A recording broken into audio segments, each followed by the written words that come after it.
This is Audible. The Choosing. The Pruxnae, Book 1. Written by Lucy Varna. Narrated by Angel Clark and Matthew Jalsdal. Chapter 1.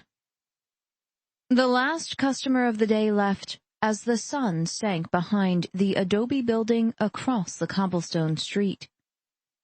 Ziri Mukuru called a cheerful goodbye to the mother and son, trudging down the rapidly darkening sidewalk. Another day bringing joy to the residents of Arden Hollow.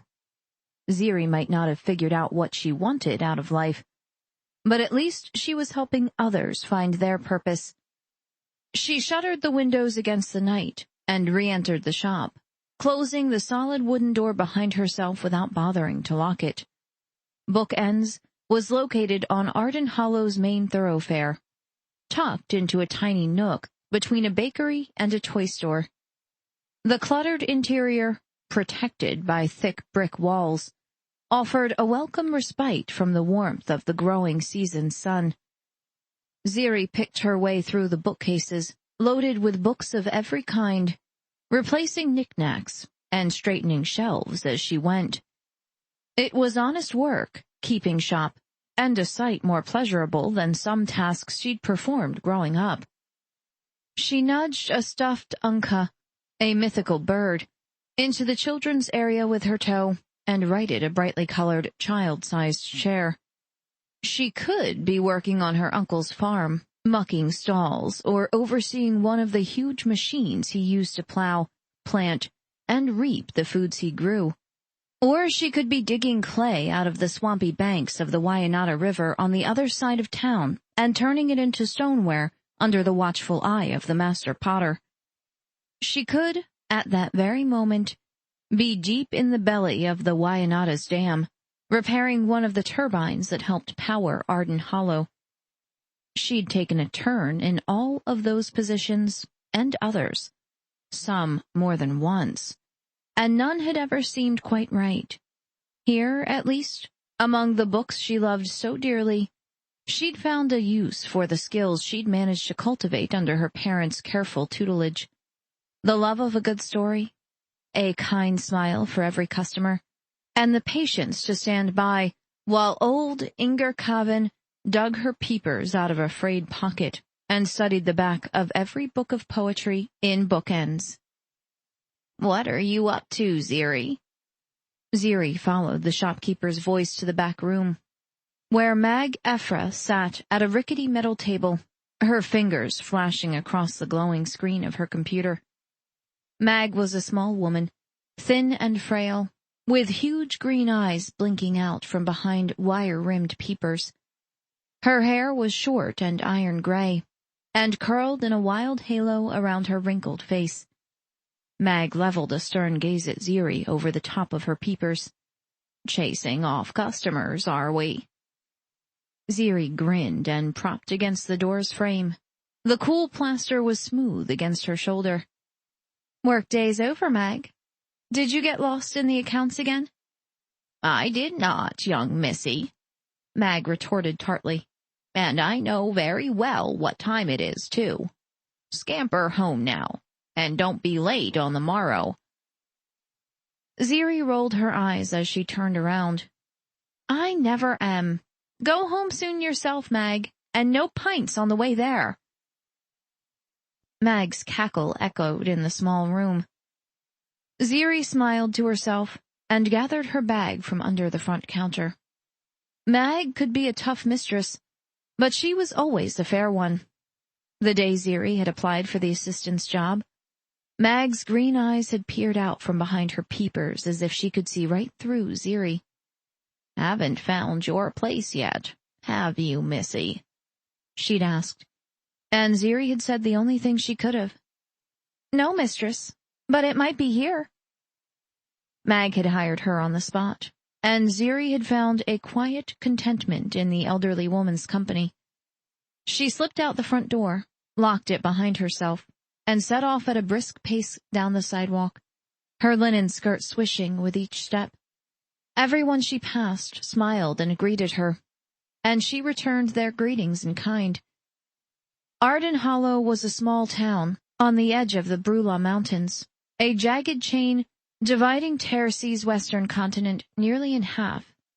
Her father was an advisor to Terce's premier, and her mother a respected advocate. Ziri had grown up in the winding streets of the hollow, among kinfolk and friends, and because of that and her parents, nearly every resident in the cozy little town knew her.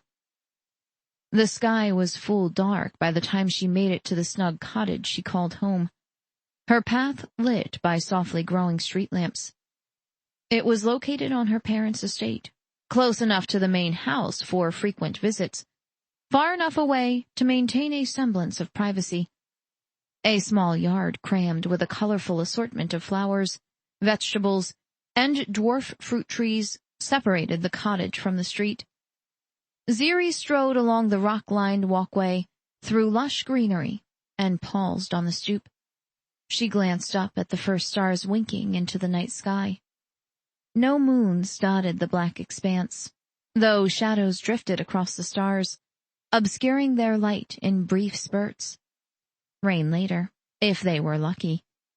She went inside and prepared an evening meal, the shadows dancing across the stars, already forgotten. Ren Abid Alna flicked through streams of incoming data, his fingers light along the screen of his ship's main control console. From here he could plot courses, manage his ship's systems, and communicate with the ships around his. If the primary AI weren't broken, he could do more than that, but the Kraden hardware was fried. Had been since he'd picked the Yarinska up for a song 2 galactic standards ago. Yarinska. Beautiful, heavenly being. A smile softened his mouth. It wouldn't be long before he could claim a flesh-and-blood Yarinska for himself. The urge to check on the one he'd chosen tugged at him. She'd be home by now, and if she followed the pattern she did every night, she'd be sitting on cushions around a low-lying table, eating her last meal of the day. He tamped down his curiosity and fine-tuned the calculations needed for a clear transport between the Yarinska's cargo bay and the woman's home, made harder by his ship's temperamental secondary AI. He'd been studying the woman for weeks, through vids taken by small satellites placed unobtrusively among debris orbiting the planet below.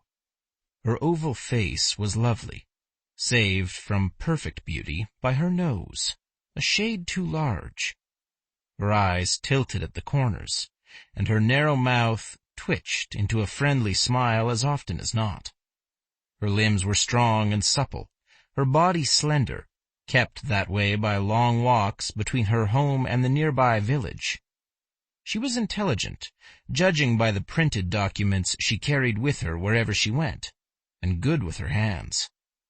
He'd watched her braid her long, red-gold hair out of the way and tuck it under a straw hat as she worked in the garden in front of her home, knew she could repair the features of that home as easily as she could smile, and had envied her for both.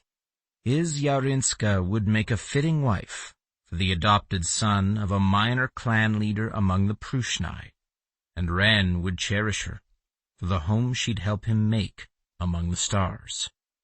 If he could convince her to remain with him once he'd stolen her. A flashing light in the lower corner of the console caught his eye. He tapped it, compared the countdown for the raid against his own, and pushed himself out of the pilot's chair, satisfied that his plans were right on schedule. They'd been years in the making, years of gathering his patience and scraping together enough wood to buy the ship and a small plot of land on Abu, capped by months bargaining and wheedling his way into a spot on a semi-centennial raiding season, the only time the Pruxnae were allowed, by custom, to steal a husband or wife. The planet his Yarinska lived on hadn't been raided by Ren's people for more than 50 years. Its residents had likely forgotten all about the Pruxnae's last raid, and if they hadn't, they still wouldn't expect this one. The Hall of Records planned them too carefully, spacing them out at unpredictable, irregular intervals.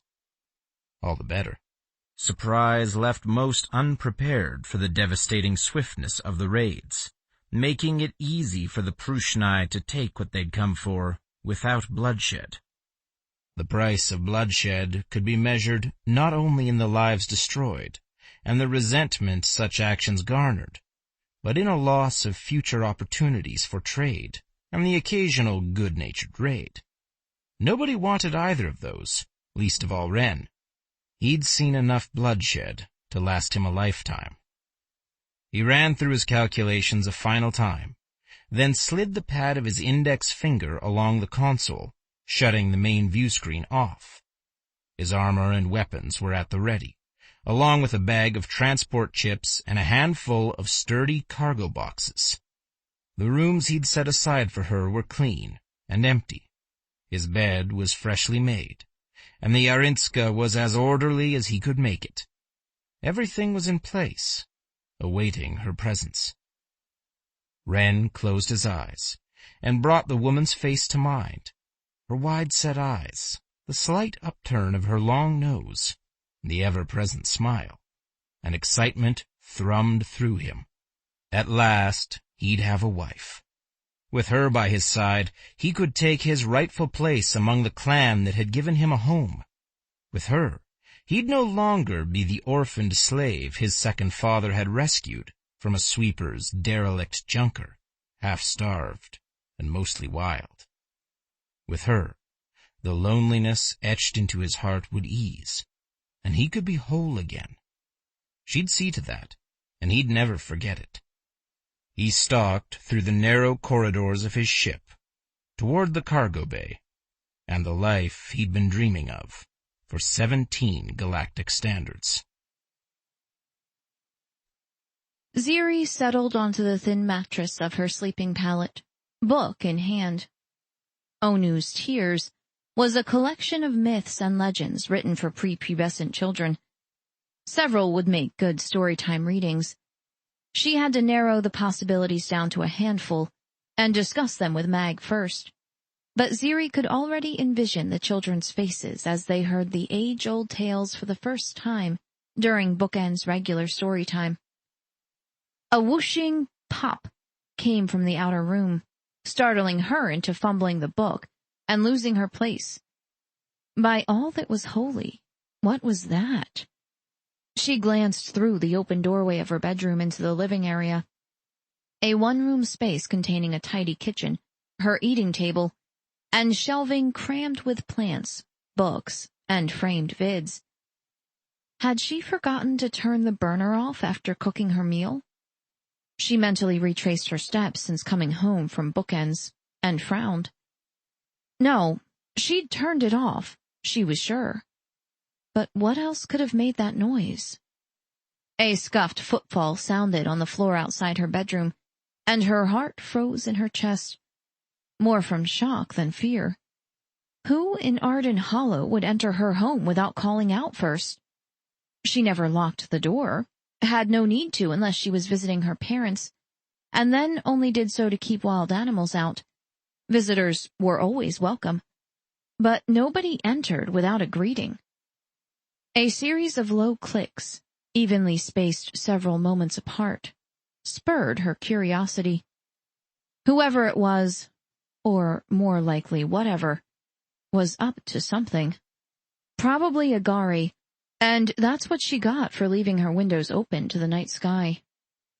A smile curved her mouth as she knelt and pushed herself into a stand. The agile creatures usually kept to the groves of fruit trees scattered in and around Arden Hollow, chattering at one another as they swung from limb to limb. Occasionally they became a nuisance, particularly when they threw fruit at innocent passers-by. Usually, though, the mischievous Gari kept their distance from people. This one must be lost. She sighed and tugged on a short robe over the shift she'd worn to bed. Best to catch it now before its mischief destroyed her home. She stepped into the living area and placed her palm over the glow bulb. It warmed under her skin, shedding light in gradual increments as it brightened to full power. Her gaze was drawn to a man, standing with his back to her in front of the shelving on the far wall. He was dressed completely in black, from the unfamiliar matte armor covering his torso and limbs, to the odd apparatus around his head, to the blasters holstered at his hips. She eyed the broad shoulders and firm bottom, and bit back another sigh. This wasn't the Gari she'd expected. But who was he? Not the Capitol Police, surely. It was rare for them to leave the city unless the Premier had business in the provinces. Maybe something had happened to her parents, and the Premier had sent word via this man. Worry twisted into a knot in her stomach. Surely her parents were fine, or she would have heard already. "Can I help you?" she asked, but he was already turning, his head swiveling to the light growing under her hand. The apparatus covering his head obscured his face, hiding his eyes behind a thin, softly glowing green strip, and his mouth behind a jutting section with tiny holes cut into it. The man gestured to the light and said something, and his soft words were distorted by the mask. Alarm shot through her. That wasn't a Terci language. She was familiar with all four, and most of their dialects, too. Not a one sounded like that. Guttural and terse, just shy of harsh. She clutched the doorframe and stared at the man, her heart pounding, her mind scrambling to place him. What was he doing in her home? He dropped the bag he held onto the floor and strode toward her, moving rapidly through the tiny space, one hand slashing through the air at the light fixture. Her eyes widened, and she stumbled backward. "Don't come any closer!" He leapt forward and grabbed her wrist. His fingers pinched into her skin, and she winced. "Let go, please! There's no need!" He yanked her toward him and placed her hand firmly on the glow bulb, and the light dimmed to a low glimmer, barely lighting the room. A moment later, scuffles sounded on her stoop and something thudded hard against her door. She gasped and jerked at her wrist. The man's grip tightened painfully. "Tuh," he said softly. He stared down at her, his gaze hidden by the green strip, and his gloved fingers brushed her lips. Was he trying to tell her to be quiet? She shook her head, and her hair flew loose from the braid she'd woven it into before going to bed. Forget it. Terci hospitality or not, this man was a stranger in her home, and had no right to tell her what to do. Another bang sounded, and the solid wooden door protecting her home's entrance groaned and bent. Ziri hissed in a breath, her fear forgotten. Wood was rare on Terci. What few forests had survived the pest plague a century ago were protected by law. Most wood was imported from off-planet, and was exorbitantly expensive. She couldn't afford to replace the door if the Lanus outside broke it down. And why would they anyway? Had everybody in Arden Hollow forgotten how to turn a doorknob? The man holding her shoved her into the bedroom, and brushed his fingers over her lips again. "Tuh," he said, and Ziri leveled one of Mag's unyielding stares at him. She'd be quiet when people quit entering her home in the middle of the night without knocking and calling the traditional greeting first. The door cracked and broke, and a man staggered through its remains. He was easily half a head taller than the one holding her, broader of shoulder, and wore the same black armor. He stopped dead in his tracks just inside her home. "Ren Abid Alna? Stuin Isik Galkuf." The man beside her laughed and crossed his arms over his armored chest. "Stuin Galkin Isik Cherve, Duvad." Ziri backed slowly away from the two men, easing toward the open window on the far side of her bedroom, out of sight of the man standing by her ruined front door. Whoever these men were, they weren't from Arden Hollow, though she couldn't believe they meant her any harm. The very fact that they were speaking an off-world language concerned her. Terce was a peaceful planet, in good standing with the peoples of the surrounding star systems. It wasn't unheard of for foreigners to visit the distant provinces, but it wasn't a frequent occurrence either, and never had one entered another's home without permission, not that Ziri recalled hearing of. Then again, hadn't Mag said something about raiders being spotted in a neighboring star system a few days ago? Ziri pressed her lips together and ventured another step back. Why had that rumor not been the first thing she'd thought of when she'd heard something in her home? Oh no, not that. Instead, she'd blamed Agari and gone investigating like a dim-witted Lanu. The man in her bedroom's doorway glanced over his shoulder and shook his head at her. She froze, her eyes wide, and curled her hands into fists. Great. Caught in the act of escaping. Now what should she do? He drew his blaster and shot the other man as casually as anybody else would pick up a book. The heavy weapon pinged, and a loud grunt echoed to her from the main entrance, followed by a heavy thump. Ziri's hands flew to her mouth, covering a gasp, and a fine tremor ran through her.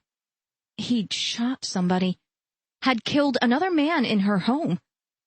Her gut clenched around a wave of nausea. She swallowed it down and whirled, racing toward the open window away from the murderer behind her.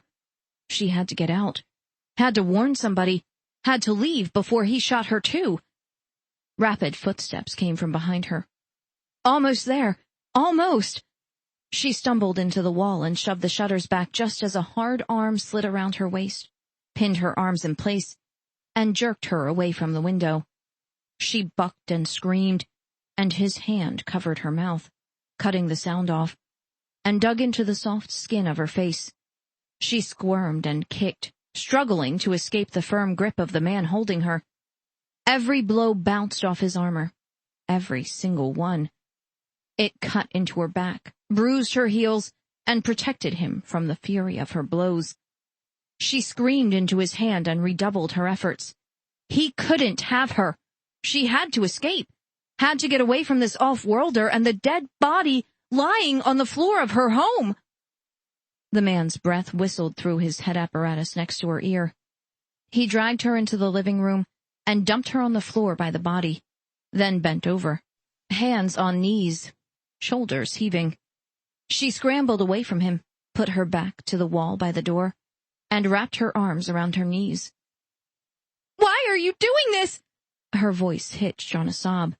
She lifted trembling fingers to her face and found tears, and the man grunted and murmured to her in his strange, guttural language. The man on the floor groaned and rolled the back of his head along the area rug. Ziri abandoned the relative safety of the wall and crawled quickly to him. He was alive. Thank Onu, he was alive. She patted his armor, searching for a broken spot and blood, and found none. No blood. How could that be? She glanced over her shoulder at the first man, and immediately wished she hadn't. He was kneeling beside her, bag in hand, so close her heart leapt into her throat. He jabbed stiff fingers into her shoulder. The room whooshed and swirled around her, and she winked out of existence with a dizzying pop. Chapter 2. The sound of metal striking metal woke Ziri. A sharp pain shot through her forehead. She inhaled, smacked her lips together. Her mouth tasted like she hadn't scoured her teeth in a week. How long had she been asleep?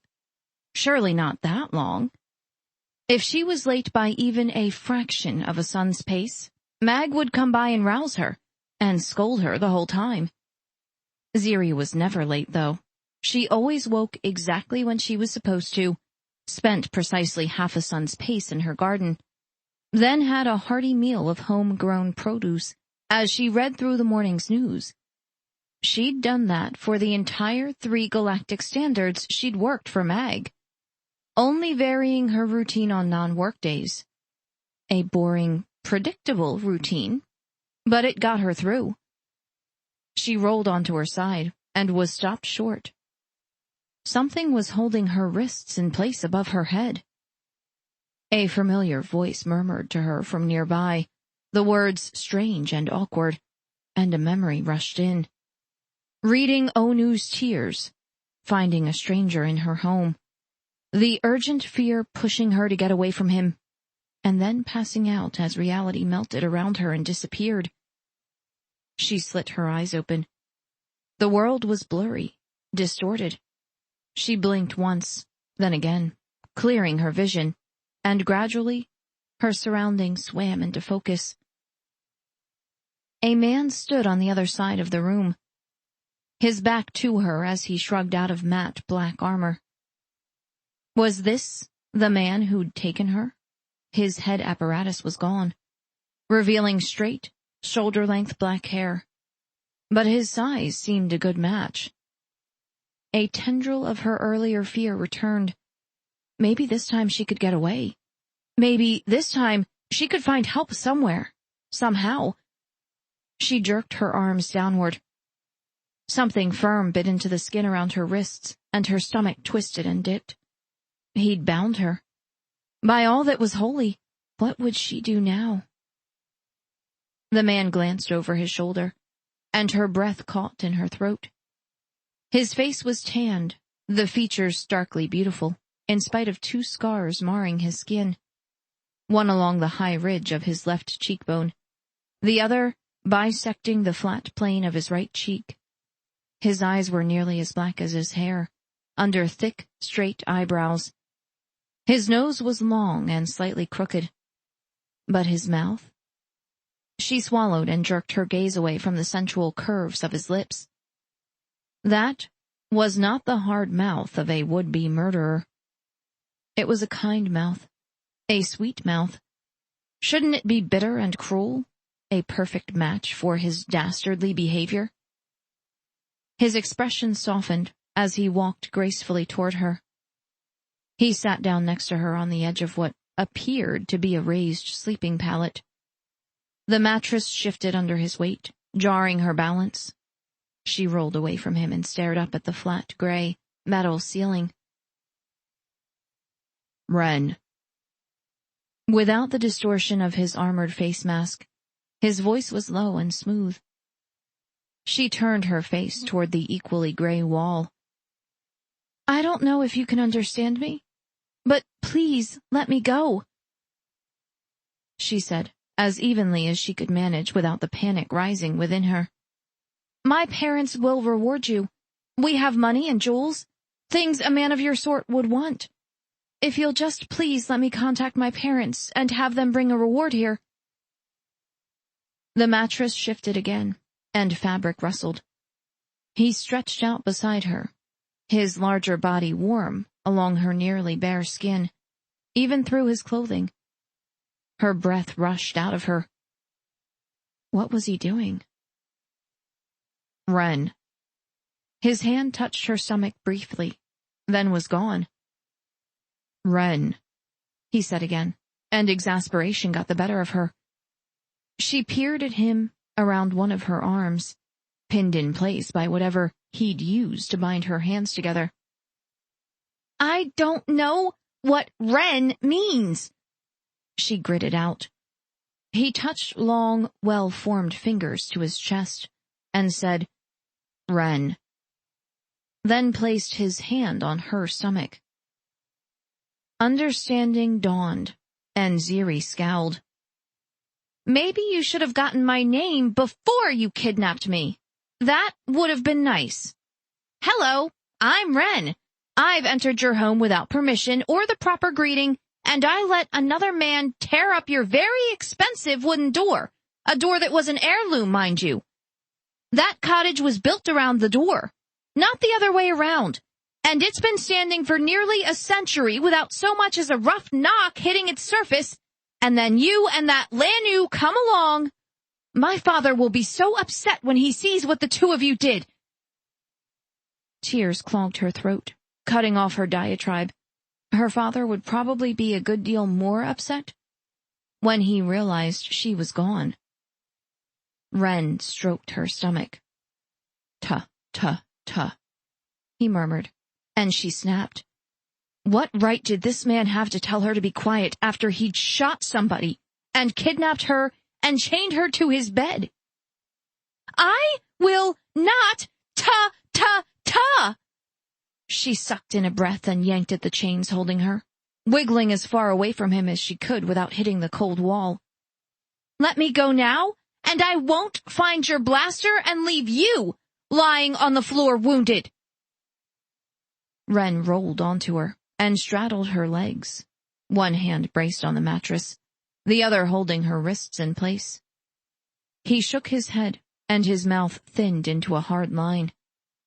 His strength was palpable in his weight, and the long length of his arm stretched out beside hers.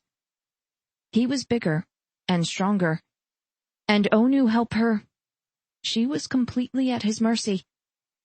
Panicked fear raced through her. She squeezed her eyes tight and breathed through it, struggling to think, racking her muddled brain for a solution. Things like this didn't happen on Tercy. Men didn't kidnap women and chain them to a bed. She'd never had a man harm her, never heard of it being done, not once. The Tercy were peaceful, cooperative, respectful. Political discussions occasionally became heated, but that was generally the extent of their troubles. Local police forces were called out more often to deal with sand leeches wandering into settled areas than with violence among the residents.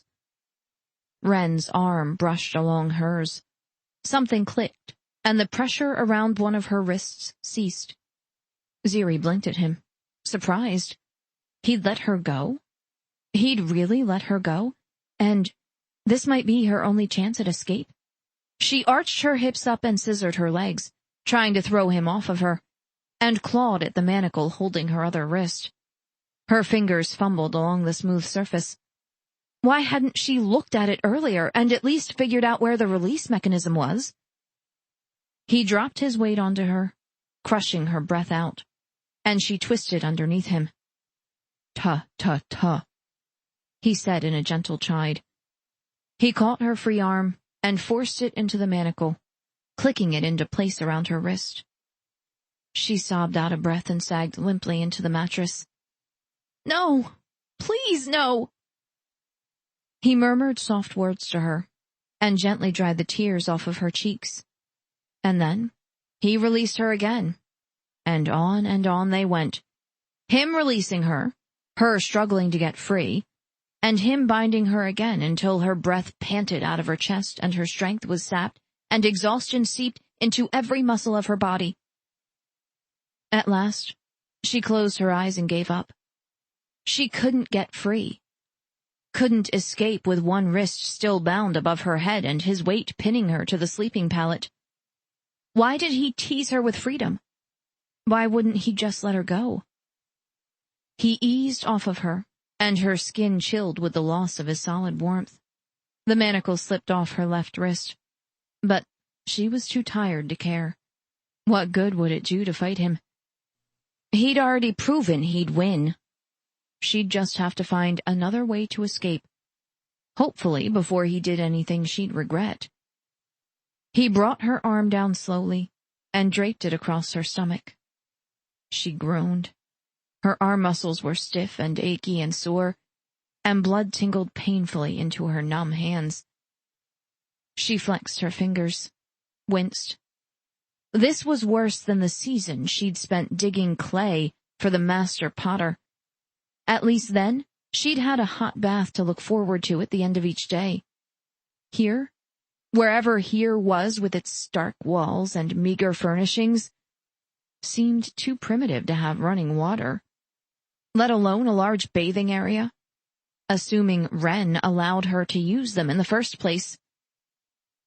Wren cupped her hand between both of his and rubbed briskly, kneading small circles up her arm. Her blood settled into its normal, undetectable thrum, and she sighed. "Thank you." He ummed and released her other hand, treating it in the same fashion. His fingers were sure on her skin, as if he'd done this many times before. Ziri bit back a tired laugh. For all she knew, Ren had a whole room full of women he'd kidnapped and locked away somewhere. She was probably one in a long line of many. He stretched out on top of her and braced himself above her. She blinked up at him, too empty for fear or anger. His hands smoothed her hair away from her face. He touched a single finger to the tip of her nose, sniffed her throat, grazed her hair across his cheek. She held still, riding out his inspection. And eventually, he eased away from her and off the pallet. He stood beside it staring down at her, his dark eyes impassive, and held out a broad-palmed hand. She gazed at it for a long time, caught between the need to escape and the worm of curiosity wiggling its way into her brain. Curiosity had always been her biggest flaw. It had pushed her into exploring areas her parents deemed forbidden, had urged her to continue searching for her place in Arden Hollow long after she should have found it. It kept her awake at night, pondering possibilities. And now, it encouraged her to take Ren's hand and see where he wanted to lead her. Curiosity was probably the last trait she needed right then. She met his calm gaze. Not once had it wavered. Not once had his hand moved as she'd studied it. And that decided her as much as anything. She placed her fingers along his and scooted off the pallet. If curiosity got her into trouble, it couldn't be much worse than the trouble she was already in. And it might help her find an answer to the dilemma facing her now. When the woman placed her hand in his, satisfaction and a small spurt of triumph surged through Ren. He kept his expression carefully blank, sure she'd fight on if she saw it and understood it for what it was. She'd scolded him relentlessly earlier, her lilting words edged by temper and annoyance. If the Kraden primary AI had been working, he could have had it translate for her. But this was fine.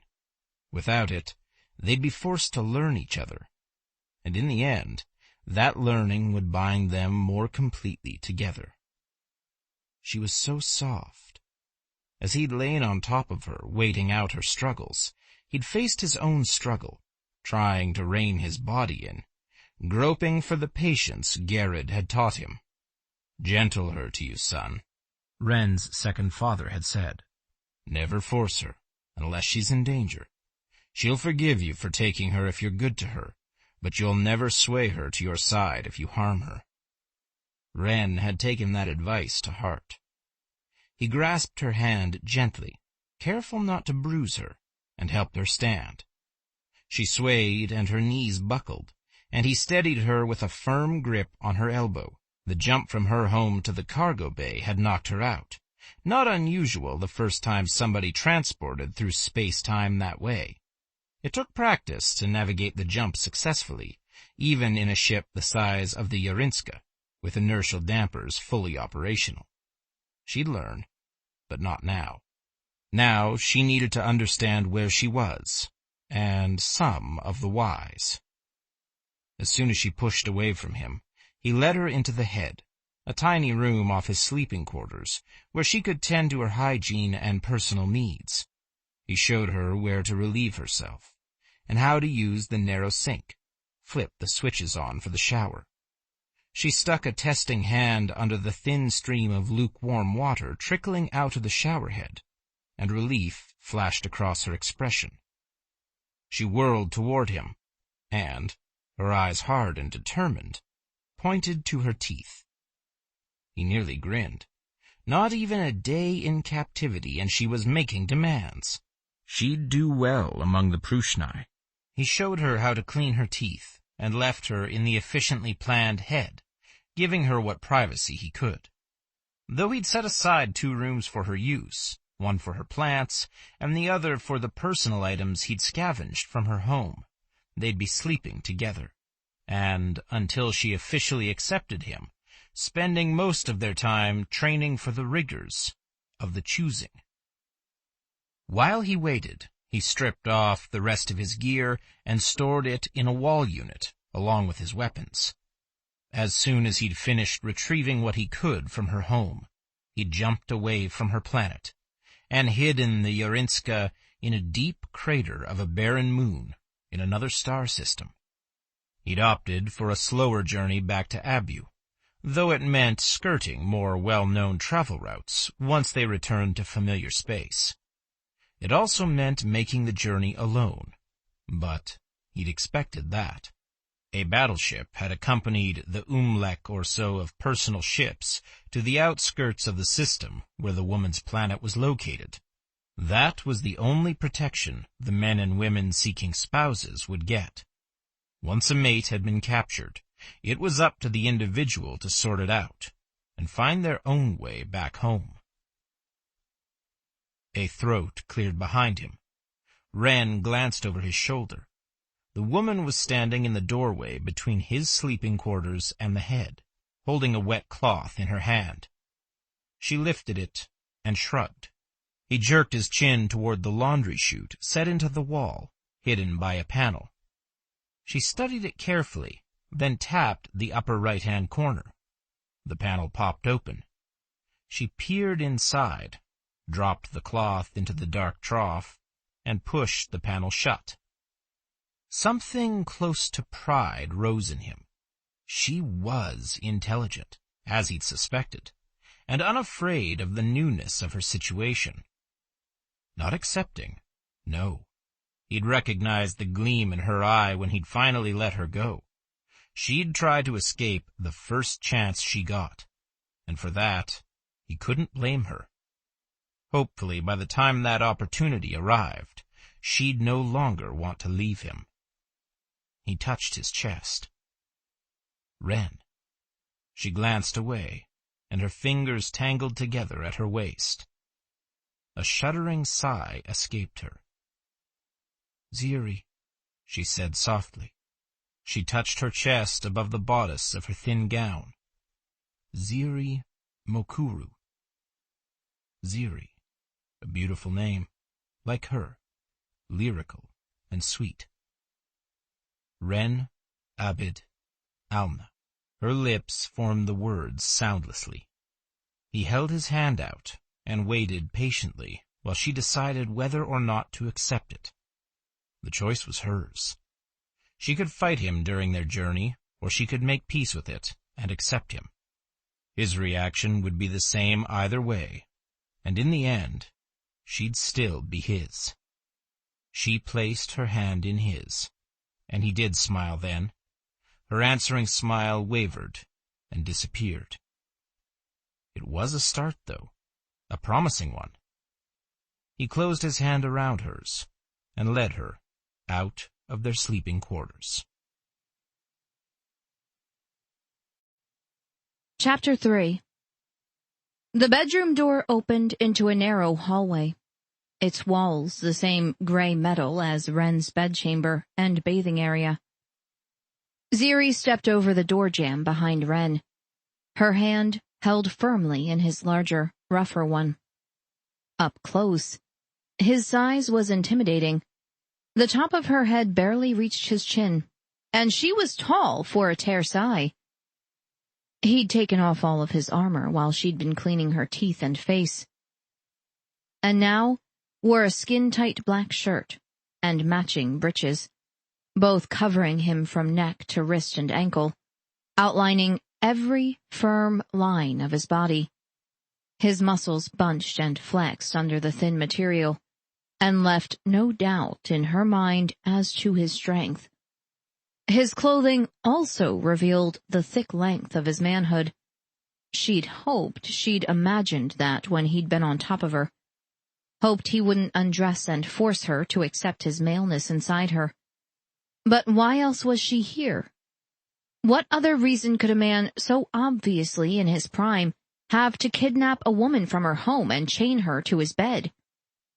And now, he was giving her a tour of his home. Its dark confines gloomy, the metal floor icy beneath her bare feet. Her own thin clothing was no match for the cooler air of the corridor, though she refused to ask for better covering. If she tried, what would he do to her? Strip off her clothes, put his hands on her, and maybe take what he'd denied himself earlier, when she'd been helpless underneath him? She eyed the relaxed set of his broad shoulders. Why hadn't he claimed her already? He paused at an open doorway and tugged her closer, tucking a warm arm around her shoulders. This room had what looked like cooking appliances of some sort on the far end, and a table down the middle, long enough for maybe 6 to 8 people to sit comfortably. "Jakku," he said. "Kitchen?" she guessed, and he shrugged. What she wouldn't give for a good translation program. Maybe then she could get him to understand that he needed to let her go now before her parents discovered she was missing. He led her farther down the corridor and pulled her into a small room at the end. A wide panel dotted with knobs and buttons was set into the far part of the room, under a large blacked-out screen. 2 swiveling chairs were bolted into the floor directly in front of the panel. More instrumentation filled the walls, while a 3rd chair and a smaller panel were set against the wall to her right. Ren let go of her hand and squeezed between the 2 chairs, taking a seat in the left one. He touched several mechanisms, stared intently at a rectangular screen set into the panel, and grunted. She eased her way into the room behind him, soaking in every detail. It reminded her of the control room in the Winata's Dam, one of the few places in Arden Hollow where technology bloomed freely. The Tersai didn't eschew the sort of technology Ren used in his home, but they didn't exactly embrace it either. It was a tool, her father often said, and most Tersai treated it exactly that way, as a method for improving their lives without losing sight of the traditional values of hard work, self-improvement, and wise stewardship of the land. The first thrum of interest hummed through Ziri. She perched tentatively on the edge of the chair to Rin's right and watched him carefully, memorizing his actions so she could repeat them later if she needed to. He glanced at her and smiled, flashing a dimple. She jerked her gaze to the panel. If she softened every time a handsome man smiled at her, one of her 2 hand-fastings would have taken, and she'd have children by now. Of course, if she were hand-fasted, she likely wouldn't have been stolen from her home either. Ren's fingers tapped the panel. She lifted her gaze to his, and he slid his fingers along a depression set into the middle front of the panel. The large screen above the panel flickered, and a starfield burst into view. Ren flicked his fingers, and it disappeared. Ziri bit her lip. He was watching her, like he was waiting for her to do something. She reached hesitantly out and slid her fingers along the depression, the way he had. Stars winked into view ahead of them, their number far richer than the ones she observed from her garden at night. "Where are we?" she asked, then pressed her lips firmly together. He couldn't understand her. She had to remember that. Had to remember that she couldn't trust him. He wasn't worthy of her friendship or consideration. Hadn't been since the moment he'd chained her to his bed. She swiveled away from him and slumped into the seat as he fiddled with the panel's controls. A planet appeared on the screen, small and distant. The screen wavered and the planet jumped closer, then closer still. And Ziri stared blankly at the yellow-orange planet and the wisps of white clouds painting its atmosphere. Tersi. She'd never been off-planet, not once, and her parents only rarely. The Tersai weren't a spacefaring people. Traders came to them, not the other way around, and her people were quite content with that arrangement. But she recognized the surface on the screen, recognized the large, near-desert continents, and the jagged spine of the Brula Mountains. Tercy's one large water body spun slowly into view. Her parents had taken her to its western shores on vacation several times as a child. She'd always loved the water, and would have dived right in if her mother hadn't cautioned her against it. The undertow was too strong for a youngling, the creatures living in the water's depth, untamed and dangerous. Ziri had stood at the edge of the ocean, her toes just inside the watermark. The waves had washed over her feet, again and again, until her mother had called her away from the shore. Would she ever see it again? "Ta, ta, ta," Wren crooned, and she jerked her gaze to his. The sympathy in his expression raked over her nerves, stirring white-hot anger. "We're not on, Tercy, are we?" she said, but she didn't need to hear his answer. She should have realized where they were as soon as she'd awakened in chains, surrounded by cold, functional walls. He hadn't taken her to his home.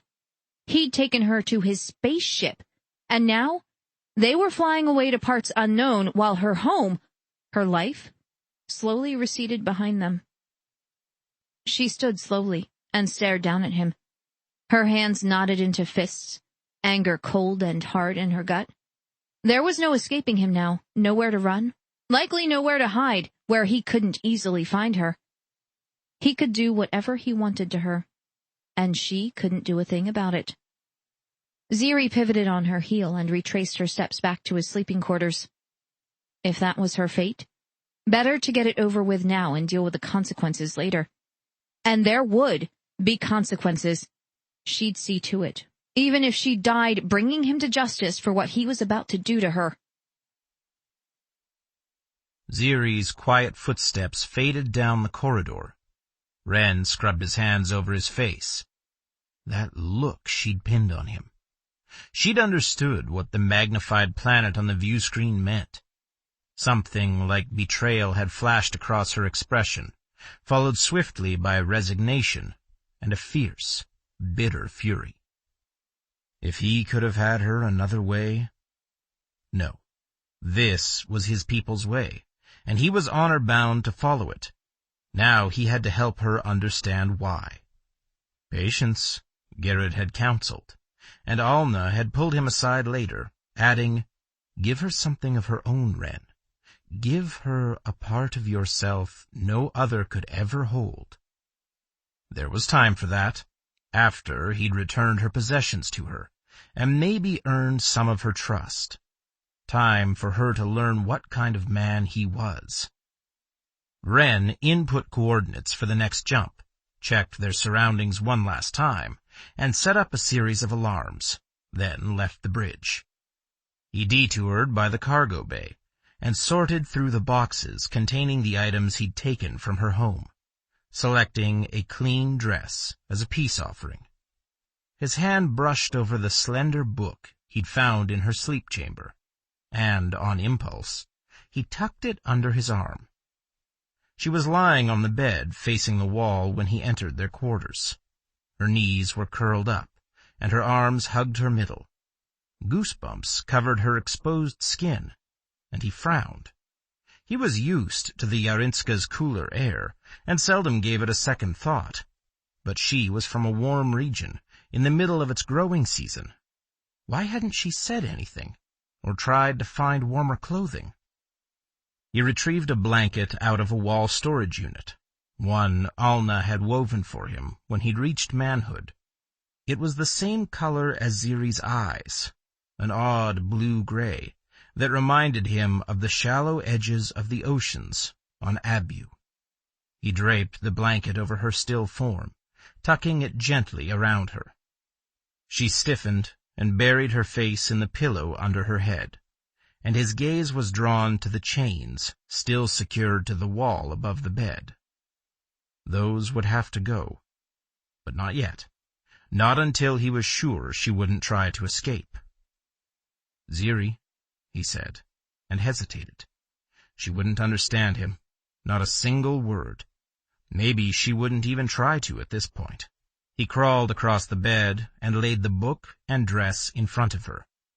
They'd give her something to think about, at least, and maybe soften her to his suit.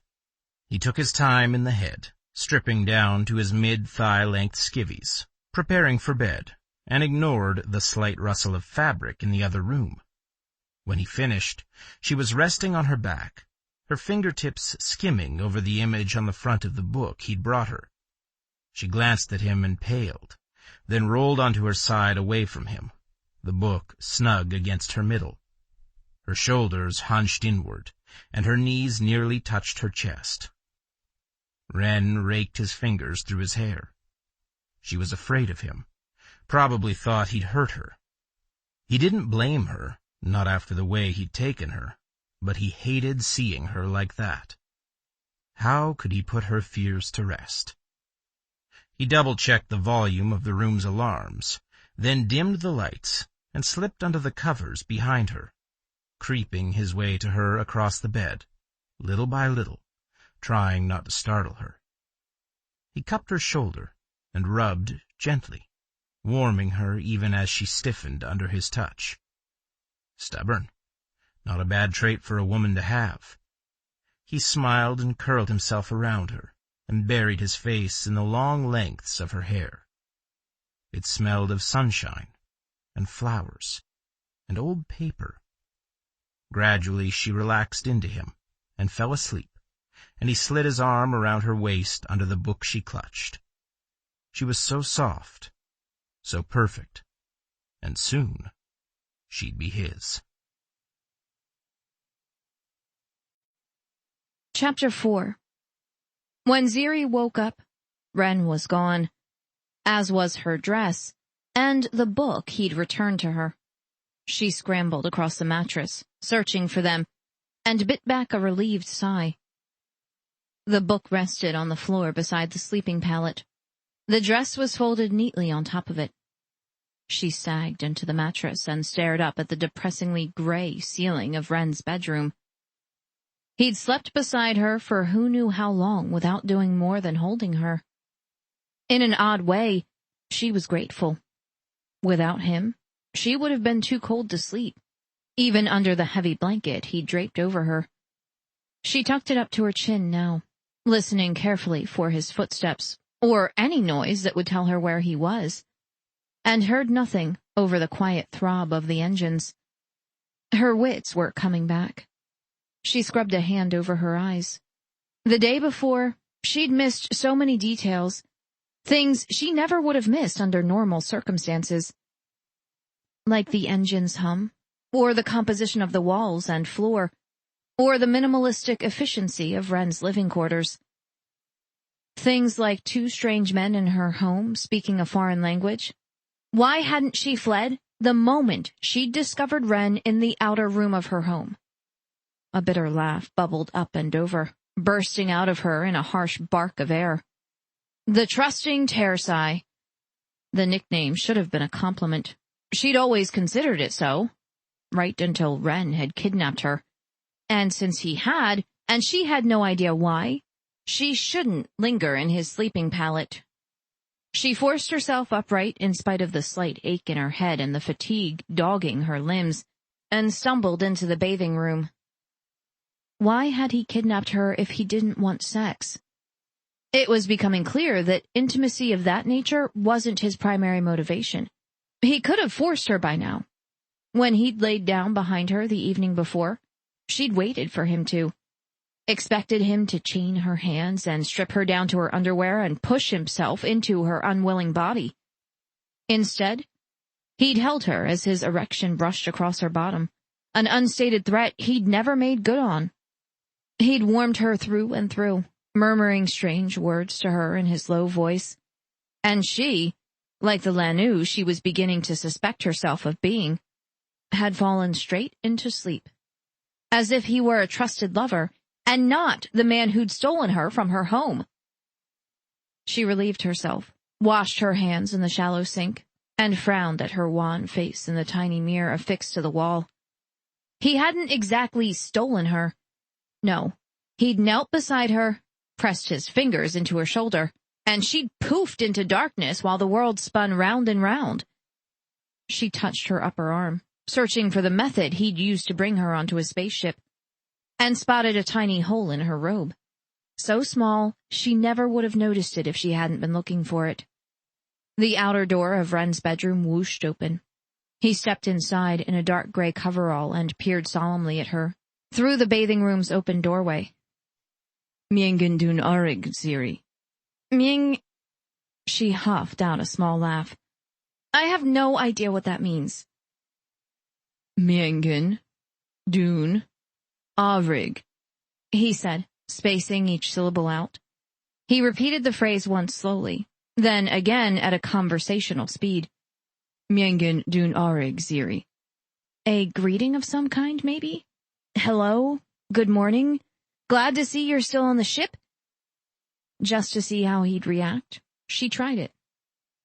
Miengen dun arig, Ren. The corners of his mouth twitched into an almost smile.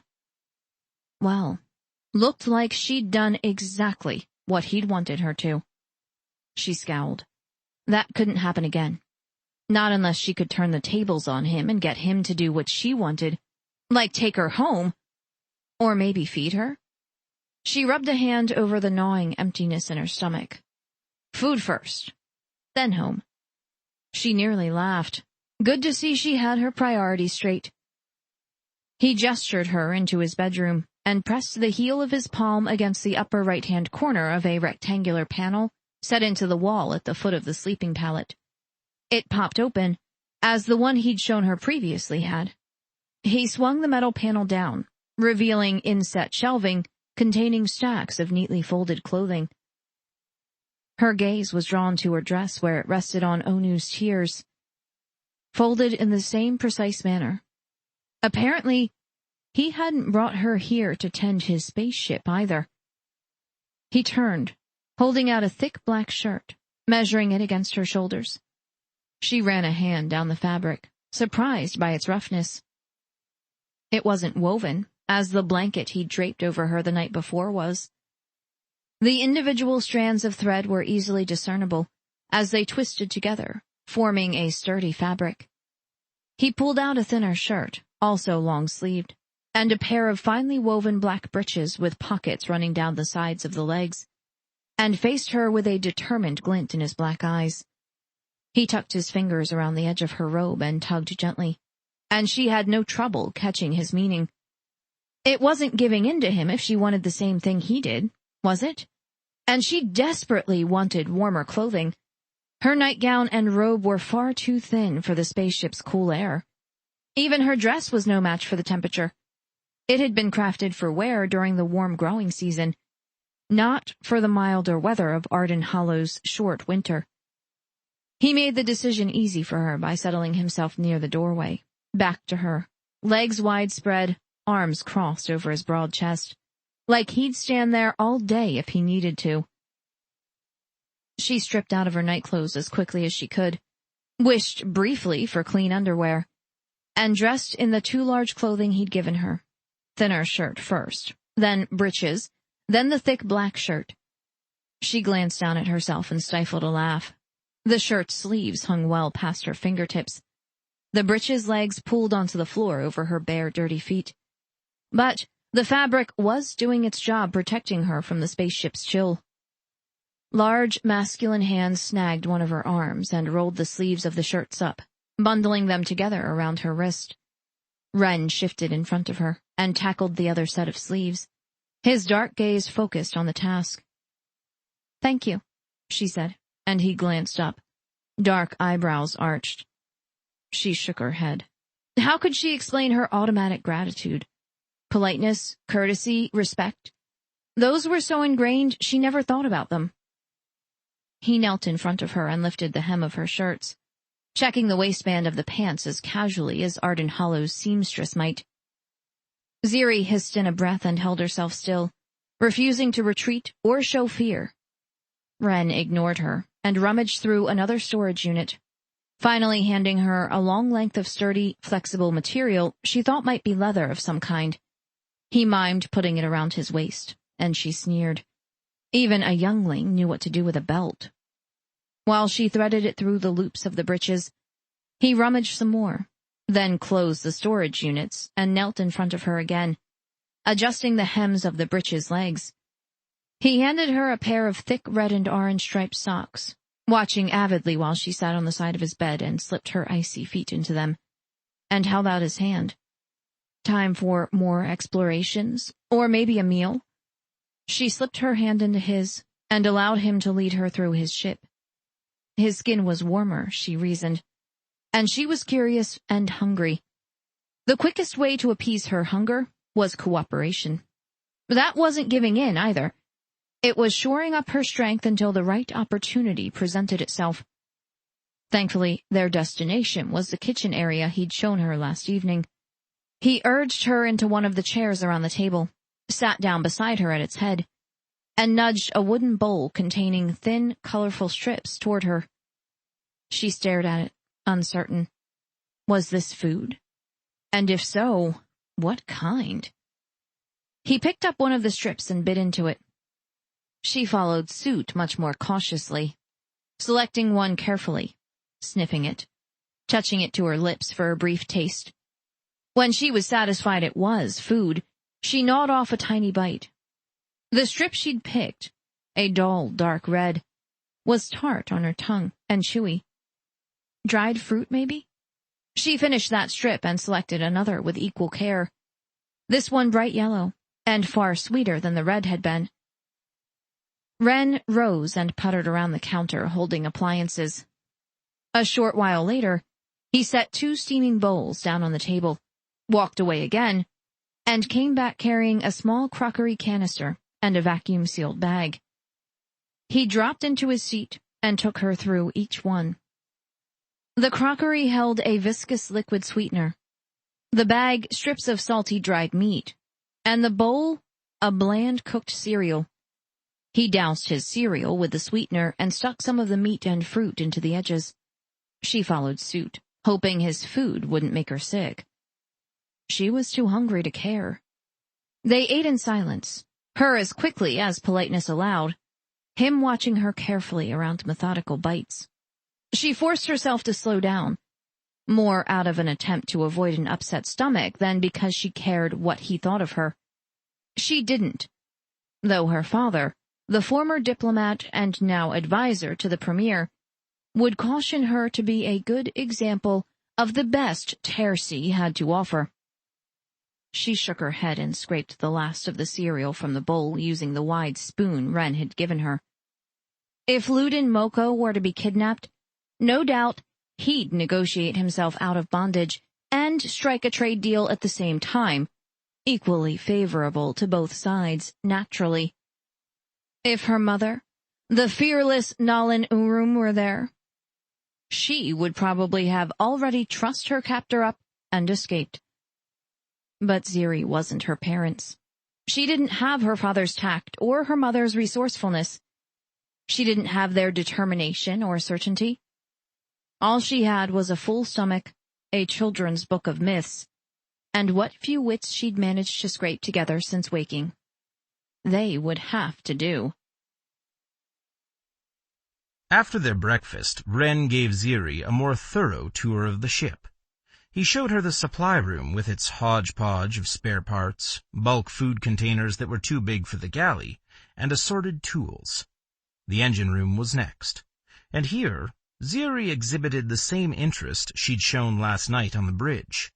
She stood inside the door, arms crossed, hands holding her elbows, her mouth opening and closing as if she wanted to speak but couldn't find the words. Her mouth snapped shut.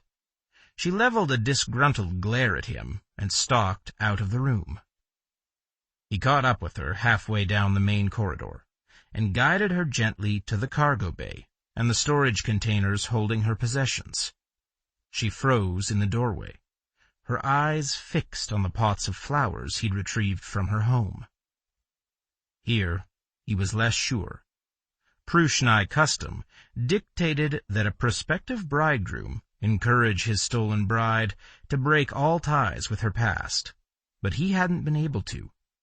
The memory of waking up in an unfamiliar place, surrounded by strangers, lingered in his mind, and with it, the bitter loneliness.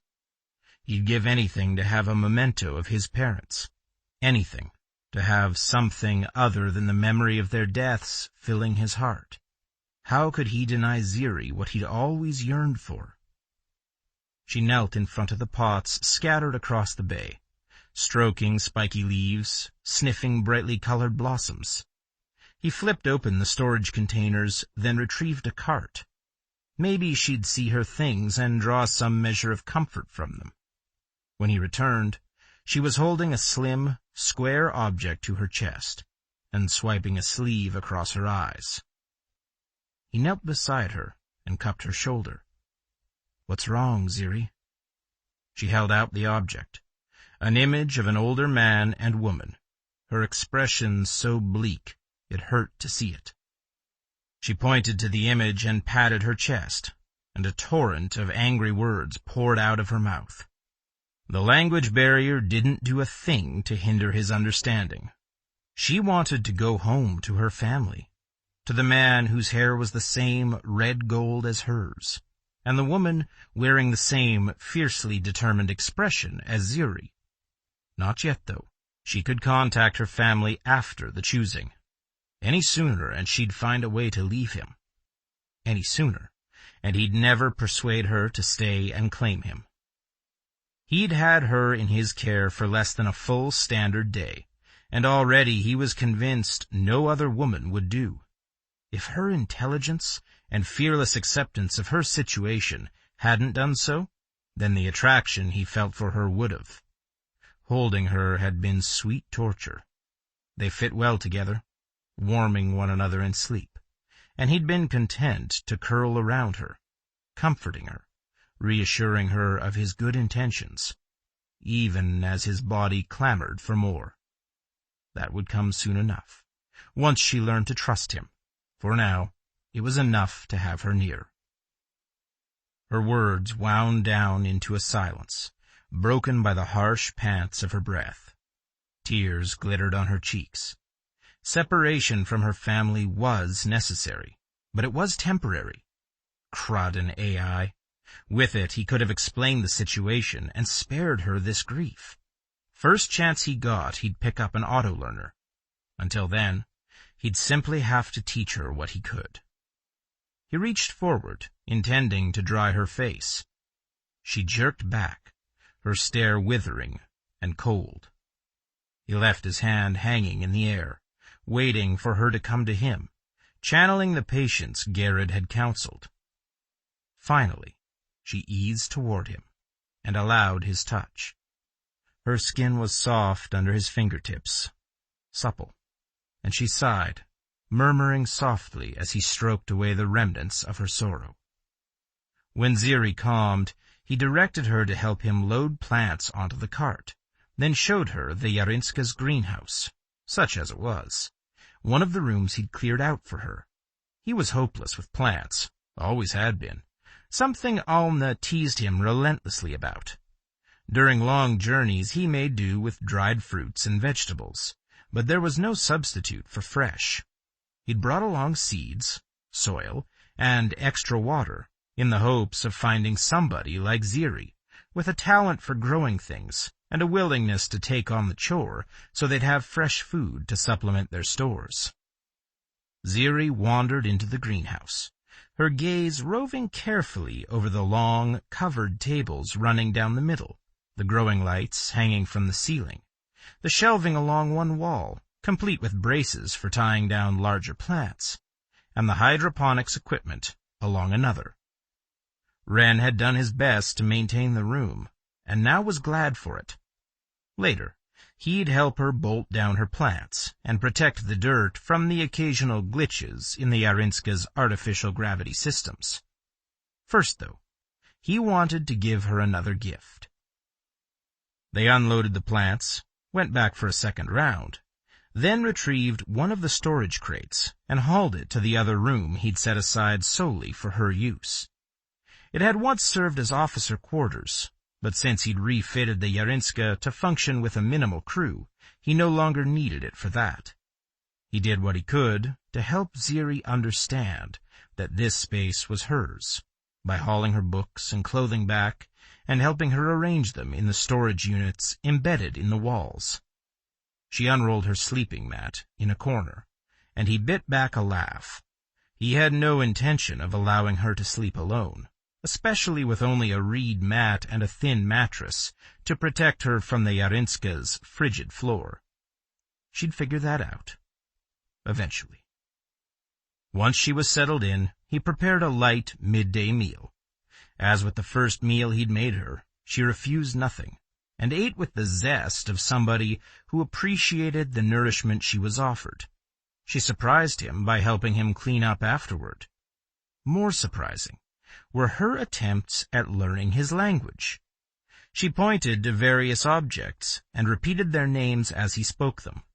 From time to time, she'd touch each object again, naming them as her finger moved from one to the other. The pleasure he found in her willingness astounded him. It was such a simple thing, and though he didn't believe for a tick that she'd settled into a complacent acceptance of her situation, he admired her for making the most of it. After Garrod had rescued him from the sweepers, Wren had heard many stories of captive brides and husbands, most cautionary tales designed to warn young Pruxnae away from rash behavior toward their future mates. Some, though, were legends of how it could be.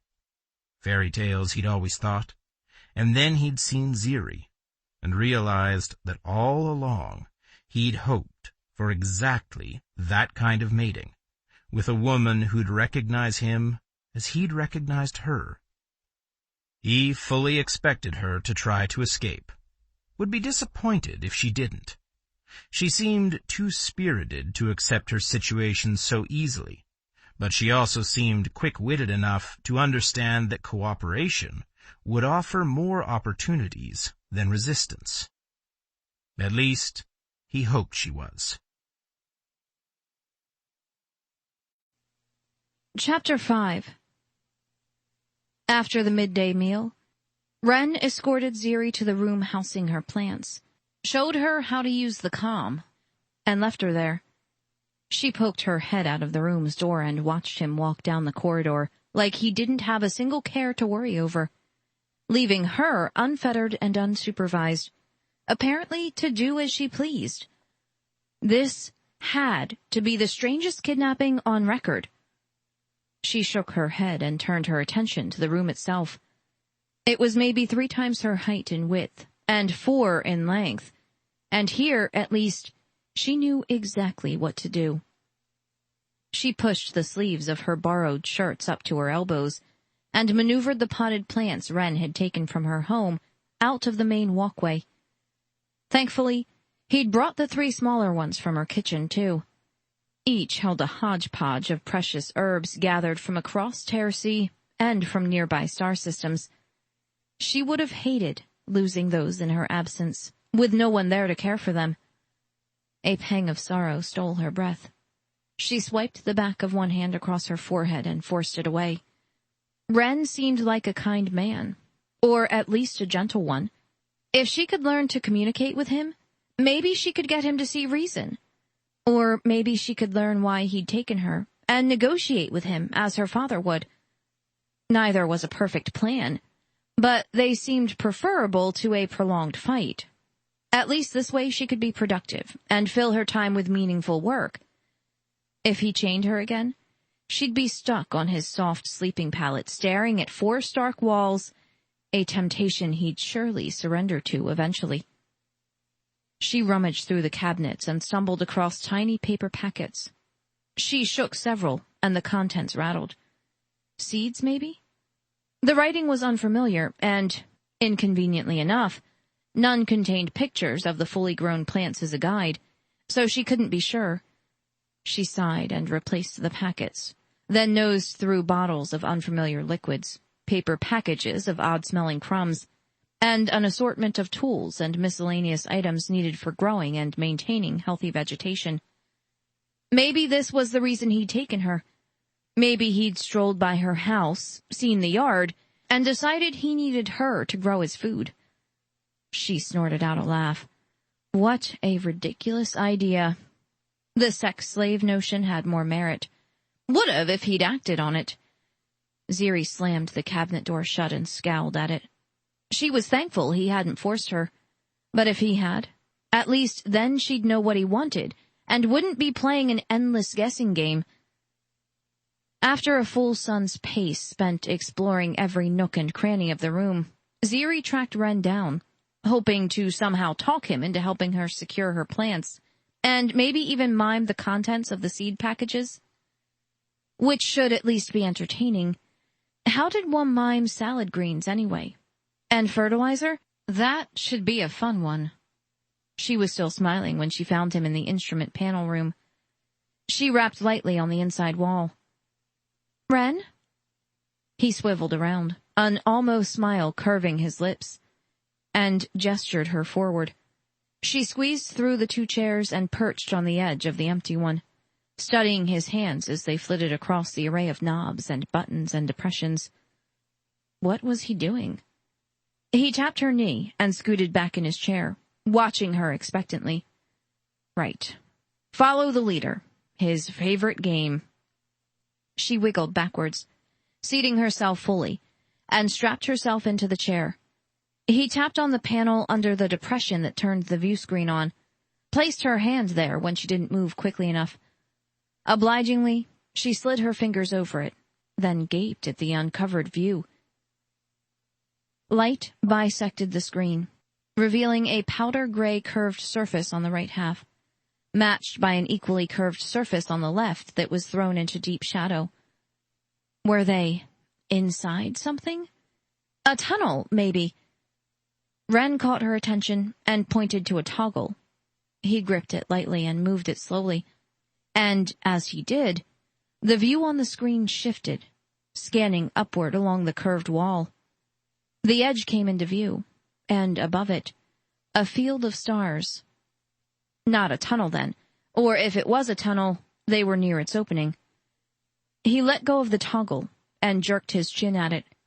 She took that as an invitation to experiment, and did, moving the toggle around in various directions, gaining a larger understanding of their surroundings as the view shifted.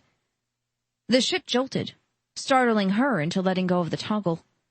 The view screen bobbled, then focused on a slightly elevated view. A faint pressure settled on Ziri's chest as the engine strained.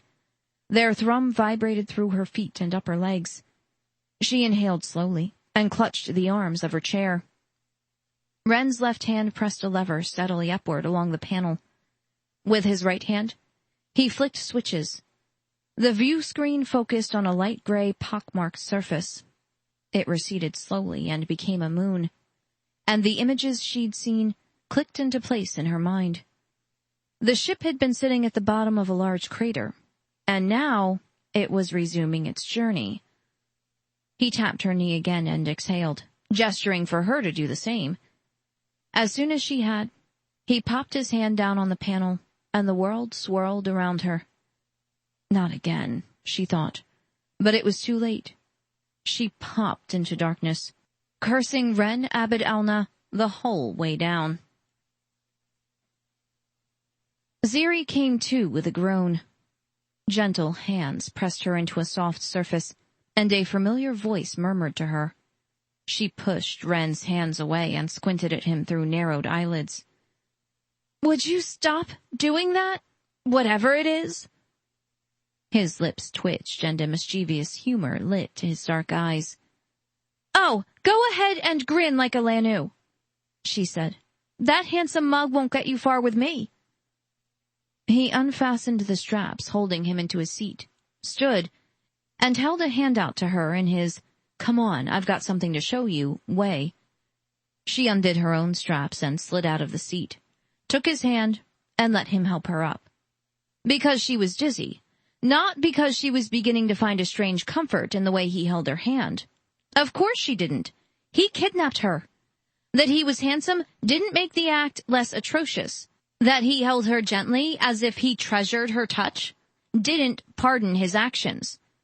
So what if his thumb stroked over her knuckles, creating a tingly awareness along her skin? That just meant she was weak and a tad lonely for the comforts of the familiar. That was all. They ended up in the cargo bay. While she'd been happily poking around in the plant room, he'd transformed one corner of the large space. A rectangular padded mat delineated the area, its garish red a stark contrast to the surrounding dull gray floor. 2 cylindrical bags were suspended on sturdy cables between the high ceiling and the floor. "Ziri." She swung her head around. Ren slipped off the boots he wore and stripped out of his socks. She sat down and stripped off the thick socks he'd given her. Well, this should be fun. Just another fascinating day getting to know her kidnapper as they sped away from her home world. He unzipped his coverall to his waist and shrugged out of the top half, then tied the sleeves around his hips, leaving his upper body bare. Ziri trained her eyes on her dirty toes, far away from the well-formed width of his chest and the lean bulge of his muscles. She sucked in a breath. He had no hair on his chest. She'd never seen a man above the age of 20 galactic standards without at least some hair sprinkled along his pectorals and sternum. Yet here was one. Her gaze wandered to him. Had he been born that way? Or had he done something to get rid of the hair there? Ren cleared his throat and gestured her up, seemingly oblivious to the way her eyes clung to his bare skin. She blinked her curiosity away and shuffled into the center of the mat, 2 arm spans away from him, deliberately fixing her eyes on his, and not on the hard muscles of his naked torso. He held his hand out, and when she placed hers in his, he balled her hand into a fist and bumped it against his chest. He let go of her hand, stepped back, and flicked his fingers toward himself. "Come and get me." Ziri rolled her eyes. Like she was stupid enough to attack a man so much bigger than her. Honestly, what was he thinking? He wiggled his fingers at her, and she shrugged. "Okay then." She balled her fist up and swung slowly at his forearm, not bothering to put her weight behind her blow or use any of the early training her parents had forced her into. Ages ago, when they'd had some hope of her choosing a proper occupation. Ren snagged her wrist and tugged her off balance, using her own momentum against her. She stumbled and squawked, and would have fallen if he hadn't twisted her arm around and pulled her against his chest, her back to his front, his arm a firm anchor under her breasts. "Ziri," he chided, and out came a long string of softly spoken words that sounded an awful lot like a scolding. He jostled her with his arm, then let her go, and she stepped away from him, her temper sparking. So he wanted a fight, did he? Well, she was happy to oblige. He gestured again, and this time she went at him full throttle, throwing her weight behind what should have been a solid right hook aimed at his smugly set jaw. He ducked back and easily deflected her blow. Oddly, the smug expression was replaced by a satisfied grin, flashing even white teeth and the hint of a dimple below the scar marring his right cheek. Ziri's hands dropped to her side. Wow. If he'd used that grin on her the night he'd taken her, she would have come along quietly, just so she could watch happiness light his face, lifting it beyond stark, cold beauty into warm wickedness. Ren nodded and gestured again, and again she swung at him, this time with her left hand, aiming for his ribs. He blocked her swing and jabbed lightly at her stomach, stopping short of hitting her. She scowled down at his hand. She had to hit him sometime, right? He couldn't always get the better of her, no matter how bad her defensive skills were. She tried again and again to land a blow or block his punches, tried for what felt like a host of Sun's paces, and still didn't break through. By the end of their workout, her energy had fled and sweat soaked her skin under the clothes he'd lent her. But his soft, approving smile was worth it. So was the satisfaction she'd gained taking a few well-earned swings at him. So what if she hadn't hit him a single time? At least she'd gotten a fair try at it. And it had felt really good taking some of her frustration out on him. Why he was teaching her how to fight, though, was beyond her. And that he was instructing her was clear. He'd stopped her several times, adjusting her swing, showing her combinations, encouraging her to use her feet, knees, and elbows, all the while speaking to her in that smooth, patient voice. But for what purpose? When they were finished, he took her hand and led her back to his room. Once inside, he stripped down and dropped his coveralls into the hatch he'd shown her, the black pit where he stuffed clothes willy-nilly. He tucked his boots into a wall unit, then walked into the bathing area, dressed only in skin-tight, thigh-length underclothes, similar to the ones he'd worn last evening. She peeked into the room, curious, and hissed in a breath. The broad expanse of his back was crisscrossed by thin scars, some no longer than a fingernail, others extending from one side of his broad back to the other. How had she not noticed that? Ren glanced over his shoulder, one eyebrow raised, and she shook her head. Now was not the time to ask him about those scars and how he'd gotten them. Later, though, after she'd learned enough of his language to convince him to take her back to Tercy, she'd be sure to ask. He turned on the shower and inclined his head toward the water, and the smell of her own body wafted to her nose. A bath would be just the thing, followed by a hot meal and a good rest. She eyed him warily. Was he asking her to join him, or offering her the water first? He shrugged and tucked his thumbs in the waistband of his underwear, then stripped them off without a hint of modesty. Ziri goggled, her gaze caught by the well-formed lines of his nude body and the semi-hard length of his manhood. She whirled around, but it was too late. His physique was etched firmly into her mind, from the top of his dark head, down the hairless width of his chest, past the growing rigidity of an erection, to the tips of his toes. Well, at least now she knew that he had hair on his torso, just not on his chest. She pressed cool hands to her warm cheeks and forced his image out of her mind. This wouldn't do. Not at all. She couldn't be attracted to him. Absolutely couldn't. He'd kidnapped her, held her against her will, and hadn't even had the decency to spare her, a near stranger, his nudity. She blocked out the sounds of his bath and rushed out of his bedchamber to the one containing her own possessions. Toiletries, clothes of her own, if she could scrounge up enough to keep her warm, and then she'd take over a shower and scour her own body clean, with the door firmly closed and him on the other side.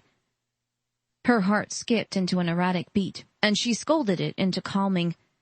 A handsome face and a well-formed body did not detract from the sins Ren had committed against her.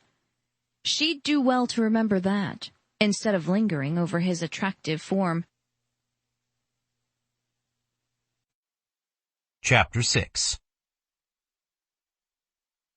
Their time passed slowly, almost leisurely. Every shipboard morning after eating breakfast, Ren escorted Ziri to the bridge for their daily jump. Each time he taught her how to control a different aspect of the ship.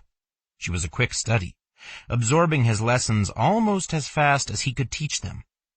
She still cursed him when she woke up after the jumps, but the time it took her to revive was rapidly dwindling. Soon, they'd barely affect her at all. On their fourth morning together, he guided her gently into the pilot's chair and lowered himself into the co-pilot's seat. She gazed at the console, her fingers hidden in the hem of the sweater she wore.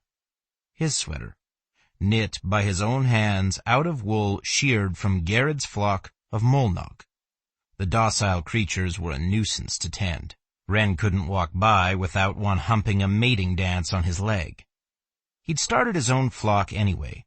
Their wool was soft and pliable. When spun into yarn and knit into a garment, it held warmth close to the body. Woven blankets were prized for their water-repellent nature, though he had no talent for the loom. No patience either. Knitting was easier and more satisfying, and it was portable. Ren had brought along enough hanks to make his wife-to-be a sweater. Now that he knew Ziri, though, he hesitated. Only the most expensive Molnog wool came in any color other than black, and that was far too stark for Ziri's delicate beauty. She wore his serviceable black clothes every day without complaint, but he longed to provide her with something colorful and bright that would match the spirit she'd shown and complement her natural coloring better. He contemplated the possibilities as she touched a tentative fingertip to the small screen set into the console. "The other side," he said, and she jerked her finger back like she'd been shocked. He waved his hand across his body. She nodded and touched the far side of the screen. It flickered and hummed to life. She shot a triumphant grin at him and rattled off a litany of words in her native tongue that sounded as happy as she looked. The last one was "Jiankyu." He was beginning to believe the word expressed some sort of gratitude, though he couldn't be sure. Occasionally, she paired it with a sarcastic tone that seemed to belie a thankful attitude. He shrugged it off. At least she was trying. It was more than he'd expected, considering the way he'd kidnapped her. She flipped the main view screen on and studied the terrain, rotating the camera to gain a good view of their location.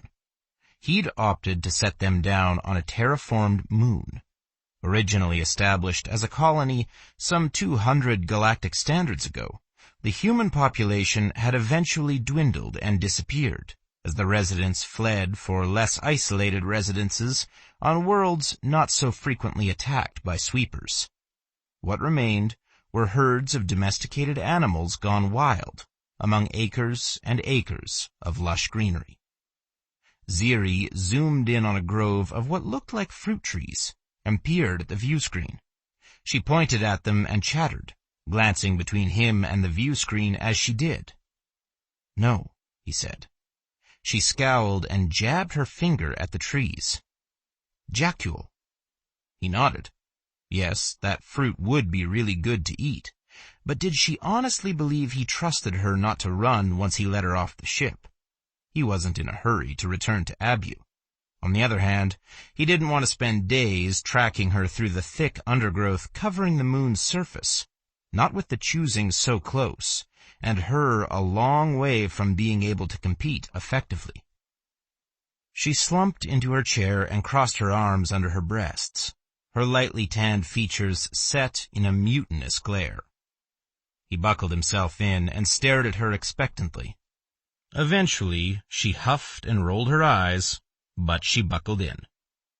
He put the Yarinska through its pre-flight drill from the co-pilot's chair. Systems check, a double check of the coordinates he'd already input into the navigational controls, a cautious peek at the system's traffic. Good. No ships were nearby, and everything was a go. As soon as they were an adequate distance off the ground, Ziri retracted the landing gear. He hid a pleased smile, well aware of the careful way she studied his movements. He'd never shown her the landing gear before. That she was learning how to operate the Yarinska on her own was both good and bad. He'd love to have her as a backup on long voyages away from Abu instead of a co-pilot. Right now, though, she still had escape on her mind and was probably going to use anything she learned to leave him. He was just as determined to keep her. They cleared the moon's atmosphere a few ticks later. Ren maneuvered them into a safe spot for a jump and sat back in his chair. He jerked his chin toward the inset panel containing the button that would, when pushed, launch them into a jump toward the preset coordinates for the next destination on their journey. Ziri rubbed her fingertips along the panel, her blue-gray eyes troubled. He threaded his fingers together over his stomach and stretched his legs out, content to wait while she gathered her nerve. She glanced at him beneath lowered lashes and nibbled on her bottom lip with even, white teeth. Her fingers traced the panel's rectangular outline, and need reared its ugly head, shoving through the piece lingering between them. He wanted to nibble her lip like that, needed her to touch him with those delicate fingers, to trace the outline of his body as he braced himself above her and slid into her welcoming heat, joining them intimately together. He shifted in his seat, annoyed at the heated desire forcing his manhood into rigidity. It was too soon to approach her with those needs, not when they were just beginning to understand each other. Maybe after the choosing, she'd be ready to accept him as a woman accepted her lover. She glanced at his legs. Her eyes flicked upward, landing on his hardening manhood, pushing his coveralls upward, and she paled. Her fingers twitched on the panel as she averted her gaze. He sighed. Maybe a couple of galactic standards after the choosing. She might be ready for him. Under the unsteady brush of her fingers, the panel snicked open. The jump button buzzed upward. He exhaled sharply as Ziri's hand slapped down on the button, and they flashed across the galaxy in a distorted blur of color and sound. Ren puttered while the jump engine recharged. As soon as Ziri had revived after their last jump, the first one she'd handled on her own, she'd retreated to the relative safety of the shipboard greenhouse. He'd gathered tools and spare parts, and begun a tediously slow check of the water systems. The secondary AI insisted a water filter was bad. It just refused to tell him what was wrong or where the problem was located, which meant checking every single one. He Crodden hated repair work, but he did it anyway. It was cheaper than hiring a mechanic and easier than listening to his sister, Chelu, gripe about the Yarinska's age. "You could have had a nicer ship, Ren, if you'd let Papa help," she'd say. And yet again, the guilt of being a burden to his second parents would wash over him. Ren knelt in the main hallway near Ziri's greenhouse, and manhandled an ill-fitting panel out of the wall. He propped it up beside the opening and studied the tangle of pipes and gadgetry he'd revealed. Most of the shipboard water was recycled after every use. Down the drain it went, where it sifted through a series of cleansing filters into small holding tanks tucked beneath the cargo bay. Locks separated each of the tanks, opening only as water was pulled through them into the pipes for use, protecting the majority of the water stored within them if one sprang a leak. In theory, the smaller filters placed at regular intervals along the pipes kept the water fresh and clean, no matter where it had come from or how long it had been in the tanks. In reality, the system rarely worked the way it was supposed to. When Chelu had assessed the Yarinska, she'd advised replacing the entire system. He'd talked her into helping him refit it instead, a much cheaper alternative that should have suited his needs fine. And would have, if he could figure out how to keep the Crodden thing running. He selected a wrench and set it to the bolt holding one of the filters in place. A gently clucking tongue interrupted his work. He glanced up. Ziri was straddling the lip of the door leading into the greenhouse, her arms crossed under her breasts, amusement lighting her tilted, blue-gray eyes. He sat back on his haunches. So, she thought him working on the pipes was funny, did she? He eyed her small smile. A perverse need to widen it into full-blown humor punched at him. He could tease her into laughter, watch it brighten her face as her humor rolled out. She had a beautiful laugh, soft and husky, and so genuine nobody hearing it could doubt its sincerity. His hands curled into fists around the wrench. Would she laugh like that for him, after the choosing? Would she fill their days with the joy he craved in the hidden part of his heart where his past ate into his present? She knelt beside him and brushed her fingers over his hands.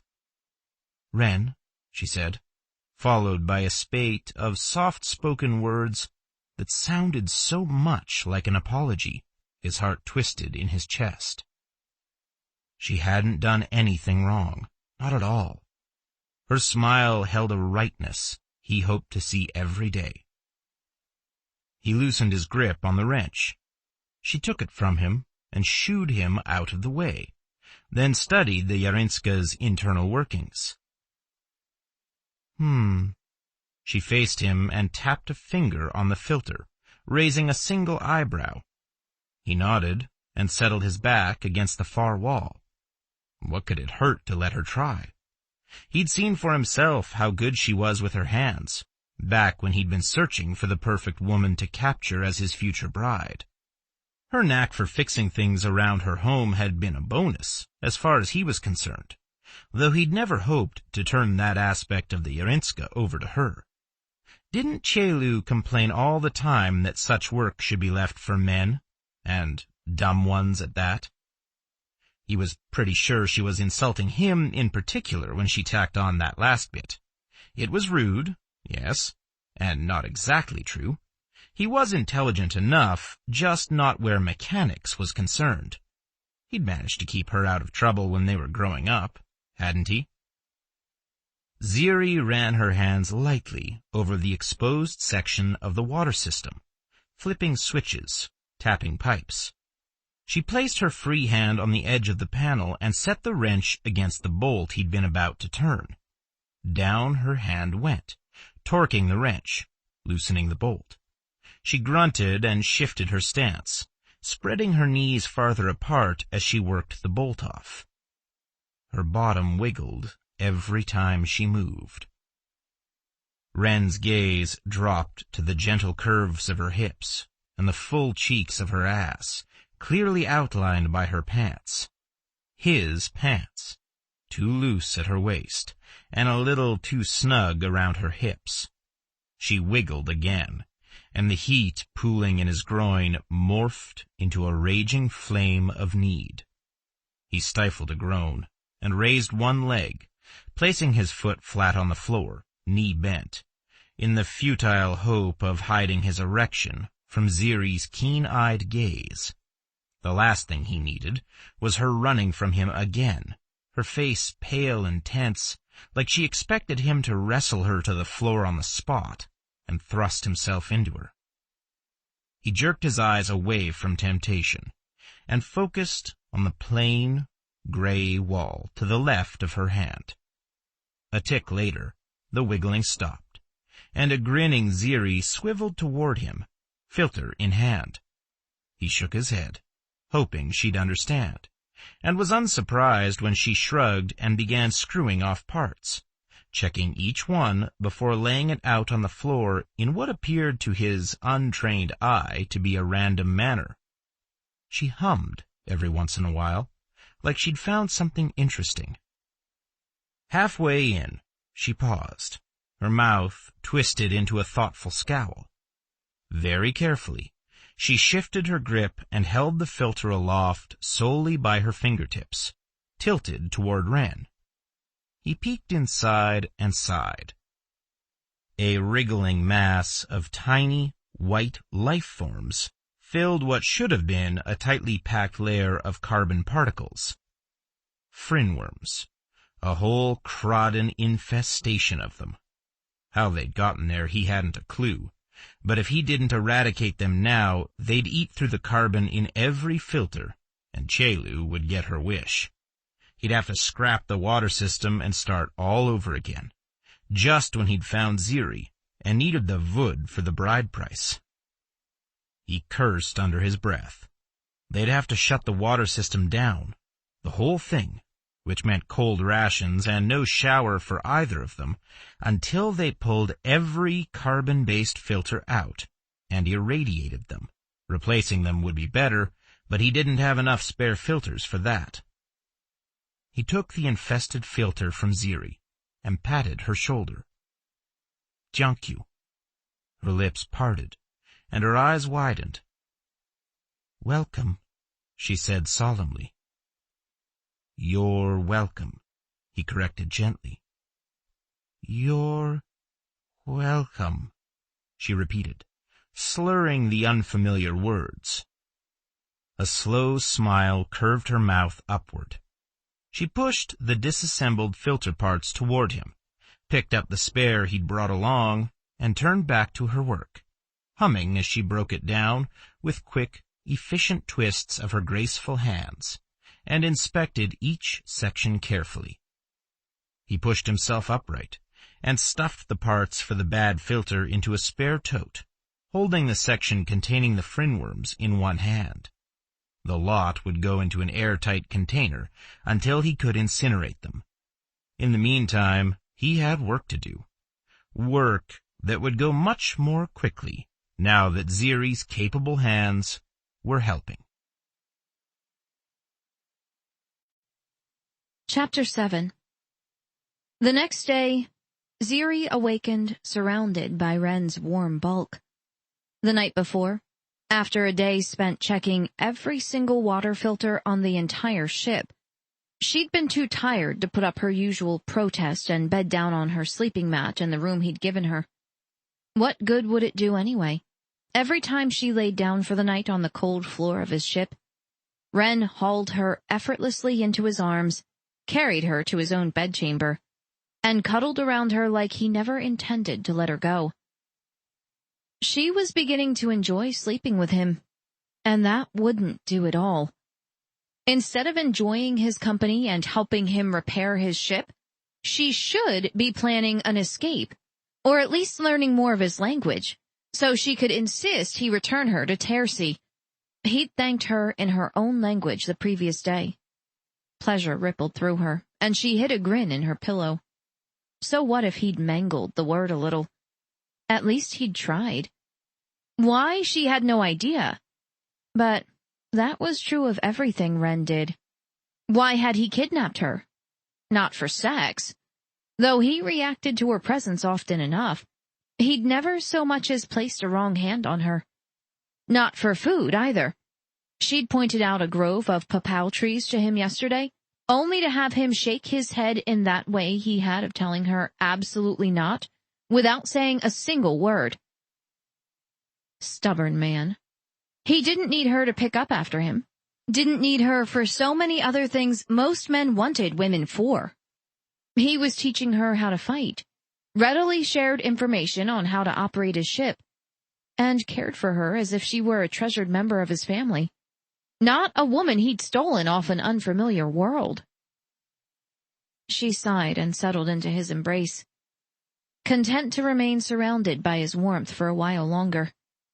The ship's air was still a little too cool for her thinner blood. She tugged the covers up over her shoulder, closing her eyes against the lights, gradually brightening in a passable simulation of morning breaking. Ren's arm tightened around her. His hand had crept under her shirt during the night, and now rested against the underside of her left breast. It slid down and splayed across her stomach, and his hips pressed into her bottom, rubbing his erect manhood along her body through the barrier of their undergarments. She held as still as she could. Would this be the morning he forced himself on her? Would this be the morning he violated her, as she often feared he would? Ziri, he said, his voice a husky rumble. He buried his nose in her nape and breathed deeply. Miengen dun arig irinska. Mieng. Her voice broke and stuttered to a halt. She swallowed past the fear clogging her throat, and tried again. Miengen dun arig, Ren. His hand drifted to her shoulder, tugging and shifting, turning her completely over, putting them chest to chest. He pulled her knees up into the cradle of his body, and skimmed gentle fingers over her cheek and jaw. Their faces were so close their noses almost touched. She folded her hands into her own chest, away from the bare expanse of his, and watched him carefully, hoping to divine his intent from the expressions flickering over the stark beauty of his features. He was studying her, his dark eyes nearly black in the dimly lit room. "What?" she asked. He captured one of her hands and brought it close to his chest, then brushed his fingers over her sternum, through her nightgown. Onu's breath. He wanted her to touch him. She closed her eyes and shook her head, cringing into herself, waiting for him to force her, or hurt her for disobeying. His hand fell gently on her cheek, and she flinched, more because he'd startled her.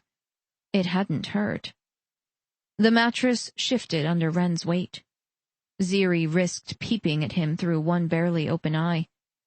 He rolled away from her and sat on the edge of the bed, head in hands, shoulders slumped. The scars crisscrossing his back rippled as he stood, grabbed his clothing, and stalked out of the bedchamber without looking back. He'd seemed so lost, so dejected. She'd rejected him, and all he'd done was walk away. He hadn't hit her, hadn't forced her. Other than kidnapping her, he'd treated her with an unwavering gentleness. And she'd flinched away from him the first time he'd tried to tell her he wanted her to treat him the same way. She hid under the covers for a long time after, pondering the sick ache gathering in her stomach and the memory of his proud head, bowing under the weight of her refusal. It took Ziri nearly a full sun's pace to gather her courage and track Ren down.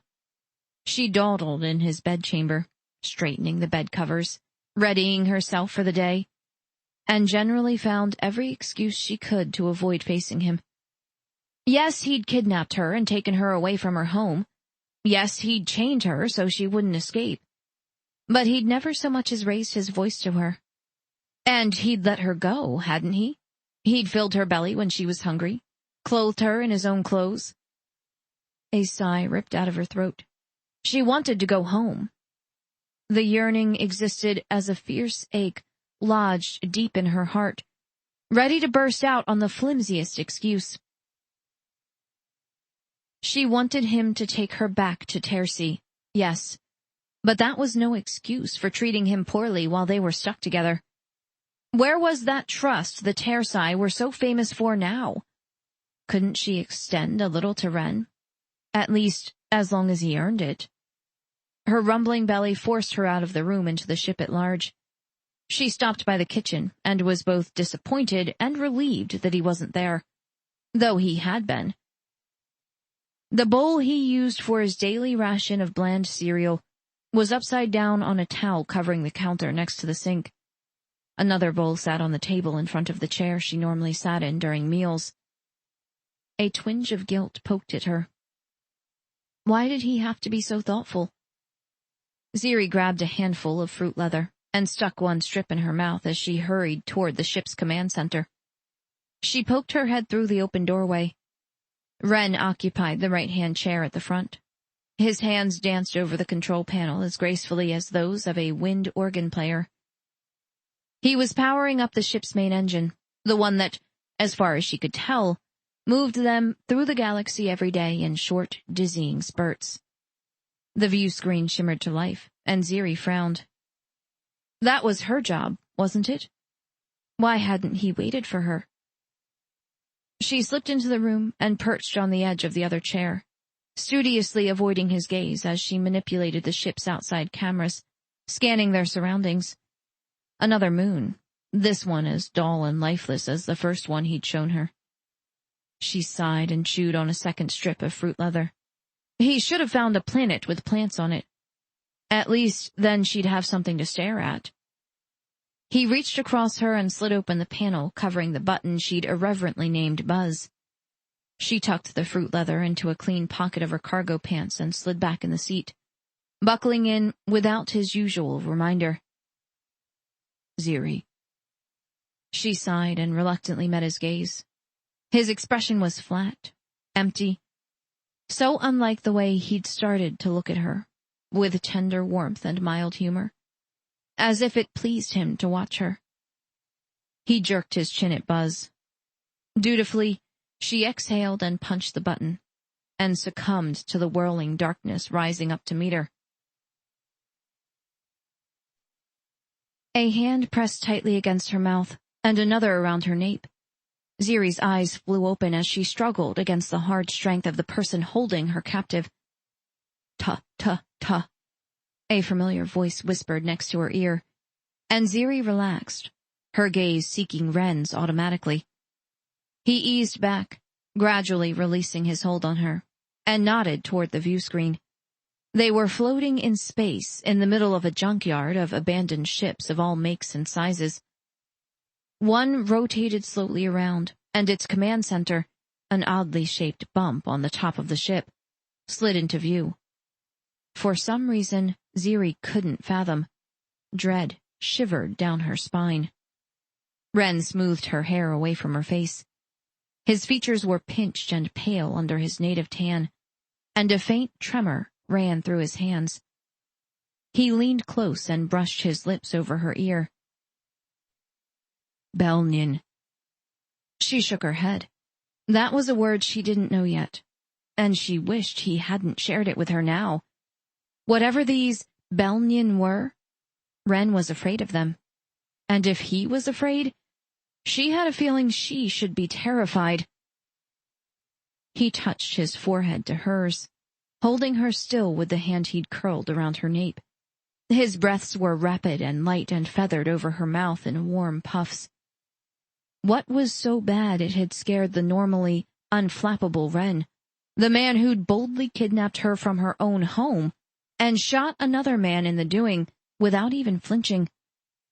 His trembling hands skimmed over her face and hair, over her shoulders and down her arms. Ziri, he breathed. Jarl, Ziri. Abruptly, he released her and focused on the control panel. His hands flew across it, tweaking controls. Ziri stayed where she was, uncertain as to how she could help. She frowned and tried to remember the exact sequence of his routine before Buzz sent them to another place each shipboard morning. Entering coordinates, maybe? Yes, there. That was a systems check. He'd tried to teach her how to do one, but she'd only understood maybe half of what he was doing. If she could read his language, it would be different. She'd have something to help her. But between that lack and the language barrier barring full communication with Ren, she was lost. His hand stilled on the console. On the view screen, another ship drifted ominously closer. A metallic bang jolted Ren's ship, startling Ziri into a small yelp. Her heart leapt into her throat. She slapped her hands over her mouth and stared wide-eyed at Ren. His dark eyes held a kind of hopelessness she'd never seen before. Not in him. Not in anybody. Slowly, that look changed, morphing into fierce determination as he looked at her. He reached past her, popped open a panel to her left, and pulled out 2 blasters, gripping them both in one hand. With the other, he unfastened the buckles holding her to the chair and dragged her out of it by her upper arm. She stumbled along behind him toward the room's other console, an upright fixture situated halfway between the exit and the main console. He tucked her into the small space behind it and pushed her legs close to her body.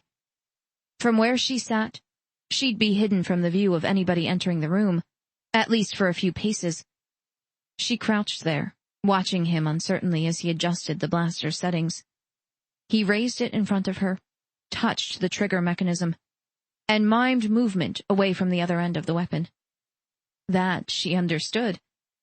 Tersai might be trusting, but they weren't stupid. Her father had shown her how to use a similar weapon when she was nearly grown, insisting that she become familiar with it before he allowed her to move out on her own. She'd tucked it away and rarely even thought about it. Who needed a weapon in Arden Hollow? She glanced at Ren and scowled. Right. Trust her to be the first person needing a weapon for something other than scaring off sand leeches, and even then, she hadn't thought to use it. Where exactly had her head been the night Ren had barged into her home? He pressed the blaster into her icy hands. Ziri, he murmured. His eyes roamed over her face, landing on her mouth, and before she could draw a breath, he leaned in and captured her mouth with his own. His lips were soft, tender, the kiss so fleeting she barely had time to absorb what had happened.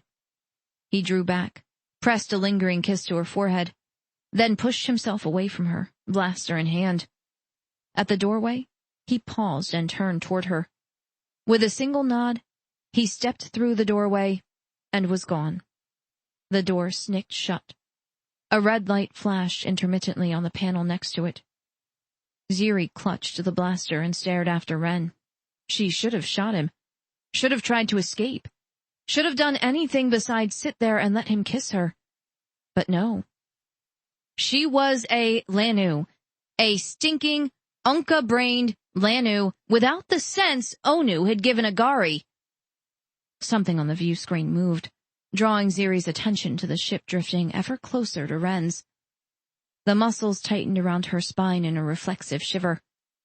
On second thought, anything that scared Ren into willingly giving his captive a blaster was something she wanted to avoid meeting. She huddled behind the console and waited for his return, hoping he'd be the next person to walk through the door, and not whatever was housed within that other ship. Chapter 8. Ren pressed his back against the door to the bridge. His heart pounded in his chest, and the memories of that long-ago time crowded into his mind.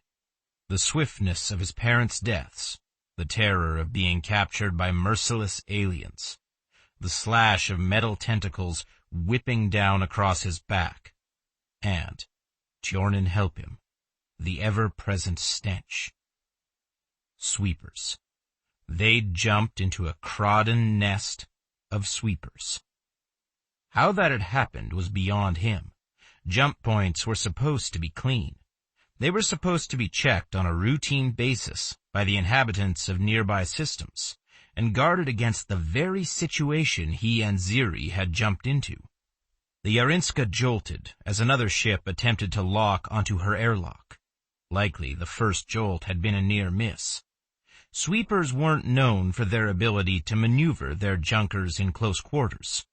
If he was lucky, they'd take at least 2 more tries before they aligned the 2 ships correctly.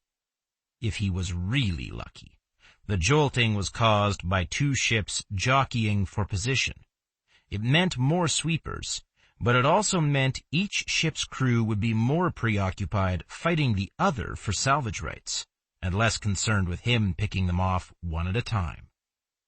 Ren leapt into a run, racing down the main corridor to his bedroom and the armor he'd stored there. He didn't have time to put it all on, but the helmet would come in handy. It would filter out the stench of the creatures trying to board the Yarinska, and the infrared sensors embedded within it gave him a slight tactical advantage. If worse came to worse, he could lash himself against one wall of the cargo bay and blow the airlock. With the helmet on, he could breathe through the resulting pressure loss. Not for long, but for long enough. They might lose a lot of supplies, but at least they'd be rid of the sweepers, so he could maneuver the Yarinska to another jump point. By the swift calculations he'd done before he left the bridge, the jump engines had just enough juice left in them for a short leap into a nearby system. They could find a safe hiding place and power almost completely down, waiting out the sweepers' inevitable pursuit and eventual disinterest. It would be uncomfortable, especially for Ziri, but it could be done. He retrieved his helmet and slipped it on, stuffed extra battery packs into wherever he could fit them, and strapped a half-keg-long knife to his thigh. That might come in handy, depending on how many sweepers there were, though he wouldn't be able to use it for long. As ready as he'd ever be, he veered off toward the cargo bay, shutting everything out of his mind as he went, the fears stabbing at him. Ziri's wide eyes and the sweet taste of her mouth, the knowledge of what would happen to her if the sweepers found her. He closed everything off and slipped into the cargo bay, determination stealing his courage. 2 sweepers huddled on the far side of the largely empty space next to the airlock, their misshapen forms clearly visible against the flat gray of the Yarinska's exterior wall. Bile shot up Ren's throat, searing the back of his mouth. He swallowed it down and crept into the bay, his boots nearly silent on the hard floor. A 3rd sweeper shambled out of the open airlock, its hulking form swaying on thick, humanoid legs, its tentacles swirling around its back in languid sweeps. This one had 2 eyes. Large ovoid discs as big as Wren's hand, set into a pointed skull above a gaping maw filled with row upon row of tiny pointed teeth. Those eyes fixed on him. A nasal roar escaped the sweeper's mouth as its back arched in a primitive display of domination. Tentacles writhed and twitched, their ends searching for the threat the sweeper had sensed. Its roar echoed around the cargo bay, and the other sweepers scuttled across the floor, well out of its reach. The sweeper's head lowered, and its bulbous feet swept from side to side. Wren aimed his gun and braced himself. The sweeper bunched itself into a tight ball, then launched itself upward, arcing through the air toward Wren. He followed its path through the cargo bay, waiting. The sweeper hit the highest point of its jump and began a controlled descent, its tentacles splayed out around it, flattened against the air rushing past them. 20 keg, 15. When it was 10 keg away, Wren fired. Bim, bim, bim. 3 short pulses flashed out of the gun's barrel, each one hitting the sweeper in its armored chest, rippling red bursts of energy over the unwieldy alien. Its tentacles went limp, and it bobbled, teetering onto its side in midair. Wren scrambled out of the way, barely avoiding it as it crash-landed into the space he'd occupied mere ticks before. He tossed a quick glance over his shoulder. The Kraden thing was down, unmoving. Satisfaction rolled through him. One down, probably Umlek more to go. He aimed at the other sweepers, shuffling their feet from side to side at the far end of the cargo bay. If he could get to the airlock, he could manually disengage the other ship's hold on the Yarinska. Not an easy task with the Kraden things shuffling through the opening. Even as the thought flitted through his mind, 2 more sweepers passed through the airlock, and 2 more after that. He shifted his aim to the overhead lights, and mentally cursed the necessity of shooting them out. Sweepers couldn't see as well in the dark as he could through his helmet's various filters, and with the Kraden filth pouring into his ship, he needed every advantage he could get. Bim, bim, bim, bim.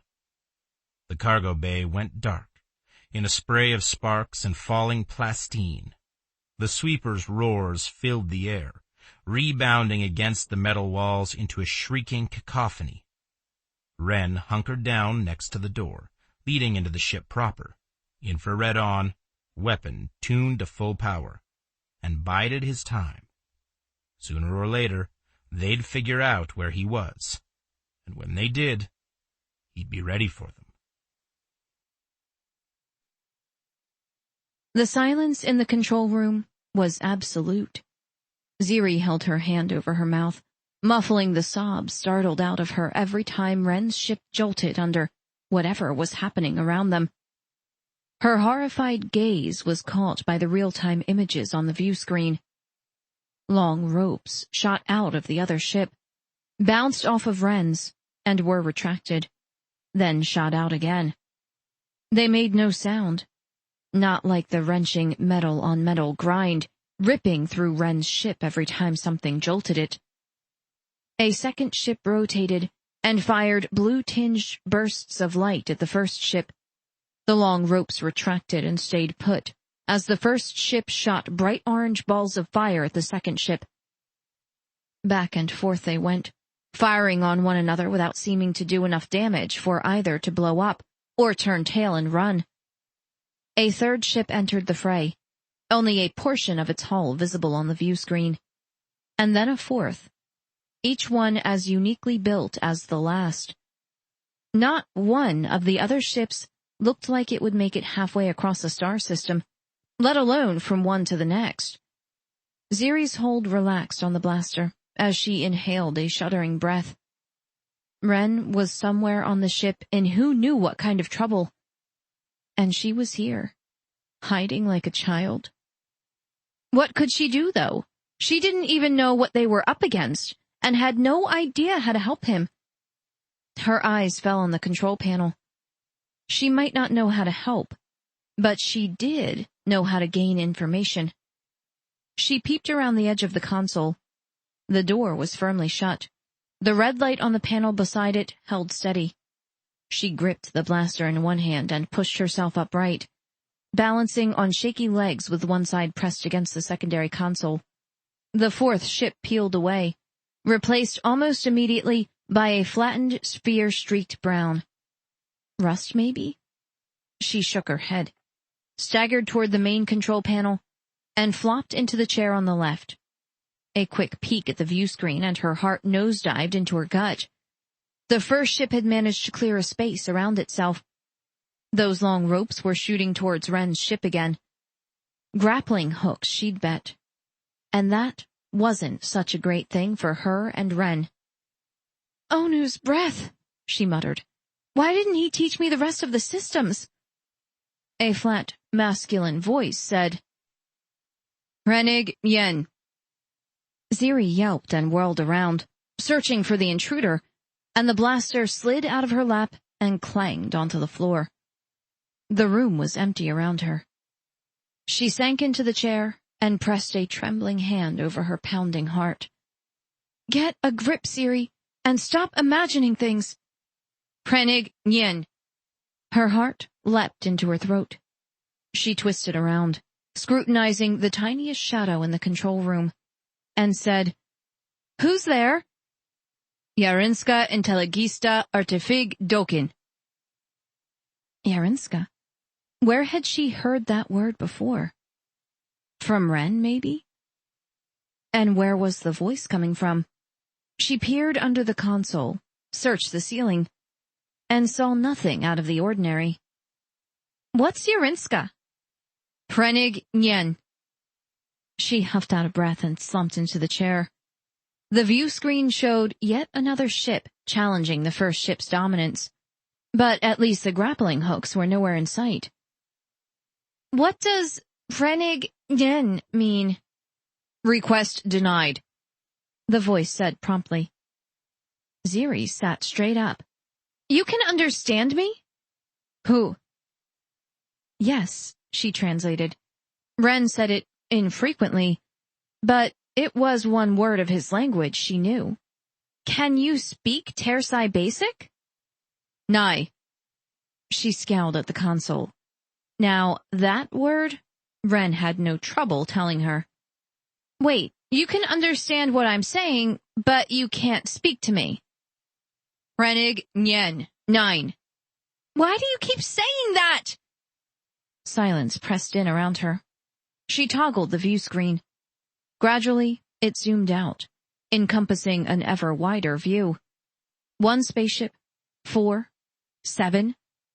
Her fingers slid off the toggle and thudded into her lap. How many spaceships were they up against? She tried sorting them out, picking distinct features on each one, and eventually gave up. Too many. "Belnian Loof," the disembodied voice said. "Oh, so you're speaking to me again." Ziri shot an exasperated glare at the ceiling. "It's not like Ren didn't already tell me about Belnian." Whatever that was. "Ren Abid Alna." The view screen shimmered. The outside view faded and was replaced by a headshot of Ren, glaring sternly down at her. Line after line of text appeared to the image's right. She squinted at it, trying to decipher it. "You could at least show me this in Tersai Basic." "Prenig Nyen," the voice said. In spite of the voice's standard, "request denied," the words next to Ren's image blurred, then reappeared in Tersai. Ziri read them eagerly, her peril forgotten. Ren Abid Alna. Birthplace, unknown. Birth date, unknown. Current residence, Abu. Fluma system. 12th quadrant. Where is the Fluma system? A map of the galaxy popped up, zooming in on a bluish planet with thick white clouds scattered in streaks through its atmosphere. The planet shrank and shifted to the left. Rows of text appeared on the right of the view screen, listing the date the planet was discovered, its non-humanoid inhabitants, the day it was settled, the primary languages and cultures. Ziri scanned through the text, memorizing as much of it as she could. That was probably where he was taking her. And if so, she needed to know everything about it. Maybe a piece of that information would help her escape. Light pings echoed through the control room, and Ren's ship jerked forward. The momentum pushed Ziri back into the chair, hard. Her head bounced off the seat, painfully wrenching her neck. "Crawdon Belnion," she murmured, and slapped a hand over her nape, rubbing the crick out. She'd forgotten all about the mess she and Ren were in. "Belnion Loof," her unseen companion said. Ziri shrieked at him. "Could you tell me something useful for once?" "Oh, you're just like him," the voice said in a petulant huff. "Demand, demand, demand. See if I help you out again." The view screen went blank. Ziri gaped at it, her mind scrambling through the bizarre conversation she'd just had. Had she been talking to the ship this whole time? She glanced around. "Hello?" A scratching sound filled the room, coming from somewhere overhead. Great. That was probably something trying to get in. Ziri tapped the view screen's control. Nothing happened. She tapped again and again, exactly the way Ren had shown her. The view screen remained stubbornly dark. "Come on, you Lanu! I need to know what's happening!" A loud bang came from behind her. She spun around in the chair. The crick in her neck twinged and she hissed in a breath. Crawdon lurching and jolting and banging. What could possibly go wrong next? Something hard and heavy hit the door. Ziri watched, horrified, as the metal panel covering the doorway groaned and buckled under the heavy battering coming from the other side.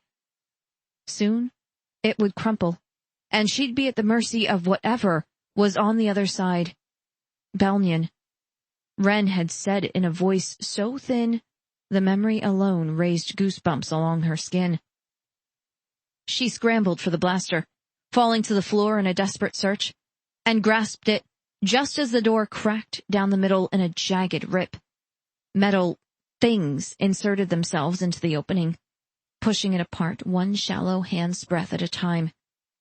A creature lurked on the other side, its figure gradually revealed through the door's ruins. A hideous creature with tiny eyes embedded in its pointy head, a round, lipless mouth, and stubby, trunk-like arms. The stench hit her then, raw and sharp, like fermented sewage mixed with rotting fish. She gagged and threw her arm over her nose, blinking tears out of her eyes. It was the worst thing she'd ever smelled by far. Worse than the worms she and Ren had found in the water system. Worse than a trapped Gari's acrid fear. Far, far worse than a sand leech with its gullet split wide open. A handful of the creature's beady eyes shifted to her. The metal things wrenched open the door and swarmed inward, waving around the creature as it stepped over the ruined door jamb toward her. The full horror of its figure hit her then, its hulking size and brutal intent and overpowering stench, and she screamed and screamed, calling for Ren over the deafening roar issuing out of the creature's teeth-filled mouth. Chapter 9. The gun's last battery pack lost its charge in the middle of a sweeper's jump toward Ren. In the time since he'd taken out the first sweeper, he'd made it almost to the airlock, gunning down sweeper after sweeper on his way around the cargo bay. Only 3 were left, but that was 3 more than he could handle without a long-range weapon. Up close, the sweepers were slow and easy to dart around. Their metal-encased tentacles were not. Those things never gave up. Guided by instinct more than anything, they'd prick Ren to death with their sharpened tips if they didn't beat him senseless first. He'd fallen under their whipping sting often enough as a child to know how they worked. The tentacles of the sweeper in mid-jump slashed through the air and stiffened, their flat surfaces marginally slowing the sweeper's descent. Ren waited until it was almost on him, then jumped out of the way, rolling closer to the airlock as he evaded the sweeper's heavy landing. The Yarinska lurched forward, knocking the sweepers off their feet. Ren slid along the cargo bay's floor, his momentum carrying him by the airlock's entrance. He twisted around and reached for it, scrambling for a grip along the metal lip. His hand latched onto the doorframe, halting his slide, and his shoulder wrenched painfully in its socket. He heaved himself toward it one-handed, not bothering to muffle the sounds of his movement. The sweepers knew where he was. Even the dark couldn't protect him now, wouldn't inside the airlock under the soft light gleaming overhead. He needed that light on, even if it exposed him to the sweepers. Their shuffling steps closed in on him, slow and steady. They probably thought they had him surrounded. Once a sweeper cornered its prey, it took its time, relying on brute strength and the vicious swipes of its tentacles to subdue any resistance, a tactic that usually worked. It might this time, too, if he didn't move his ass. Ren toggled the view on his helmet from infrared to normal vision and hauled himself into the airlock. The manual release was on the far side, next to a small control panel set into the wall beside the outer lock. Ren punched an override code into the panel, forcing the Yarinska's outer lock shut, blocking any more sweepers from entering. Metal tinged on metal, not 5 keg behind him. Ren ignored the sweeper creeping steadily toward him and punched his elbow into the glass case covering the manual release. A roar echoed through the cargo bay. The sweeper disappeared from Ren's helmet-enhanced peripheral vision, dragged away from the airlock by one of the other remaining 2. The sweeper's biggest weakness? They didn't play well with anything, including each other. He grabbed the manual release lever and yanked upward on it, budging it less than a finger's width away from the wall. Just his luck. The crodden thing had probably rusted in place. He heaved on it again, and managed to pop it 1/4 of the way toward where it needed to be. A fight broke out in the cargo bay. Scuffles and thuds mingled with outraged roars. Ren knelt, gripped the lever with both hands, and placed his shoulder under them, then shoved up with the strength of his entire body. Bit by bit, the lever shifted. The clamps holding the other ship in place clanged and ground. Almost there. He gritted his teeth and, muscles straining, forced the lever against the wall. The clamps released with a loud snick, pushed apart by the manual release. Ren sagged against the wall, his breath panting in and out of his lungs in great, gasping heaves. The cargo bay fell eerily silent. Ren sucked in a final breath and held it, his ears tuned to the slightest noise. A metallic ping resonated through the stillness. Heavy feet shuffled outside the airlock, followed by the thump and swoosh of an unwieldy weight being dragged. He eased toward the cargo bay, tense and alert, and peered into the large room. A tentacle whooshed out and slammed into the doorway next to his head, rebounding off the wall with a leaden clank. Ren ducked and yanked his knife out of its sheath. Sweat ran down his back, sticky and wet, dampening his shirt. It clung to him as he stabbed around the edge of the door. The knife thudded into flesh, and the sweeper lurking there shrieked its fury. Tentacles swept down and scraped over Ren's hand, scoring painful welts along his skin. He grunted and jerked the knife back. It slurped out of the sweeper, spilling bodily fluids along its receding path. Ren crouched into the corner of the airlock next to the door, head turned toward the opening. The oblong end of one tentacle slithered into sight not far above his head. He flipped the knife and jabbed the hilt's flat base at the tentacle, hitting its end square on. The metal encasement shattered, exposing the beige appendage it had protected. Ren flipped the knife again and stabbed the point into the uncovered flesh.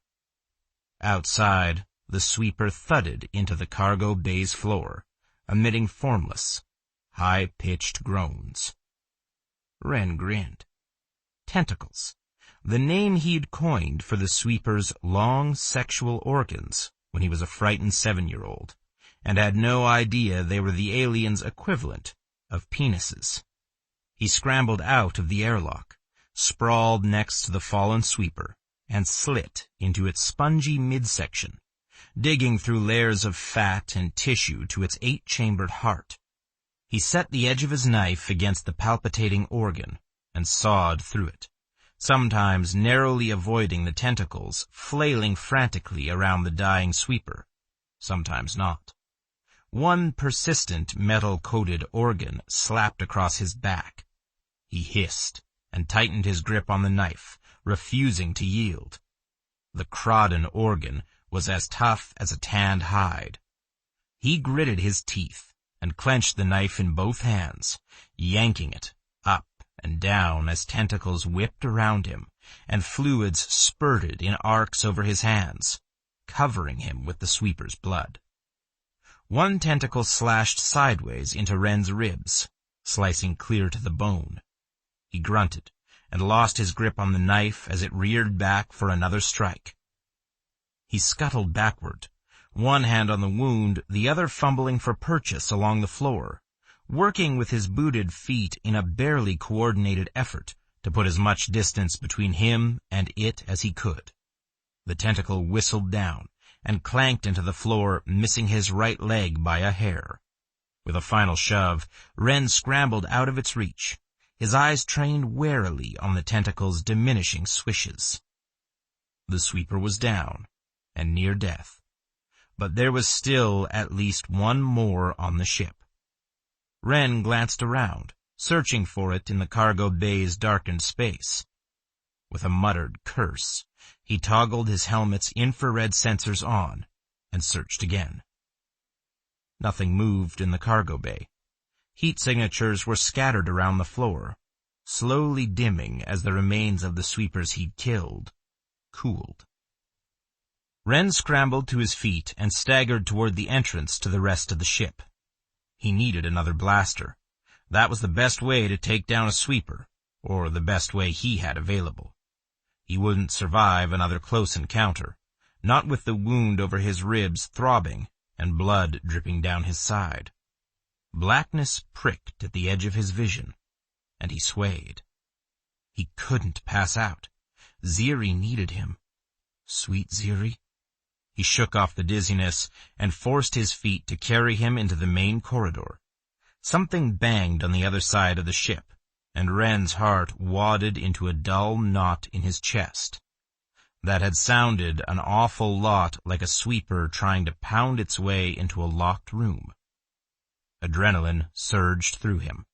The pain receded from his side as he rushed through the ship, stopping long enough to retrieve a blaster and an extra battery pack from a hidden panel in the main corridor. The bangs continued, followed by the bending and fracturing of thick metal, urging Ren forward toward the front of the Yarinska. He was 20 keg away from the conjunction of the main corridor with the bridge's offshoot hallway when a scream tore through the air. "Ren!" Ziri cried, her voice nearly drowned out by the triumphant bellow of a male sweeper in the presence of a fertile female. Ren's breath froze in his lungs. Ziri. His heart lurched and thudded, and he leapt toward the bridge, terrified he might already be too late. Ziri fixed wide eyes on the creature shuffling toward her. Those metal things waved around it, clicking into each other with frightening regularity. The Belnian reached back and caught one in a 3-fingered hand. It pressed something on the side, and the metal shinked back, revealing a fleshy knob at the end of a thick, ropey limb. Nausea roiled in her stomach. The metal things were actually a part of the Belnian?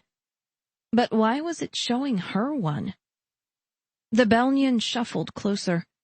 Ziri scooted carefully under the control panel, as far as she could go, and pointed the blaster at the creature. "I'll shoot! I'm not kidding either. Just get out of here and I'll let you go. But if you come closer, I swear by Onu's beard, I'll use this blaster on you." It lurched toward her, startling her, and crouched on its knees in front of her. She bobbled the blaster, right at her grip. The knobby appendage waved toward her and touched the hem of her pants. She kicked out, and the thing jerked back, narrowly avoiding being hit. The Belnian roared and grabbed her ankles, then yanked her out from under the console. Her head whipped back and banged on the metal, and the blaster went flying. Pain radiated through her skull. She grabbed the back of her head and hissed, cursing the Belnian, Ren's ship, Ren, and anything else she could think of as the Belnian dragged her steadily forward, its grip on her unrelenting. Something prodded the juncture of her thighs. Ziri tensed and lifted her head. The knobby thing was poking at her womanhood through the pants Ren had loaned her. She jerked her gaze to the Belnian. It was watching the knobby thing prod between her legs, its glinting eyes unblinking above its slack mouth. Horror swept over her, icy cold, splashing hard reality down around her. That thing was trying to have sex with her. If she didn't do something to stop it, it would figure out how. And it probably wouldn't stop with the one knobby thing it had uncovered. She bucked and screamed, yanking her ankles in a futile attempt to shake the Belnian's firm hold. The knobby thing reared away from her womanhood, and the Belnian roared. She flinched away from the noise. Onu's breath. Didn't it have another volume? It yanked her forward again. She twisted in its grip, angling her head around in search of the blaster, and finally spotted it on the other side of the chair, wedged against the wall. The knobby thing slid under her shirt. It stroked her stomach, as warm and smooth as human skin, and groped its way over her body in random touches. Ziri gagged and rolled her hips, and the Belnian, for whatever reason, slackened its hold on her left leg. She pulled it free and kicked as hard as she could, landing a solid strike on firm flesh, and wiggled her other leg out of its grip, stretching one arm toward the blaster. Bim, bim, bim! Ziri glanced toward the rapid pings, one hand still patting the ground near the blaster. Waves of red light raced over the Belnian's frozen form. Slowly, it tilted to the side and splatted onto the floor. Behind it, a helmeted man aimed a blaster at the creature. Ren. Ziri's hand landed on her blaster. She curled her fingers around it and scrambled toward her savior. His arms dropped to his side. His knees buckled. And down he went, falling to the floor in a heap of limp limbs. "Oh, no," she said. "No, no, no!" She crawled to Ren, around the felled Belnian, and ran frantic hands over him, grimacing at the sticky fluid splattered in great gobs along his entire body. Her fingers brushed over his ribs, and he groaned, rolling his head along the floor as his breath hissed out of the mask covering his mouth. She looked closer and stifled her own groan. He was hurt there, probably hurt in at least a handful of other places. She wouldn't be able to tell until she stripped him down and washed the foul-smelling Belnian goo off of him. "Ziri," he whispered. Another jolt of metal on metal reverberated through the ship, and it jerked forward. Ren rolled onto his side, moaned softly, and struggled onto his hands and knees. She grabbed one of his arms and threw it over her shoulders, bracing herself under him, taking his weight as they fumbled their way upright. His hand pressed down on her shoulder and he listed into her. Ziri stumbled under his solid bulk, her heart leaden in her chest. No, she couldn't let him fall. She needed him to help her get them out of this mess. And he needed her to guide him. She found her footing and wrapped an arm around his waist, holding him tightly against her side as they eased their way toward the control panel, swaying through the ship's irregular lurches, and the cold, cold fear that the Belnian would wake up and attack them again. After what felt like an eon, they reached the chairs. Ziri maneuvered Ren into one, buckled him in, and sank into the other, fastening herself to it automatically. He jerked his chin toward Buzz, but she already knew what to do. She slid the panel back, waited for the button to rise into its fully upright position, and slapped her palm into it, shooting them across the galaxy, and hopefully well out of reach of the alien creatures that had attacked them. A persistent alarm prodded Ziri into alertness. She shook off the dizzying effects of space travel and glanced at Ren. He was slumped over in the seat, his head tilted at an odd angle, his arms limp and unmoving. She fumbled her harness off and pressed unsteady fingers to the pulse at the base of his throat, along the bottom edge of his helmet. A harsh breath whooshed out of it, and she closed her eyes and murmured a soft, thankful prayer. The helmet needed to come off. She groped along it, searching for a release mechanism. Her fingers slid over a series of slight indents. She pressed each one, and at last, the helmet clicked and popped open. "Belnian Luv," a mild voice said. Ziri twisted around and glared at the view screen. "Where were you when I needed you?" "Krenig Nyen." "Request denied my bottom," she muttered. "I could have been raped, you Lanyu. Or worse. But no, you just sat there sulking." Ren stirred. "Ziri." "I'm here, Ren." She widened the helmet's hinges and pulled it off him as gently as she could, and bit her lip. His skin was so pale. He had to have lost a lot of blood, and she had no idea how to help him replace it. Repair every water filter on the ship? No problem. Bandage up her wounded kidnapper? Not a clue. Unfortunately, that was the one thing she'd never apprenticed at. Being a healer took more patience and fortitude than she possessed. And right now, she regretted the lack. The alarm changed from a steady buzz to a whooping siren. Ren's eyelids fluttered open. He braced a hand on one arm of his chair and leaned toward the control panel. Ziri hurriedly propped him up with a hand wrapped around his upper arm and another across his broad back. His hands were slow as they shifted across the instruments. The view screen flickered to life, centered on what Ziri hoped were their new surroundings. A gas giant lay ahead of them. Sweeping bands of color swirled through its atmosphere. A dull gray moon rotated into view. Deep-shadowed craters were scattered in uneven pockmarks across its lifeless surface. Ziri focused on helping Ren, toggling switches he couldn't reach, serving as his balance when his strength waned. After a short eternity, the ship slipped into one of the moon's craters and landed on its floor. Ren's hands continued to move across the control panel. One by one, the ship's systems ground to a halt. The view screen, the alarm, the ever-present hum of the engines. The lights went last, replaced by the red glow of emergency lighting. She sucked in a breath. What had Ren done? They wouldn't survive an hour without heat and life support. She didn't have to be a travel-weary spacer to know that. His hand slid off the control panel. "Ziri," he whispered, his voice so low and thin she nearly missed the word.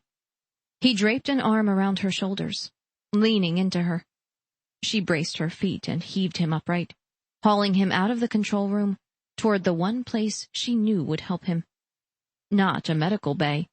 In her time aboard Ren's ship, she'd never found one, though one was probably tucked away behind one of the doors Ren had locked against her nosiness. She wouldn't know what to do there anyway. But a shower and bed? And maybe a first aid kit? Those she could work with. If Wren hadn't cut the water system off. The stench of whatever covered him wafted to her. Ziri grimaced and guided him down the long hallway toward his bedchamber. Please, let the water work. Or at least, let it be fixable. She hefted his arm into a better position around her shoulders and racked her mind for probable locations of sterile bandages. Chapter 10. Gentle hands swept over Wren's leg, waking him. He held himself still under the steady touches, measuring their progress along his limb as he prodded his memory. The room was cold and nearly silent. The only sound the distant thrum of a barely audible engine. He ached from head to toe, especially along the right side of his torso and down his left leg. The fingers grazed his bare skin high on his thigh, just below his manhood and above the ache, and a soft breath blew across his naked penis, stirring more than a little interest within the traitorous appendage. His eyes flew open. Ziri sat on the edge of his bed beside his legs, staring at his growing erection. Wait, that couldn't be right. Every time he got anywhere near her with an erection, she shied away. He lifted his head slightly and squinted at his lower body. A large bandage covered the top part of his thigh. Her fingers plucked at the tape holding it in place, maybe trying to remove it. His skin tingled wherever she touched, warming him to the core, fanning the flames of need he'd struggled to control since meeting her. He groaned and let his head fall into his pillow. It wasn't working. The more he was around her, the more he wanted her.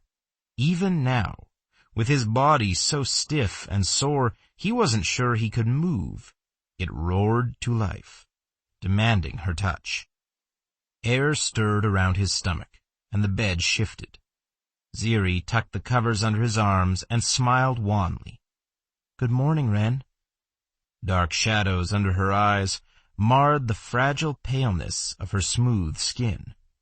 He groped for her hand and clasped it in his own, alarmed by the tremor running through it. She glanced at the ceiling and blinked, and her smile faded. Her lower lip trembled once, then firmed, and something both tender and fierce clutched Wren's heart in a tight fist. His brave Ziri. What had she gone through since he'd passed out on her? He tugged her gently down, cradling her against his chest. "I'm sorry, Ziri. So sorry." She cupped her fingers over his ribs and buried her face in his throat. Her sniffles became sobs and her body shook, and he held her, simply held her, until the storm passed, comforting her the only way he could, with the strength of his embrace and softly murmured words she couldn't yet understand. A long while later, her sobs quieted, and the tremors running through her transformed into shivers. She eased away from him, face averted, and went into the head. Water splashed in the sink, and he frowned as memory caught up to him, jumping into a nest of sweepers, killing them one by one, finding Ziri on the bridge with the last one standing over her, doing Chornin knew what to her. He'd shut most of the systems down, leaving the ship on backup power while there was a chance the sweepers would come after them. That meant no water, but that wasn't what was important. Wren rolled unsteadily off the bed, ignoring the twinging aches of healing wounds and the near-frigid temperature of the air against his bare skin, and padded after Ziri. She was standing at the sink, staring at herself in the mirror.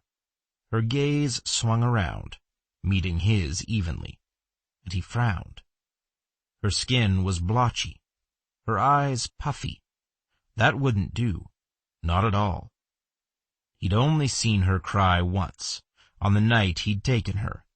Even then, her tears had been few, her fear limited to hoarse pleas. After, she'd thrown her shoulders back and stuck her stubborn chin out and made the best of her situation. But she hadn't cried. Ren stepped into the bathroom and gathered her close, and her arms wound around his waist. She was warm and soft, in spite of the bulk of her clothes. His clothes, he amended with a grin. From the feel of it, she had on at least 3 shirts under the oversized sweater. Relief rushed through him. A woman's tears were a mystery to him. How did a man go about fixing what hurt his woman? But the cold he could fix, and would as soon as he pulled on some clothes. Ziri eased back, her eyes fixed on his chest. Her fingers drifted there, rubbing lightly along the skin covering his sternum, touching him exactly the way he'd hoped. He jerked his chin toward the sink and arched an eyebrow, and her cheeks flushed pink. So she'd been up to something, had she? His mind flipped through the possibilities as she fidgeted and nibbled on her lower lip, her blue-gray eyes wary. Did she know enough about the Yarinska to figure out how to operate each system separately? Or had she merely used her knowledge of the water system to turn it on? She stepped out of his embrace, keyed the bathroom door shut, and switched the shower on. Ren crossed his arms over his chest and leveled a stern look at her. She grinned sheepishly and shrugged, and he relented, too charmed to rebuke her. He'd wanted her to learn how to operate the Yarinska anyway. This was a good enough start, and it proved her interest, at least in the ship. Maybe he was growing on her a little too. Ziri plucked at a bandage covering his upper right arm. He glanced around and caught his reflection in the mirror hanging above the sink. Self-adhesive bandages dotted his arms, covering most of his skin around larger, white gauze held on by gobs of bandage tape. He pulled one self-adhesive bandage off and discovered a shallow scratch, hardly deep enough to worry over. Another one went the same way. It, too, hit a mere pinprick.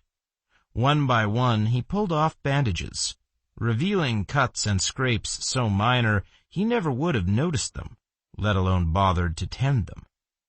Humor rose, swift and pure, and he grinned at the top of Ziri's bent head. She'd tended him. Maybe not the way a trained healer would, but her gentle hands had done the trick, caring for him when he'd been unable to care for himself. Tender warmth rose, mingling with the humor.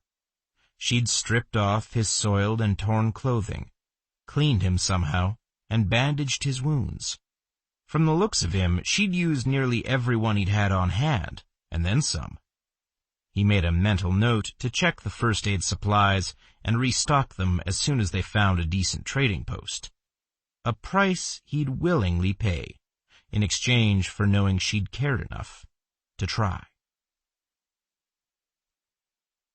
Ziri stayed inside the tiny head, her eyes trained on him as he cleansed himself under the shower's thin spray. Ren refused to turn his back. She'd already seen every bit of him, probably touched every bit too. If it offended her to see him naked, she could easily leave.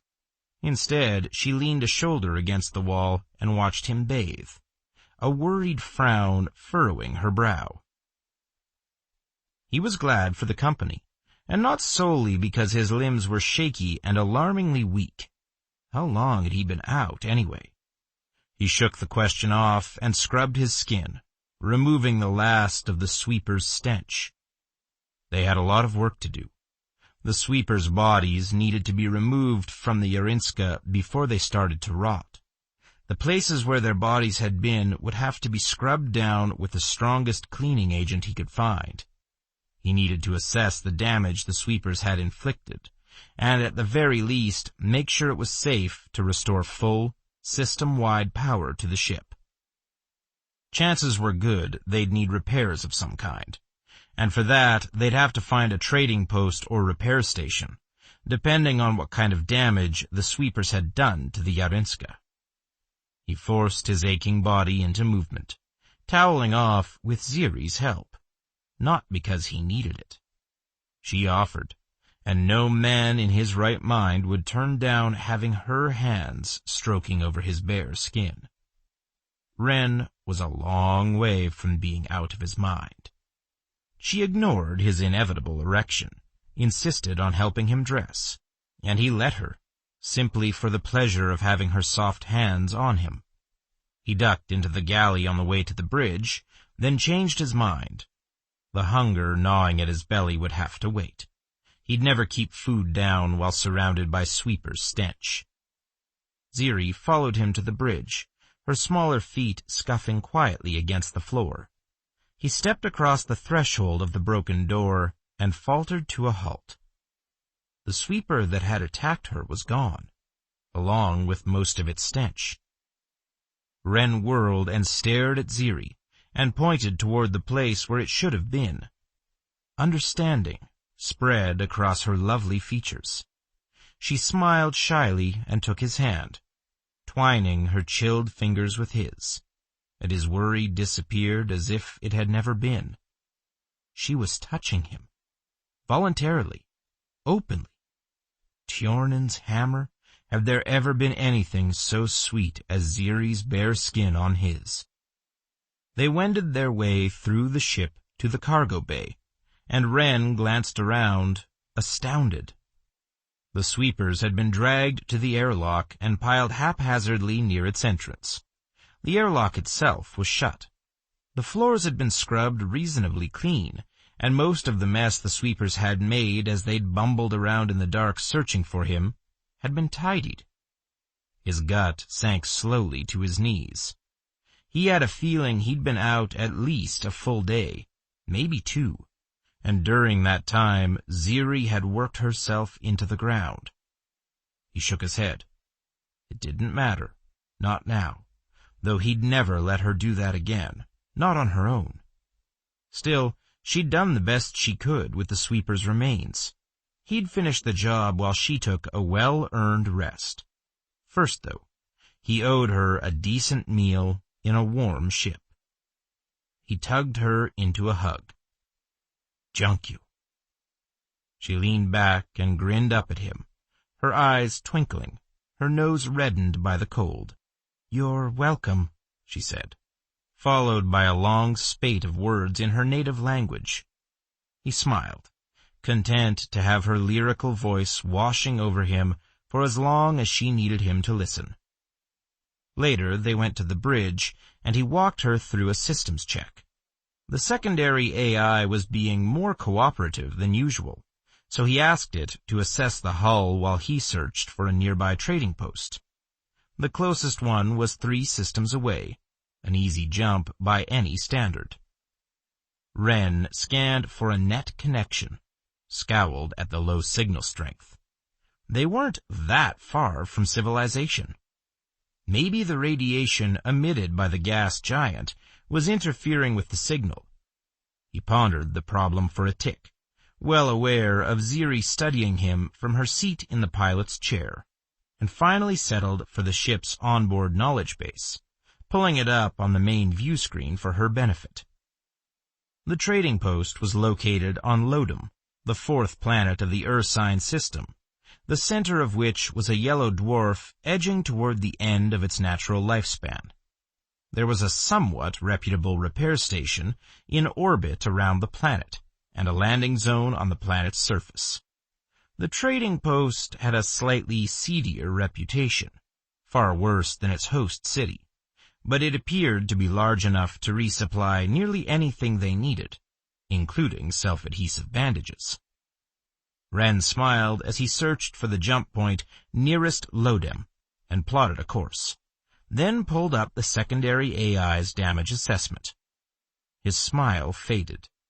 Crodden airlock needed work, serious work if they wanted to make it home in one piece, though it would survive one more jump the way it was. Between that and repairing the doorway to the bridge, he'd barely have enough wood left over for the bride price. He glanced at Ziri out of the corner of his eye. She was staring intently at the view screen as her fingers tapped an irregular rhythm on her thighs. They needed a better way to communicate. Either he needed to replace the primary AI or find an auto-learner programmed with his language, preferably both. Either one would strain his credits. Both, on top of the Yarinska's repairs, would drain his accounts almost completely. He slumped into his seat and scrubbed a weary hand over his eyes, breathing through the sorrow clogging his chest. If he'd waited 2 more galactic standards, this wouldn't have been an issue. 2 more years of trading and raiding would have padded his accounts against hardship. If he'd chosen a quicker path home, they never would have jumped into that nest of sweepers. But Ziri wouldn't have had time to get to know him either. If. The possibilities crowded through his mind, teasing him with what might have been, while the bleakness of reality clawed at him. He could see no way to keep Ziri and ensure her safety too. It was simply beyond his means. Repair the ship the way it needed to be repaired, and he wouldn't have enough wood for the bride price. The choosing was too close for them to avoid it. On that night, she'd stand as a candidate, but some other man would take his place in the inner circle, and Ren would lose her forever. Her eyes flicked to his, curiosity widening their blue-gray depths, sparking a chain reaction of emotion and need within him. Hard resolution won out. He'd find a way to do what needed to be done, but he'd never give Ziri up. Her bright warmth was too precious, too rare to be discarded so easily, and her presence eased the aching loneliness he'd lived with for far too long. She was his, and now that she was, he'd fight for her no matter what odds he faced. Chapter 11. They docked with the repair station early the next day, shipboard time, and shuttled to the surface on a ratty clunker that needed a good scrub and a tune-up. Ziri stood next to him, feet braced against the shuttle's maneuvers, one hand wrapped around a loop protruding from the ceiling. Her other hand held his, squeezing it from time to time.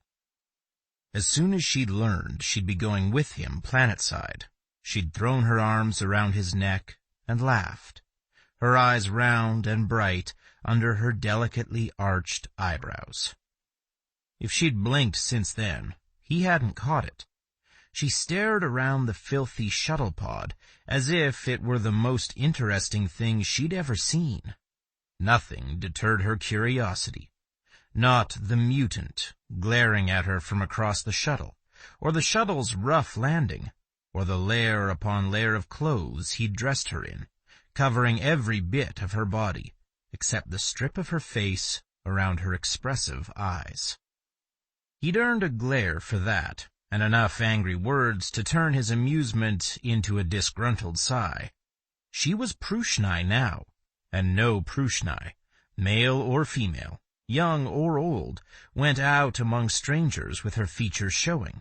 It just wasn't done, and for good reason, though he could hardly explain that to her. Instead, he'd dressed in light clothing and pulled on full body armor over it, hoping she'd get the hint when he fastened the helmet around his head. They disembarked at the landing port and followed the sparse crowd of new arrivals into the trading post, an open-air market lining several blocks on the outskirts of Erix, Lodom's largest city. The sun hung high in the sky, shining down through the thin atmosphere, spreading its meager warmth to the city's residents. Ziri dragged him along behind her, darting from stall to stall along the main strip, clucking her tongue over the array of goods offered for sale. The shopkeepers raised hopeful eyes to him and shrank back under the sharp shakes of his head. Repairs first, maybe a hot meal made with fresh meat and vegetables. After, Well, they'd see. He pulled her to a halt outside the first repair shop they passed, and haggled with the owner over parts and prices and the amount of time needed to refit the outer airlock. When he was satisfied with the arrangement, Wren peeled his glove off and offered a credit chit and his thumbprint for payment. Ziri looked on, her unblinking eyes absorbing every detail of the transaction, from the cleaning bot, zooming over the floor, sucking dust and debris into its recesses, to the owner's long, braided hair, buxom chest, and inviting smile. She tucked her hand into his and followed him out of the shop, then pulled him into a nearby alley, empty of people. "What is it, Ziri?" he asked. "Tuh. She tugged him deeper into the alley, and faced a wall, pressing one side of her body against his. He wrapped an arm around her shoulders, holding her tightly against him, hiding her from the people passing by the alley's entrance. She peeled off one glove, unfastened the knee-length, hooded jacket she wore, and dug a tiny, black drawstring pouch out of the waistband of her pants. A sigh lifted her shoulders. Her gaze lifted to his, uncertainty replacing the excitement that had hummed out of her since their landing. She pressed the pouch into his free hand and closed his fingers around it. He risked a glance over his shoulder. A skinny boy of no more than 10 stood at the mouth of the alley, staring into it at them. Wren growled, putting enough menace behind the sound to frighten off a herd of stampeding Winyu. The boy scampered off, his bare feet a blur against the dirt street. Wren turned back to Ziri, from the half-expectant, half-worried look she wore, opened the pouch, and poured the contents into his gloved hand. A handful of red jewels glinted in his palm, their deeply colored internal starbursts shimmering in the sunlight. He hissed in a breath. "Where did you get these?" Ziri's eyebrows furrowed. She shook her head and closed his fingers around the jewels, her eyes pleading with him for... He shrugged off the irritation at his lack of understanding as his mind raced. One of these jewels had to be worth a small fortune. Did Ziri know that? And why had she given them to him in the first place? Did she want him to trade them for wood, or... He glanced sharply at her. These jewels had to be more than enough to get her back home, and she'd given them to him. For some reason that was beyond him, she'd placed the means of her escape in his hands, trusting him to... what? Secure transportation for her? He returned the jewels to the pouch and tucked them into the waistband of her pants. If she wanted to go home, she could find another way, but by Vode, he wouldn't help her. Her eyes slid shut, and her head bowed, and his heart sank, lodging in his gut with a sickening thud. That's what she'd wanted, and here he'd begun to hope she was learning to want him. She jerked the scarf covering her face down and retrieved the pouch, holding it in her hand in the shelter created by their bodies and the wall they faced. "Sweepers." Her voice was tight and thin, and for a tick he thought she might cry again. A broken sigh shuddered out of her. He tucked her closer to his side, willing her to find some small measure of comfort within his embrace. "Airlock." Her lips pressed into a firm line. "Kitchen." She plucked at her clothes, a helpless expression on her face. She shook her head and said, "No, Ziri. Wren." "Ziri, yes?" And at last he understood. She wanted her own clothes, wanted to pay for her own food, and, the gods have mercy, she wanted to help him pay for the Yarinska's repairs. He almost refused outright. A man who couldn't provide for his woman wasn't a man at all. Hadn't Garrod taught him as much? Even if everything he owned except the Yarinska would become hers upon their marriage, he was still the provider. She managed, he worked. That was the Pruxnae way. The arrangement had served his adoptive people well for generations. And yet, a tiny kernel of hope flared to life within him as an idea materialized in his mind. There was a way they could both get what they wanted, but he needed to find an advocate, a reputable one that would deal fairly with both of them, and he needed to find a trader willing to exchange credits for the jewels Ziri pressed into his hand. Triumph surged through him. She'd unknowingly handed him the very thing he needed to keep her. How upset would she be when she found out her fate had been sealed by her own hand? By the time he told her, after the choosing joined her life securely with his, would she still care? Or would their union be enough to smooth over her anger? He tucked the jewels into their pouch and hid them inside his armor, where they'd be safe from sticky fingers and shady smiles.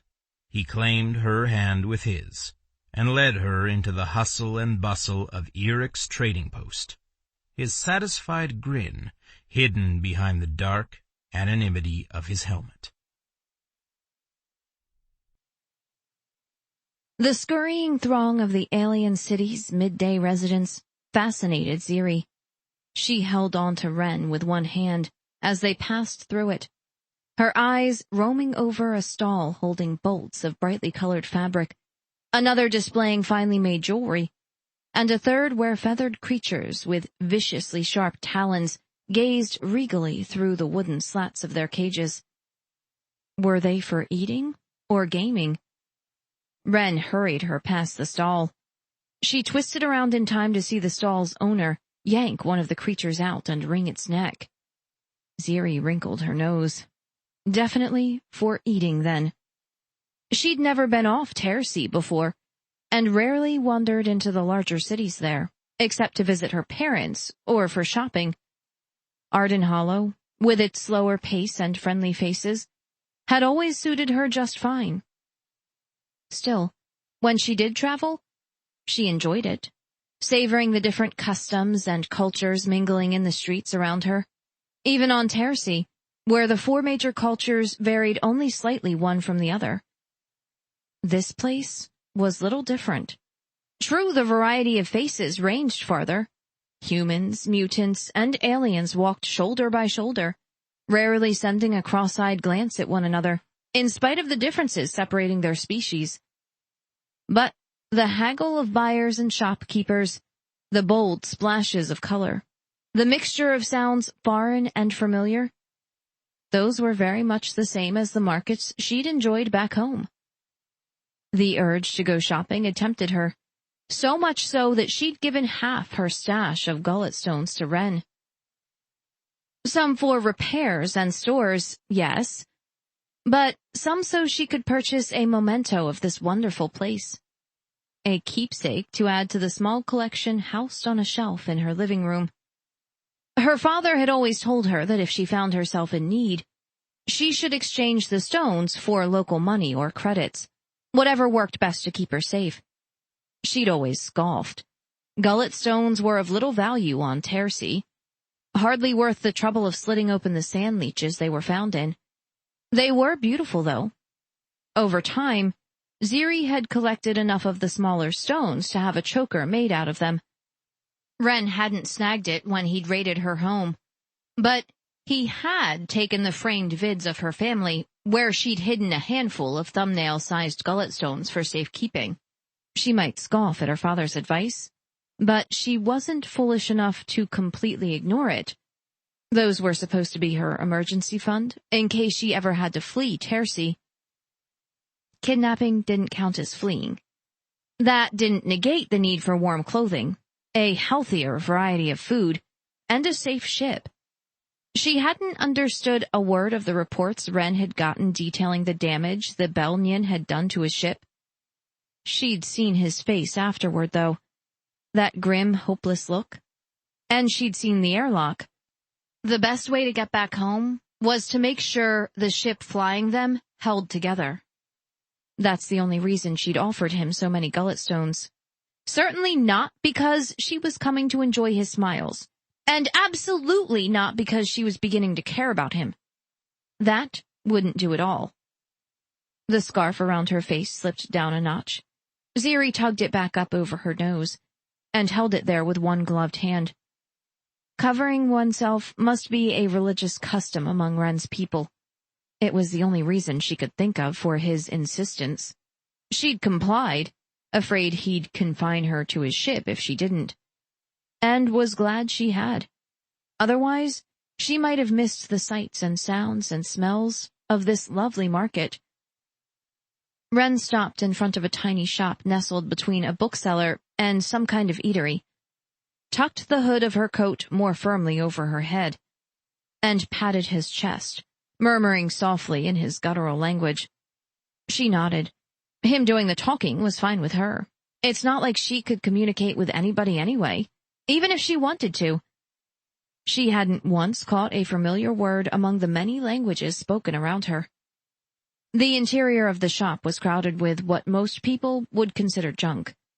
Ziri peered cautiously around, her head lowered, hiding her interest from the greasy shopkeeper holding court behind a time-dulled plastine counter. Ren stepped forward and began the long haggling process with the rotund man while she catalogued curiosities. A black metal oil lamp with an orange sheen rested on a low shelf next to a crudely made clay pot. Fingerprints marred the pot's glazing.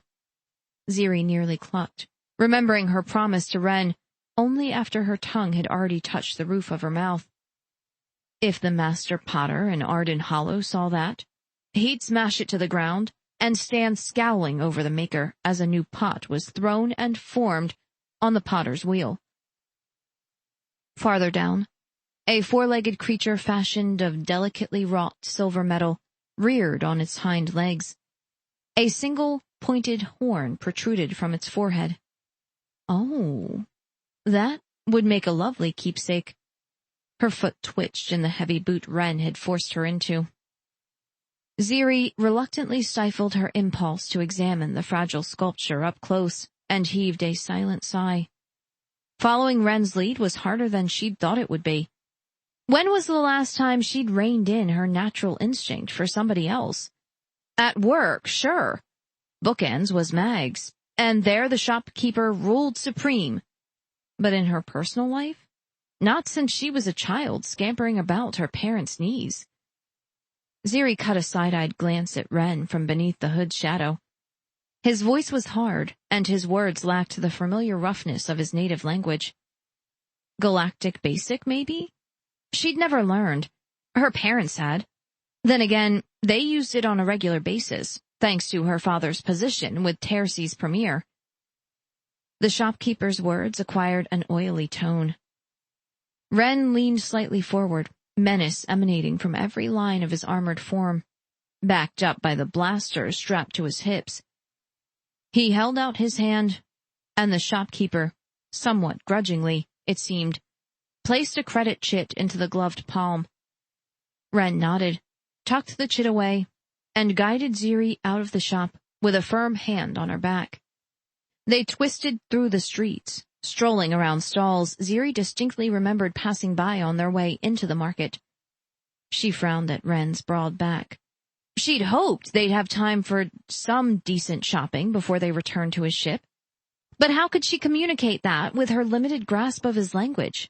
Between a fruit vendor and a stall dripping with huge hanks of yarn in a rainbow of colors, Ren ducked into an alleyway, much like the one she'd pulled him into earlier, and shoved her behind him, flat against a building's exterior wall. His helmeted gaze was turned toward the people walking by, scanning them with his own back pressed against the wall. They waited there for what seemed like half a sun's pace. Ziri blinked back a yawn and sagged against the wall. What were they doing, anyway? It had been a long time since they'd left his ship, and even longer since their last meal. She sniffed, inhaling the fragrant scent of frying meat through the sheer layers of her scarf, and her stomach rumbled. Whatever that was would be nice, if she could figure out how to share her interest with Ren. Abruptly, his arm shot out, snagging the collar of a too-thin man whose creamy skin was flushed. Ren hauled the man up with one hand and snapped at him in a rapid-fire torrent of harshly spoken words. The man held both hands up, palms out. His eyes were wide and sweat popped out along his forehead. Ren shook him and drew back a balled-up fist.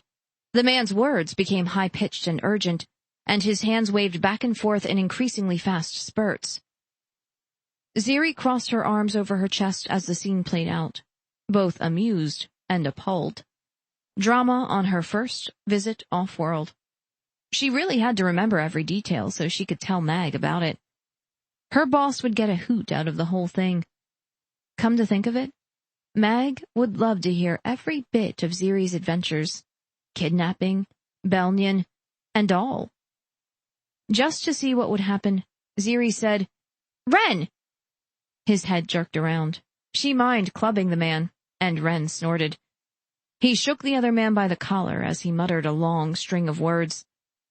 The man turned wide eyes on Ziri, true fear flashing across his expression for the first time. Well, that hadn't been her intent at all. Ren shook the man a final time and let go, shoving him in the back as the poor thing fled. He faced Ziri and popped open his helmet. A wide grin stretched across his features. He yanked down the scarf covering her mouth and kissed her firmly, then covered them both back up and shooed her into the market's busy streets. Ziri's lips tingled, and a warm spiral of something perilously close to pleasure threaded through her. Her mind stuttered and stumbled, trapped in that moment when his lips had pressed against hers. Soft, sweet, and all too fleeting. That was the second time he'd kissed her. Each one so quick she'd barely had time to process it before it was over. Before he took her back home, as he rightfully should, would he kiss her properly? Or would she always be caught between yearning for more and an itch to pinch him for taking such liberties? The sun had dropped halfway down the sky before Ren tugged her to a stop in front of an advocate's glass-fronted office. Dark curtains were pulled over the inside of the window, a symbol of confidentiality, so important to the advocate's trade. Ziri eyed the galactic-wide symbol painted onto the lower corner of the window, a triangle bisected vertically by a thin line. What business could Ren possibly have here? He tugged her inside, and Ziri sighed. The interior was neat as a pin, and warm, a welcome relief after the market's cooler temperature. The floors were polished and clean beneath a blue and gold woven rug, a perfect complement to the soothing butter-yellow walls. A young woman sat behind a wooden table to the left, her pale pink hair wound into an intricate mound of curls on top of her head. 2 doors were placed in the wall on the right, both firmly shut. Ren spoke briefly with the young woman, who smiled and chattered, and tapped notes into a computerized tablet with a plastine stylus. A moment later, one of the doors opened, and a tall man with a long rectangular face poked his head out and smiled. He wore a loose tan shirt paired with equally loose dark brown pants. Nothing like the flowing silky robes Ziri's mother usually wore over her workday clothes. The informal attire didn't seem to bother Ren at all. He followed the man into the room, taking Ziri with him, and slumped into one of the chairs placed in front of the man's desk. The door closed behind them. The man walked around and sat behind his desk, his smile firmly in place. "Piran Nadu." His pure blue eyes fixed on Ziri. She glanced at Ren, whose helmeted head was turned toward her. Ziri Mukuru." The men continued to look at her, so she held out a hand toward Ren and said, "Ren Abed Alna." "Mlimley tells me the 2 of you need an advocate to help you sort out a contract." Ziri gaped at him. "You speak Tersai Basic?" Piran nodded toward Ren. That's why he asked for me in particular. I'm fluent in several languages, including Tersai Basic and Pruxnae Common. Pruxnae? His language? Well, his people. Piran's smile faded. You didn't know? He only kidnapped me about a standard week ago, she said faintly.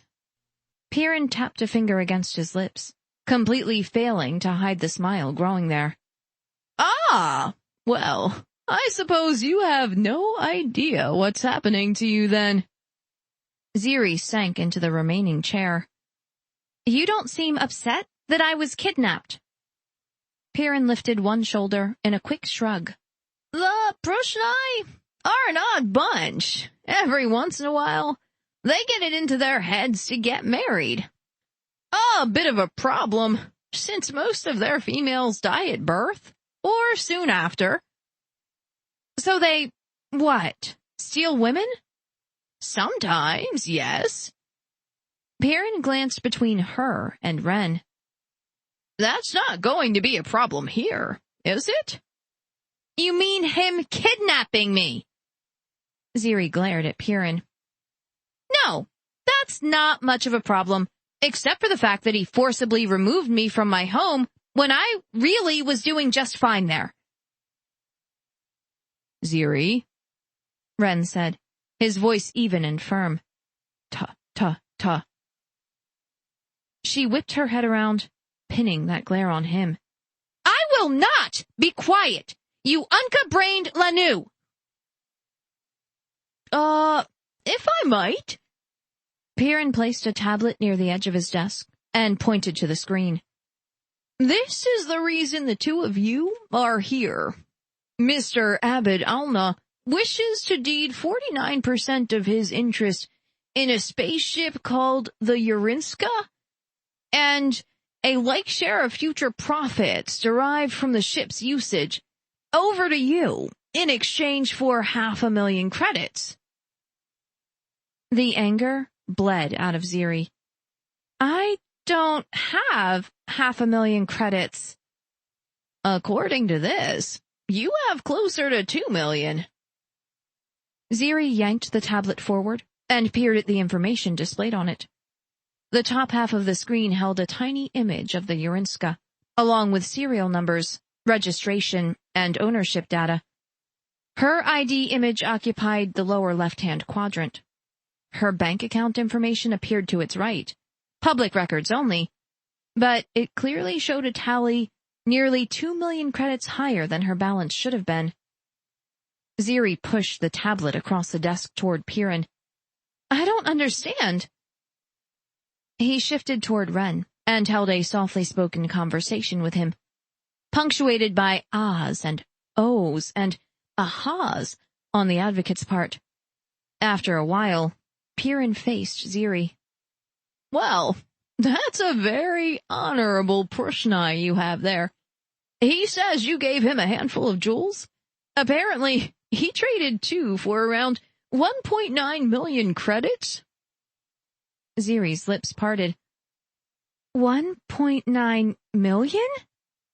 1,912,673 galactic credits, to be exact. And now he wants me to buy into his ship. It would seem so. She tugged the scarf down and scraped her hands over her face. I gave him the gullet stones so he could pay for the repairs, not because I wanted to buy part of his ship. I'm a Tersai. What use could I possibly have for a spaceship? Piran relayed the question to Ren, then translated her kidnapper's answer. To visit your family after the choosing. She flipped her hands up off her lap, exasperated beyond measure. What in Onu's name is the choosing? Ah. Piran exchanged a questioning glance with Ren, who shook his head. I think he'd prefer to explain that. Fine. Ziri slumped into the chair and scowled at the advocate. So I buy a part of his ship and eventually I get to go home. Is that it? Well, with this amount of credit, you could easily purchase passage on another ship and be home within a few days. Oh no! Ziri crossed her arms over her chest and glared at the two of them. That Lanu kidnapped me? He can take me back home again. Piran studied her, his thick eyebrows furrowed over keen blue eyes. If you're sure. I'm positive. Now what do I have to do to satisfy this contract? Piran reclined in his chair. I'll need a day to draw it up. If you'll come back tomorrow, we can handle the legalities and the credit transfer then. Credits now. I'm in the mood for shopping. How did he get them into my account in the first place? Piran's eyebrows shot up. You didn't give him your thumbprint? No, but her prints had to be all over his ship. She turned a gimlet eye on Ren. Sneaky he was. She'd have to keep a closer eye on him. A much, much closer eye. Chapter 12. That evening, after a full day following Ziri around and scaring off pickpockets and runners, Ren treated her to dinner in the restaurant of a modest inn. He requested a private dining room and guided her into it, settling her onto a cushion around the low, snack-laden table before sinking gratefully onto his own. He hadn't been on a shopping expedition like that since the last time Chelu discarded a lover after she'd caught the man cheating. Ren tugged off his helmet and set it on the floor next to his thigh. How thick-skulled did a man have to be to cheat on a woman like Chelu? If her beauty wasn't enough to hold a man, her skill as a fighter should have done the trick. Thankfully, she'd settled for spending the man's wood rather than cutting off his privates, though she'd muttered plenty of threats intimating that she still might. Ziri shrugged out of her coat and removed the scarf shrouding her mouth. A small, satisfied smile played around those gentle curves, probably because of all the credits he'd spent on her. His credits, not hers, though he had no way of telling her. Every credit he'd taken in exchange for a share of the Yarinska had gone into a business account. She'd figure it out eventually. She'd be managing that business, after all, and helping it grow. In the meantime, those credits would pay for all the repairs the Yarinska needed, plus a new AI, and left him plenty of wood in his personal account to spoil her with. He'd sent most of her purchases to the Yarinska. His gaze drifted to the packages piled neatly near the room's entrance. Some his, others hers. Things they'd each deemed too necessary to send ahead. One contained a very special gift he'd picked up. With Chornin's blessings, this time the next day planetside, they'd be able to understand each other, a prospect he met with anticipation and dread. He yearned to share everything with her, to learn the things that were important to her, and fill his life with her memories and dreams. On the other hand, he figured she had enough anger stored up in her heart for at least a standard week's worth of haranguing him. He was almost looking forward to it.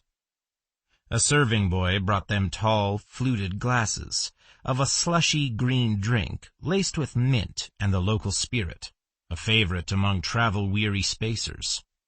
Ziri lifted the drink to her mouth and sipped. Her eyes widened as her breath whooshed out. She sipped again, wheezed in a breath, and nodded. The serving boy grinned and scurried out of the room, and that easily, Ziri added another conquest to her tally. Ren shook his head and leaned back on an elbow, arranging himself so he had a good view of her. She sampled the fresh fruits artfully arranged on trays around the table, going from one to the next with no apparent fear of any. Some she took seconds of. Others she wrinkled her nose at. His enjoyment of the process swelled with each nibbling bite, and lasted well through the meal the infatuated serving boy brought them. Course after course of local delicacies, sitting dish by dish next to more standard fare. When she was sated, Wren procured a room for them in one of the inn's rooms, a spacious area containing a large plush bed, a small sitting area, and a private bathing chamber, complete with a large, inset tub. Ziri took one look at it and shut the chamber's door in his face. He pressed an ear to the closed portal. Water splashed into the tub, then cut off, and was followed by a low, heartfelt sigh. He put his back to the door. An image popped into his mind of Ziri fully nude, relaxing in the water, her glorious hair piled on top of her head, her expression peaceful. Heat throbbed in his groin, low and hard, and he grimaced. If she were ready for it, he'd wish the choosing upon them now. Soon enough. Her skills grew every time he worked with her on the mat in the cargo bay, a mat that had thankfully survived the sweeper's attack. They'd begin training again as soon as the Yarinska was repaired. Until then, he'd bide his time and channel the patience Garrod had counseled. His gaze fell on the bed's crisp, white linens. Maybe he could steal one more kiss. The first two had been impulses, one born out of a fear of never seeing her again, the other out of pleasure at her antics in the market that day. He touched his fingertips to his lips, remembering the softness of her own, their sweet taste, the dazed expression she'd worn afterward. One kiss wouldn't hurt, would it? He stripped out of his armor, retrieved the package he'd intended for her, and placed it on the bed, pressed his ear to the door. A soft, lilting hum drifted to him. Satisfied that Ziri was well, Wren stretched slowly, easing the ache of his still healing wounds and tired muscles, then settled into a meditative pose in an out-of-the-way spot. She exited the bathing chamber wrapped in a fluffy white towel, covering her from under her arms to her knees. Her hair hung in a long red-gold braid down her back, and she was smiling, and so lovely it was all he could do not to embrace her. Instead, he grasped her hand, led her to the bed, and handed her the package. Wariness flickered across her expression, replaced almost instantly by curiosity. She plucked at the package the same way she'd plucked at the bandages she'd stuck all over him, and finally opened it, revealing an auto-learner pre-programmed with his language. This one was rectangular and curved to fit around the eyes. Two small, round earpieces jutted from the bottom, one on either side. The contraption couldn't be that unfamiliar to her. They were common enough among adults needing specialized training in a minimum amount of time, and were widely available in trading posts like the one they were visiting now. He took it gently from her hands and set it aside. It would likely take all night for the auto-learner to do its job. Before then, he wanted a tick with her, just one, where they could meet each other on an equal footing. Her gaze met his, that curiosity still present. He sat beside her on the bed and leaned forward, placing his mouth close to hers. Ziri reared back and shot him a heated scowl. Patience, Garrod had said. Wren held still, allowing her to decide. Eventually, the scowl faded. One hair's breadth at a time, she eased toward him, and at last her lips touched his, so lightly it might have been air flowing across his skin. Her fingers drifted across his hand, stroking him as she brushed her mouth along his in a slow, sensual glide. Desire burst into him, squeezing the air out of his lungs as his heart raced and his body hardened, and a deep yearning wound its way through every cell in his body. He parted his lips, inviting her to explore, and cupped a hand around her nape. Her skin was soft and warm and slightly damp, its exotic scent intoxicating, tempting. Her tongue flicked out, dipping inside his mouth, and he opened for her, returning her kiss with every bit of the need that had been growing inside him since the tick he'd spotted her on the streets of her hometown. On and on the kiss went, urgent and greedy, and as sweet as anything he'd ever tasted. Her fingers grasped his shirt, holding him in place, and his skidded across her bare shoulder, teasing her smooth skin. She felt so good under him, so good. He skimmed a single finger along the edge of her towel, exploring the tops of her breasts, dipping into the shadow between them. She yanked back, breaking the kiss, her eyes wide, her skin flushed pink. Her breaths panted out of her, lifting her chest under his fingers. Reluctantly, he drew away. He hadn't meant to carry the kiss that far, hadn't meant to push her. They had plenty of time to learn each other once they reached Abu. He picked up the auto learner and held it out to her. She shrugged, so he fitted it over her eyes, inserted the earpieces into her ear canals, and flicked it on. Her body jerked once, and she uttered a soft, "Oh." He laid his hands on top of hers, pinning them to the bed, and counted. 30 ticks, 40, 60. At 75, her body went rigid. Hoarse breaths panted out of her, morphing into soft mewls. 90, 105, 120. Her feet shifted on the bed, pushing at it in frantic, panicked bursts, and her head jerked back. She ground her teeth together and her body arched up, and Ren gritted his own teeth, regret sinking through him. Vode, help her, he prayed, and held her down as the auto-learner planted his language in her mind. We will meet together the day, Ziri. The words echoed in Ziri's head, overlapping a familiar phrase. Mingen dun arig, Ziri. She pressed a hand to the quiet throb bouncing between her temples. The last thing she remembered was kissing Ren. Onu's breath, his touch had turned her inside out. Ripping heat through her with every brush of his lips and fingers. She'd been on the verge of begging him to touch her more when he had. And she'd remembered why being with him was impossible. We'll meet the day together.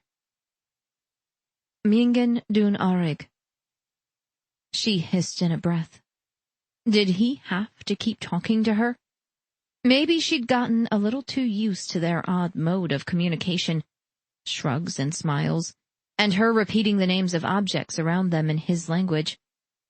She'd done most of the talking, usually in Tersai, when he'd irritated her beyond wisdom and her tongue ran away on her. And now, here he was, chattering away like a gari. Meet the morning together. Mingen dun arig.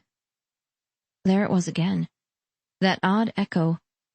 How was he doing that anyway? She risked a peek at her surroundings through half-shuttered eyelids.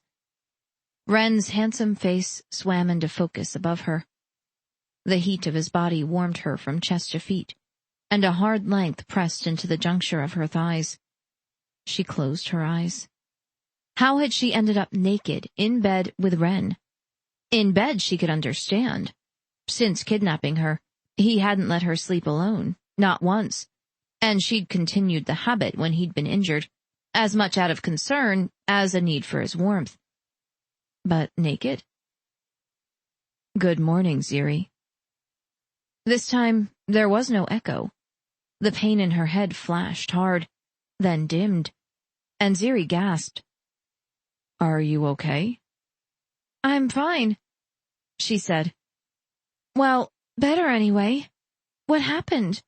I feel like I was run over by a herd of Winyu. She paused over the unfamiliar word. What was a Winyu? Immediately, her brain supplied an image of a shaggy creature with 4 legs and 2 sharp-tipped horns attached on either side of its rounded skull. She winced. Where had that come from? It's the auto-learner, the device I gave you last night. Your brain is assimilating Pruxnae. Her eyes popped open. By all that's holy! His mouth twisted into a grin, and that adorable dimple flashed under the scar along his right cheek. It takes a while. Sometimes it hurts. I hoped you'd have an easier time. You hoped? No, don't close your eyes. I need to observe them for a while. Make sure the auto-learner did no lasting damage. Is that why you're on top of me? She snorted. Flimsy, Ren. Really flimsy. I'm on top of you, he said evenly, because you were hurting yourself fighting the auto-learner. If you weren't so stubborn. Me? Stubborn? Have you looked in a mirror lately?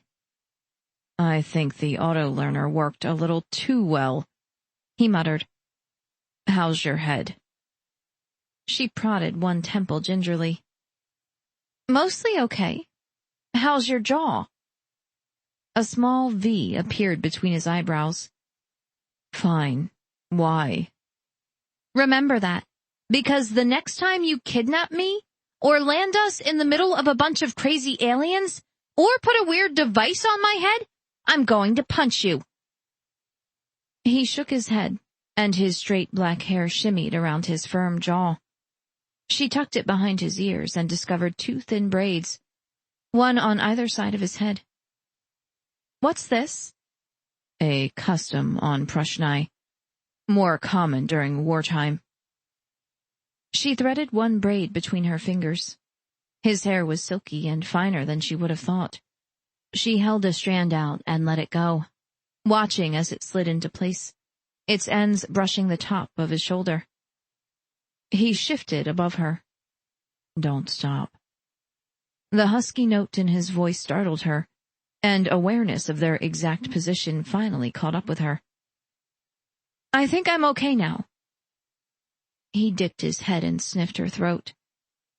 I like where I am. You're a little heavy.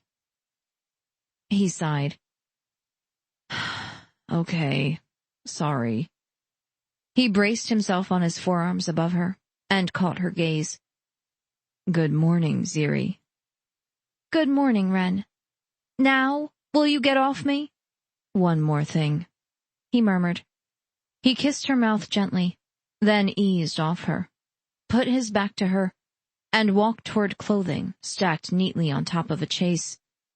Advocate Nadu should have the contract ready for us to sign.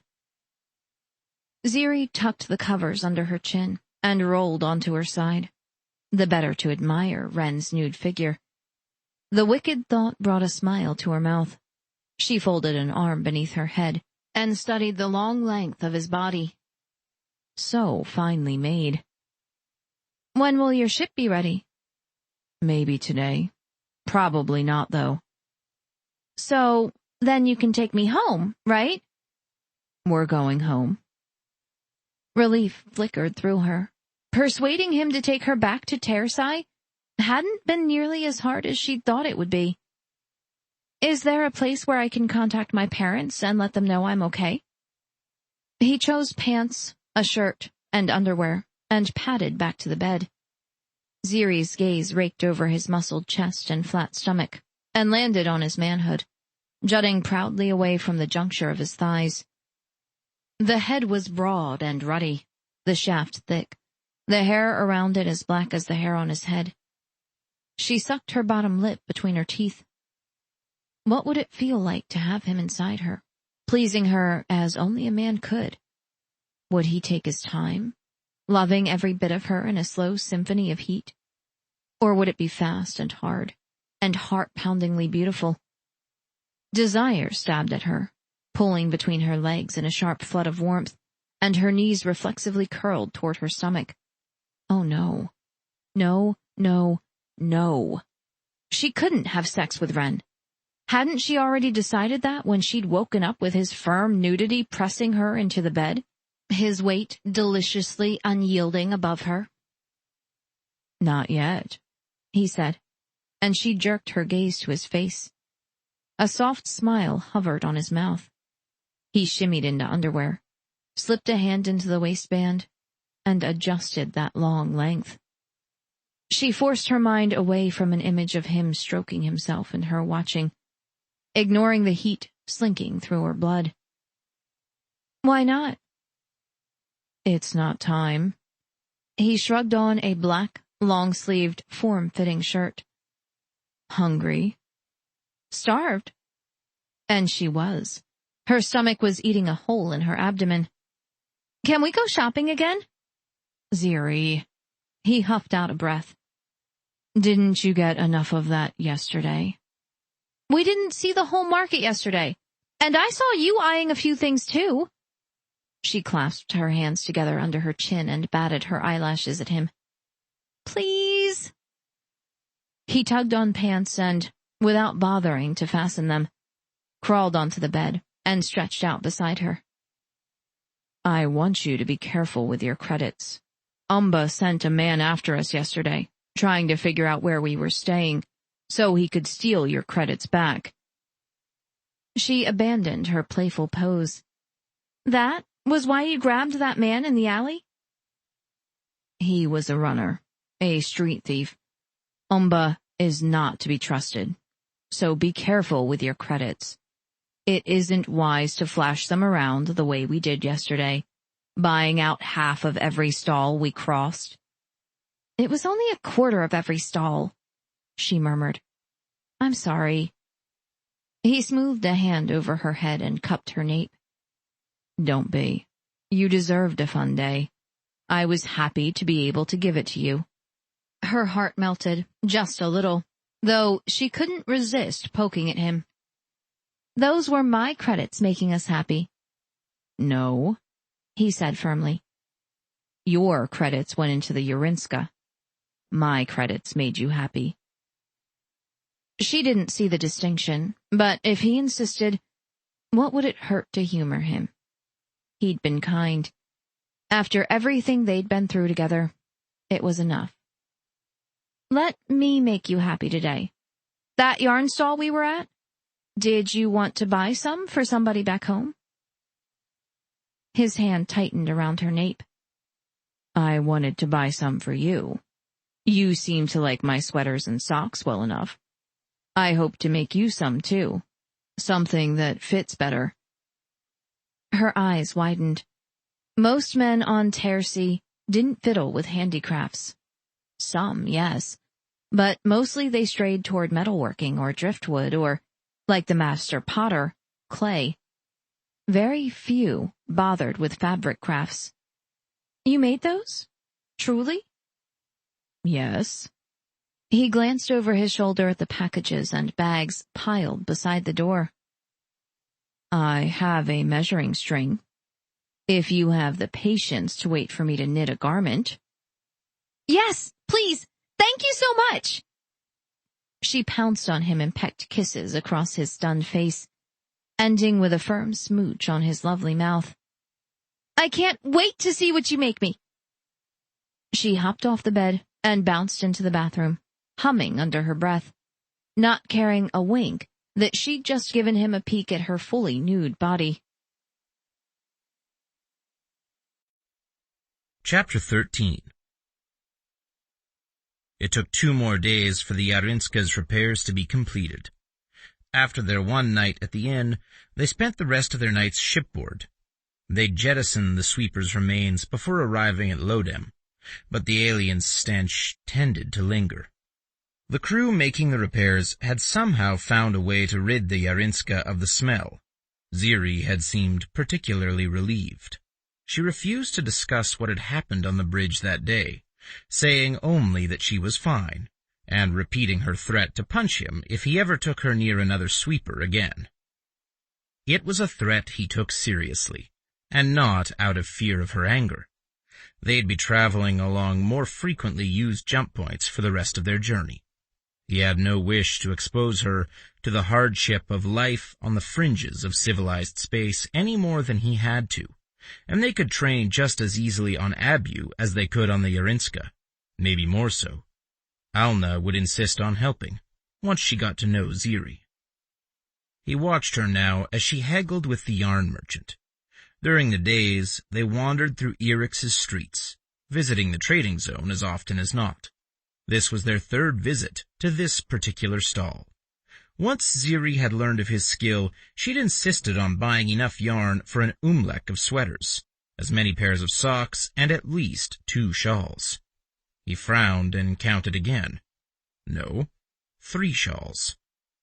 "If I have to wear something over my face every time we go out in public, it should be pretty," she'd said, her beautiful eyes soft and sweet, and he'd melted under her gentle plea. At least she'd understood the necessity of a covering. Part of it was tradition, a custom handed down for so many generations, its origins had been obscured by the passage of time. The biggest part, though, was the Pruxnae's main occupation. They were raiders at heart, zipping across the galaxy in search of new worlds to explore and exploit, though many older men, happy with their stolen wives and the children they'd fathered, ended up as traders. Still, enough of the younger men raided for anonymity to be prized. When off-world, the Pruxnae hid their identities behind body armor and scarves, as many other cultures did. Only rarely did the guys fail to work. Somehow, Ziri had turned the entire thing into an adventure. Oddly enough, that hadn't surprised him at all. Ren kept one ear on her discussion with the yarn merchant, held in a heavily accented Pruxnae on the merchant's part, and both eyes on the surrounding crowd. Omba had sent another man after them, in spite of the warning Ren had given the first runner. "You think I'm tough? Wait until my wife gets hold of you," followed by a detailed explanation of the things Ziri would do to him, things Ziri had probably never heard of, let alone done. Ren grinned behind his helmet. That was one he wouldn't be repeating in front of her. Not for a while, anyway. The yarn merchant caught his gaze. She was an older woman, jowly with a round belly, and graying hair braided and pinned in a circle around her head. "Can't you do anything with her? She's cutting my profits to the bone." Ziri glanced over her shoulder. Her eyes glimmered above the top edge of her scarf. Ren shrugged. "She's the boss." Ziri winked and faced the merchant. She pointed to a row of deep purple hanks of yarn, hanging from a wooden rod on the far side of the stall. "4 of those, each one for the same price as this one, and that will do me." The merchant rolled her eyes and threw her hands up. "Thank the gods. I'll throw in a full set of wooden needles if you promise not to visit me again this year." "Done," Ren said. With an extra set of needles, he could teach Ziri how to knit. It might help her work through her anger when she realized they weren't heading towards Tersi. Guilt wormed its way through him. He hadn't lied to her. They were going home, to Abu, the place they'd live after the choosing. Later he'd bring her back to Tersi for a visit, but not until she was his. Was it selfish of him to want to keep her? He studied the relaxed set of her shoulders, the elegant tilt of her head, and firmed his resolve. Wanting her was many things, crazy and hopeful and tender, and maybe not the wisest thing a man could do, given the way her skills on the mat were improving. But it wasn't selfish. He'd waited too long to find a woman like her, bright and charming and full of life, a woman to ease the loneliness in his heart and be a true partner, the way Alna and Garrod fit together.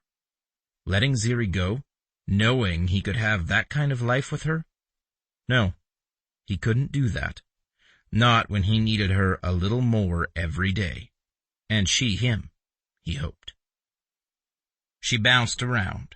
Her eyes crinkled into a smile and held up the bag of yarn she'd haggled for. "That's it. Thanks for letting me handle it this time." "It's your place," he reminded her. "You keep saying that. I have no idea what you mean." She'd see soon enough. They'd reach Abu within a few days. He'd show her his home, the cabin he'd built with his own hands, and the flock of Molnog he'd started, and Alna would teach her the duties of a Pruxnae woman. Ziri would love it, the dense forests and the snow-capped mountains, and the waters lapping along the shoreline, and he would love her. He touched a hand to her waist and guided her away from the harried merchant.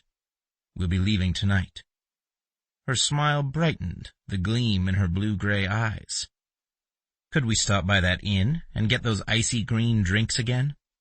He laughed and tangled his fingers with hers. "As many as you want."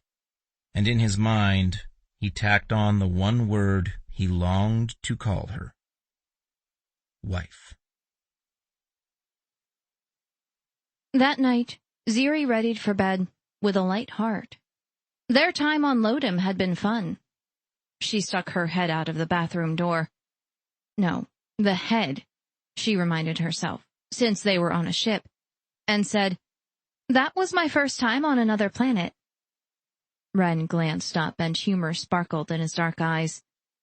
He scrubbed the cloth briskly along the top of his boot, polishing the scuff marks out of the tough leather.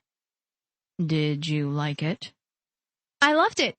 Can we stop on another planet on the way home?" "Of course." He set the boot down and picked up the other one, giving it the same careful treatment. "No more yarn, though. Not until we use up what you bought." She smiled and ducked back into the head. "We'll see." "Ziri."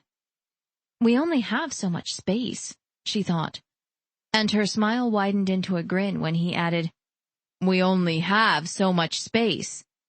"But the yarns on each world are different. You said so yourself." She washed her hands, dried them, and stepped across the raised lip of the doorway, grateful for the hand-knit socks he continued to let her wear. They cushioned her feet from the Urinska's cold floor, and kept her warm, true, but they were his, and that was the important point. For some odd reason, she enjoyed wearing his clothing. "Besides, you promised to teach me how to knit. We have to have enough yarn for both of us, don't we?" He set the boot down, dropped the cloth on top of it, and tugged her into his lap. It was too familiar of him, and she should really make him stop. His arms curved around her, one behind her back, the other along her thigh, and she sighed. On the other hand, he was warm and comfortable, and there was no harm in simply holding him, was there? And after everything they'd been through, the sweepers and his injuries, and sleeping together every night, it seemed silly to object, especially to the sleeping together part. She was beginning to enjoy it for more than shared warmth. Now that he was taking her home, surely it was okay to admire his maleness just a little, and take advantage when he was so willing to share it with her. No sex, of course not. They weren't handfasted, and living on separate planets would make that arrangement difficult anyway.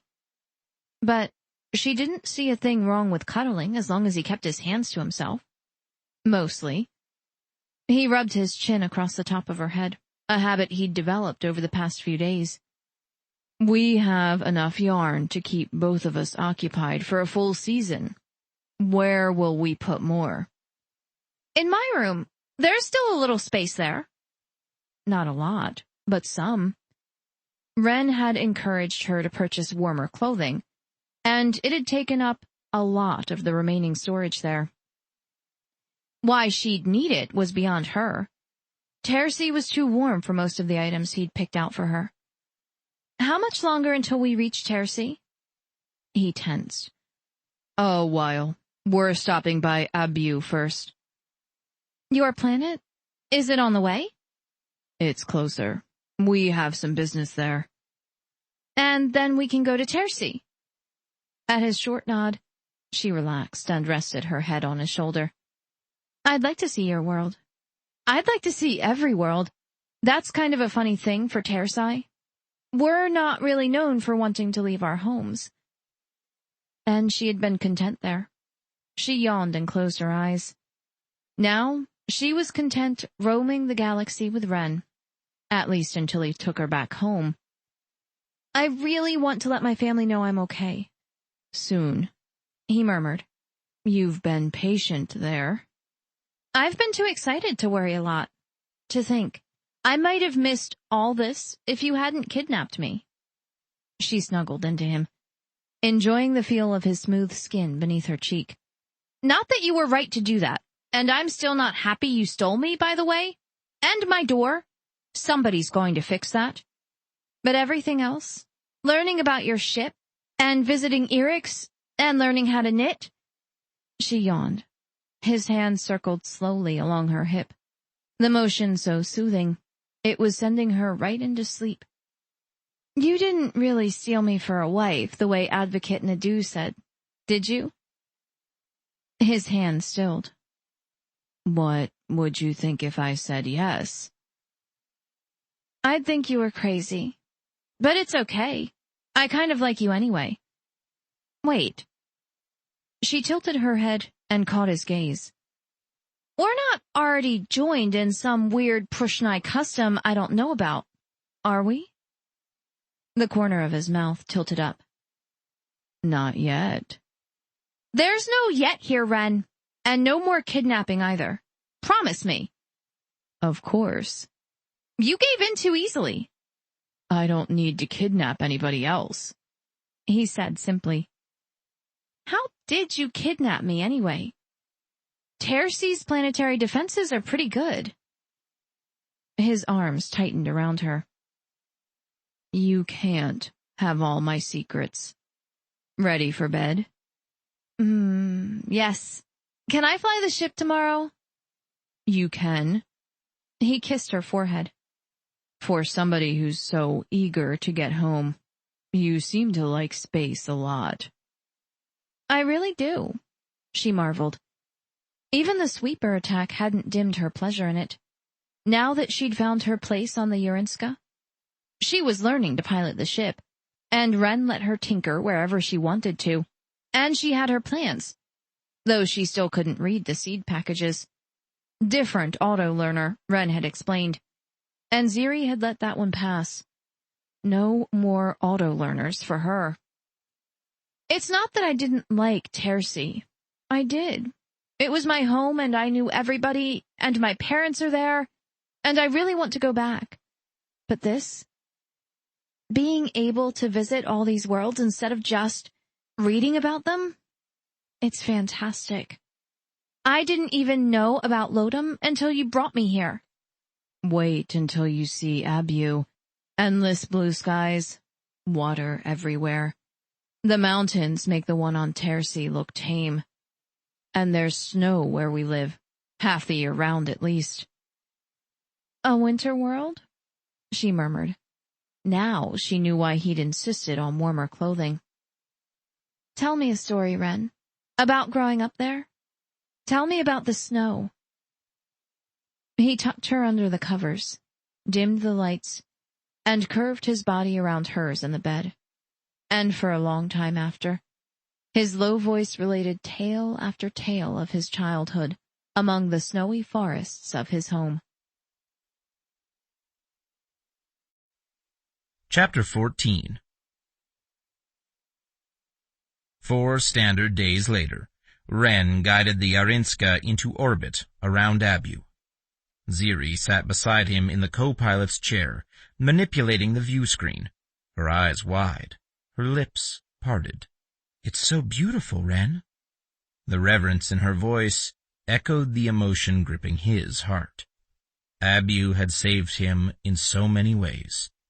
It had given him refuge and a new family. It had bled the confusion and anger and hurt out of him, and replaced it with the quiet contentment of a man unafraid of his past. And now it would welcome the woman he intended to join his life with. He hadn't yet convinced her he was worth having. Since assimilating his language, she'd chattered on and on about her home planet, all the things she'd done there, all the people she knew, all the places she wanted to show him. Sometimes she grew wistful and pleaded with him to let her go home, especially when speaking of her family. Though he hadn't changed his mind about allowing her to contact her parents, he'd already decided to contact them himself. A brief note letting them know she was well and would see them again soon would do no harm, and it might go a long way toward fostering their acceptance of him in Ziri's life. He couldn't pinpoint exactly when that had become important to him. Maybe after it became clear that her ties to her homeworld were too strong to break completely. Maybe after realizing he could never hurt her that deeply, even if helping her find happiness broke Pruxnae custom. "Are we landing on the planet or docking in the spaceport?" she asked. "Landing. There's a port near Relum. That'll make it easier to haul your purchases home." She swiveled around in the chair, facing him. "But we're going to Terci soon. Shouldn't we leave everything on the ship?" "We'll be here a while. Business, remember?" "Yes, but—" She nibbled on one corner of her mouth. "What about my parents? I really need to let them know where I am. Mag, too, she'll be worried about me, if she hasn't fired me already." She looked so miserable, he relented. "I'll make sure they know you're safe." "But—" "No, Ziri," he said firmly. "You have work to do here. There's plenty of time to contact your parents later." Her eyes narrowed into thin slits. "What kind of work?" "Training, learning Pruxnae customs, managing the Yarinska and my property." "The Yarinska I understand, but why your property? I mean, if you don't know how to handle your stuff by now, maybe you're not as bright as I thought you were." He cut an exasperated glare at her out of the corner of his eye. "It's tradition. We need to change clothes." She rolled her eyes. "Let me guess. I have to cover myself from head to toe while you stuff yourself into armor. Honestly, Ren, this is your home planet. Don't tell me we have to walk around like that here." "Just this once. It's tradition." "Stuff tradition," she said, though her voice held more amusement than rancor. "Can I at least take the scarf I'm knitting?" "I'll get it for you later," he promised.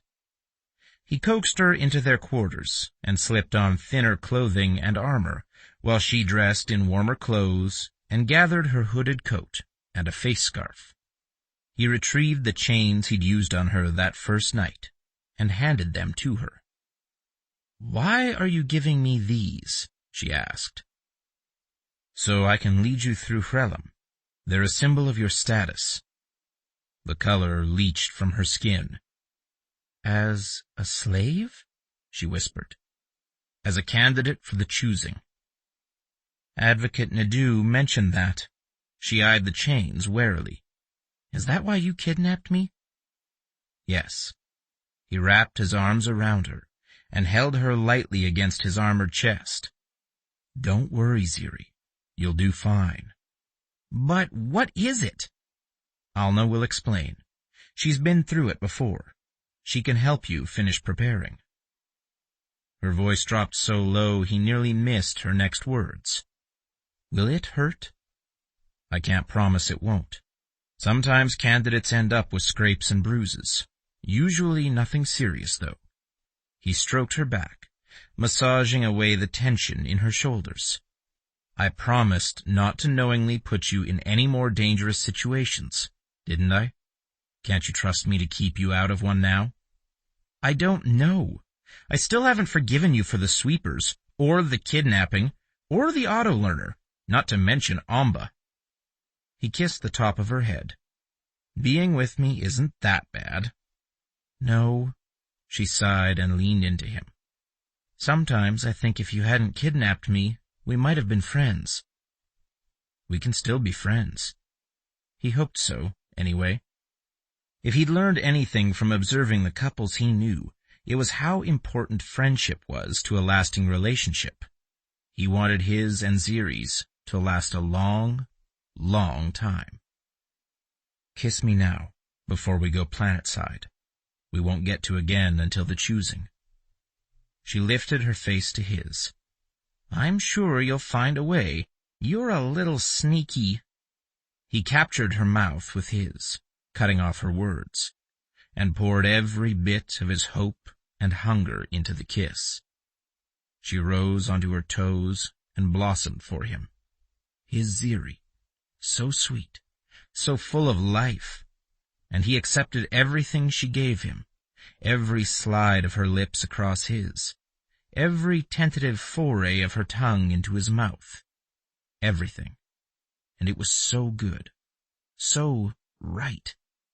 Heat ripped through him, devastating in its fury, shoving him to the edge of reason.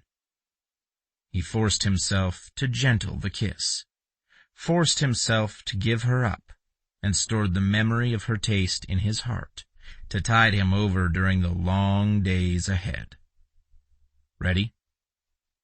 Her eyes remained closed, her lips parted and glistening. I don't think I'm ever ready for you. Why do you kiss me like that? Like you want me so much you can't wait another tick to have me. Because I can't. I've wanted you since the first time I saw you.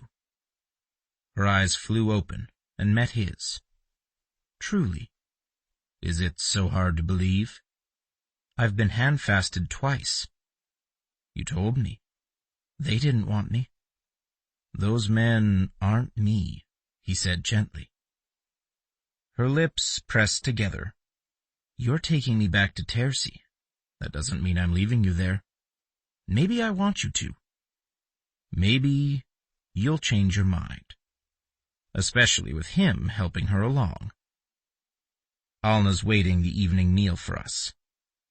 She sighed. I can't believe you're dragging me through the streets of your hometown in chains. Not dragging, leading. Same thing, she grumbled. Come on then, let's get it over with. He touched his mouth to hers a final time and led her to the bridge, ignoring the unease mingling with hope in his gut. The village of Frelum was larger than it had looked through the Urinska's view screen. Ziri studied it surreptitiously as she walked beside Ren. He'd cuffed those twice cursed manacles around her wrists before leading her off the Urinska with the warning to keep her head down and stay quiet. Now he guided her through the dirt streets with one hand holding the chains binding her hands together, and the other on the blaster strapped to his hip, as if anybody there would challenge their progress. So far, Ziri hadn't seen a single example of that sort of aggression. Curious stares, sure, from wide-eyed children and men and women going about their early evening chores, and from the livestock being herded casually through the wide avenues. She risked a glance at a pair of black-furred creatures with huge mud-colored eyes and curling horns on top of their heads, engaged in mating. Malnog, her brain supplied on a sharp wave of pain, and she inwardly cursed the auto-learner. The young man tending the Malnog tapped the bottom end of a long stick against the packed dirt street, startling the creatures into shifting away from each other and continuing their journey. They passed out of sight, and Ziri fixed her gaze on the windowless shops and rustic dwellings lining the roadway. Smoke drifted out of cylindrical rock fixtures on their roofs, mingling with the lightly falling snow. She'd never seen snow before. If she weren't chained, she'd turn her face to the pewter sky and open her mouth, inviting the snow to land on her tongue, as some of the younger children were doing. Ren had asked her to keep her head down, though, and because it was a simple enough request, she obliged. As they passed through the snow-lined streets, Ziri mulled over her time with Ren, from her kidnapping, to his offering her items he'd taken from her home, to his defense of her and the Urinska against the sweepers, to him exchanging ownership in his ship for credits he'd helped her obtain. She was a candidate, he'd said, for a mysterious ceremony Advocate Nadu had linked with the men of Abu kidnapping their brides. "You didn't really steal me for a wife the way Advocate Nadu said, did you?" she'd asked, and he'd responded with, "What would you think if I said yes?" But that couldn't be right. He'd promised to take her home. He'd even promised to contact her parents for her until she could contact them on her own, after their business was concluded. Most of which seemed to revolve around her adjusting to his life. The unease plucking at Ziri coalesced into fear, and she shivered from the cold, from the unknown future she faced. She'd assumed he'd wanted her to learn Pruxnae customs for the same reason he'd encouraged her to learn the customs of the other worlds they'd visited, so she'd have an easier time navigating them without drawing trouble. And the rest of the business he'd mentioned she'd be busy with, managing the Urinska and his holdings. She'd teased him about that, and earned a mildly spoken, "It's tradition." She sucked in a breath behind the thick scarf covering her lower face. No, she had to be wrong. Ren was honorable. Advocate Nadu had said so, and even without that confirmation, she would have known. True, he was a sneaky woman-stealer, but he'd been patient and kind, and as far as she could tell, he'd never lied to her. Then again, she'd only known him for a little while. He turned down a side street, guiding her with gentle tugs on the chain draped between her hands. The stores disappeared, replaced by larger homes spaced farther apart, most of them constructed of wood and stone, like the ones they'd passed earlier. Ziri marveled at the sheer amount of trees that had gone into building the village. She'd seen the large tracts of forest on Abu for herself as Ren maneuvered the Urinska through the planet's atmosphere, into the landing port outside Hrelm. The lower altitudes of the rough, sharply pointed mountains were covered with trees. She'd never seen so many in her life. Ren opened a wooden gate, part of a fence surrounding the yard of a two-story, irregularly shaped home. They followed a stone-lined path through evergreen bushes dotted with milky white berries to the house's stoop, set in front of a large door made of thick wooden slats, held together with metal strips. He paused and glanced at her. "Thank you for not struggling." The softly spoken words were muted by his helmet. Ziri shrugged. "It's not like I can get away. Besides, I'm hungry. You promised to feed me." He snorted, pushed down on the door's latch, and stepped inside. Ziri followed, curiosity burning brightly within her. Ren tugged her through a large open room with wood-beam ceilings less than 2 arm lengths above her head. The upper halves of the wall were plastered, painted a soft white, while the bottom halves were made of narrow strips of wood stained dark. Thick woven rugs were scattered across the floors, some plain, others patterned. A large fireplace occupied the right wall, its hearth decorated with metal instruments and a reed basket holding slender strips of wood and bark. A fire popped and crackled behind a heavy metal door set into the surrounding rock. A stairway was set against the far wall, its rails a gently sloping diagonal across the wall. Comfortable furniture was strewn around the room, too varied for Ziri to take in all at once. Her gaze was drawn to a loom sitting in the far left corner, and the half-woven fabric it held. She managed only a glance before Ren pulled her through a door on the far right, between the storage room built under the stairs and the fireplace in the adjacent wall. They entered another open room, this one containing a kitchen area on the far side, and a long wooden table to the forefront. A second fireplace was on the left wall, its heavy metal door open to the orange-flamed fire burning within its bosom. A long counter ran the length of the far wall, broken by metal appliances. Steam rose from pots and pans scattered across the top of one of the appliances. Ziri sniffed. Frying meat, the sharp tang of boiling vegetables, freshly baked bread. Her stomach rumbled and pinched into her backbone. Whatever food was being prepared smelled wonderful after the dried and reconstituted foodstuffs Ren had been feeding her. Two women stood around an island set between the kitchen area and the table. One was maybe in her early 20s in galactic standards, the other older. Both were tall and well-built, with flaxen blonde hair and bright blue eyes. The older woman's darker than the younger's by shades. Both looked up from the flowered top of the island as Ren and Ziri approached. The elder woman's face lit with a wide, friendly smile. "Ren, you made it!" He took his helmet off and grinned. "Alna, this is Ziri Mukuru. Ziri, my second mother, Alna Lomig, and my sister, Chelu F. Alna." "Welcome, Ziri."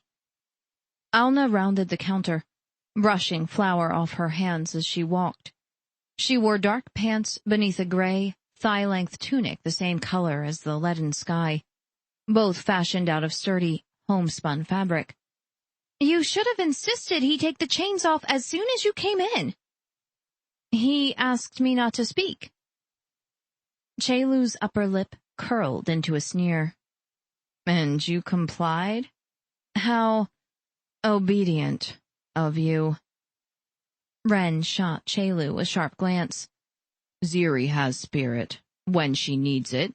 She fended off a sweeper by herself, armed only with an unfamiliar gun and her wits." A flush heated Ziri's cheeks. "I spent most of my time searching for that gun. If Ren hadn't come along, I don't know what I would have done." "That sounds like a tale your father will want to hear, Ren. He's at the farm, overseeing breeding."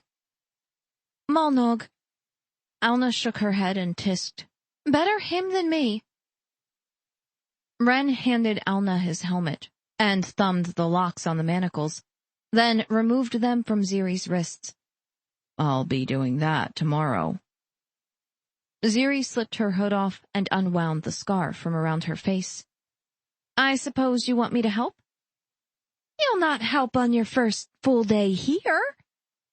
Alna's eyes crinkled, and the corners of her mouth turned down. "Ren, child, couldn't you have found one without such remarkable coloring? Every single man, from here to Fevel and back, will be tromping through my home, wanting a look." Ren's lips thinned into a hard line. "She won't choose them." "Why would I choose more trouble?" Ziri asked. "I've gotten plenty from you." Chelu snickered. "I see you've finally met a woman who doesn't simper when you're around, brother." The front door creaked, and booted feet stamped hard against the wooden floor in the outer room. Alna raised her eyes to the ceiling. "Why does Garid insist on cleaning his shoes off inside?" Ren clasped Ziri's hand. "I'll show Ziri where her room is." Alna's expression hardened.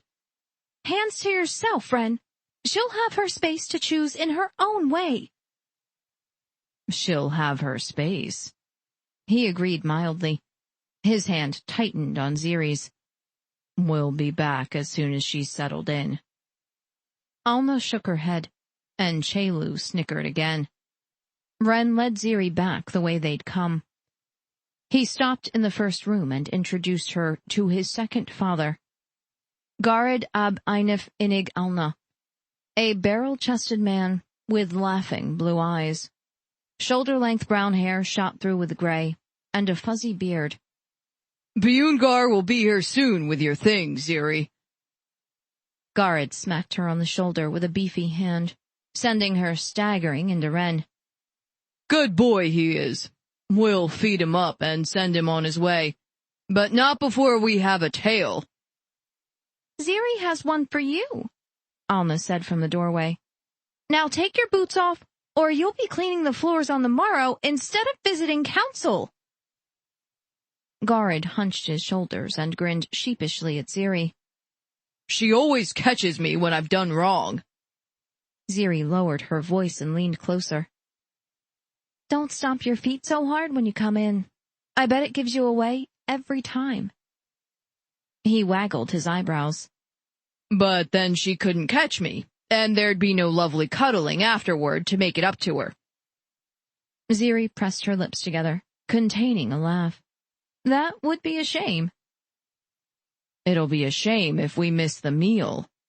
Ren nudged her toward the stairwell. Back soon.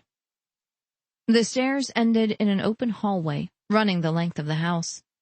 Thick rugs, similar to the ones protecting the floors on the first floor, hung over several openings in the walls. These were all tucked to one side, revealing each room's contents.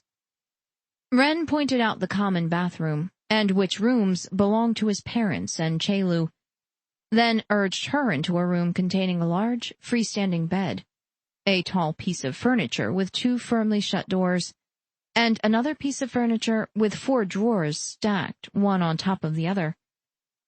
Everything was made of wood. The furniture, the walls, the sloped ceiling, everything except an oddly shaped metal object placed near the wall, shared with Chelu's bedchamber. Ziri pulled off a glove and ran her fingers over one wall, as Ren pressed a switch, and light flooded the room. I've never seen so much wood before. She stroked the smooth finish. It was warm under her hand, and slick, its golden color shimmery. Such a luxury. Wood is so rare now on Tercy. Has been since before the birth of my mother's mother. We have it in plenty here, though we take care to replant what we use. Ren's hands fell on her shoulders, their weight somehow comforting. Let me take your coat. She shrugged out of it and handed him it and her scarf. Thanks. It's warm in here. Fire. He jerked his chin at the metal contraption, resting on top of a square area of thin stones. I'll show you how to keep that going during the day, if you need it, and how to bank it at night. Ziri wandered over and held out a hand to the warmth radiating off its surface. That feels so good. You chill easily. Ren hung her coat and scarf up inside the 2-doored piece of furniture, then began stripping off his armor. Come help me. It's not like you can't do that on your own. I like having your hands on me. I thought this was a hands-off house. His dimple winked. Only when we're around everybody else. Sneaky, she said and clucked her tongue. She helped him disengage the arm pieces and laid them on top of the bed. You'll get cold. I'll be warm enough. They made short work of the armor, stripping it off Ren and setting it aside. As soon as the last piece was off, he grabbed her hips and tugged her close. Leave the window unlocked tonight. Ziri rested her palms on his chest and tried to ignore the way his hips bumped into hers, pressing his manhood into her stomach through the layers of clothing she wore. A small surge of heat gathered between her thighs, warming her as surely as the fire banked in the metal stove had. So, every man from here to... What was that place Alna said? Fevel. And not for every man. Just for me.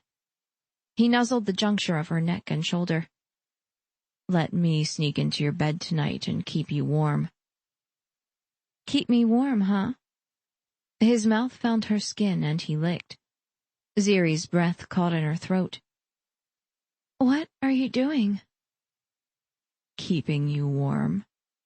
His low voice held sly humor. Leave the window unlocked. His breath feathered across her ear, and the comfortable heat pulling low in her gut exploded into a wicked flame. His mouth found hers, and his hands drifted to her bottom, lifting her up, aligning them perfectly together. No, she couldn't want him. Couldn't want a man she could never keep. And especially not one who'd taken her away from everything she'd ever known or loved, and exposed her to so much danger in the process. If he'd just stopped kissing her that way, consuming her in the mad rush of heat, maybe she could think rationally about it. He tilted his head the other way and claimed her again, and every worry she had melted away, as if it had never been.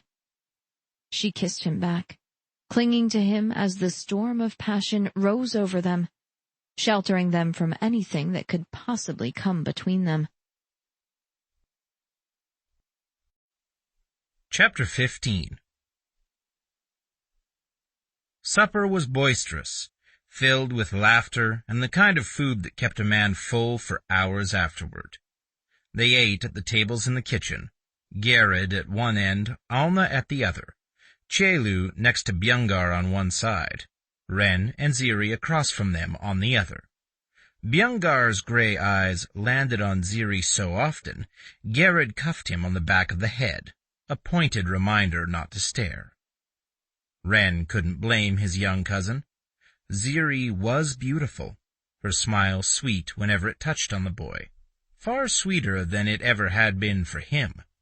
Together, Ren and Ziri related their encounter with the sweepers, and while he, Gerid, and Alna discussed the ramifications of the savage aliens being so close to human-settled space, Ziri's hand crept onto his thigh and lingered there for the rest of the meal. Once the meal was eaten and cleaned up, Bjungar scampered home. Alna settled beside her loom, her fingers working the thread into fabric intended for clothing. Ren sat beside Ziri and let the conversation flow around him. She seemed fascinated by Alna's efficient movements. "Would you like to learn how to weave?" he asked. She rested her head on his shoulder. "I'd like to finish learning how to knit first. It's a lot harder than it looks." "Anything worth doing is." "From kidnapper to philosopher," she murmured. "Do your depths have no limits? Do you enjoy sharpening your wit along my hide?" She smiled, soft and sweet. "I was under the impression you didn't care what I did with your hide as long as I was doing something with it. I care. Maybe I want you to care too. Maybe you should have thought about that before you stole me. Maybe I liked what I saw enough to risk your anger." Her gaze clashed with his. "Did you ever think to just ask me?" "Would you have gone with me willingly?" "I don't know." Her whispered words hardened his certainty. He'd been right to take her as he had, to lay claim to her as the men of her world had refused to do. "I think I'd like to go to sleep now," she said. "Do you remember the way?" She nodded. "Good night, Ren." "Good night, Ziri." She rose and thanked Alna and Gerid for their hospitality, uttered a terse good night to his prickly sister, and climbed gracefully up the steps toward the bedroom Alna had set aside for her. Alna cleared her throat, drawing his gaze away from the spot where Ziri had disappeared. "She's well-mannered." "She's a Molnog," Chelu scoffed. "Too docile for life here. What were you thinking, brother?" Ren ground his teeth together. "Acceptance isn't the same thing as being docile. She's intelligent enough to know when to fight and when to yield." "I like her." Gerid slouched in his seat and sprawled his long legs out across the floor. "Good head on her shoulders. How much did you say she haggled that yarn merchant down?" "To the bone, according to the merchant," though Ren doubted that very much. Shopkeepers always padded their prices enough to outwit even the most skilled negotiator. "She's nearly learned enough about the Yarinska to pilot it on her own, and has good hands." Chelu's mouth twisted into a sour grimace. "We don't need to hear about your sex life." "I was talking about the way she handles herself with the Yarinska's systems. On the mat, too. She'll be a worthy opponent during the choosing. If she makes it past the women chasing your pretty hide, I'll be sure to set her on her ass before she can reach you." Alna glanced sharply at her daughter. "You'll do no such thing. If Ren wants her, and she chooses him, you'll make her passage easy." I intend to have her, Chelu. Ren laid a hand over his sister's white-knuckled fist. Don't go against me on this. I don't like it, she hissed. You don't have to. Just remember, I stand for you on the day of your choosing. Garrod thumped his hands against his thighs. And let that be a lesson for you, Chelu. Now, I'm off to bed myself. I'll be up shortly, Alna said. Garrod winked. See that you are, woman. You too, Chelu. Molnog breeding waits for no woman's sleep. Chelu rolled her eyes. I'm right behind you. Ren stood and tousled Chelu's hair. I'll see you tomorrow, little bit. She smacked his hand away and lifted her cheek for a kiss. Don't make too much noise bedding your woman tonight, she whispered. Papa wasn't kidding about the early morning. We'll be quiet, he whispered back, though his hopes of actually doing anything besides sleeping next to Ziri were low. She hadn't once yielded to him, outside of the kisses he coaxed her into. He kissed his mother's cheek and left, securing the front door behind himself. The night's chill cut through his thin clothing as easily as a knife through water. He ignored it, and jogged around the side of the house. The light was on in Ziri's room, the shutters open. He grinned, found the first toehold in the siding, and heaved himself up, climbing steadily along the wood and rock face of the house, using finger holds worn into the material by many trips up and down over the years as he'd sneaked into and out of his second family's home. He was sweating lightly by the time he placed a hand on the sill and tested the window. It opened under a gentle push of his hand. She'd left it unlocked after all. He wiggled inside, head first, and crouched in front of the window. Ziri was standing in front of the door, her eyes wide. What are you doing? He placed a finger to his lips. She scowled at him and jerked the tie on the door rug. It fell in a thwoosh of fabric, screening the doorway, giving them a small semblance of privacy. He rose and reached through the window, closed the shutters, then the window, and locked them both against the night. You're not ready for bed? I was looking for a book to read, she said, her voice a harsh whisper. I told you I'd be here. Her teeth clicked together. I wasn't expecting you to actually climb through the Crodden window. How else would I get in? He sat on the edge of the bed and yanked at his shoelaces. Climbing the side of the house wasn't nearly as easy in the thick-soled boots he wore aboard the Yarinska as it had been in the shoes he'd worn as a boy. Come to bed. I miss holding you. She huffed out a short breath.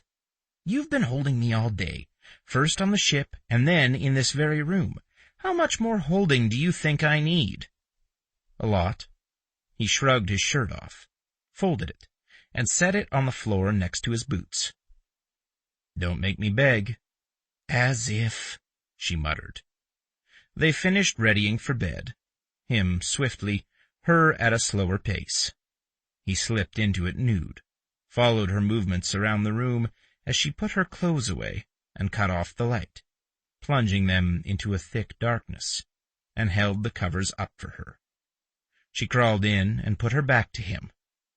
I like your family. He curled around her and rested a hand under her nightshirt against the smooth skin of her stomach. Even Chelu? Her I could maybe do without. Ziri wiggled closer to him and sighed. Why are you always so much warmer than me? You just came in from the cold, and you're still warmer. He tucked the covers around her shoulders and pressed a gentle kiss to the side of her neck. Let me warm you, inside and out. That's impossible, she said, her voice filled with light humor. Let me show you. He eased her toward him and kissed her, fitting his mouth to hers in slow, easy measures. His hand drifted up her torso and cupped her breast, and he groaned into her mouth. She was perfect, firm and round, the shape an exact fit for his palm. Her nipple hardened under his touch. He ached to taste her there, to suckle her as she writhed under him, to please her with his lips and tongue and teeth. She jerked away from the kiss and laid her hands over his. "What are you doing, Ren?" "Warming you. I'm pretty sure this is called sex, not warming. I'm being efficient." He nibbled his way down the graceful length of her throat and found the flutter of her pulse. "Don't you like efficiency?" Her throat moved under his mouth as she swallowed. "I've been waiting for you to do something." "I've been waiting for you to accept me."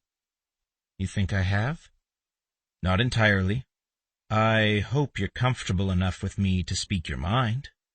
He shifted his hold on her breast and strummed a thumb over the firm peak of her nipple.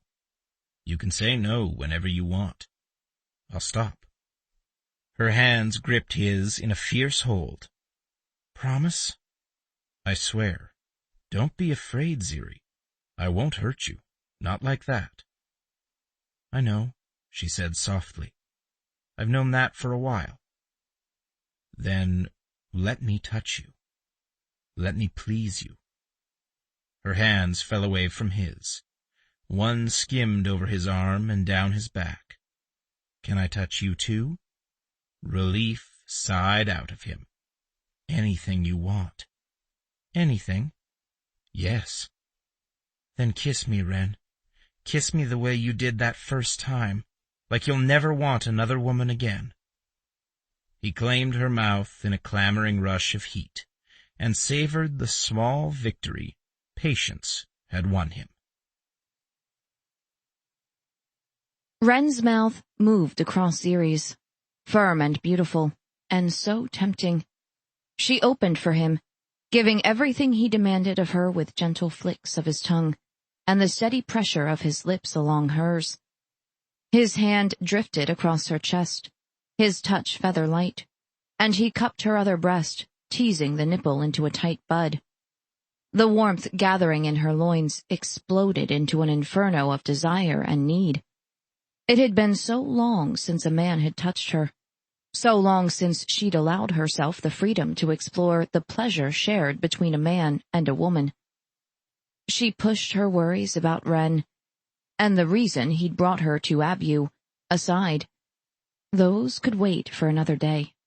Tonight, she wanted to hold him, needed to feel the way a woman should when she was with a man, feminine and desirable and beloved. Tomorrow was soon enough to sort out the questions nipping at her reason. He broke the kiss and trailed hot kisses down her neck. "I want to taste you here." His hand squeezed her breast gently, and she bit her lip, containing the moan threatening to spill from her throat. "Tell me you want that too." "Ren," she whispered, "it's okay to love me." He covered her, pressing her into the mattress with his weight. The rigid length of his erection prodded her core, and she froze. The sweeper had done that to her. It had poked its tentacle thing along her skin, groping her as it searched for a way into her pants to do who knew what to her. She could still feel its soft skin sliding along her own, probing relentlessly while she scrambled to save herself. Ziri clutched Ren's back, shoring herself up with the feel of his skin under her hands, and the heat of his body on hers. There were no sweepers here in this room.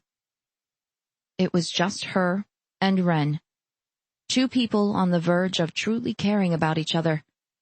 She needed him now, as much as she had when his injuries had sent him into a fitful sleep for 2 days, leaving her alone with the stench of dead sweepers and a crazy ship that had helped her one tick and hindered her the next. Ren's breath feathered along the side of her neck. "I'm trying to be gentle." "It feels good, Ren. Everything feels good." "You went stiff." She shunted aside her fears and pressed a tender kiss to his cheek. It was smooth under her lips, firm, and the faintest whiff of the soap he used tickled her nose. Bad memories, that's all. It wasn't you. Will you touch me some more? Now that I've started, I don't think I can stop. A curl of amusement lifted her mouth into a smile. You promised you would. Only if you want me to. His hips thrust gently into hers, and he moaned low and soft against her ear. Please, don't make me stop. I don't want you to. She skimmed her hands down his ribs and cupped his firm bottom. The muscles flexed under her hands, and Ren's breaths shallowed. He bit gently into the side of her neck and sucked her skin into his mouth. Heat flickered through her, hard and fast, and she gasped. Do you think, maybe, you could be in me now? Soon, he murmured. He grazed his teeth lightly along her skin, shifting his whole body down as he tasted her. His hands delved under her shirt and yanked it up over her breasts, exposing her to the cooler air of the room, and she shivered. Sorry, sunshine, he said. Pull the blankets up over me. She did as he asked, tucking the covers over his head almost to her neck, holding them in place with one hand. She raked the other through his silky hair. The inky locks were so fine. They slid through her fingers as soon as she captured them, escaping before she could learn their nature. Ren's mouth fastened on her nipple and lightning arced through her, drawing a muted gasp. Ren, she pleaded. Soon, he promised. He dragged his tongue over her nipple, raising fire along her skin, and she bit her lip, stifling her low meals. On and on he touched her, exploring every single iota of her breasts, her stomach, her thighs. His fingers pushed her underwear aside and explored her sex, teasing her relentlessly, and she arched into him, silently begging him to quench the heat sparking within her. After an endless age of his gentle touches and her writhing under him, he pulled her panties down her legs and braced himself above her. His panted breaths blew gently across her lips, and his heart pounded against hers. And need burned so hot within her, it was all she could do to wait for him. He shifted his hips, prodding the tip of his erection into her core. If you want to stop, tell me now. She shook her head, rolling it along the pillow in frantic bursts. Please don't stop, Ren. Please don't ever stop. He thrust gently into her, each one carrying him a little farther inside her, each one slowly stretching her. She wrapped her legs around his waist and skimmed her hands along his back over scars old and new, and licked the side of his neck, taking him into her in every way she could. Ren, beautiful Ren. And at last he was deep inside her, all of him. He flexed his hips and thrust into her. We have to be easy. The bed creaks. Ren, she breathed. You feel so good. He moved within her, slowly pushing her higher and higher. The need whirling through her coalesced into a fragile thread of tension. So thin, she scarce dared to breathe for fear of breaking it. Ren's thrusts shortened, and his hips shoved hard against hers. Ziri, he whispered. Ziri, please. And she complied, shattering into 1,000 pieces of starlight. Her body throbbed around his where they were melded together. He thrust into her a final time and came, spilling into her in long waves of pleasure he shared in soft kisses, pressed across her face, and slow thrusts of his hips, prolonging their passion. They drifted down together, their breaths slowing, their pounding hearts gradually matching rhythms. Ren slipped out of her and onto his side, gathering her close within his strong embrace. She skimmed her fingers across the sculpted muscles of his chest, admiring the firm planes and tightly peaked nipples. I think I'm warm now. He laughed and kissed her temple. I told you I'd warm you inside and out. A man who keeps his promises. She sighed and snuggled closer. Such a rarity. I always keep my promises, Ziri. Remember that.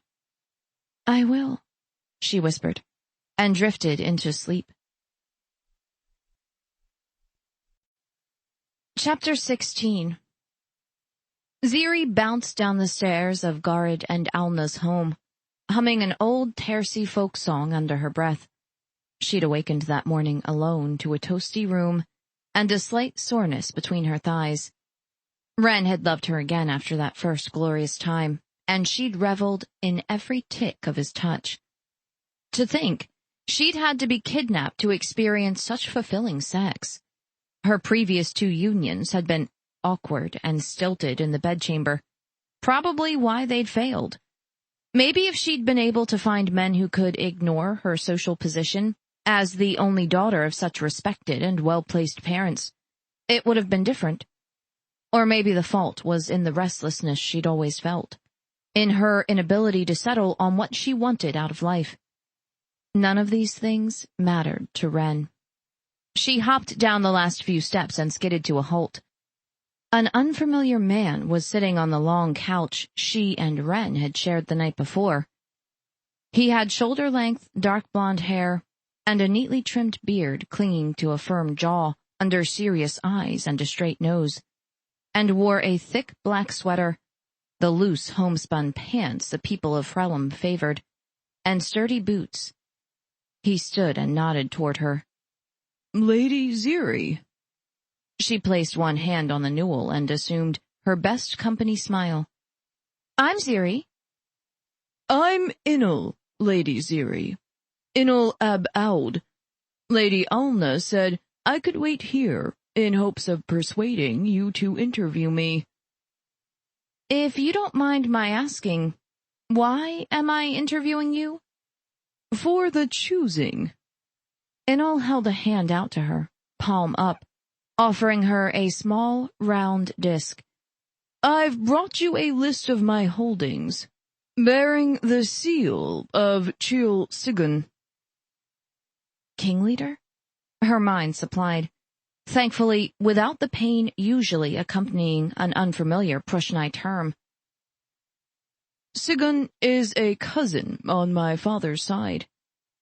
Inul continued. A good connection, considering your own status. Ziri crossed the room and took the disc. Inul's hand hadn't wavered once as he'd held it out to her. The steadfast determination he exuded unnerved her. What status is that? Inul's arched eyebrows shot upward. The daughter of a queen on your home world. Garid sang your praises when I stopped by this morning for the breeding. Malnog, Ziri murmured. Did everybody in Hrelum have a flock? Would you excuse me, please, Inul? He nodded respectfully. Of course, Lady Ziri. She walked as gracefully as she could into the kitchen area, following the scent of baking bread. Her stomach rumbled, and she pressed a hand to it. Would she be able to eat soon, or would she have to interview Inul first? Pray it be the former. Ren had used up all her energy last night, and then some, and she was hungry. Alna stood at the sink embedded in the counter running along the far wall. She turned as Ziri approached and smiled. Good morning, Ziri. Did you sleep well? A blush heated Ziri's cheeks. She always slept well when Ren was nearby. The previous night was no exception, though she'd gotten little actual sleep. Yes, thank you. There's a man waiting for me in the other room. An Inul ab Aud? What am I supposed to do with him? Ask him questions about his life and his property. Alna shrugged and dropped whatever she was working with into the sink. Determine if he's a suitable choice for a future mate. Ziri clutched the disc he'd given her. A mate? A husband? A lover? But I have a lover, Ziri thought. One she wasn't supposed to be doing anything with, according to the rules the woman in front of her had laid down. I guess I'm a little confused. Did Ren not explain about the choosing? Alna shook her head, and her blonde braid twitched across her back. She plucked a square of faded red fabric out of a drawer and dried her hands on it. You'll fight for a mate on that day. One you'll be tied to for the remainder of your life. Ren hopes you'll choose him, but other men will try to sway you. Women are too rare on Abu for competition not to spring up. A strange weight pressed into Ziri's chest, pushing the air out of her lungs. That's what the choosing is. I have to pick a permanent mate? Of course. What did you think it was? I had no idea, Ziri said faintly. She staggered to the table and sank into the chair Garrett had occupied the previous night. Ren said he'd take me back home. Alna set the towel aside and joined Ziri at the table. If he said so, then he means to do it, though I wager he intends to bind you to him first. Anu's breath. Tears clogged her mind. Ziri swallowed them down and searched for sanity in the muddled mess her mind had become. You didn't really steal me for a wife, did you? What would you think if I said yes? A harsh, humorless laugh burst out of her. He'd been honest in his own way, and she should have listened instead of hearing what she wanted to. She should have gathered the clues he'd placed in front of her. His gentleness, his insistence on sleeping with her, teaching her to pilot the Urinska, and buying scads of yarn for her so he could clothe her in something he'd made, a gift from his hands and heart. He'd made such beautiful love to her last night, such sweet, tender love, and she'd fallen for it, fallen for everything like the unca-brained Lanu she was. I'm not ready to be a wife! The words left her in a rush, overlapping one another in their eagerness to be heard. We barely know each other. That's the way of things here. Alna bracketed Ziri's cold hands with her own and chafed them. The men are so eager for wives, so desperate for love and a family, they'll do anything. How do you think Garrett claimed me? He stormed into my bedroom in the middle of the night, threw me over his shoulder, and a month later, I faced his family on the choosing field. And you stayed with him after what he'd done to you? I came to love him, Alna said gently. Have you no feelings for Ren? Ziri stared at Alna, at a loss to describe the turmoil consuming her in relentless, mind-numbing waves. He kidnapped me. Yes. He landed us in the middle of a bunch of sweepers. He nearly died trying to save you, didn't he? Ziri closed her eyes and shuddered. That wouldn't have been necessary if he hadn't stolen me in the first place. It's the Pruxnae way. You say that like you believe it's okay for men here to steal women out of their homes on a whim. Look at me, Ziri. The brisk tone whipped across Ziri. Her eyes popped open, and her vision filled with Alna's scowling countenance. Ren spent most of his life planning for his bride. He worked every tick he could, saved every vote he came across, took jobs most men would sneer at, and often did without. For you. Once he learned about the raid on your home world, he began surveying it, searching for exactly the right woman, and he spent weeks observing the people there. There was no whim involved in what he did, Ziri Mokuru. None at all. If he chose you, it's because he knew he'd be a good husband for you, and you a good wife for him. He's always had his eye on the long term, has Ren. Never think for one tick that he hasn't. Ziri gripped her hands into a tight knot, well aware of the small disk resting between them. That doesn't make stealing me away from a place I loved right. Perhaps not. Alna's expression softened. Consider this as well. Would a man acting on a whim risk his mother's wrath by sneaking into your room and making love to you all night long, when she'd expressly forbidden him to do so? Heat scalded Ziri's cheeks for the second time that morning, and she groaned. We were trying to be quiet. A wide smile stretched Alna's mouth. You weren't doing anything I wasn't. I don't think I needed to know that, Ziri muttered. I'm not saying I forgive him.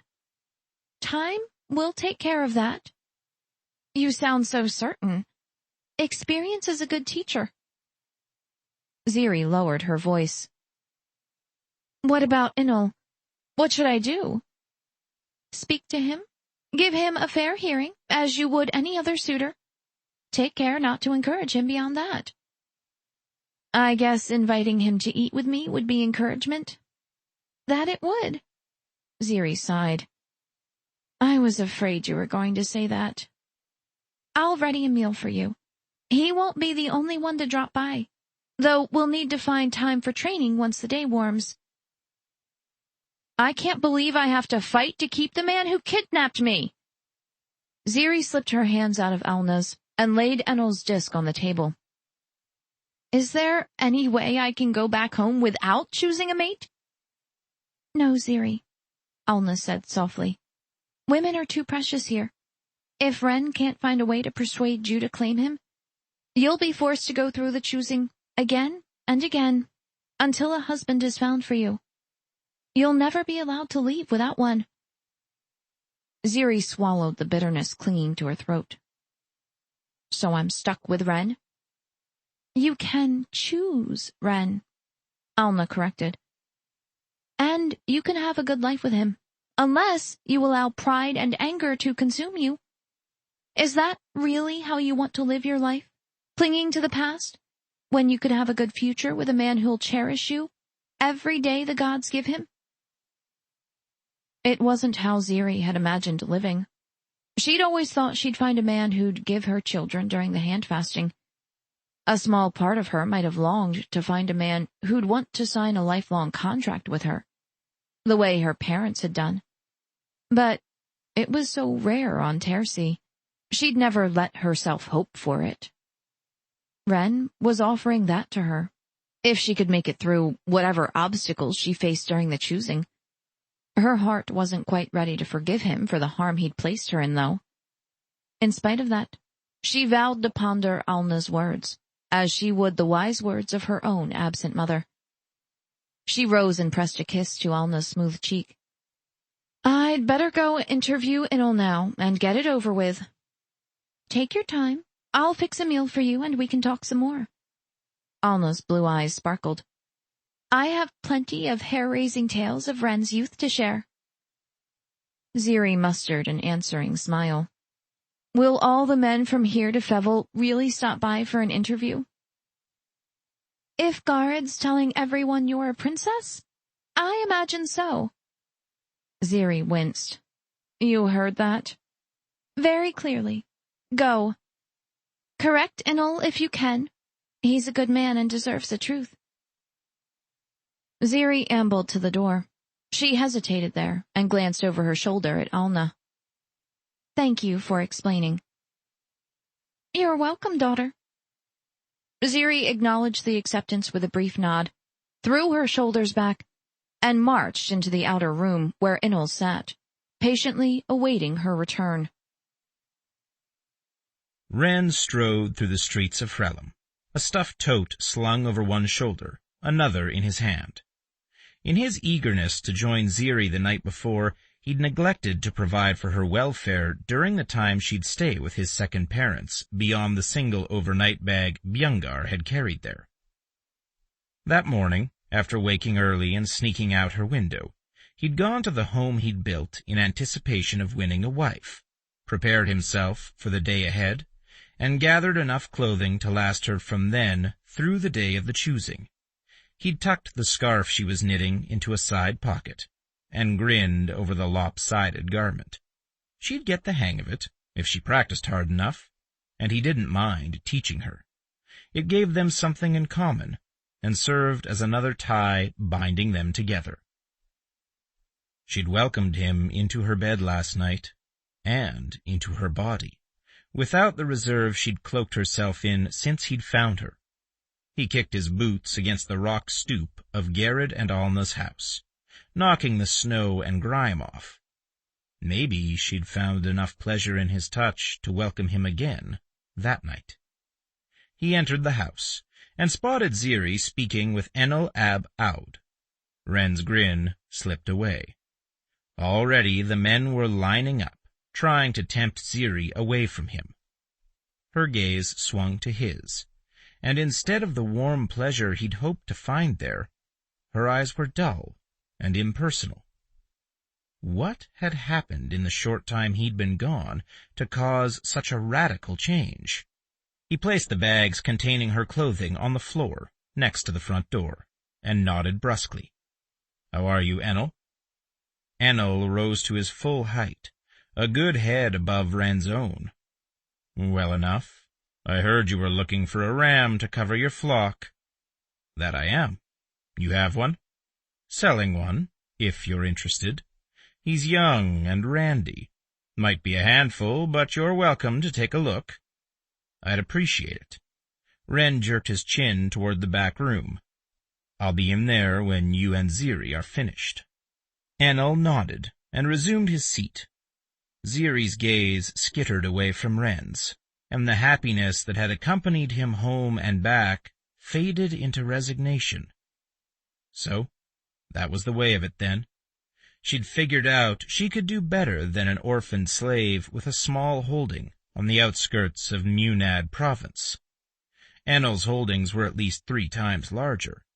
With his close connection to Sigyn, he was by far the better match, and he wouldn't be the last man on Abu to press his suit. There were sure to be others. Men who, for whatever reason, couldn't venture off Abu to search for their own wife. Or wouldn't. It wasn't unusual for a candidate to choose a man other than the one that had stolen her. It was simply something Wren hadn't considered having to face. He stalked into the kitchen, and wished for a rug to block out the quiet sounds of Enel and Ziri's conversation. Alna was at the sink, washing Molnog wool. She glanced over her shoulder, and her expression hardened into a stern mask. Wren rolled his shoulders, shrugging off his discomfort, and propped against the counter next to her. "You didn't tell Ziri what she was facing," she said. "I told her enough. She could have guessed the rest, if she'd wanted to." "You had a duty to explain all of it, so she could run the first time she had a chance?" He glanced toward the opening between the kitchen and the outer room. Ziri's laughter rang out, light and happy, and he scowled. What nonsense was Enel filling her head with? "I did what I had to do to keep her with me." "She won't appreciate that, especially now that you've had her." He swung his gaze around and met Alna's disapproving stare. She could have said no. Could she? "I gave her plenty of chances. She wanted to be with me." He ground his teeth together. "Why is it so hard to believe a woman could want me? There was never any doubt in my mind that many would, Wren. You're a handsome man, charming when you wish to be, and kind in your heart of hearts. I thought you'd be long married by now, giving me the grandchildren I've yearned to hold all these many years. I wanted to give you those grandchildren with a woman like Ziri. And did you think to give her no say in it? Would you have gone with me willingly?" he'd asked. Ziri's softly spoken, "I don't know," rang through his mind, taunting him. He hardened his resolution and muttered, "She'll have her say during the choosing. Easy enough for you to say. She's the one forced to choose between you and a handful of strangers, when all she really wants is the freedom and time to choose in her own way. She may never forgive you for putting her in that position. Her heart's too tender to cling to resentment for long." Alna swished the wool through the water, squeezing it gently. "What if she chooses another?" "She won't. She couldn't, not after everything they'd been through." "I'll talk to her." "You'll do that down here, not in her bed after night has fallen." "Alna." Her gaze fell to the sink full of soggy wool. "Will you never call me Mother, Wren? It's been more than 17 years since Garrett found you on that junker, and not once Have you ever called me what I am?" The slump of her shoulders plucked at his heart. He draped an arm around those shoulders and hugged her tight. She'd been his strength for so long. When nightmares had jarred him into wakefulness, and he'd been unable to contain his terror, her hands had soothed him. Her back had borne the weight of his fists. Her shoulders had dried his tears. How could she not know how grateful he was for the way she'd taken him in? "Your sons deserve that honor," Ren said. "Not me. If they were here, they'd insist you call me the same." If they'd survived the sweeper raid that had claimed their lives, Garrod would never have been away from Abu searching for vengeance. He never would have found Ren, and Ren would have died at the onset of puberty, killed by the savage aliens in their unwavering belief that his burgeoning manhood was competition for the affections of the female sweepers Ren had been given to as a slave. It wasn't just or honorable for him to assume the place Alna's sons rightly deserved, a place they'd been deprived of by the same beings that had destroyed Ren's family and set him adrift in the wide universe. "My children will call you grandmother, mine and Ziri's," he said. "They'll climb all over your lap and demand treats and hugs, and you'll spoil them mercilessly before sending them home, where we'll have to undo all your mischief." Alna laughed and rested her head on Ren's chest. "Sweet Ren, how blessed we were the day you entered our lives." "How blessed I was the day Garrod found me. A blessing Ren would never forget." "When will you and Ziri continue her training?" "This afternoon, foul weather or no. The moon's conjunction is in less than 2 weeks, and Chelu seems determined to shunt Ziri aside." "She won't, not unless she wants to live out her days alone," Ren warned. "I'm not above fending off the man she chooses to sponsor." "She'd deserve no less." A scuff along the hardwood floor interrupted their conversation. Ren glanced around. Ziri was standing in the doorway, her hands twisted into a white-knuckled knot at her waist. Enel stood behind her, towering over her smaller frame, a small smile lifting his normally solemn expression. Ren released Alna and bit back a sigh. Molnog breeding waited for no man, and had no respect for rivals over a woman's affections. No matter how desperately, they each wanted her. Chapter 17. Ziri sank gratefully into Garrod's chair, with a ceramic bowl full of the stew Alna had heated for her. Ren sat down on her left, Inul her right, and the two of them promptly began discussing the intricacies of Molnog breeding, seemingly ignoring Ziri. She spooned up a chunk of bright red vegetable and sniffed it cautiously. Being ignored wasn't such a bad thing with this bunch. Inul's persistent questions during his interview had been a hair shy of nosy. Understandable, given the serious nature of the choosing, but it had made her feel more like the interviewee than the interviewer. Alna walked by and patted Ziri's back. "Eat. There's another suitor here." Ziri rolled her eyes and stuck the spoon in her mouth. It was bad enough having Ren and Inul jockeying for her favor with their descriptions of the size and quality of their Molnog flocks and their land holdings, and their connections to people she didn't know. And now Alna wanted to add another man to the mix? Ren and Inul's conversation turned to wool colors. Inul sat back in his chair, his gaze steady. "The ram I'm offering was bred from a ewe with wool the same color as Lady Ziri's eyes." Ren nodded and crossed his heavily muscled arms over his broad chest. "Garrod's been experimenting with his own flock, trying to cross for the lighter colors. A worthwhile pursuit. I haven't the patience for such." Inul's gaze drifted to Ziri. "Though I might try, if my wife thought it a suitable endeavor."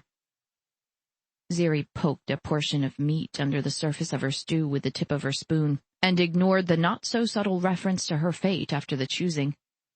She'd been on Abu less than a day, and already she was tired of hearing about Molnog. The Pruxnae, in and around Hrelm, seemed to live and breathe for the docile creatures. Why didn't anybody talk about the trees? There were scads of them growing all around the peaceful village. Meanwhile, Tercy did without, and her people paid the price in drier weather and a scarcity of resources. She leaned back in her chair, stretching around Inul's bulk, in search of Wren's mother. Alna, does the man waiting have assets other than Molnog? Alna shot a grin over her shoulder. I believe he does, Ziri. Is that a factor you're considering in suitors? It is. What about the meat in this stew? Is it Molnog? Wren and Inul's conversation halted abruptly. They swiveled toward her, wearing twin expressions of horror. Alna pursed her lips. The Molnog on Abu aren't bred for their meat. It's too stringy, and their wool's too valuable off-world to slaughter them for food. What you're eating there is from a bovi, a Terran strain of cattle. It's tasty. I might be interested in a man with a... She waited for her brain to supply the Pruxnae word, and drew a blank. Well, seemed the auto-learner wasn't perfect after all. What do you call a group of bovi? A herd. Inul grinned, showing straight, white teeth. I have 2 herds. One on my holdings here, another on my holdings near the capital city. Wren's eyebrows V'd over a hot glare. The ram. Alna waggled her eyebrows at Ziri, then returned to her work at the sink. Ziri hid her satisfaction behind a spoonful of Alna's delicious bovi stew. Served Wren right. It wouldn't hurt him to believe she was seriously considering other men. She'd given in to him entirely too easily so far. Had given in on the idea of escape. She poked at her stew as she considered it. Escape wasn't beyond possible. She knew where the Urinska was, and she knew how to pilot it. What she didn't know was how to plot coordinates.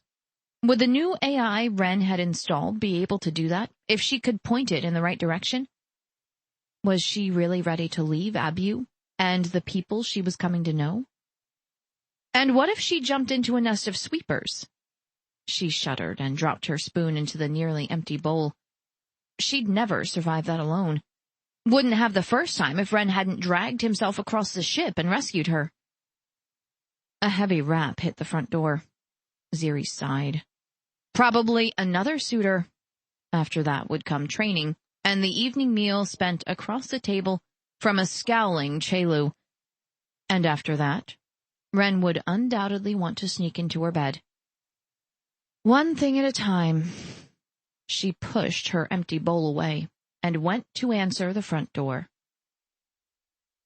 Wren slipped through the curtain blocking the entrance to Ziri's bedroom and set the totes containing her clothing on the floor.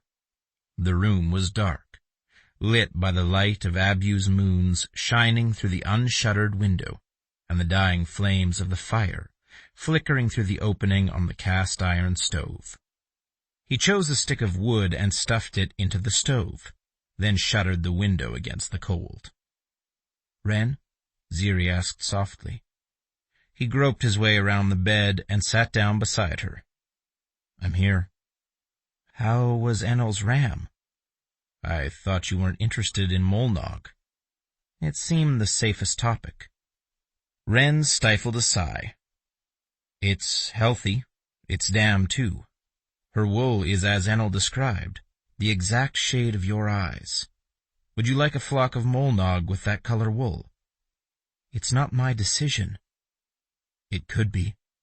He risked reaching out in the darkness and found the curve of her hip. "Garrod asked me to ferry him 2 systems over tomorrow. He has some business there and some trading to do. We'll be gone a few days." "Be safe." He rubbed his hand over her flank. "Will you miss me?" "I don't know." She shifted under his hand, curling closer to him, I may not have time. Alna seems determined to train me into the ground. Chelu insists I need to learn the breeding process while Garrod's ewes are in heat, and apparently word's gotten out that I came to Abu in possession of my own wealth. How did that even happen? I told Garrod. He told everyone else. You said I needed to be careful with my credits, not flash them around. That was on other worlds, around people less trustworthy than the Pruxnae. Ziri snorted and muttered under her breath. Ren lifted his gaze to the darkened ceiling. The status and wealth of candidates reflects well on their sponsors and the men they choose. It doesn't matter what that status is. A few years ago, a sponsor captured a young woman with no outward beauty, no wealth, no social standing among her people. But she was a kind woman and had a way with children. They flocked to her wherever she went. As soon as word got around, she had suitors lined up so thick she could barely train. Her status was raised. Her sponsor earned prestige, and the woman ended up happily married to the man who'd stolen her. Is that a true story? Ren laughed softly. Such skepticism from such a trusting woman. Every word. Would you like to meet her? I've met enough people, thank you. Did you tell Garrod I was a princess? He came up with that one on his own. Couldn't he have created a better tale? I mean, I hardly look like a princess, let alone act like one. And think of how disappointed everybody will be when they find out I'm as common as a gullet stone in a sand leech's belly. Humor him, Ziri. His own sons died a long time ago. I'm the only hope he has of gaining another daughter. Maybe you should have found him another one, she said in a small voice. I'm not exactly suited to life here. You are, more than you know.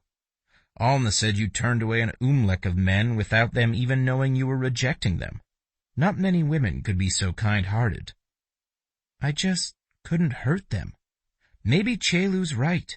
Maybe I'm too soft for Abu. Never think that. He stretched out beside her on top of the blankets and drew her close. You must be tired. She tucked her head under his chin. Mostly. Too tired for me to please you? The fire popped in the stove. The wood shifted and settled, scraping against the coals, and a hard breeze rattled the shutters. The longer Ziri waited to answer, the more tightly the muscles of his shoulders bunched into knots. He was on the verge of asking again when she said, I don't think that's a good idea. Not right now. He buried his face in her hair, rubbing his nose through the silky strands. His heart, so happy when he left her that morning, withered and crumbled under the weight of her words. I thought really hard about this today, about everything you've told me since you took me from Terci, and everything Alna said about the choosing, and I can't find a single time you lied to me. Not one.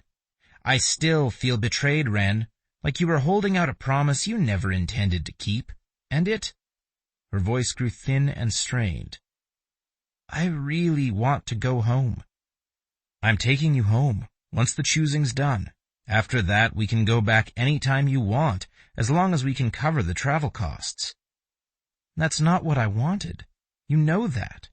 She sniffed and snuggled closer. Why did it have to be me? It was your smile. Her breath feathered over the skin of his neck, warming him. What about it? One day, not long after we entered your star system, I was scanning vids looking for a suitable candidate. There was a woman kneeling in her yard, her face tilted to the sun. She was smiling, as if the simple warmth of her star was enough to light her heart. Her hands were dirty, and her dress was old and patched, but her smile was so beautiful, it took my breath. Her fingers crept out from under the covers and smoothed his shirt down over his heart. That's how you see me. It is. He pressed a soft kiss to her forehead, savoring the feel of her skin under his mouth. Everything I learned about you after that day reinforced my decision. Your red gold hair, loose in the morning air, the way you seemed to know how to fix anything. She laughed. I knew there was a reason you kidnapped me. I just thought it was for sex. That came later, after I watched you walk down the streets with that smile on your face, raining happiness on the people around you. Even the grumpiest soul walked away from you smiling. How could I turn away from a woman like that, when my own heart was so dark? I need your light, Ziri. Crave it, and I hope someday you'll find something in me to answer a need within you. Molnog, she choked out, the laughter so heavy in her voice she could barely speak the word. It's definitely the Molnog. His mouth quirked into a grin. Let me sleep beside you. Sleep only, I swear. You're shivering, and I have a need to share my warmth.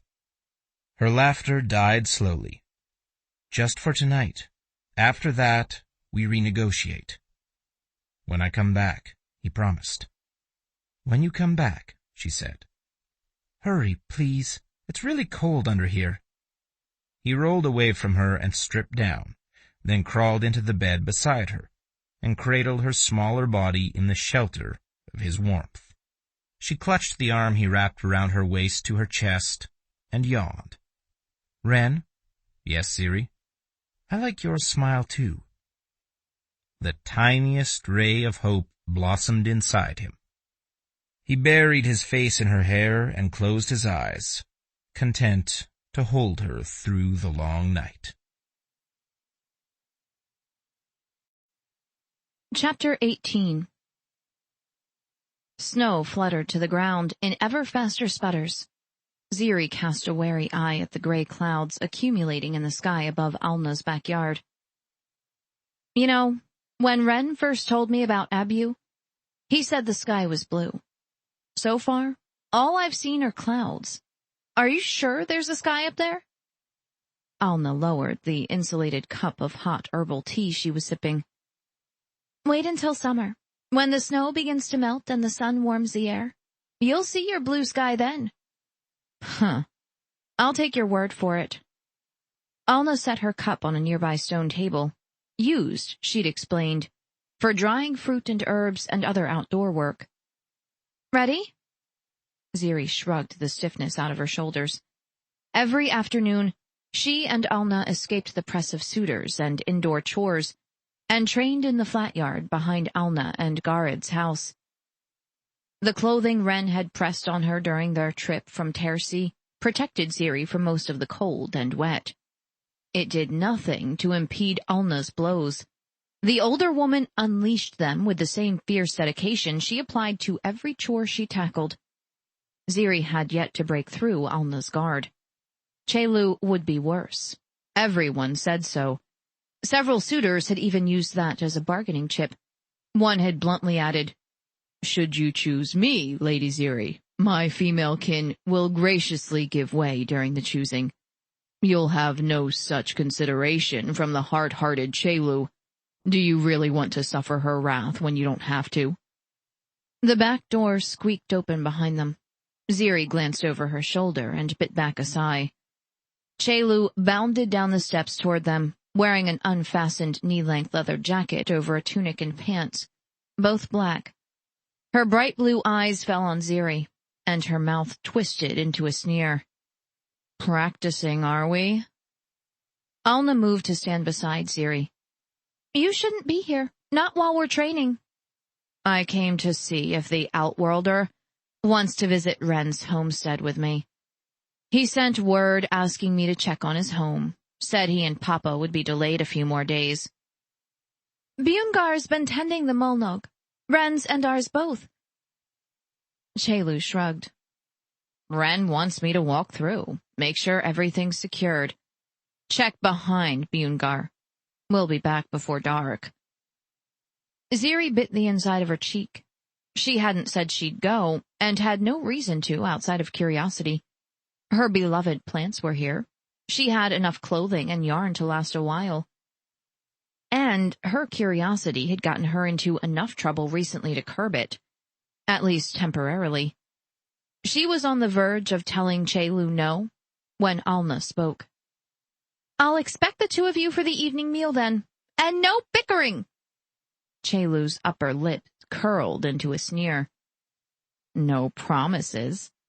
Try, Alna said firmly. Ziri placed a hand on Alna's forearm and squeezed gently. We'll be fine.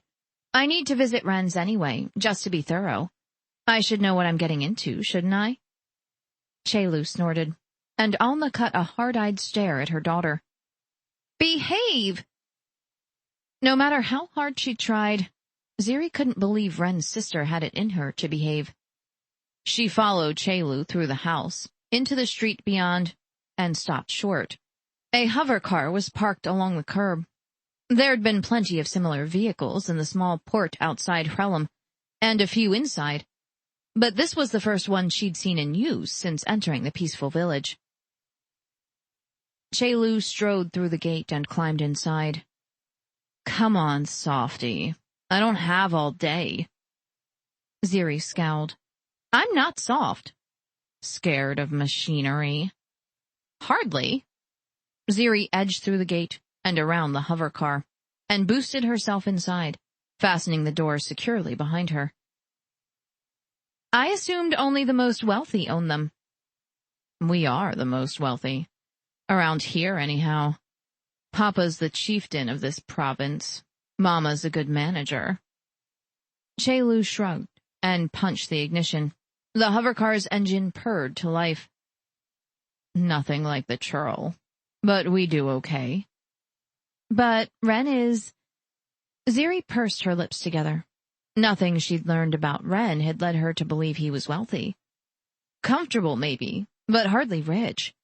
He was too careful with his possessions, and although the Urinska was a sturdy ship, it was old and a little shabby. Maybe she'd been wrong, but she could hardly discuss it with the prickly Chaylu. How far to Ren's home? Chaylu flipped switches. The hover car lifted off the ground, and a tick later, she eased it into the street, maneuvering carefully through four-legged beasts and humans alike. Close enough to walk, if you don't mind the hike. I had to run into Fevel, or I'd be on foot. We'll come back that way, unless you're too weak to make the trip. Ziri flopped back in her seat and crossed her arms over her chest. Did you bring me along so you could insult me? Chaylu grinned. That's just a side benefit. I bet. Ren asked me to bring you. He's worried you'll get lonely or something. Chaylu rolled her eyes. As if you could with all those men hanging around. It's not like I want them there. Yeah, right. I don't. I didn't ask for this. Didn't ask to be kidnapped and dragged halfway across the galaxy. We're not that far from Tercy. And I sure didn't ask to be insulted every time I turn around. Ziri snapped. I don't know what you've got against me. You're not good enough for him. The harshly spoken words cut through the air, silencing Ziri in mid-word. She closed her mouth and glanced out the hovercar's side window. The buildings were thinning, giving way to rolling hills covered in a thick blanket of fresh snow. Mulnog dotted the landscape, their black wool easy to pick out against the lighter ground. Chaylu exhaled a shaky breath, and her hand tightened on the steering stick. He's a good man. I know that. No, you don't. All you see is that handsome face, the dimpled smile. I bet you don't care how he got those scars on his face, or how hard he's worked to overcome his past. Chaylu shook her head. You're weak and soft and useless, and you'll never fit in here. Never. He deserves better than that. Chaylu's words stabbed through Ziri. An odd pressure filled her chest, lurching into her throat, choking her. She hadn't fit in on Tercy either. Never had. And she'd tried so hard. Aboard the Urinska was the first time she'd ever felt at home. It was the first time in her life she'd ever felt truly useful. Even at bookends, she'd been aimless, restless, uncertain of her place. biding her time while learning everything she could from Mag. Funny.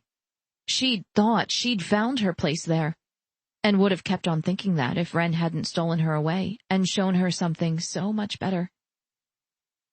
She swallowed her tears and folded her hands in her lap. What would you have me do? Choose somebody else? And if Ren wants me, truly wants me, then vote help him. Shaylu jerked her chin toward the road in front of them. There it is. The approaching buildings were set into the base of a hill along the edge of a large, fenced-in pasture. The closest structure was a wood and rock cabin, constructed in a style similar to the homes on Hrelm, though much smaller in scale. A single chimney graced the steeply sloped roof. Another building appeared to be a barn or storage shed, and it was nearly as big as the house. A third, smaller building sheltered rolls of cured hay.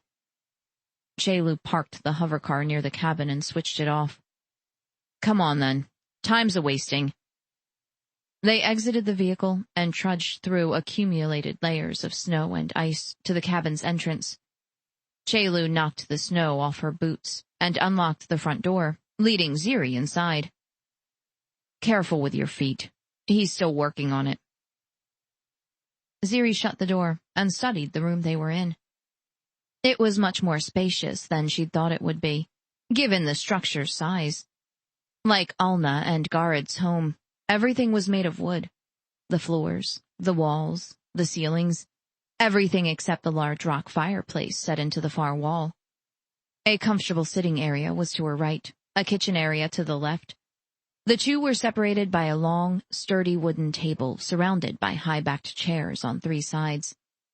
A bench was pushed under it on the side next to the kitchen, and a finely made, blue-glazed vase sat squarely in the center on top of a woven mat.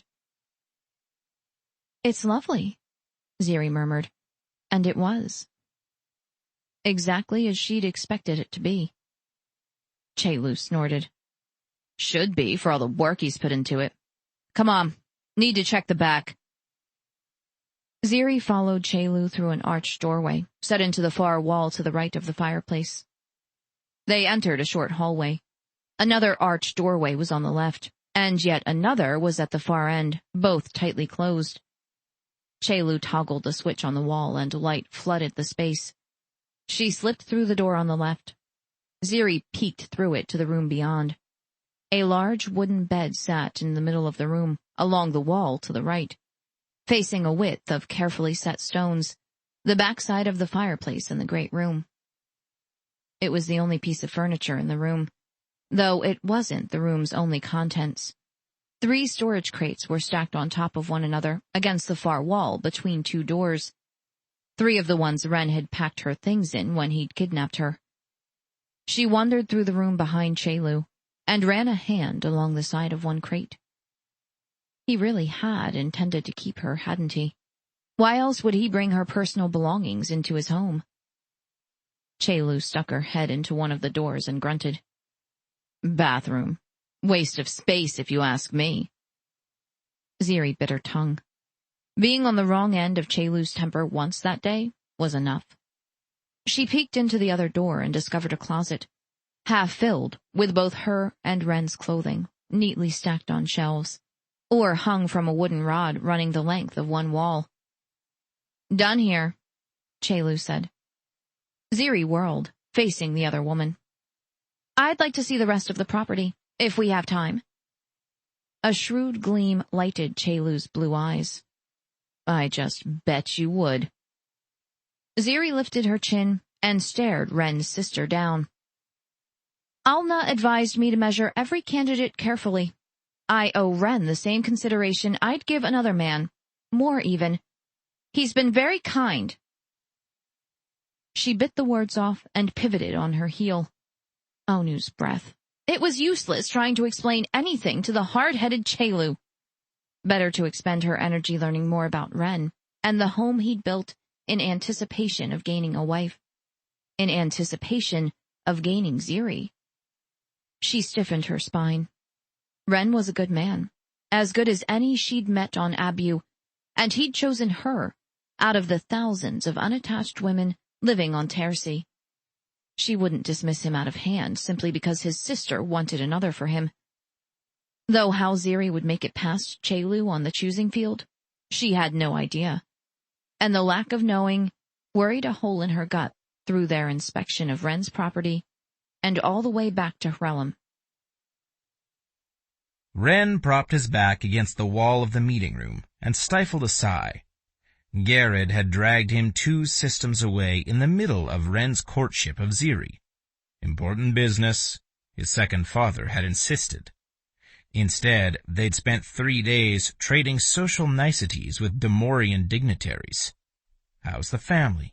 Younglings doing okay? Weather here sure is pretty.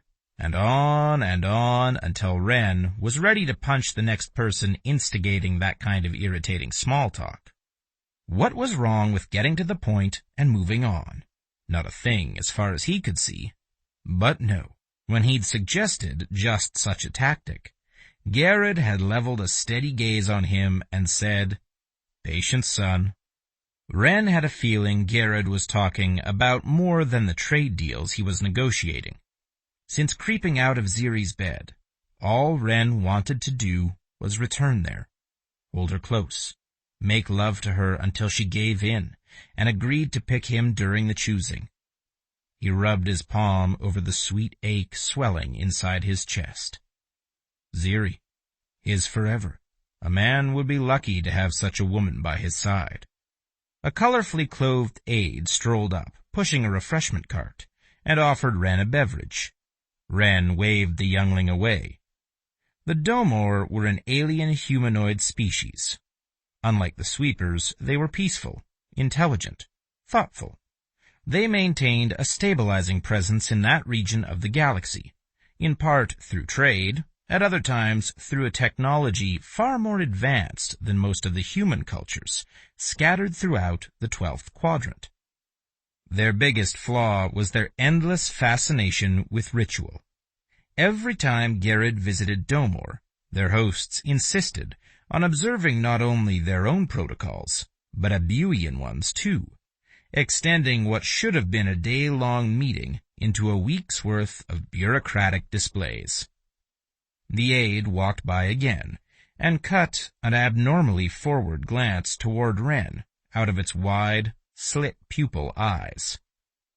"The human grows weary of negotiations." Its sibilant voice hissed softly through the air, and Ren sighed. The Domorians were usually too polite to mention a social faux pas. His impatience must have been obvious for the youngling to say anything. "I meant no disrespect." The Domorian's thin lips curled back, in a passable imitation of a human smile, bearing small, pearl-gray teeth. "It was an observation. Would you care to walk with me? The view from the observatory is grand this time of day." Ren glanced toward Garrod. The older man had slouched into his chair, abandoning formality. Chornin's hammer. They weren't even close to starting the negotiations. Ren clenched his hands into fists, relaxed them. "Yeah, I think I would. Thanks." "Welcome, welcome." The Domorian touched a 6-fingered hand to its shoulder, its iridescent skin luminous in the light filtering into the room through openings in the ceiling. "My designation is Ludda." Ren twisted the word around in his mouth. "Ludda." Ludda snapped its teeth together twice, the Domorian equivalent of humor. "Close, human. You have the designation?" "Ren." "Ren," Ludda said, and Ren grinned. At least he wasn't the only one having problems sounding out foreign words. He lifted a hand, caught Garrod's eye, and jerked his chin toward the room's exit. Garrod waved him on, and threaded his fingers together over his broad chest, and Ren shook his head. They were going to be on Domor for a while yet. He followed Ludda out of the room, into a wide, curving hallway, checking his stride in favor of the measured paces of the much smaller alien. Thanks for getting me out of there. 3 days of chit-chat is enough. Ludda chuffed through its flat nose. I, too. Pure wishes me to be Herc. A diplomat? Wren guessed. Yes, that. Human language units. Ludda clicked its teeth together. Words. I learn still, and you have so many, in so many forms. They reached the end of the hallway. Wren touched a finger to the pad beside a door, and it whished open. I thought Demorians were skilled linguists. Many are, I not. This way will show you my skill. Ludda deposited the cart against one wall, and led Wren through an airy dining area into another hallway. The right side wall was composed of thick glass, framing a view of one of Domor's oceans. Tidal waves crashed onto the rocky shore 30 keg below the building's foundation, the edges tinted fluorescent pink. Bamin mating season. Ludda pointed its fingers toward the waves far below. Good eating. Pests otherwise. I'll take your word for it, Wren murmured. Ludda clicked its teeth. Observatory first, then skill. This way, please, please. They wound through the building, entering rooms furnished with low-set, minimalistic furniture, some almost barren, encountering very few Demorians along the way. Ludda explained the functions of each room, detailed Demorian culture, and shared allegorical stories as they strolled. Eventually, they reached a narrow spiral stairway winding upward, one side enclosed by a flimsy, ornate rail. It emptied into an open-sided room topped by a high dome, supported by intricately carved columns, placed in regular intervals around the circular floor. A waist-high railing had been built into the perimeter of the room, protecting visitors from a long fall onto the jagged rocks below. Wren propped his elbows against the railing, facing the ocean. It spread out in front of them, a wide expanse of blue-green water, curling into pink-capped waves in thin lines. The steady roar of it was a soothing backdrop to the tide of emotions roiling through him. Yellow-tinged clouds streaked through the sky, reflecting onto the water below. He breathed deeply, ignoring the faint bite of sulfur wafting through the air. It's beautiful. For us, yes. Peaceful. Ludda's slit-pupil eyes blinked. You need peace, Wren? Wren hunched his shoulders, easing the tense muscles. I'm ready to get back home. You have someone there? You could say that. She's... How to describe Ziri and the choosing to Ludda?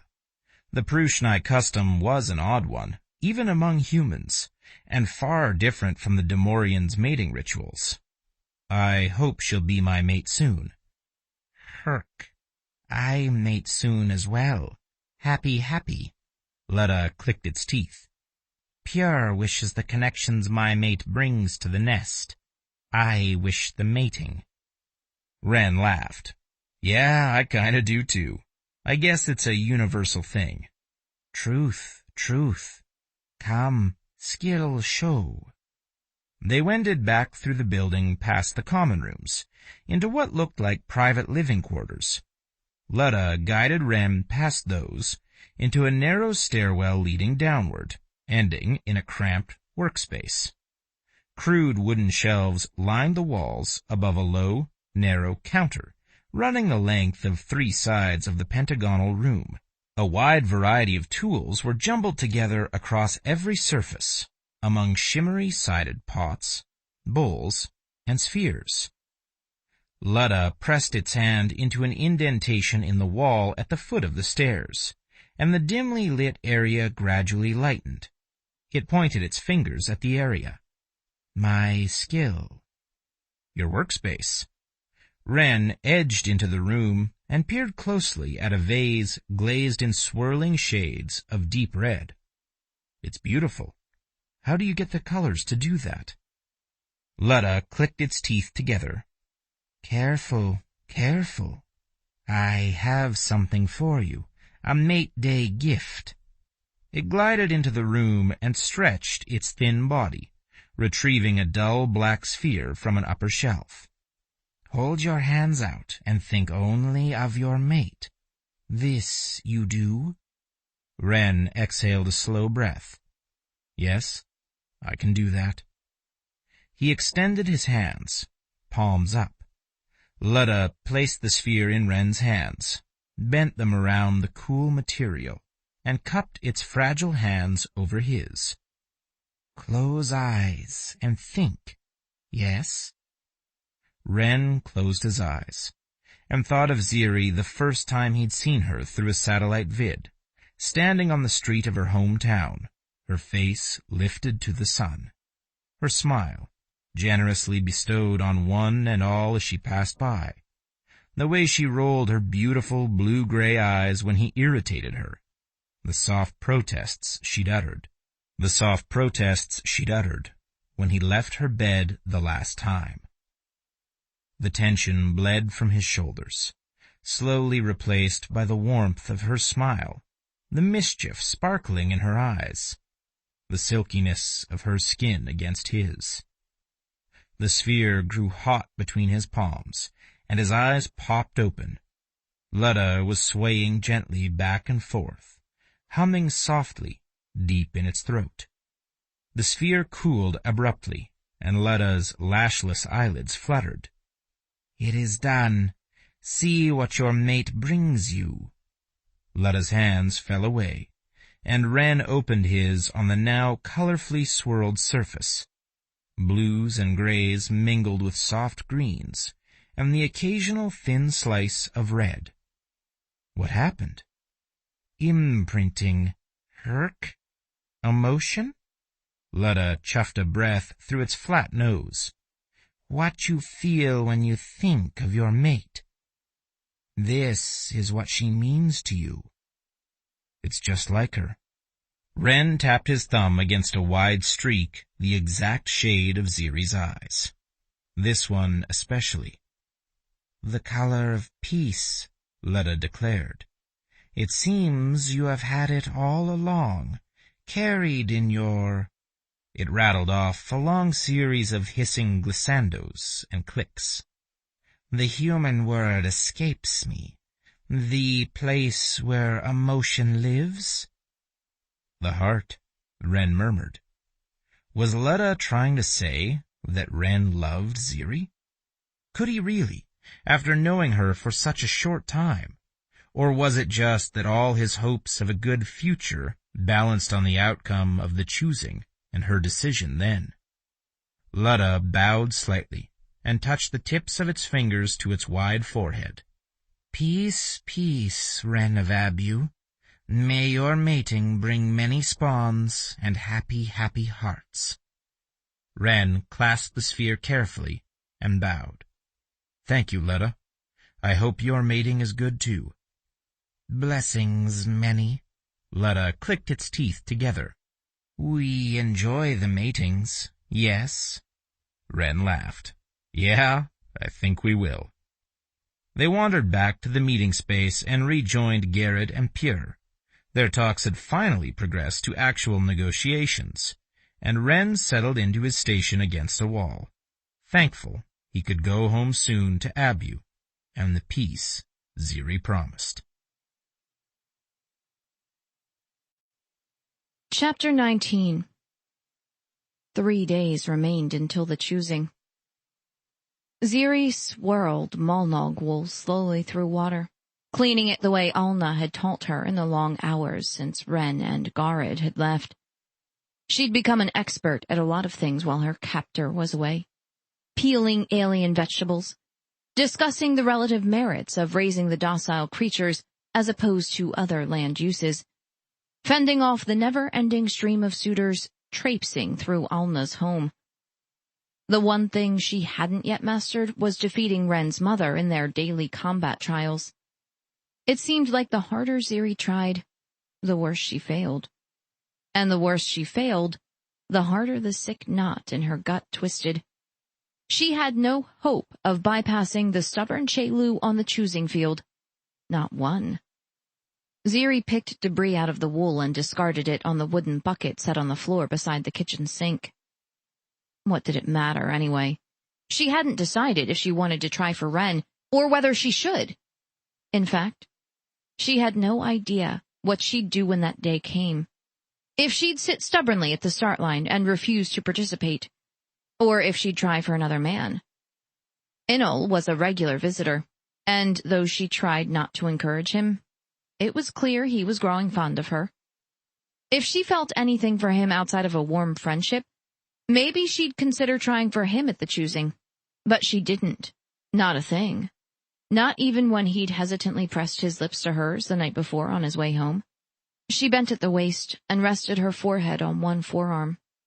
Curse Ren and his sexy hide. Curse him to the center of the galaxy and back again. Soft footsteps shuffled across the floor behind her. Tired of dealing with wool? Alna asked. Ziri straightened and returned to her task. I was just thinking.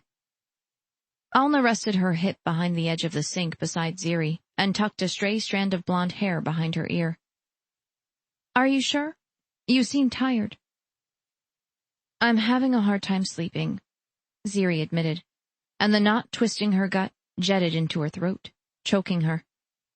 She hadn't slept well since Ren had slipped out of her bed a week and a half ago. Anyway, I'm used to working at the bookstore, at home in my garden. Cleaning wool is easy compared to some of the things I've done. Digging clay, tuning engines, repairing the Urinska's water systems. A longing to be there welled up inside her. She'd been safe on the ship, except for that one time with the sweepers. And she'd had a purpose, a role, a growing friendship she could depend on. Here she was Lady Ziri, coveted candidate and potential bride, and the pressure of the decision she'd have to make was unbearable. Why couldn't she just go home? Alna's arm slipped around Ziri's waist. There now, Ziri. Don't cry. Ren will be home soon. And if you're lucky, you'll never have to process wool again. The words startled the laugh out of Ziri. Oh, Alna, that's not it at all, I swear. You miss Ren. Maybe a little. He kind of grows on you. Yes, he does. Alna rested her head on Ziri's shoulder and rubbed her hand up and down Ziri's arm. Has he told you how he came to be here with us? He's told me a lot of stories about when he was young, after you and Garid took him in. Ziri laid her cheek against the crown of Alna's head. Never before, though. It's almost like he's shut that part of himself off. It was a hard time for him. The sweepers captured him when he was just a boy, perhaps 7 or 8 standards. From what we've been able to piece together, they raided his village and killed his family, then took him prisoner, enslaving him. Ziri sucked in a breath. I didn't know. He doesn't like to talk about it. I guess I don't blame him. Neither did we. Not for anything that came after. The sweepers aren't a kind species. They have no compassion, and they make very little distinction between a male of their own and a male of another race. Ren was approaching puberty when Garid found him, and if he hadn't... Ren might have died, Ziri guessed. Onu's breath. No wonder he closed himself off. How long was he with them? 5 standards, perhaps more. Ren's memory of his childhood is jumbled. His time with the sweepers was difficult to recreate, and we'd never been able to find his homeworld. You tried to find his family? Of course. Garid searched for years, and we placed ads, spreading the word as far as we could. No one stepped forward to claim him, and after a while, we thought perhaps all of his family had died in that raid. Anyone close enough to want him. Alna eased away and shook her head. By that time, he was ours, and we didn't want to give him up. We were the ones who were there for him while he healed, body and mind and heart. We were the ones to watch him blossom from an angry child into the sweet man he's become. He's my child as much as Chelu and my fallen sons are, and I want him to find happiness. He deserves something good in his life, Ziri. Ziri gazed at the black wool covered in water. Chelu thinks I'm not good enough for him, that I'm too weak, that he'll never be happy with me. Chelu is protective of Ren, as we all are. That doesn't make her right. Alna clapped her hand to Ziri's back. Let's skim the floating debris off that water, and give the wool another rinse. Sure. Alna moved away in search of a ladle, and Ziri twisted around. Alna, what if I choose another man? Alna shrugged. It's your right. But will you be angry? Will you... Ziri swallowed down her nerves and rushed on. Will you still speak with me? We'll still be friends, Ziri Mokuru. Alna smiled gently. There now, does that ease your mind? A little. But what if I decide on Ren and can't make it past Chelu? She's made it fairly clear that she'll stand in my way no matter what I decide. Chelu will do as Ren asks, Alna said. But Ziri wasn't so sure. She mulled her conversation with Ren's mother over while they processed the wool from the last shearing, and wrestled with the decision rushing toward her like a comet barreling through the night sky. Ren stripped off his clothes in the pitch-black darkness of Ziri's room and eased into her bed. A week and a half his second father had kept him on Domor, 11 days without his red-haired beauty, so much time away from her. He curled up behind her, tucked the covers snugly around her shoulders, and buried his face in the sweet scent of her hair. By Vode, he'd missed this. Missed holding her against him, missed protecting her and warming her smaller body with his. She stirred in her sleep. Ren? Who else? Molnog, she muttered sleepily. I thought one had climbed into my bed. He laughed softly and pressed a gentle kiss to the side of her neck. So now I'm a stinky Molnog. You smell better. She scooted around, facing him, and tangled her legs with his. Yes, you definitely smell better. So do you. Her fingers caressed the skin of his chest and ribs, and he sighed, content for the first time in days. I sent a message to your parents. She stiffened, and her fingers stilled. You did? Before I left. Haven't heard back from them yet. Oh, well, maybe they're caught up in negotiations or something. It's not the first time I haven't heard from them in a while, though usually they let me know first if they're going to be out of touch.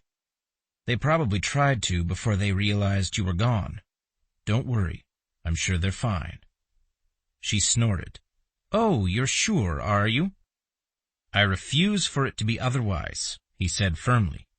As soon as the choosing's over, we'll pack the Yarinska's gullet full of cargo and head back to Tersi so you can see for yourself. Wood. She yawned and snuggled closer. We really need wood there. If you'll let me study the markets, I bet I can get top price for any wood product we take back. Spoken like a true negotiator.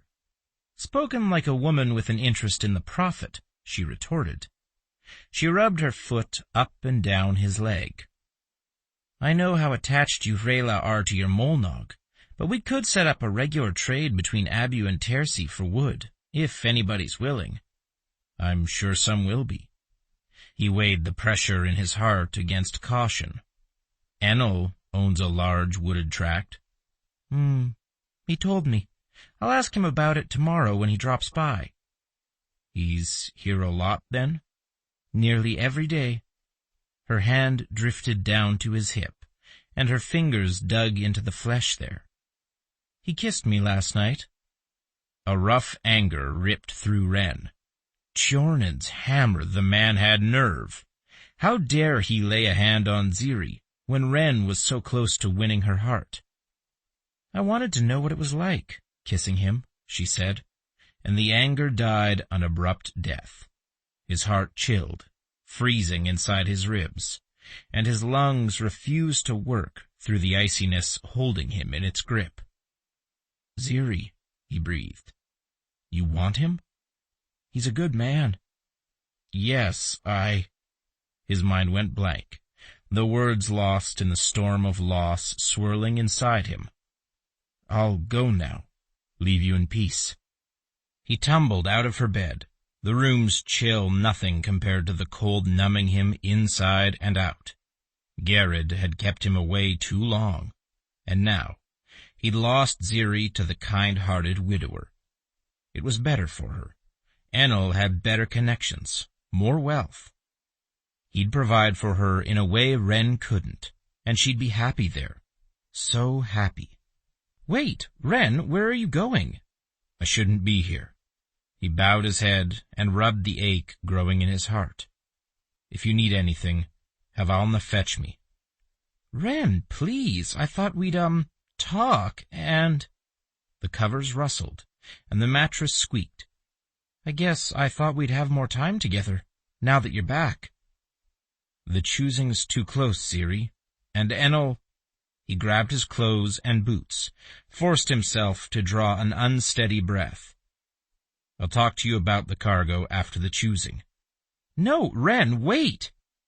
He stumbled out of her room and down the hallway of his childhood home, leaving behind the woman who'd already wiggled her way into his heart. Breakfast was a miserable affair from start to finish. Ziri picked at the sweetbread Alna had baked the night before and ignored the conversation swirling around her. Ren hadn't made it. He'd sent word by his young cousin that he had work he couldn't avoid.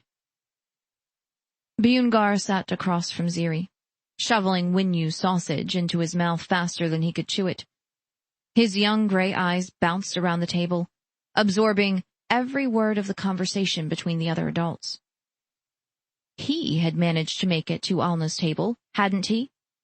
And so had Enel, and Chelu, and one of Garrod's cousins in need of passage from Abu to another system after the choosing had come and gone.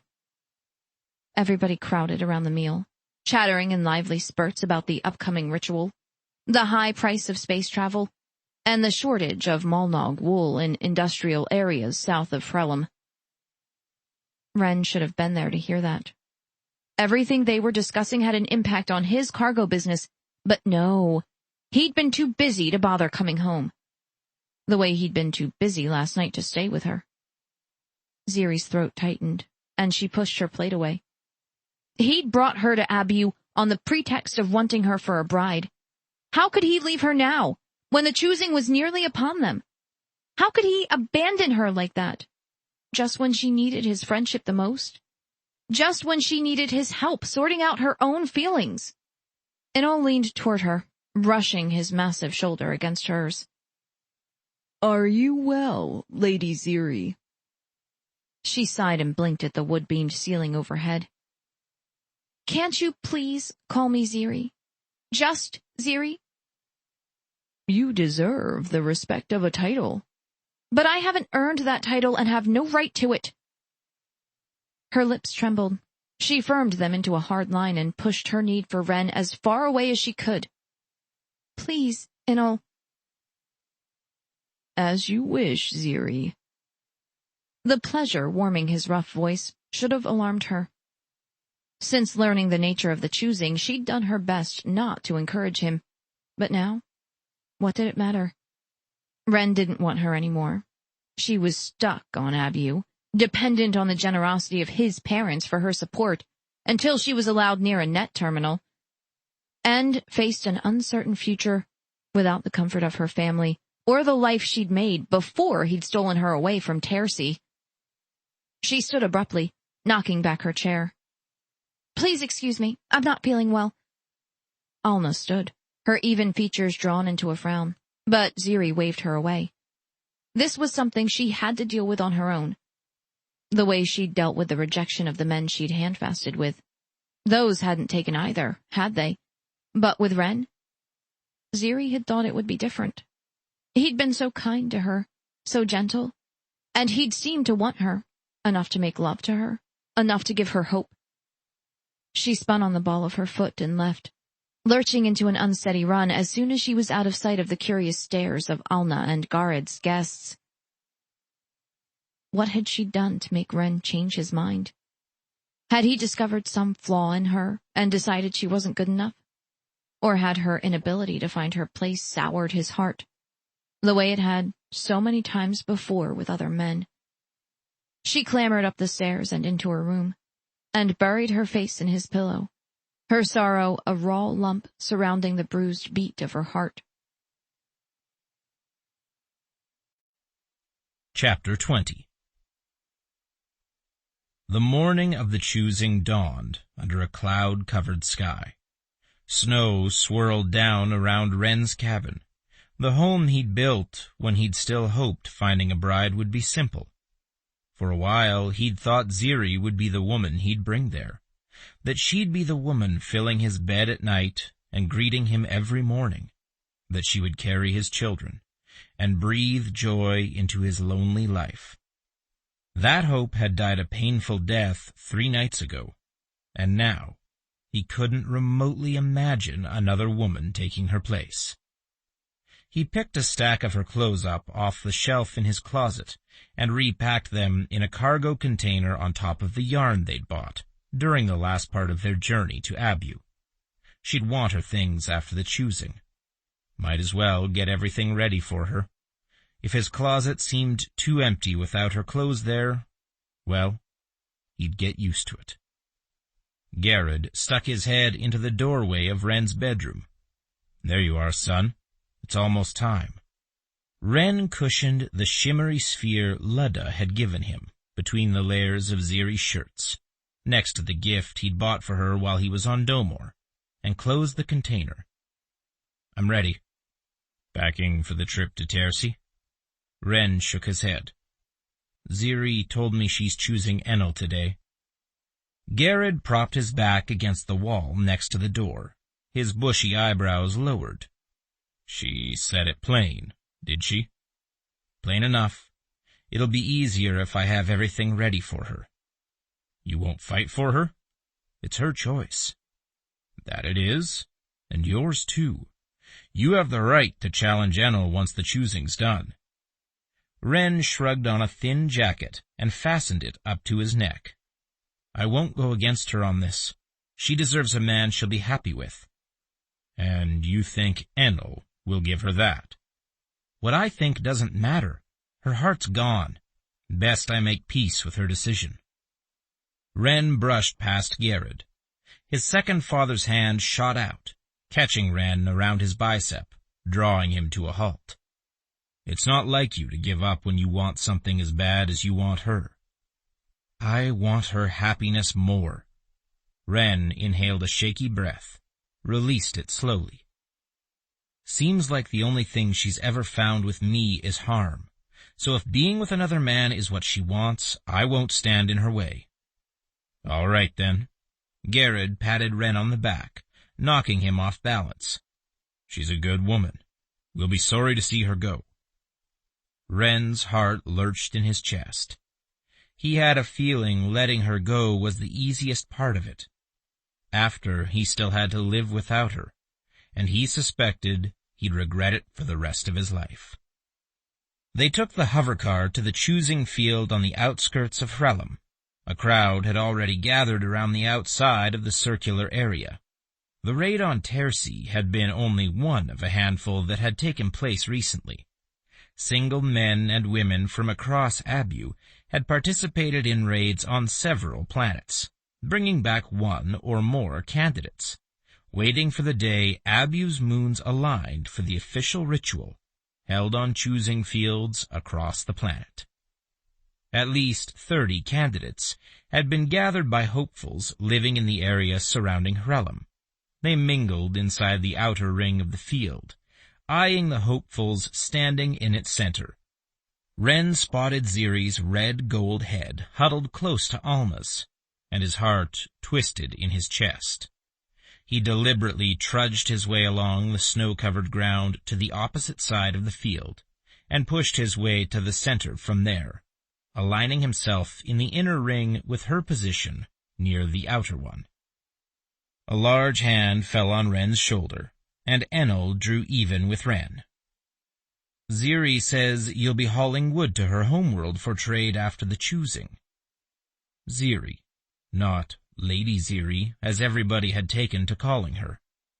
Ren shoved his gloved hands into the roomy pockets of his jacket and stared straight ahead. You have some you'd like to include? I do. Enough to fill a third of your cargo bay, unless you'd rather trade with another. Your wood will bring the same profit as anybody's, Ren said mildly. Enel cupped his hands around his mouth and blew into them. Didn't think you'd want to deal with me after the way I've been courting Ziri. Ren grunted. He hadn't liked it, not a bit. But what could he have done to stop it? Considering how things had turned out, maybe he should have tried. Across the way, Garrod joined Ziri, and Alna slipped away, pushing her way through the crowd to the thin circle outside the inner ring, where Chelu waited, 6 keg away from Ren. His sister twisted around and grinned, and he sighed. At least Chelu would be happy with the day's outcome. Enel nudged Ren's arm and jerked his chin toward another section of the field. It's time. I'll catch up with you later. Ren nodded and strode toward Alna and Chelu. They waited for him, Chelu with a smug smirk fixed on her delicate features, Alna frowning. When he drew near, his second mother said, "Where have you been? We've missed you the past few days." I was busy. So you say? Her eyes narrowed on him. Ziri waited for you. He glanced away, hiding the hurt throbbing through him. She shouldn't have. I told her I wouldn't be back before the choosing. And you haven't been. Alna tilted her head, regarding him with the stare that had cut straight to his core from the first time they'd met. She hasn't come out of her room except to eat since you returned home. I'd think that would concern you, since you brought her here and forced her into the choosing. Chelu snorted. Leave it be. If he doesn't want her, good for him. He could do better anyhow. Alna swung around to her daughter. You've said enough, Chelu. Ziri told me what you said to her, that she wasn't good enough for Ren and would never make him happy. If she chooses another today and breaks your brother's heart, it will rest entirely on your head. Yeah? Chelu crossed her arms over her chest and glared at Alna. If his heart's so involved, how come he hasn't been by to see her? That's his business to attend, not yours. But I'm telling you now, daughter, I'll never forgive you for driving her away. The color leached from Chelu's skin. Mama, Not another word. Alna turned her back on Chelu and cupped Ren's cheeks in her icy hands. I don't know what's going on between you and Ziri, but I hope you'll find a way to put it behind you once the choosing's done. The urge to tell his second mother exactly what was wrong punched at Ren. For so long she'd been his rock, his comfort, her love the guiding force in his life. She'd soothed his broken heart once before, helped him find himself when anybody else would have given up. It wasn't fair to settle that burden on her shoulders again, not even to ease the jagged pain gnawing into him now. Positions, please, a loud voice cried, and the word was passed around in soft murmurs from neighbor to neighbor. Ren stepped behind the line delineating the inner circle and crouched on the frozen ground. It wouldn't be long now, and the choosing would be over. And after, he could search for a way to live with the hole Ziri had carved into his heart. Ziri bounced from foot to foot as subtly as she could. She had never in all her life been as cold as she was right then. and it was only going to get worse. Snow was falling at a steady pace, and the wind had kicked up a notch, biting through the thin layer she wore as easily as a knife. Alna wrapped her arms around Ziri and scrubbed her hands up and down Ziri's back. "There now, daughter. You're not used to our weather yet." Ziri huffed out a laugh. "Who could be? This has to be the coldest planet in the galaxy." "Not quite. The next coldest, then." "Are you sure there's a sky up there behind the clouds?" "Positive." Alna squeezed tight, then let her arms fall away. "Have you made your decision?" "No." Ziri clenched her teeth together, as much from frustration as to still their chatter. Ren hadn't come back, and though it had cut her to the bone, she had to face the fact that maybe he'd lost interest in her. Maybe she should choose another man instead of going after one that didn't want her anymore. "I think Inul would take me." "He would," Alna agreed mildly. "Have you no care for Ren?" Ziri closed her eyes against the misery she'd lived with since his return 3 long days ago. "I don't think he wants me anymore, and I'm not sure I want to be with a man who felt free to kidnap me from my own home." "It's our way." "It's their way, Alna. Not mine, not yours." Ren appeared in the distance beyond Alna's shoulder, and a helpless jumble of emotions swirled through Ziri. They'd been so close to being friends, so close to finding something else, and she missed that. Missed him. After everything he'd put her through, she still wanted his friendship, still wanted his warmth and strength and the kind heart he'd hidden so carefully behind a stoic mask. Hard anger rose inside her, muting out everything else, the misery and sorrow, the longing to find her place and make a home of her own, surrounded by people who loved her. For a while, before she'd learned about the choosing, she'd hoped she could have that with Ren.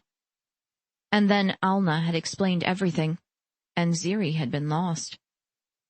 Garrod pressed through the knots of people scattered across the field and sidled up to Alna. "There, my girls. It's a great day for choosing." Ziri snorted out a laugh. "I don't think there's enough snow yet." Alna grinned.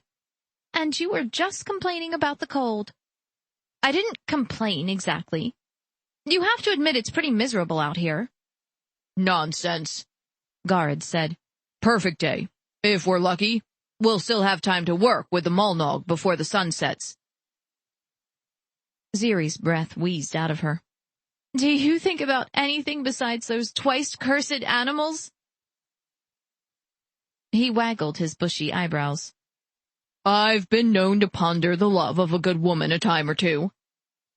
Alna elbowed him in the ribs. "Be careful which woman you ponder, husband, else you might find yourself sleeping with your Mulnog tonight." "Never that, lover." He smacked a kiss to her unlined cheek. "Best go counsel our youngest. She looks like she's itching for a fight, and I'd like to get home before supper." "The other thing on his mind," Alna said wryly. She pressed her cheek to Ziri's and whispered, "Give Ren a chance, daughter. He cares for you more than you can know." She whirled away and wended gracefully through the throngs of people surrounding them. Garrod stepped closer to Ziri and threw a beefy arm across her shoulders. "Here now, daughter. Your cheeks are almost blue with the cold. You'll need to be warmer than that if you hope to make it across the field today." Ziri leaned into him and rested her head on the firm breadth of his shoulder. "I'm not sure I should try." "Now you sound like Ren. He's convinced you'll choose another today." "It's not like he wants me." "Hey, now. Where did you get a lack-brained notion like that? Boy's positively in love with you. Wouldn't stop pestering me to bring him home while we were on Domor." Ziri frowned. If he'd been so anxious to get home to her, why had he turned around and left the moment he'd seen her?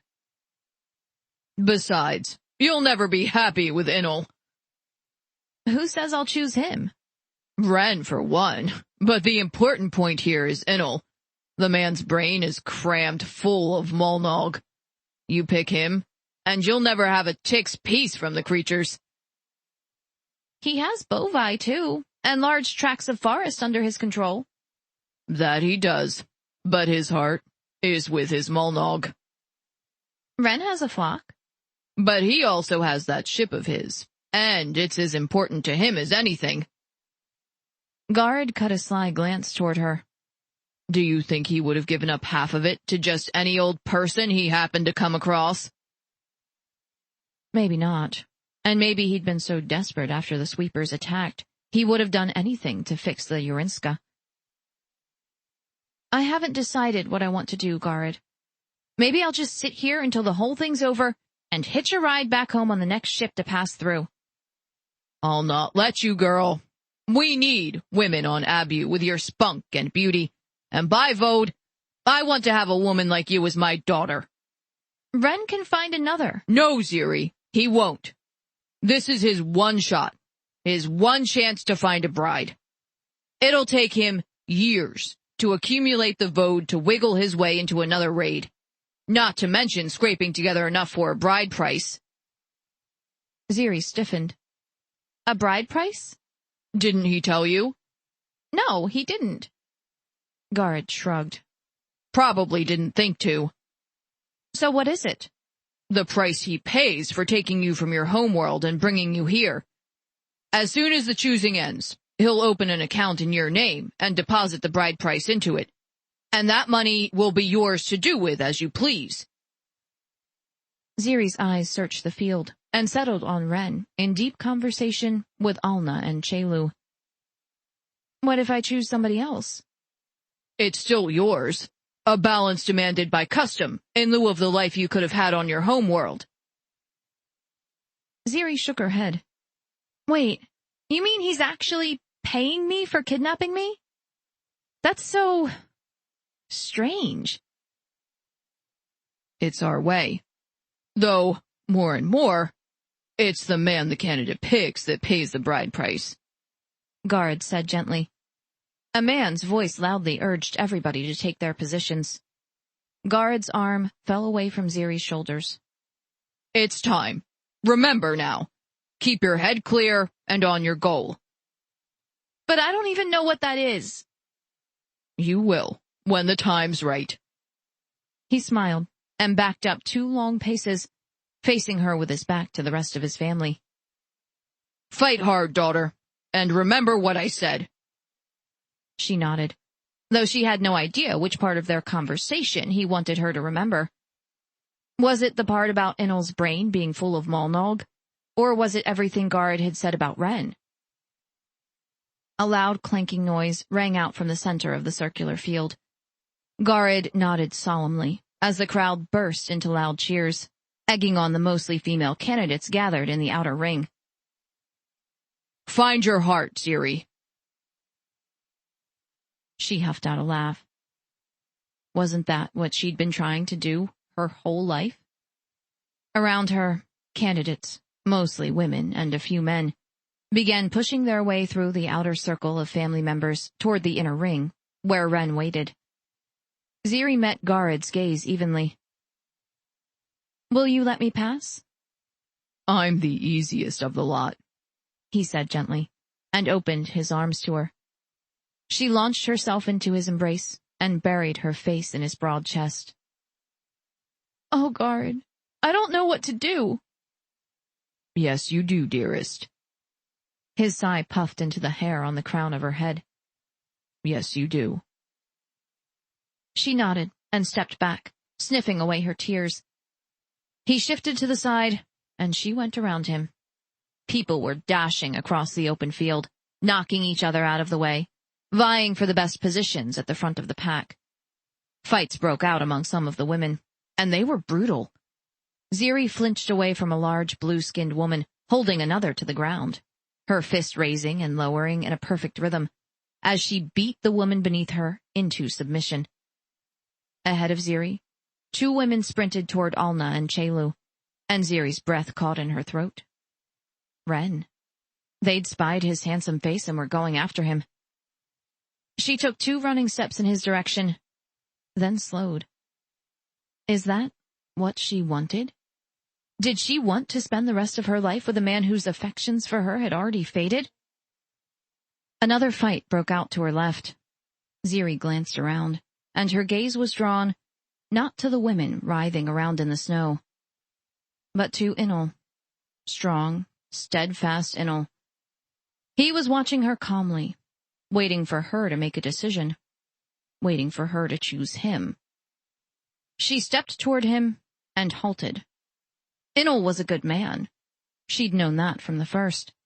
She could be happy with him, in spite of his obsession with Malnog. It was such a small thing, after all. And at least he wanted her. Truly wanted her. She'd never doubt that if she chose him. But she'd never love him the way he deserved. She started walking again, her thoughts whirling through her head faster than a stampeding herd of Winyu. Garrod was wrong. She didn't know what to do, didn't know where her heart lay, and she had no idea how to figure that out. A woman skidded into her path, and Ziri brushed past her, slapping off hands determined to fight her. Another woman wasn't so easily put off. She tackled Ziri onto the cold earth and pushed her face into the snow. Ziri punched her elbow back, catching the woman in the ribs, and wiggled her way onto her back. Onu's breath. These women were persistent. Didn't they understand that she had a decision to make and didn't need their interference while she was thinking everything over? She scrambled through the snow with the woman, fending off clawed hands, and punched the woman's pretty face right in the nose. Blood spurted out of the appendage.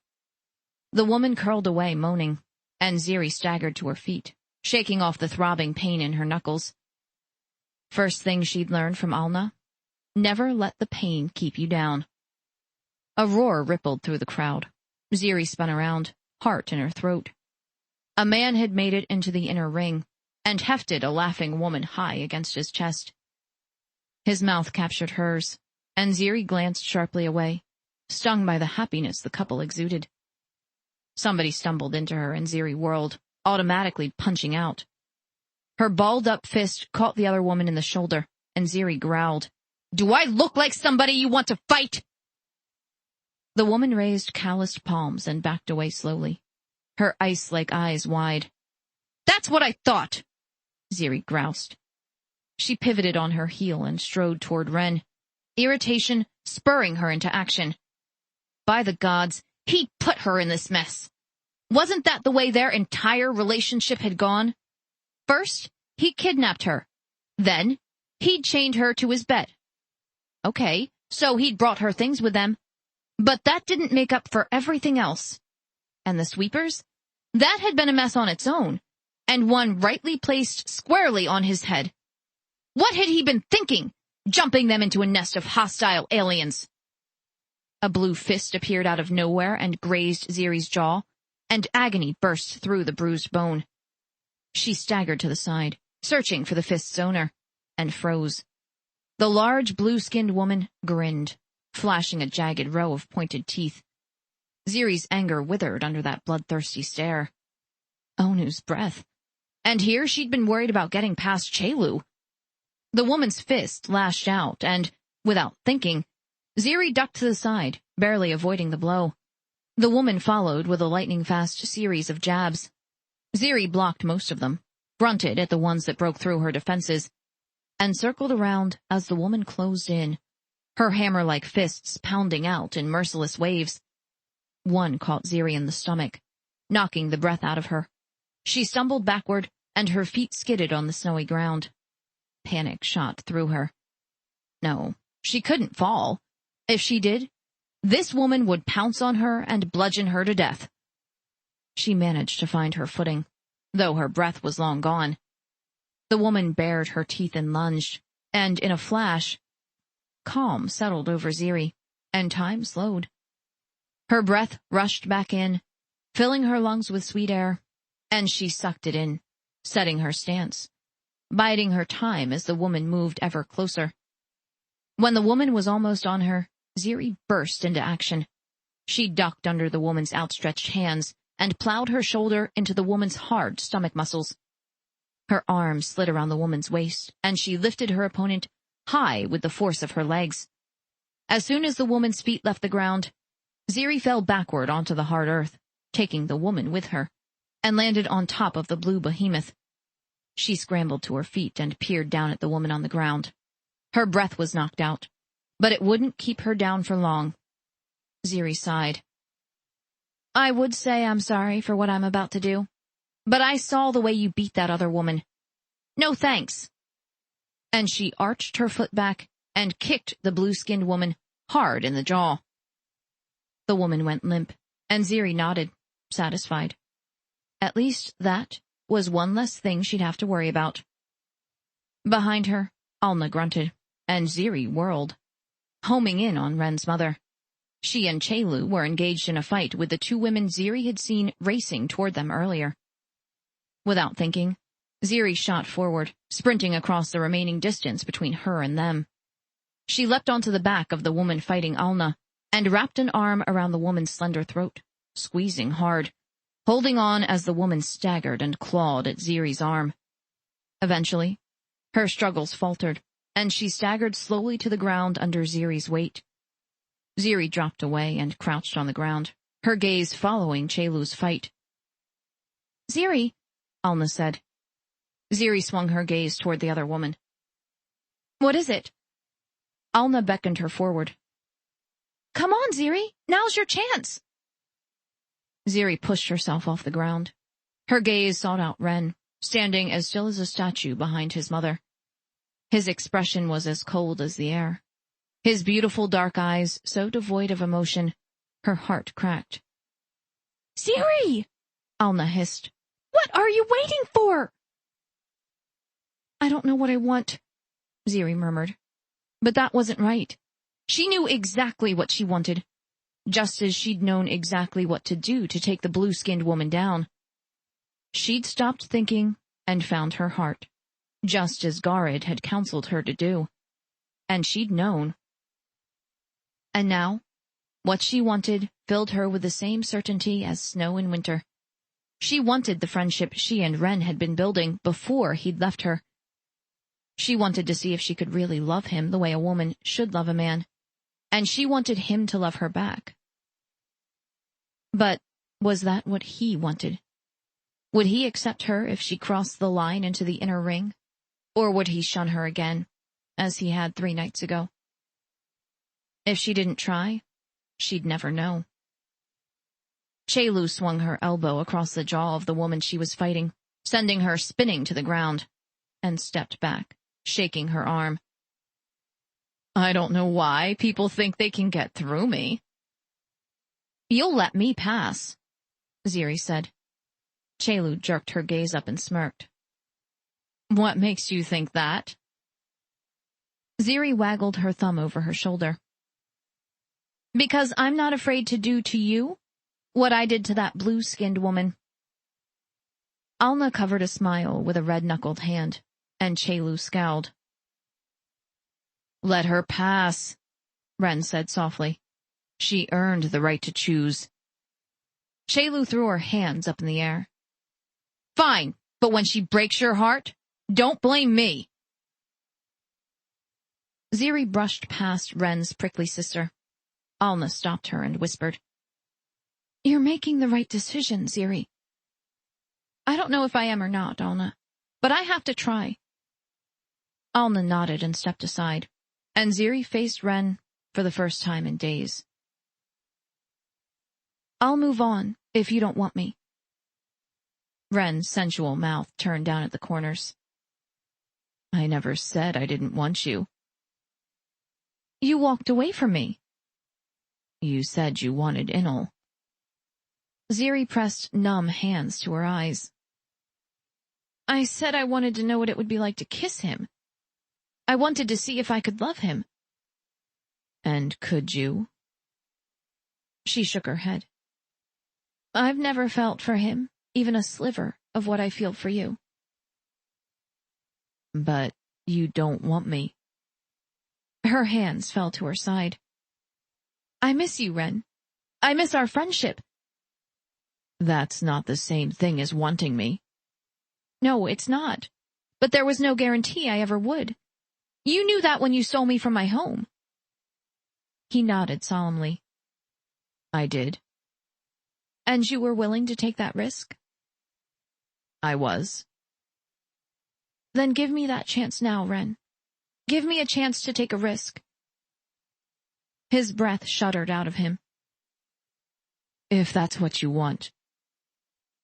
She bit back the words springing to her mouth. "I don't know what I want."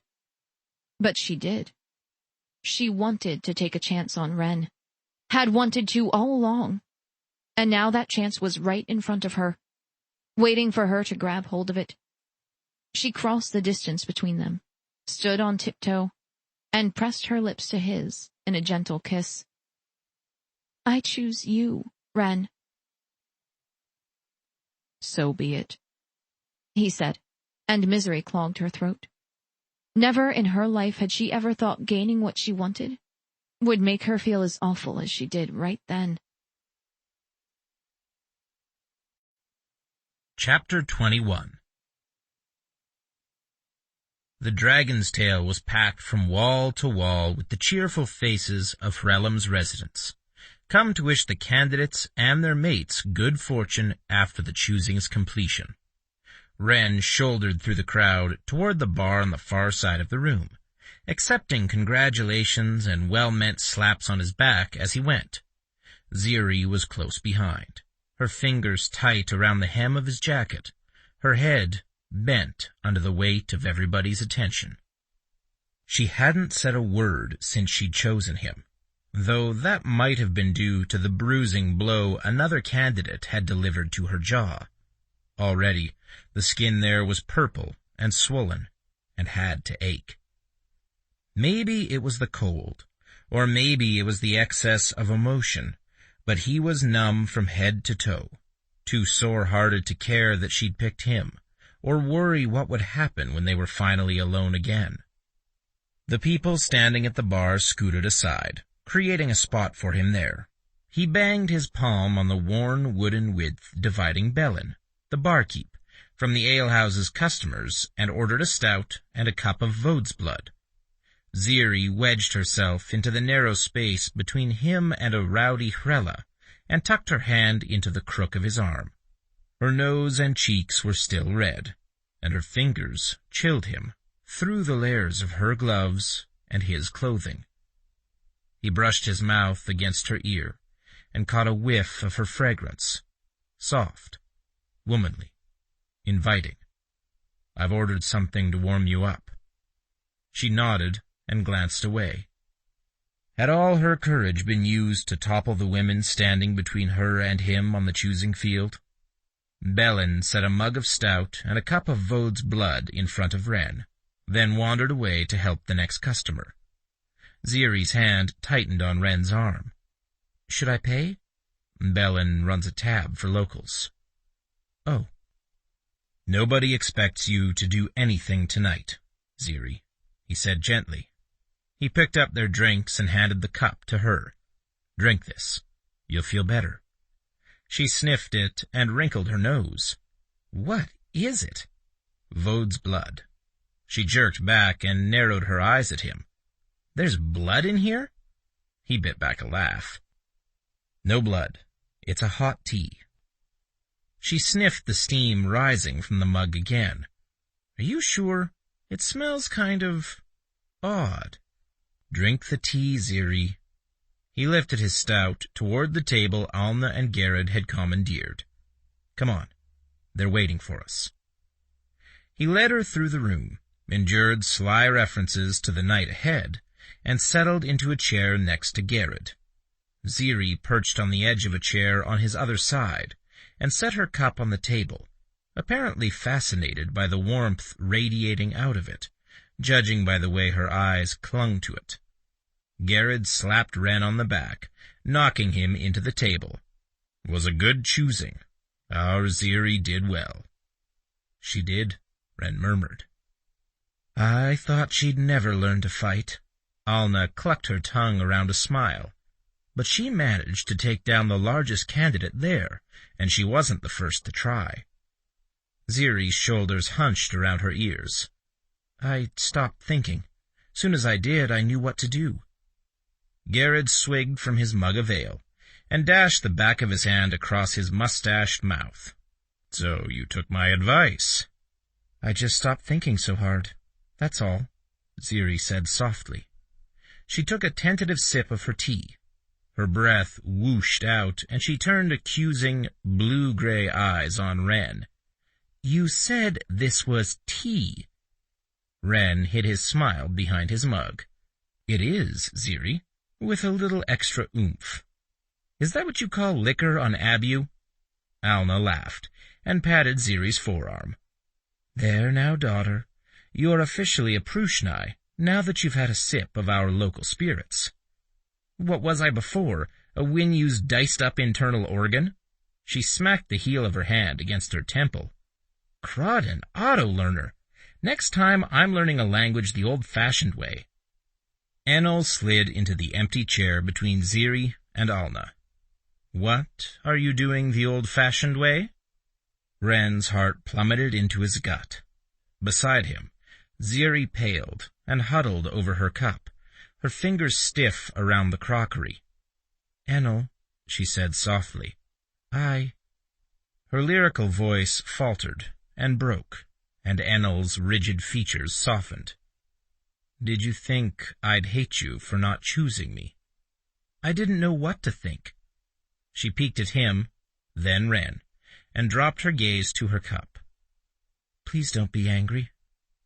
Enel's brow furrowed, and his hand knotted into a massive fist where it rested on the table.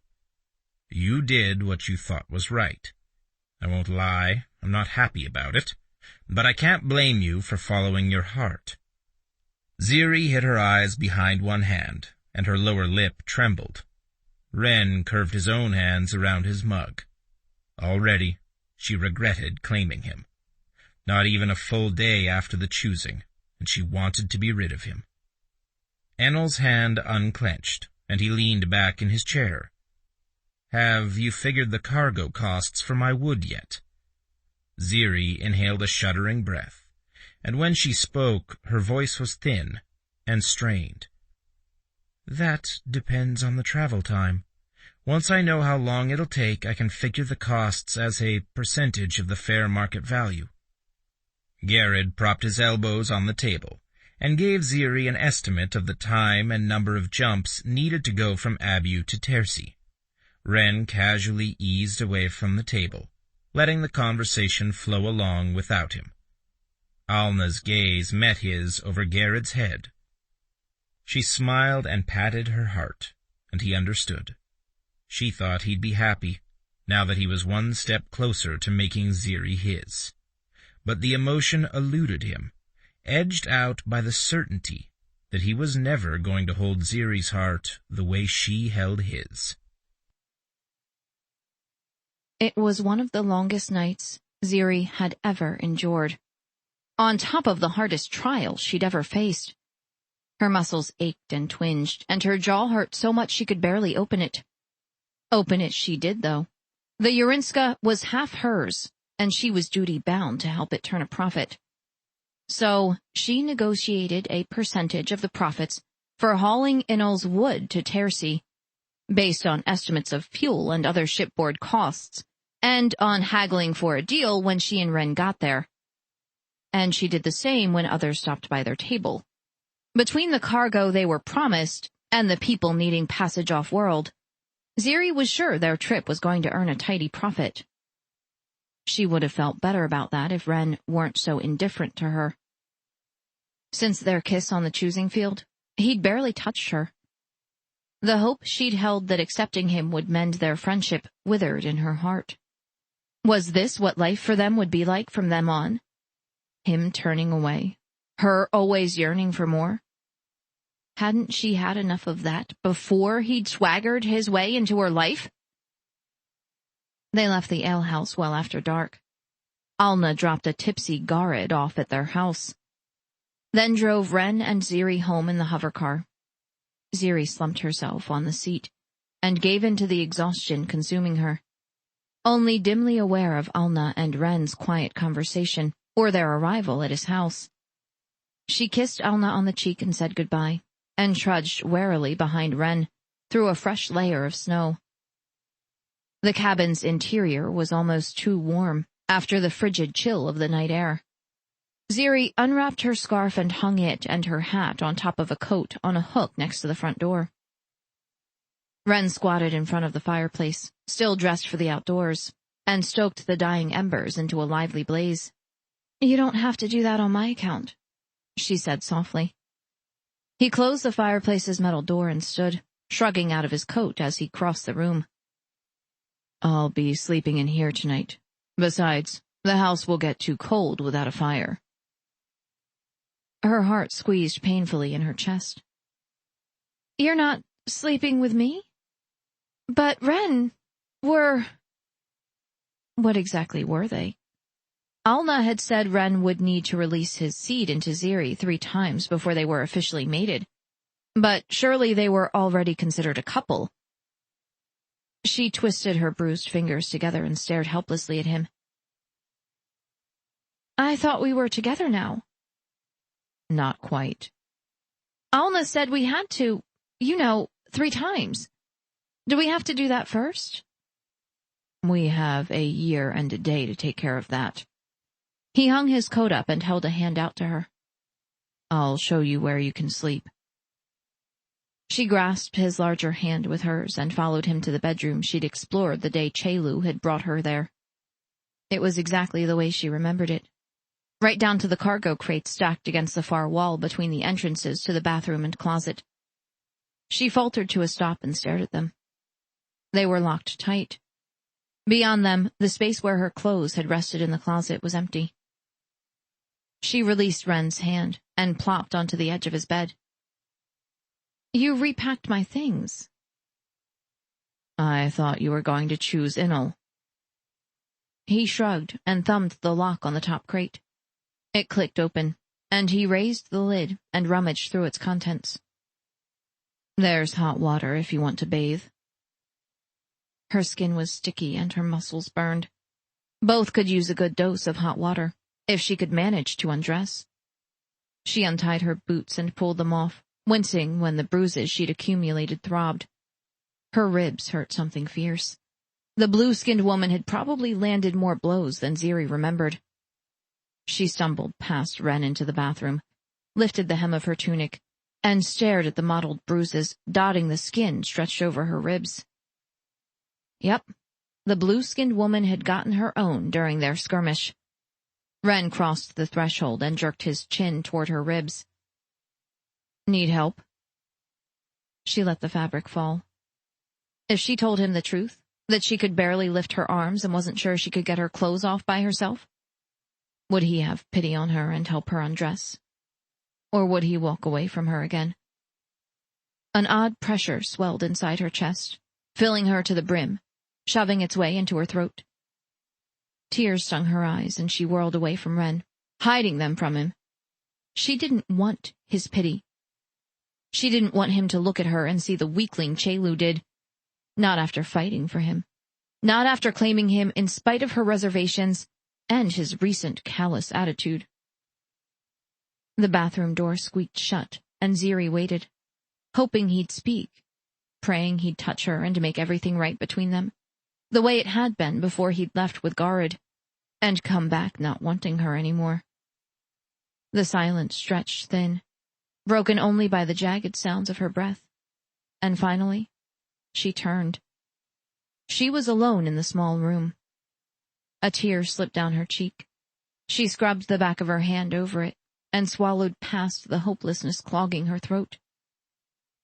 So it was true then. He'd really had his fill of her, just like every other man she'd ever known. The difference was, she couldn't move on. Couldn't find somebody to love her the way she'd always dreamed. She was stuck with Ren and him with her, all because he'd kidnapped the wrong woman the day he'd raided her planet. Chapter 22. Ren entered the bedroom and sat down on the edge of the bed next to Ziri. Her arms were wrapped around one of the pillows. Her long braid was half undone, and she was fast asleep. If he could have let her sleep longer, he would have. But they had errands to run, a trip to the healer to have her ribs checked, another to an advocate, a third to a bank. Now that the choosing was past them, they needed to nail down their plans to visit Tercy, get all the cargo on board, stock up on supplies. Seemed like the list of things they needed to do was endless, though he had something for her that might help, if she'd accept his gift. He cupped her hip through the layers of blankets covering her. "Good morning, Ziri." She groaned and buried her face in the pillow. "Ren?" "It's time to get up. We have a lot to do today."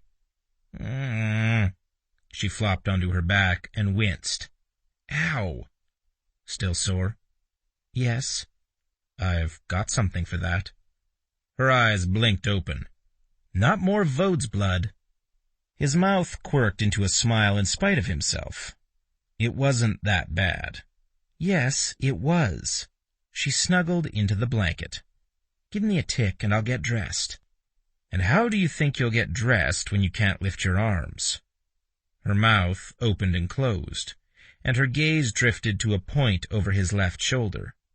"It's not that bad." "Don't lie to me, Ziri.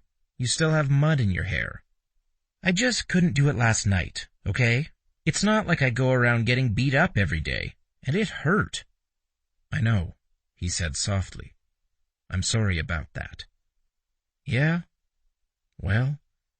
She shifted on the bed, and her eyebrows furrowed over her blue-gray eyes. "I'd really like to get up now." He stood and held out his hand. "Come on. I'll help you with another shower, and then I've got some liniment for your aches." She eyed his hand, her expression as wary as the first time he'd ever offered it to her. "It's tradition," he said. "I would have helped you with it last night, but you were already asleep by the time I fetched it and came back in." You came back? Here in the bedroom?" She swallowed, and the furrows returned. "But you left." "And I came back." He wiggled his fingers. "Come on, beauty. We've got a lot to do today." It took him a while longer to coax her out of bed, and longer still for him to help her into the bathroom. She was naked as the day she'd been born, the skin of her waist warm under his palm. She probably hadn't been able to get dressed by herself last night, and that was entirely his fault. If he hadn't left her in the bathroom, alone with the stiff set of her shoulders and regret clinging to every line of her slender body, she wouldn't have slept with mud in her hair. He could have rubbed liniment into her after her shower. If he had, she'd be looser now. He just hadn't been able to face a single tick more of her rejection, and for that cowardice, she suffered. Once in the bathroom, he turned the water on in the shower and stripped out of his clothes, then helped Ziri over the lip of the tub into the wide space beyond, positioning her with the warm spray falling across her shoulders. He'd deliberately built the bathroom to accommodate a larger-than-usual bathing area, on the off chance 2 people would need to bathe at once. Stiff muscles and an extra hand getting clean weren't an unusual occurrence on a farm, and it simply made sense to account for that in planning his home, like some of the extra features many of the more traditional Pruxnae avoided. The fireplace, for one. With its extra twists and turns in the chimney, it held heat longer and warmed the living area, the bedroom, and the attic above in one fell swoop. He'd dug out a basement during the warmer months 2 years earlier, and installed a furnace so that when he added on as his family grew, he'd have an easy way to heat the extra rooms. Not that there was a chance of that happening anymore. Hard to have a family without a wife, and Ziri would never be his now, her claiming him aside. He soaped his hands and scrubbed them gently down her neck, around her shoulders, and along her arms, massaging knotty areas, slowly loosening her muscles. His body hardened, betraying his feelings for her, and he cursed his weak heart.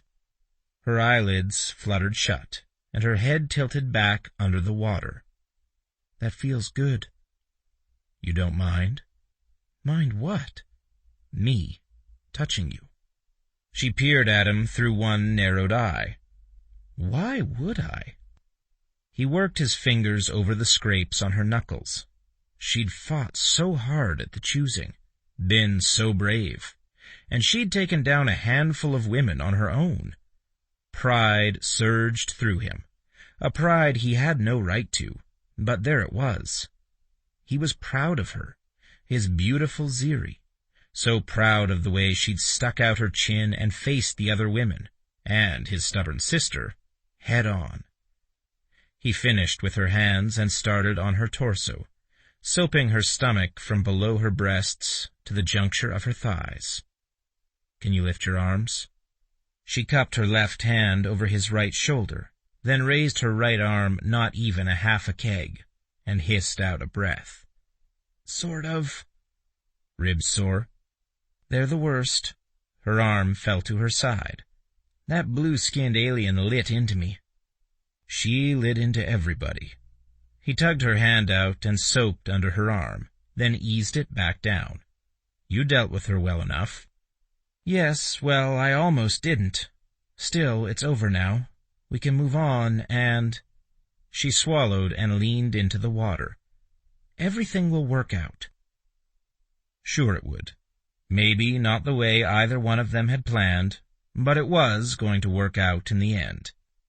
He knelt in front of her, and treated her legs with the same care he'd given the rest of her, soaping her skin, rubbing out the soreness, careful not to touch her too intimately for too long.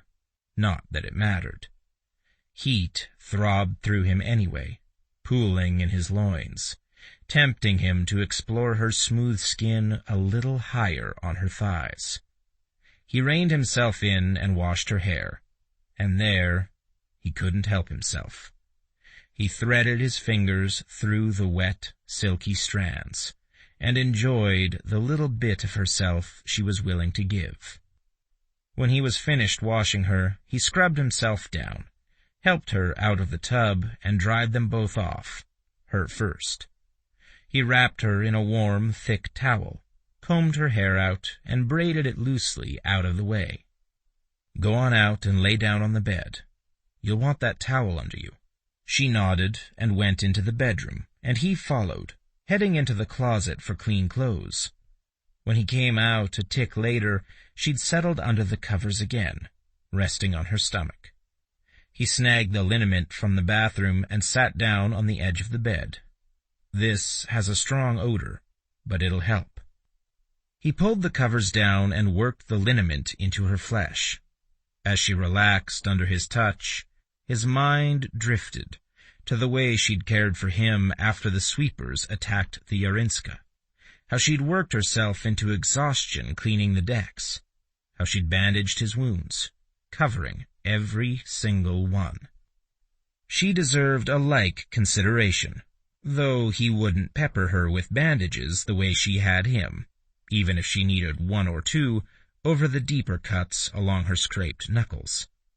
He focused on caring for her, and not how good she felt under his hands, how soft and pliant she was, how beautiful she'd been in the shower with water cascading over her, molding itself to every curve and contour.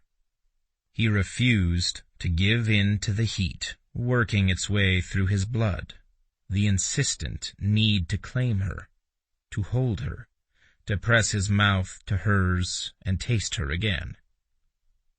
One kiss. How hard would it be for her to share one kiss with him before she left him? He worked his way down her back and legs. When he reached her calves, she said, "Ren." Her voice was a sleepy murmur, so sweet, and he softened his voice to match. "Yes?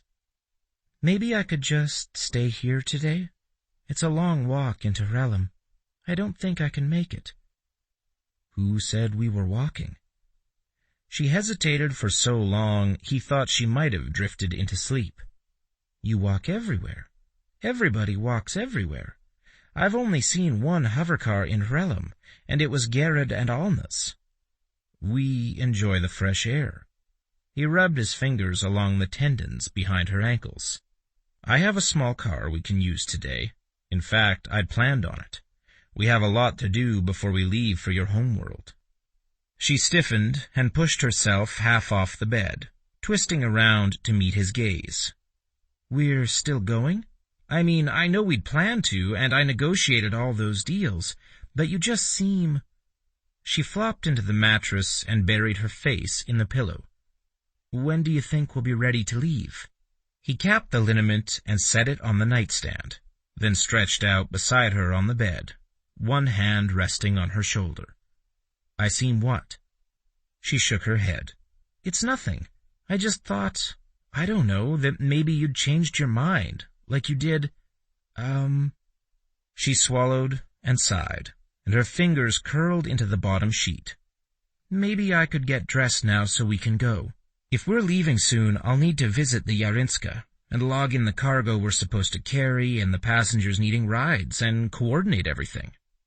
You don't have to do everything yourself, and you don't have to go all the way to the Yarinska to take care of that. He levered himself off the bed and retrieved the gift he'd bought for her on Domor, not long after Ludda made the sphere for him. He sat down on the edge of the bed and held it out to her. Here, I thought you could use this. Her face stayed hidden for a long time. Finally, she shifted around and sat up, holding the towel over her chest. She stared at the slim box in his hand. What is it? Open it and find out. She shook her head and pushed it away. The last time you gave me something in a box, it was that Crawdon auto-learner. Thanks, but no thanks. He grinned and waggled the box at her. Come on, Ziri. Where's your sense of adventure? On Tersi, where it belongs, she retorted. You could have taken it instead of me. Open the box. She rolled her eyes and snatched it out of his hand. Oh, fine. Here I go, letting you get me in trouble again.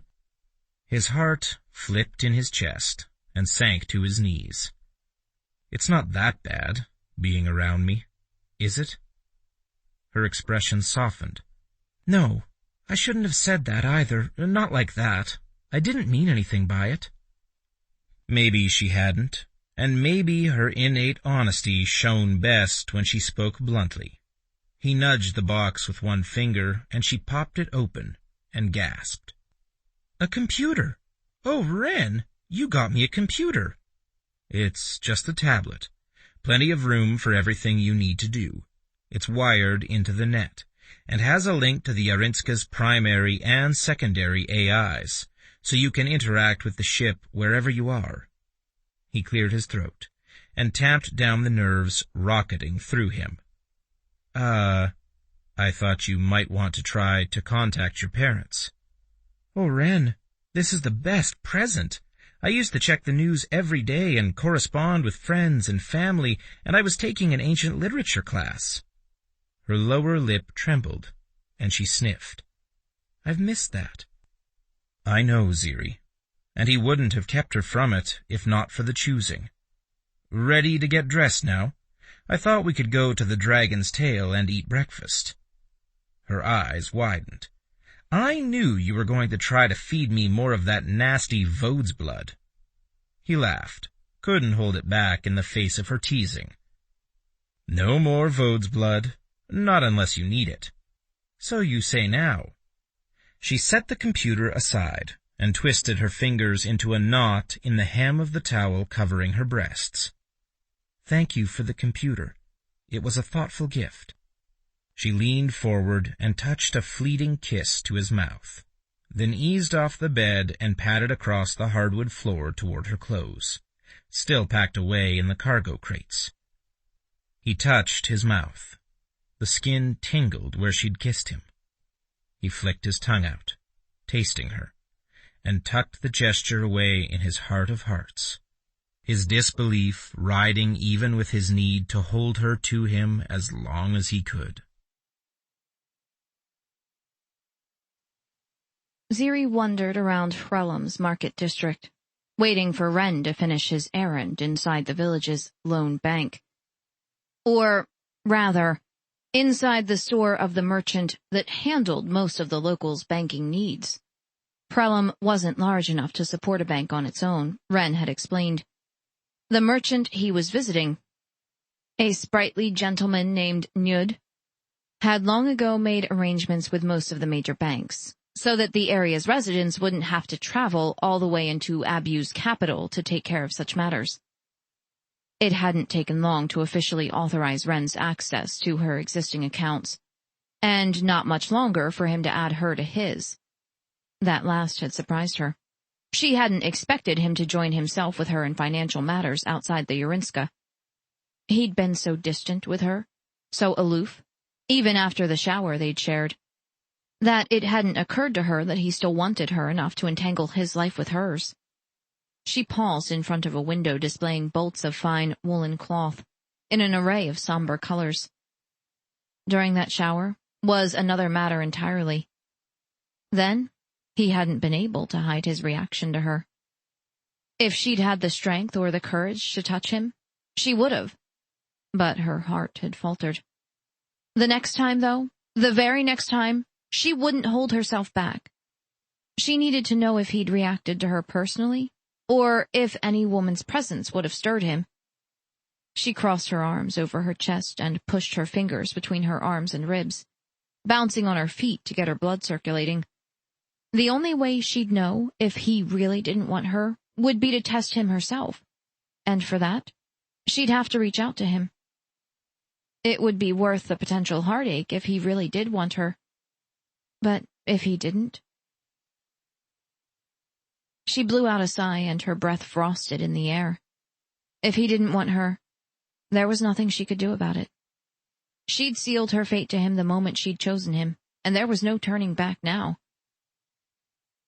Ziri, what are you doing outside? She pivoted and faced him.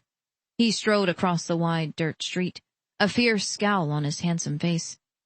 As soon as he reached her, he wrapped his arms around her and settled her against his broad chest, one hand on the back of her head, the other curved around her shoulders. Why aren't you in one of the stores? He demanded, and she sighed. So much for reaching out to him. I was window shopping. It's too cold for that. Here, let me get you into the car. He hustled her back across the street and nearly shoved her into his tiny car, then covered her with a thick, woven blanket. A tick later, he slid into the driver's seat and pressed the ignition switch. Heat whooshed into the chilled interior. I can't believe you were standing outside in the freezing cold with snow falling as hard as it is. What were you thinking? If she told him that, he'd probably run screaming in the other direction. She closed her eyes and nestled into the blanket. I wasn't outside long, Ren. Long enough, he groused. The car eased forward, its engine humming quietly. Do you need anything else before we head home? Home. He said it so casually, as if it were a place they both belonged. I'm fine, thanks. He grunted and the car swayed slightly. Maybe your computer will be fully synced with the net by the time we get back. Let's hope, she murmured. Her parents must be crazy with worry by now. They hadn't contacted Ren, and Ziri was beginning to suspect that either he hadn't sent a message to them, or they hadn't gotten it. She opened her eyes a slit and studied him. She hadn't known him long, true, but in her experience, when Ren made a promise, he kept it. Well, all except the promise he'd made her the first time they'd met, a promise he'd implied by kidnapping her. So the message had been sent, which meant something was wrong on her parents' end, and that couldn't be good at all. The drive home was short, uneventful, and conducted in utter silence. Once there, Ren garaged his car and led Ziri into his home, his hand holding hers, his pace slow in deference to the stiffness clinging to her muscles. He shut the door behind them, then tugged her outerwear off, then his. It's early yet, a long way till the evening meal. Why don't you check your computer and stretch out on the bed for a while? Ziri gathered her courage. Now was as good a time as any to press the matter, wasn't it? And at least knowing would keep her from worrying over it. Would you rest with me? He crossed his arms over his chest and stared down at her. His expression shuddered. She brushed her fingertips over his arm. Please, Ren, I've missed you. So much you let another man kiss you? So much you considered him above me at the choosing? You're never going to forgive me for that, are you? What's to forgive? You could have had him. I don't understand why you didn't choose him when you had the chance. I could never love him, she said flatly, and the tears she'd managed to contain the night before rushed into her throat. I explained that to you yesterday when I asked you, begged you, for a chance to have you in my life again the way we were before. You have no intention of giving me that chance, do you? Ziri. No. She sniffed back her sorrow and stepped away from him, shaking her head slowly. Don't lie to me now, Ren. If you can't find it in yourself to give me your heart, at least give me your honesty. After everything we've been through, after everything that's happened, I deserve that much, don't you think? She whirled away from him and left the room, heading toward the bedroom. Her grief so huge it nearly drowned out the quiet shuffle of his footsteps as he followed her. Not that she cared. She entered the bedroom and dropped onto the edge of the bed, head in hands. He'd do what he wanted to do. Didn't he always? Isn't that exactly how they'd gotten into this situation in the first place? The mattress dipped beside her, and his arms wound around her, holding her tight. She fell into him, burying her face in his throat, digging her fingers into his sweater, and everything bled out of her in the tears she shed. Her anger over his refusal to believe in her, her worry over her parents, her need to belong somewhere, just once in her life. She cried it into his embrace, emptying herself as he rocked her back and forth and murmured soft, comforting words to her. She quieted in slow measures, and still he comforted her. It'll be okay, Ziri.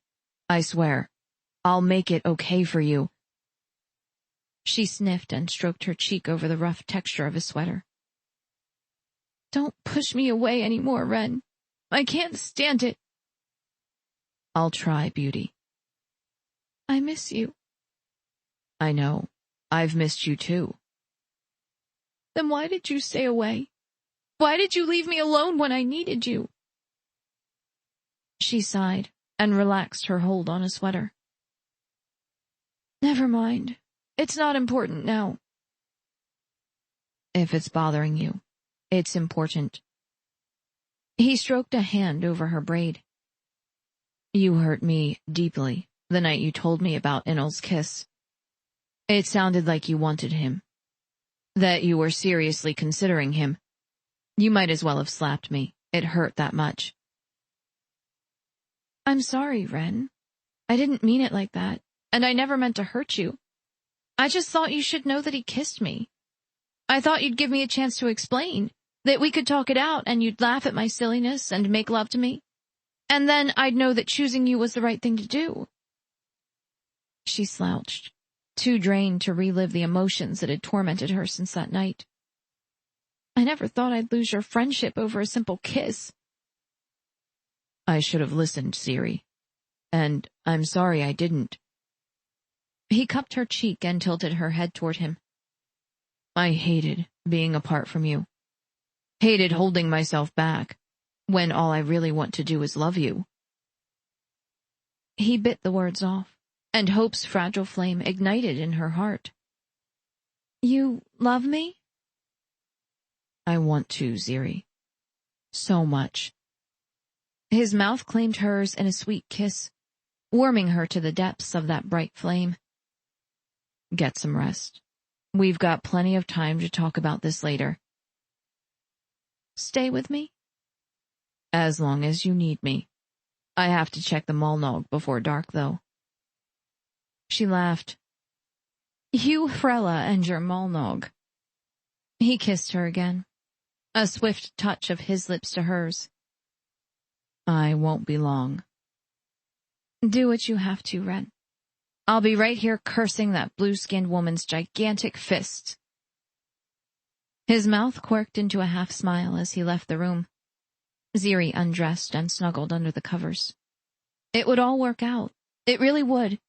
He'd come back and love her the way she needed him to, and everything would be okay.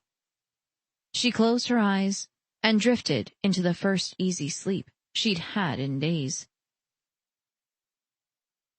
As hard as Ren tried to hurry, checking his flock of Malnog took a lot more time than he would have liked. He kicked snow and muck off his boots and eased into the house, hung his coat, scarf, and hat beside Ziri's, and listened for her.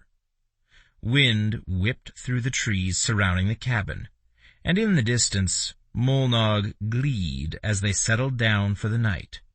But the house was silent and still.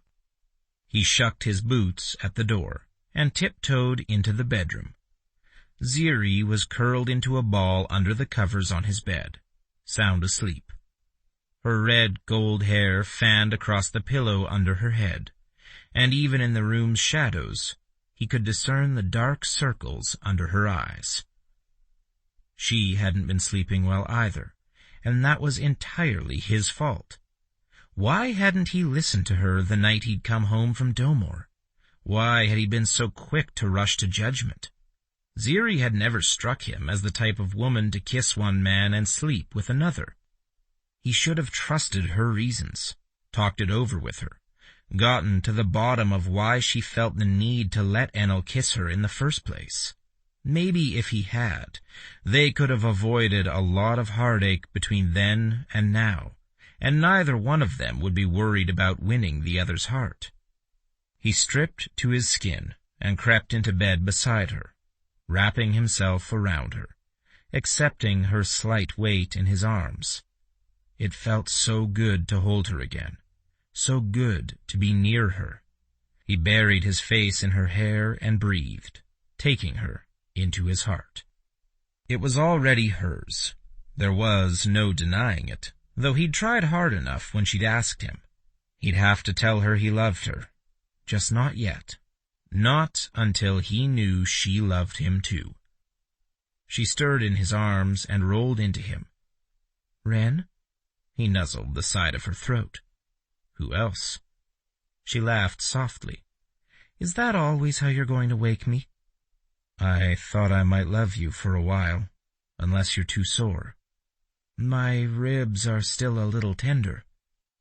He pushed his disappointment away and rubbed a hand down her slender back, warming her through the thin layer of her nightgown. There's no hurry. No, I want to, it's just... Her fingers crept up his torso and down again, then curved around his bare hip. We'll have to be careful. Need surged through him, and his breath caught in his throat. Are you sure? I'm sure, Ren. So sure. Love me, the way you did the first time. I want to feel that way again. Her mouth touched his chest, sliding across his skin, and her tongue rasped over his nipple.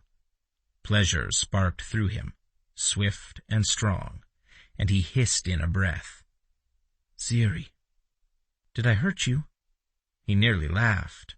Her sweet touch hurt him, not in a million years. No, beauty. It was good. Oh, she said, and the sly womanliness in her voice melted through him. I changed my mind. About what? I think it's my turn to make you feel wanted.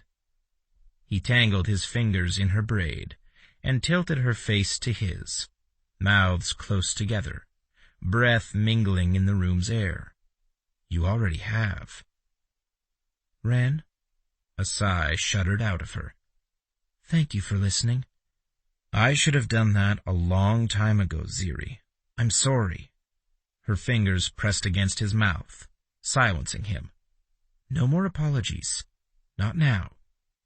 if that's what you want." "Oh, I want," she said, and she pushed him onto his back and kissed him. He cradled her gently, meeting the slight pressure of her mouth on his with the patience of the willing. Her tongue flicked out, scraping across the seam of his lips. He ummed and flicked his own tongue out, touching hers, tasting her, and she sucked him in, suckling his tongue. Heat shot straight into his groin. Chornin's hammer.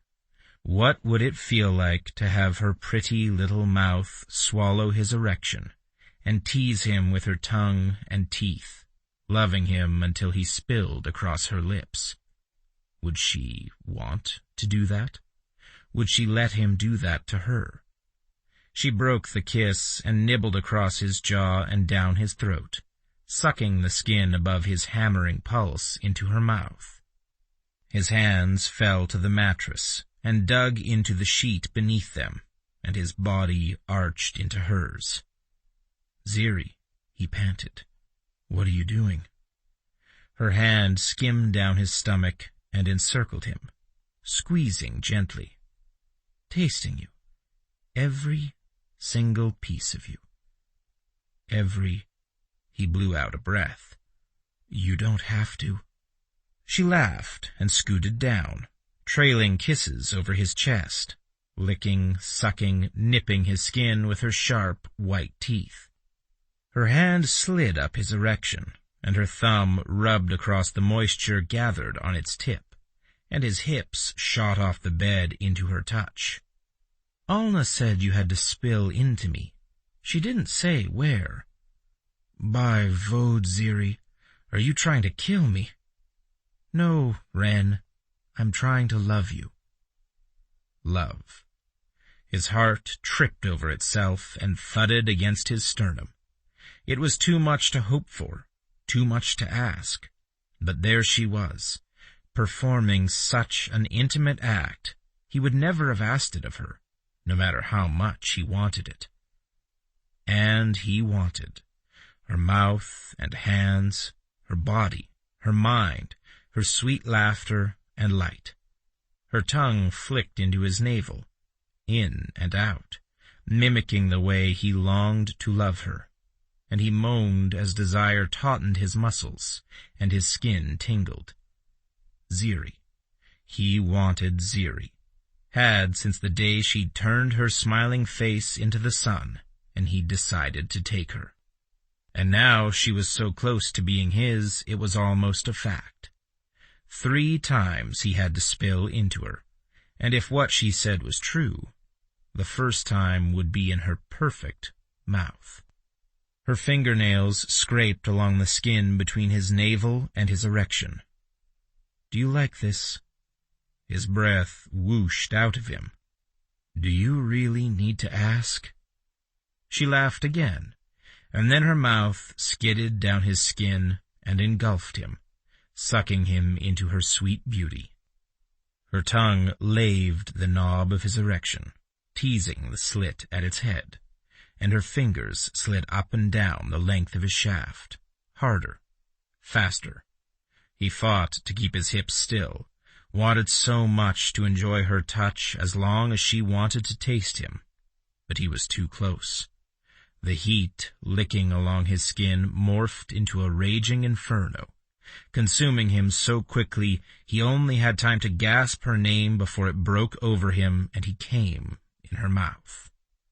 His seed lashed across her tongue over and over again, and she swallowed him down, lapping up every single piece of him, exactly the way she'd said she would. Chapter 23. Ziri crawled up Ren's body and stretched out on top of him, a satisfied smile on her face. He'd been helpless under her touch, and so responsive, she hadn't been able to hold back. How could she when his hips arched and his muscles tautened under her fingers? And he'd gasped her name again and again as he spilled into her mouth. Ren's breaths panted out of his chest across her cheek, and he swallowed hard. I'm doing that to you as soon as I catch my breath. She skimmed her fingers along his sweat-soaked skin, just because she could. He was hers now, and it pleased him to be touched, and her to touch him. You don't have to. Yes, I do. A lot. He skimmed his hands up her ribs and wrapped his arms around her. And you'll beg me to let you come. I swear, and I will, when it suits me. She laughed and kissed the side of his neck. I'll remember that the next time. Next time? Tiernan's hammer, Ziri. I barely survived the first time. Her laughter morphed into giggles. This is what she'd missed. The gentle teasing, the comfort of his presence, the knowledge that no matter what happened, he'd be there waiting to catch her, the way he'd been before he'd left with Garid. And she could love him, was so close to it she could almost feel it. And she was sure he felt the same way. If he didn't, would it have hurt him so badly to know another man had kissed her? No, surely not. Ren closed himself off from the world sometimes, but nobody could close off feelings that strong. He was going to love her, just as she was going to love him, and they'd build a life together. She sighed and snuggled closer to him. Yes, they'd build exactly the life she'd always dreamed of, working side by side, having a family, and always there would be love. Her computer chimed a harsh, insistent alert, startling her. She pushed off of Ren, scrambled across the mattress, and tapped the darkened screen. A red holographic disembodied head popped into the air above the computer.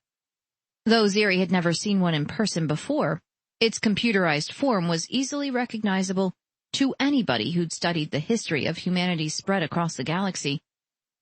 It was the hairless, androgenized head of a net telepath, one of the mysterious guardians of the information network used by most of the civilized species in the galaxy. They never appeared unless something terrible had happened, or was about to.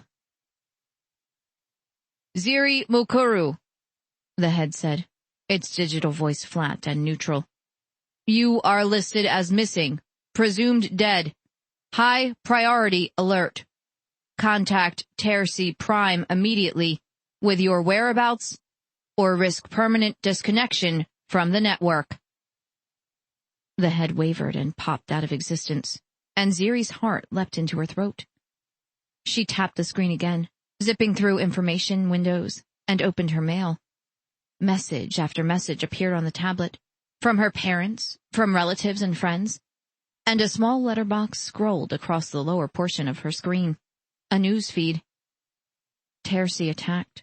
Hostile aliens suspected. Thousands dead. Power outages and communication disruptions and destruction on the scale of a once-in-a-century violent weather event. Ziri sank into the bed, her eyes glued to the screen. Anu's breath. Ren knelt behind her, surrounding her with his strength. What is it, Ziri? My parents. Terci? She swallowed down the horror clawing at her throat and tapped open a message from her parents. An alien attack! His arms tightened around her. When? She shook her head, sent a quick message to her parents letting them know where she was, and that she was okay, and opened the first news vid she found. It had gone live less than a week ago, but it was just a recap of the attack and recovery efforts. Ziri listened to it anyway, gleaming as much information as she could, then dug deeper into the net, searching for the exact date of the attack. Eventually, she stumbled across a vid taken the day of the attack, and what she saw there stole the warmth from every cell in her body. Sweepers! She hissed in a breath and twisted around, facing Ren. 3 days after you took me, maybe less. They hit mostly outlying settlements, but the damage seems to be widespread. He cupped her jaw and touched his forehead to hers. Your parents? They sent messages after it happened, so maybe they're okay. I don't know. What did the net guardian say? Her mouth opened, closed, and she shook her head again. Right, sorry. I forgot for a second that you don't speak Tersai. It said I was reported missing, and that I need to contact Tersi. Do that while I get a meal together. Ren? She caught one of his hands and met his gaze. I want to go home. I need to see what's happened for myself. I know, Ziri. Don't worry.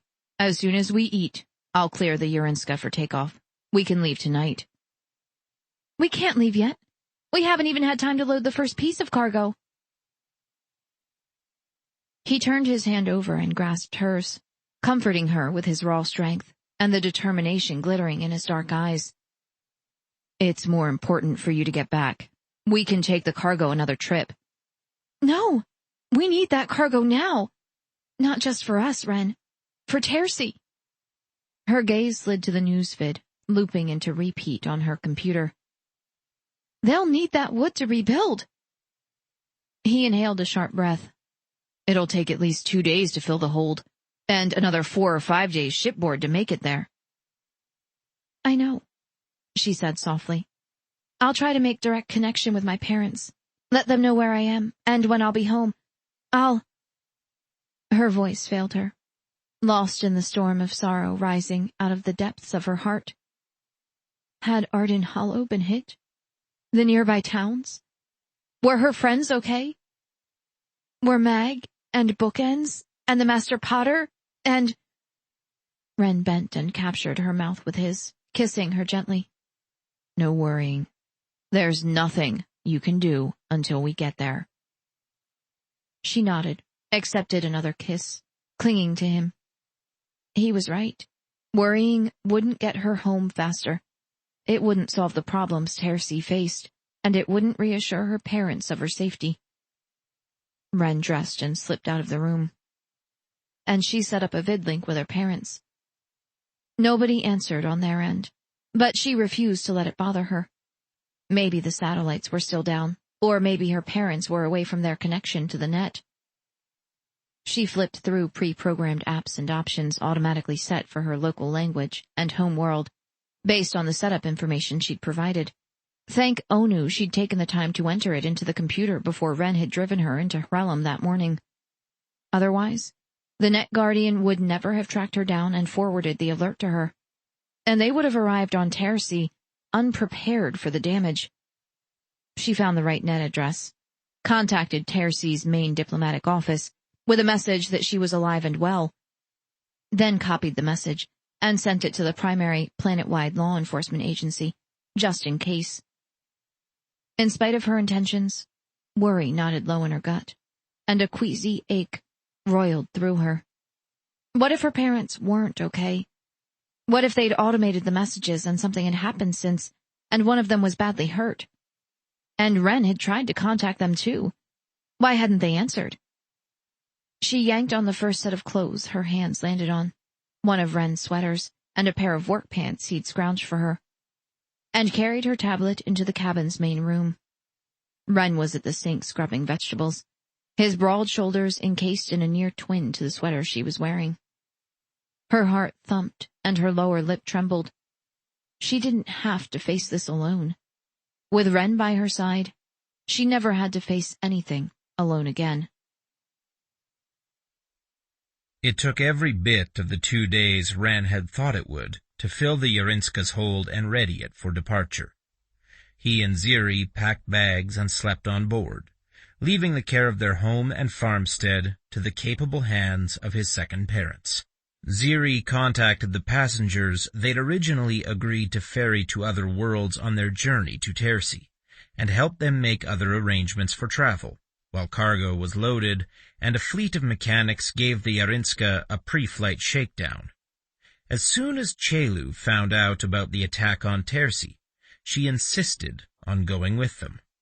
Ren pulled her aside and warned her not to irritate Ziri, not now, but couldn't figure out why she wanted to go in the first place. She refused to give her reasons, and he finally quit trying to pry them out of her.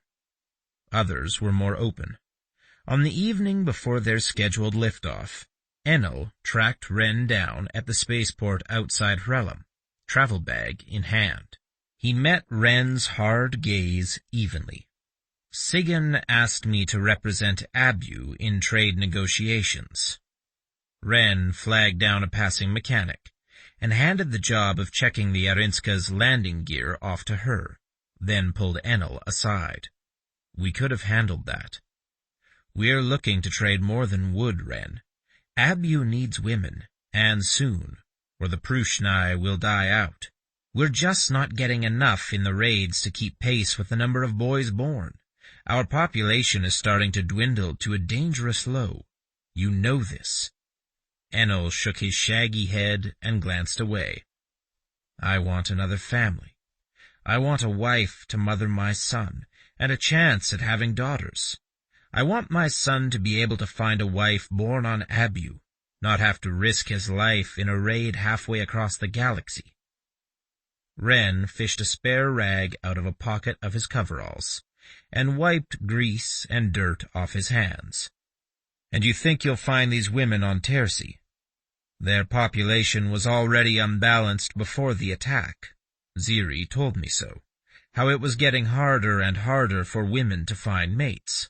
And now, with so many men killed, Enel shrugged his broad shoulders. There have to be women willing to resettle on Abu for a chance at a good, stable life. We'd like to offer that to them. Ren tucked the rag back into his pocket and crossed his arms over his chest. This isn't just an excuse to get close to Ziri and challenge me for her. She chose you, Enel said flatly. Only a fool would fight a woman's heart. And Enel was no fool, though Ren doubted Ziri's heart was entirely his yet. He jerked his chin toward the open cargo hatch. Ziri should be on the bridge. If you want to run this by her, I'll get a cabin ready for you. Thank you, Ren. Don't thank me yet.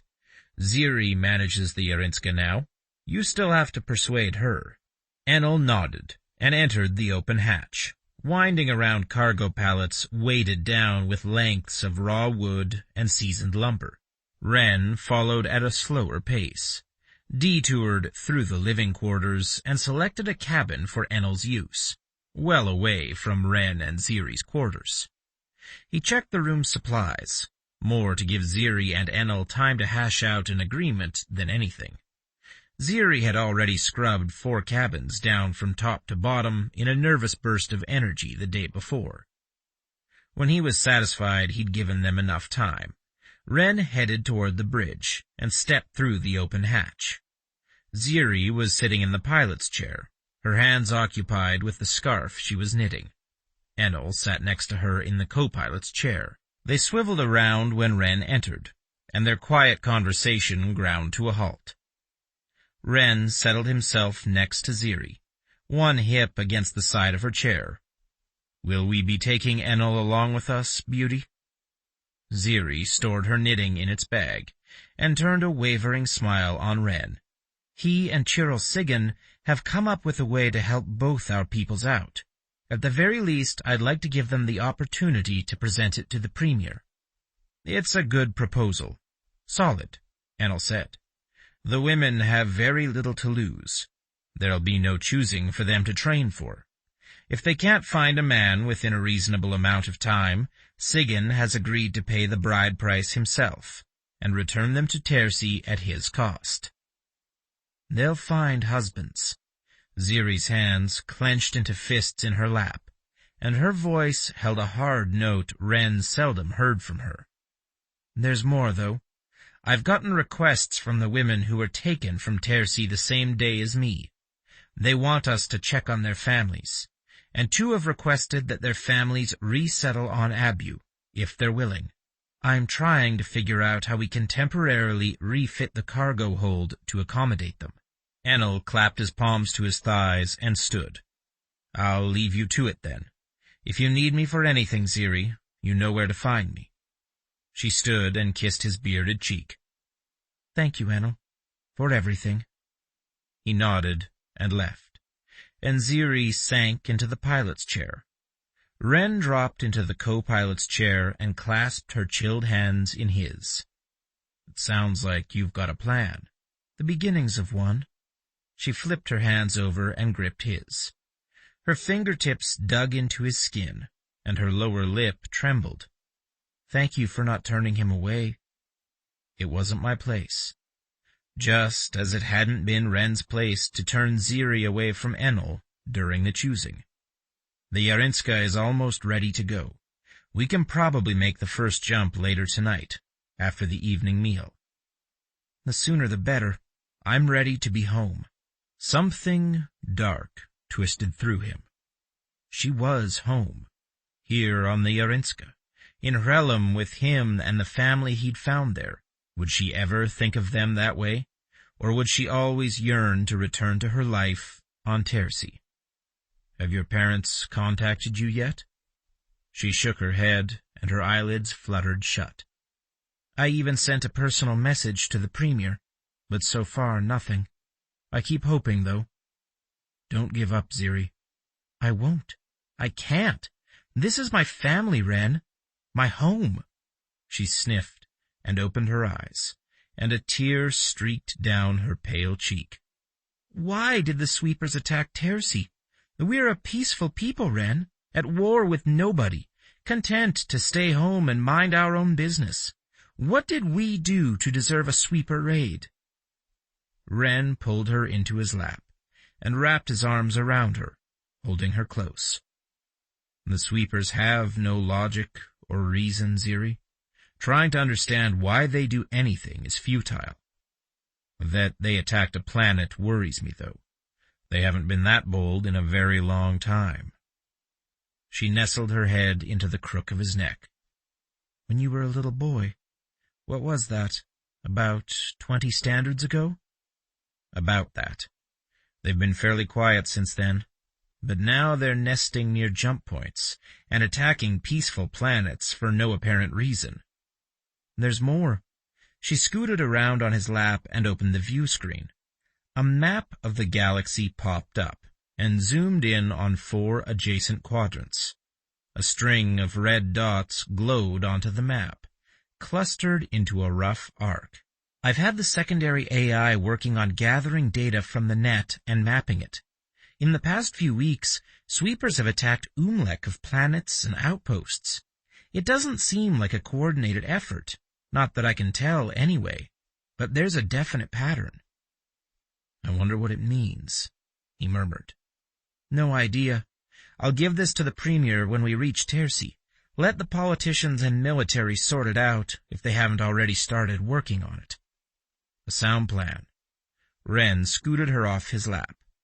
I thought I'd clean up before we lift off. Join me? You're trying to distract me. A slow, coy smile curved her mouth upward. I think it's working. I hope so, beauty. He led her to their quarters and stripped them both down. They wedged into the tiny shower cubicle together, and Wren did everything he could to keep the smile on Ziri's mouth for a long, long time. Chapter 24. Time dragged a little slower, each shipboard day, no matter what tasks Ziri occupied herself with. As soon as the engines were fully charged, she and Wren jumped the Yarinska closer to Tersi. After, Wren retreated to his duties as ship captain, and Ziri tracked down supplies for the return journey, when they'd probably be carrying an unknown number of passengers. They needed cots and blankets, more food, extra water filters in case the temperamental system broke down in mid-flight and had to be repaired again. A whole host of details had to be taken care of. The list grew daily. Uppermost on that list was contacting her parents and the families of the others taken at the same time she was. Ziri had no luck, and from the messages zipping in and out of her inbox, neither did the other men and women captured mere days before sweepers attacked Tersi. Maybe communications were still down, and maybe the system was so overloaded it couldn't function properly. Either way, Ziri worried over her parents' fate, over the state Tercy would be in when they arrived. She watched the news vids daily, searching for clues as to the state of her homeworld's recovery efforts. The one thing she never, ever did was check the lists of the dead and missing. She'd have to face it, eventually. Have to learn if anybody she loved had died in the attack. But not yet. Not until she knew how her parents were. The one good thing in her life was Ren. Every night when they fell into bed, he curled around her, making slow, sweet love to her, holding her through the nightmares that inevitably woke her. He never asked what they were about. Somehow, he understood she was reliving the sweeper's attack on the Urinska. She never told him the memory always morphed in the end, that, instead of watching him collapse after saving her, she watched him die, over and over and over again. His beautiful body broken, his life snuffed out under the sweeper's cruel metal tentacles. After, he'd hold her as she cried. It shamed her to cling to him the way she did, as if she couldn't stand on her own, couldn't handle the dark shadows lurking inside her mind, and the fear that she'd lose him again. The worry condensed into a knot in her stomach. He'd only released inside her once more since that first time. What if he never did again? What if he couldn't stomach the thought of living with her until the end of their days? What if he never loved her the way she was beginning to love him? The night before they were due to jump into Tercy's system, Ziri took the computer Ren had given her as a choosing day present, and huddled alone on the bridge in the co-pilot's chair. She reviewed her lists, studied the images of fellow candidates' Tercy-side families, went over her calculations for supplies, and fretted. Her parents still hadn't contacted her. Even the premier was silent, and he had a handful of secretaries handling correspondence and other administrative chores. The hatch to the bridge swished open, and soft footsteps padded across the metal floor. Chelu flopped into the pilot's chair, and Ziri winced. She'd done her level best to avoid Ren's sister on the flight out. Had managed to do so without being completely rude. Chelu had been oddly silent the entire voyage, though, and hadn't needled Ziri once. She lent a hand when it was needed, but otherwise kept to herself, much to Ziri's relief. Now, Chelu pushed the toe of one booted foot into the metal floor and swiveled the chair back and forth on its base, her bright blue gaze glued to the bridge's main control panel. I bet you'll be happy to be home. I'll be happy to see my family again. Ziri set her computer down and eyed Chelu's morose expression. If she didn't know better, she'd swear the other woman was sulking. Thank you for coming along to help. One of Chelu's shoulders bunched upward, then dropped. I was bored. Seemed better to go off-world than stay at home and... Chelu's lips pressed into a thin line, cutting off her words. Stay home and what? Ziri asked. Nothing. Chelu slouched lower in the chair. Is it true that Tercy women outnumber Tercy men 2-1? More like 5-3. Why? It's still open for rating. Ziri slumped into her own chair. I thought that was a one-time thing. We have a year and a day, once the initial raid is over. I just thought... Chelu sucked her lower lip into her mouth and frowned. It worked out well for you and Ren, and the other candidates. You said I was too soft. What makes you think other Tercy won't be? You hardened up okay. But why Tercy, Chelu? You could have your pick of men on Abu. Ziri's voice trailed off, as the words of the many men who'd courted her drifted through her mind. Nearly all of them had used Chelu's stubborn prickliness as a bargaining chip to sway Ziri to their side. In spite of the other woman's beauty, in spite of her lineage, nobody wanted to tangle with the hard-hearted woman, not even, it seemed, to gain a wife. Oh. Chelu's frown softened, and her expression melted into misery. I wondered if maybe you could help me find somebody. Ziri huffed out a laugh. You want me, a woman you despise, to help you pick out a candidate? I don't despise you exactly. Cheilu's gaze dropped to her knees, and she ran a finger up and down the outer seam of her homespun pants. Ren was miserable without you. You deliberately tried to keep us apart, Ziri said flatly.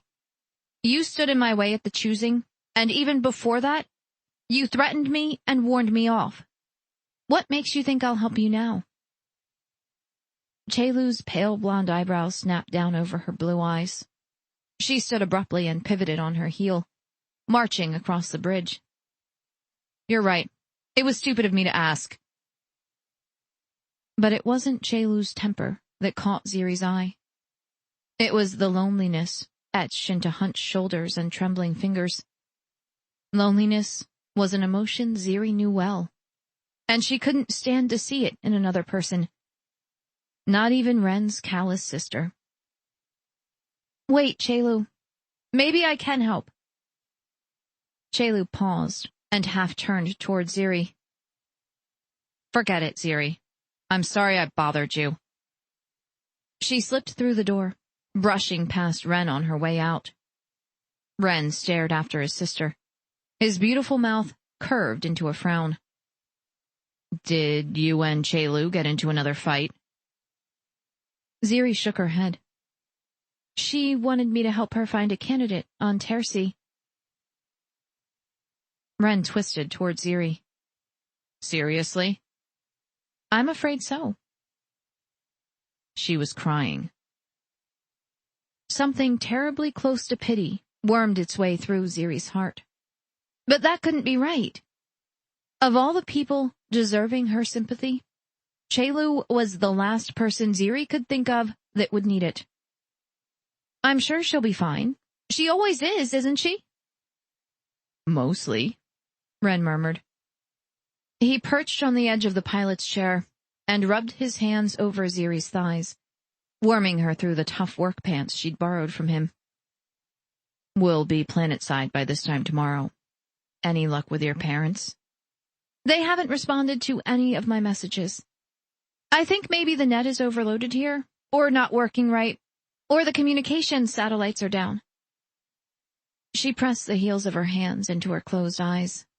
She was so tired, so worried, so utterly useless to her family when she was light years away. Tears clogged her throat, straining her voice. What if I never see them again?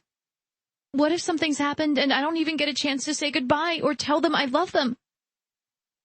He coaxed her into his lap and held her tight, the way he always did, as if just by holding her, he could make everything better. He was almost right.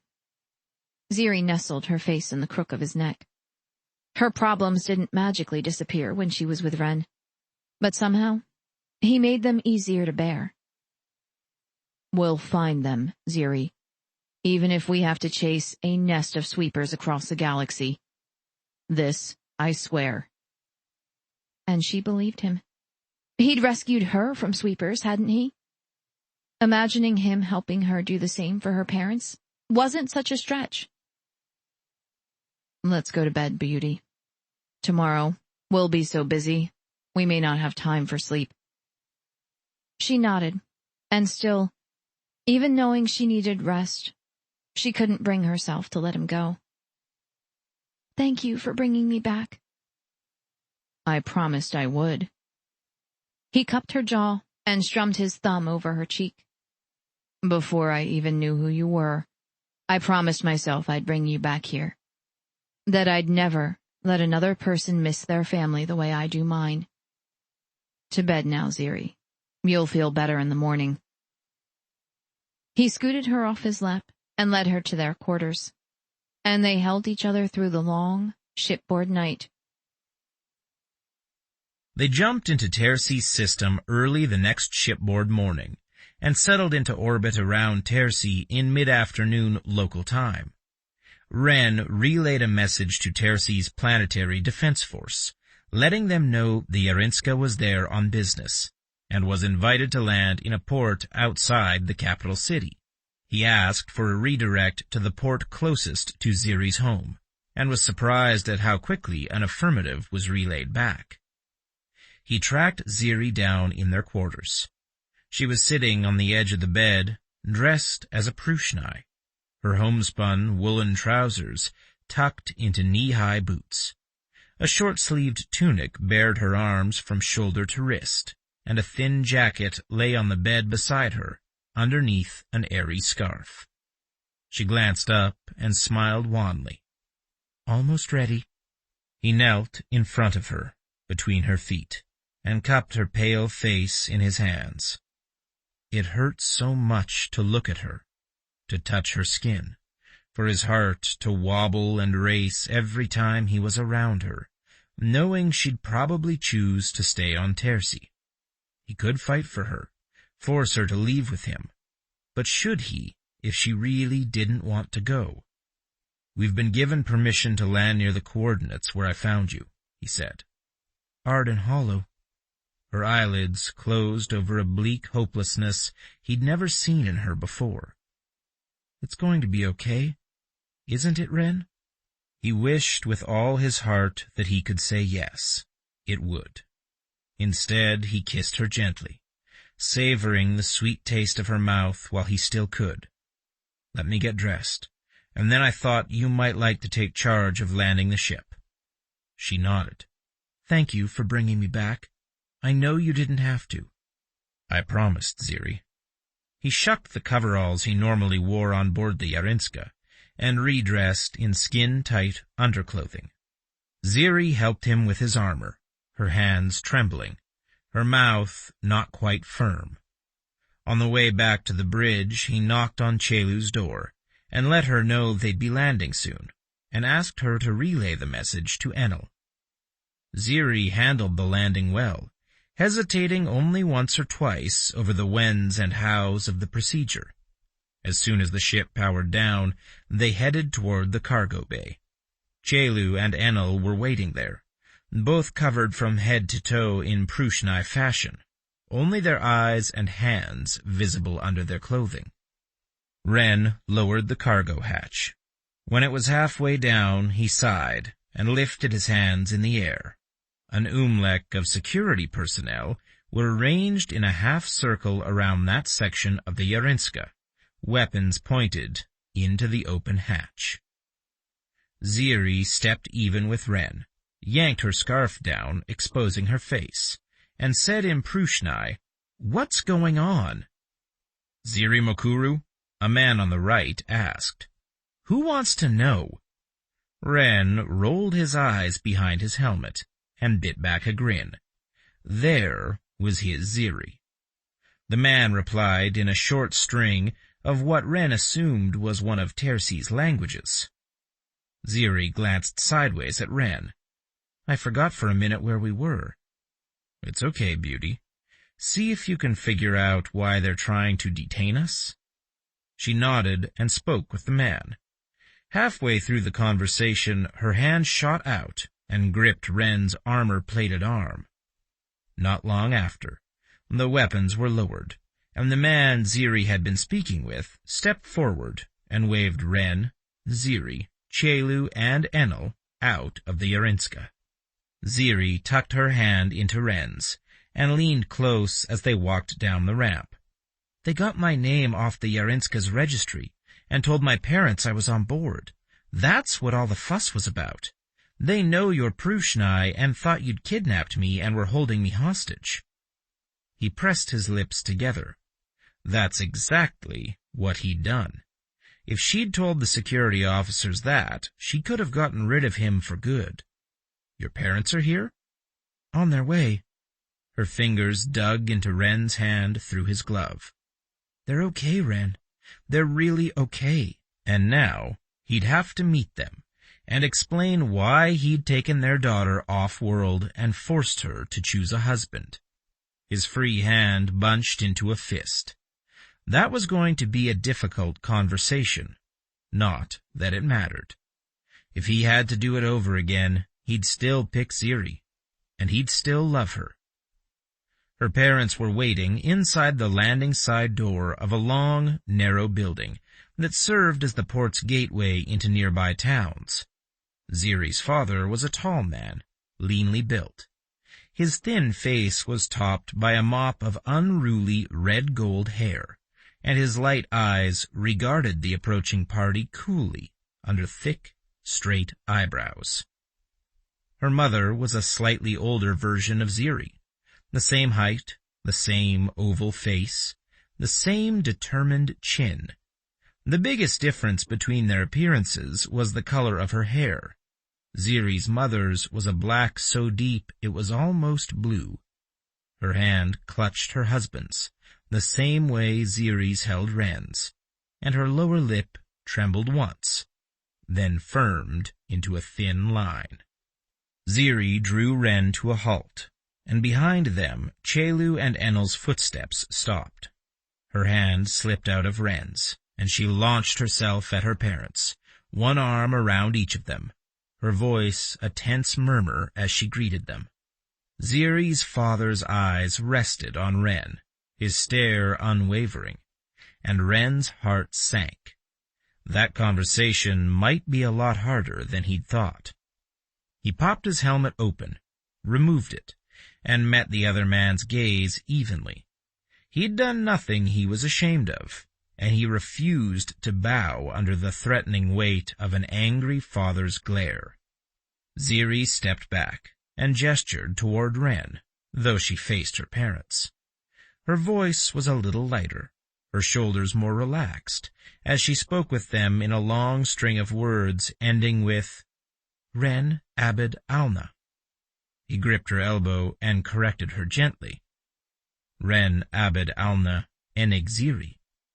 She whipped around, facing him. "What?" "My name is Ren Abed Alna Enig Ziri." "But that's—" Her eyes darted behind him and back again, and her voice dropped to a whisper. "That means you're my mate." "Because I am." "But we haven't—" Color rushed into her cheeks. "Never mind. This is my mother, Nalan Urim, and my father, Ludin Moko. They've invited all of us to stay at their house while we're here." "It's your decision, Ziri." "I'd like to. It'll be easier to negotiate a trade deal and everything instead of having to run back and forth between the Yarinska and home." Raw pain twisted in his gut. She still didn't think of Abu as home. Maybe she never would. And if she didn't, what were the chances she'd ever consider him as the home for her heart? She introduced Chelu and Enel to her parents, and her hand found his again, gripping it tightly. "They're taking us into Arden Hollow. I want to check on Mag and see the damage myself." "Mag? My old boss. I've been worried about her." A small smile crept onto her mouth.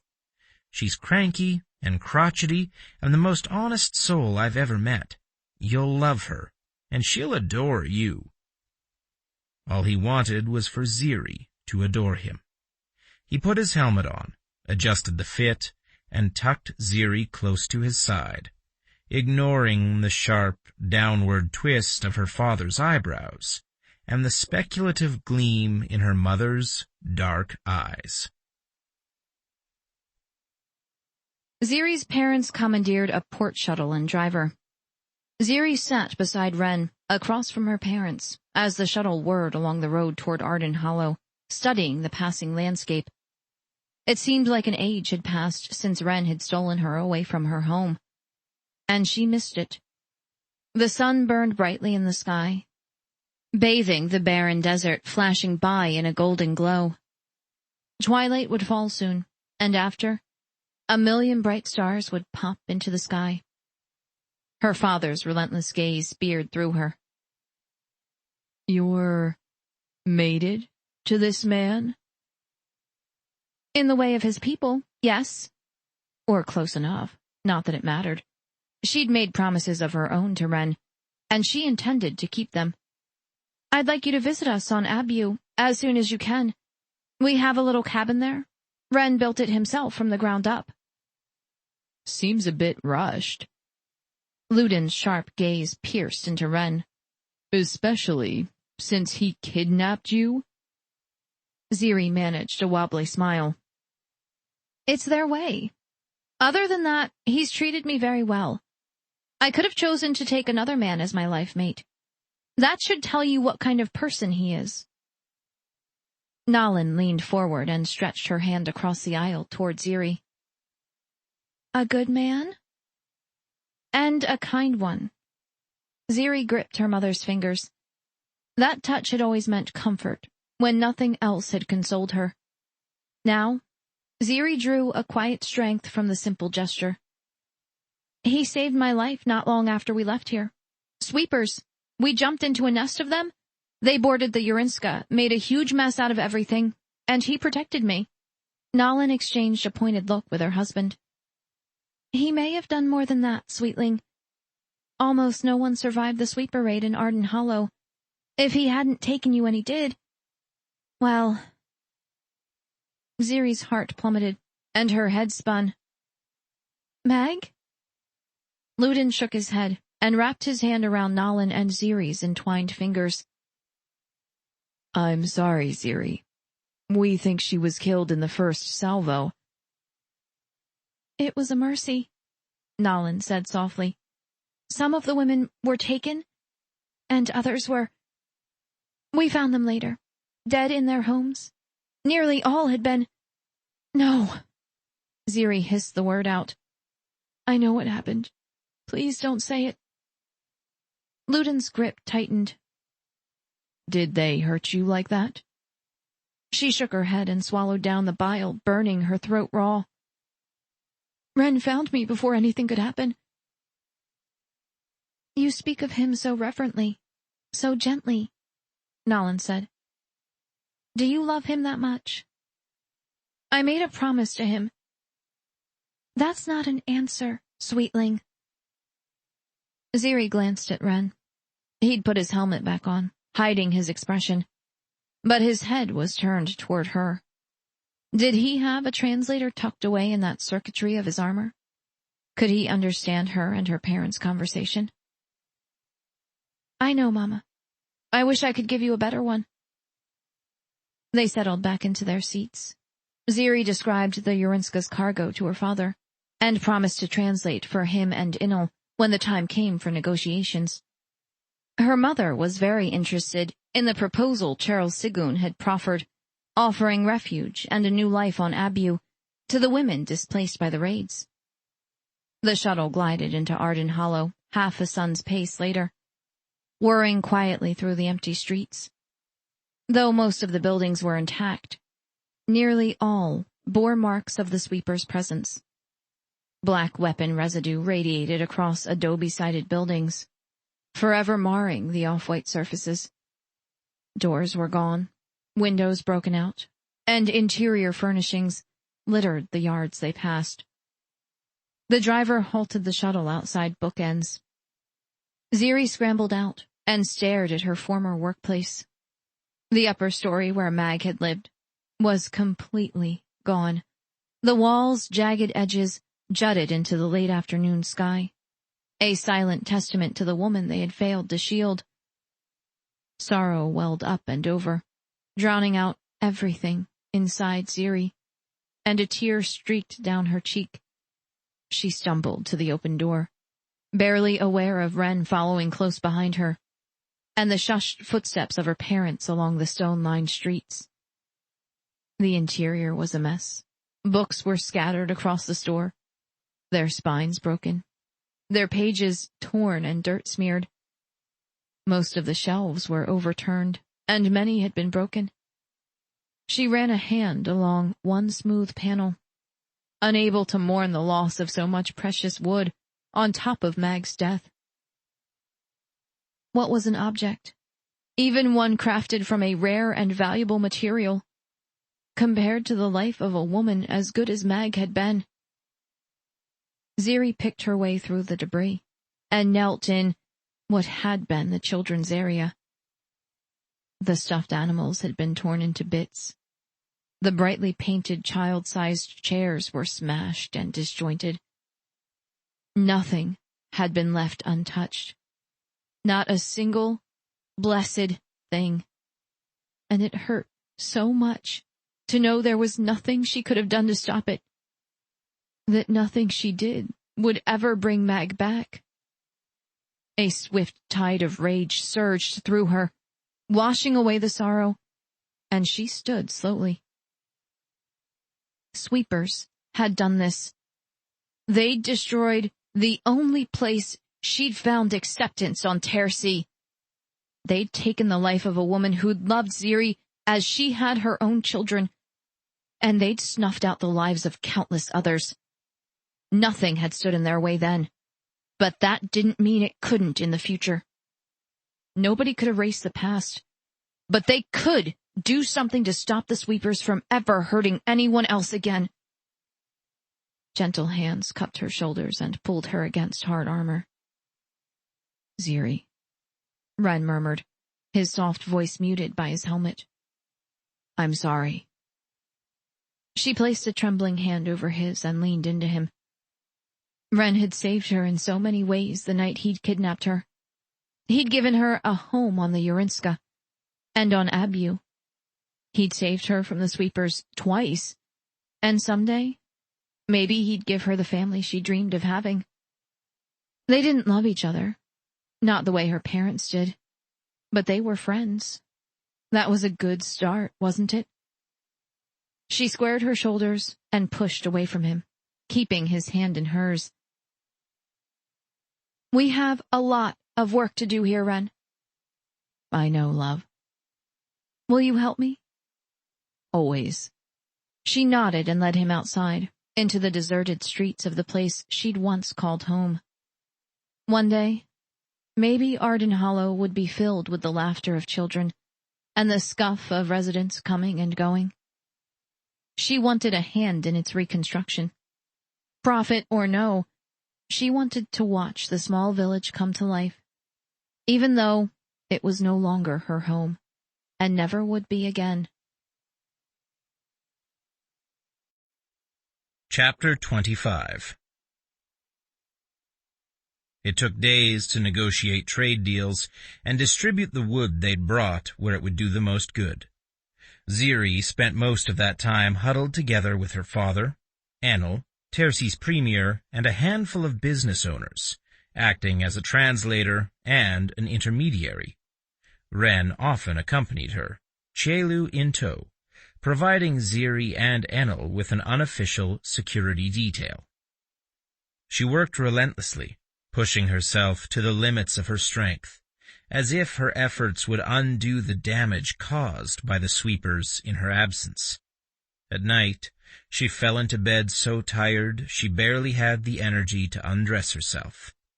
Ren wrapped himself around her, comforting her when her sorrow became too much for her small shoulders to bear, soothing away her tears.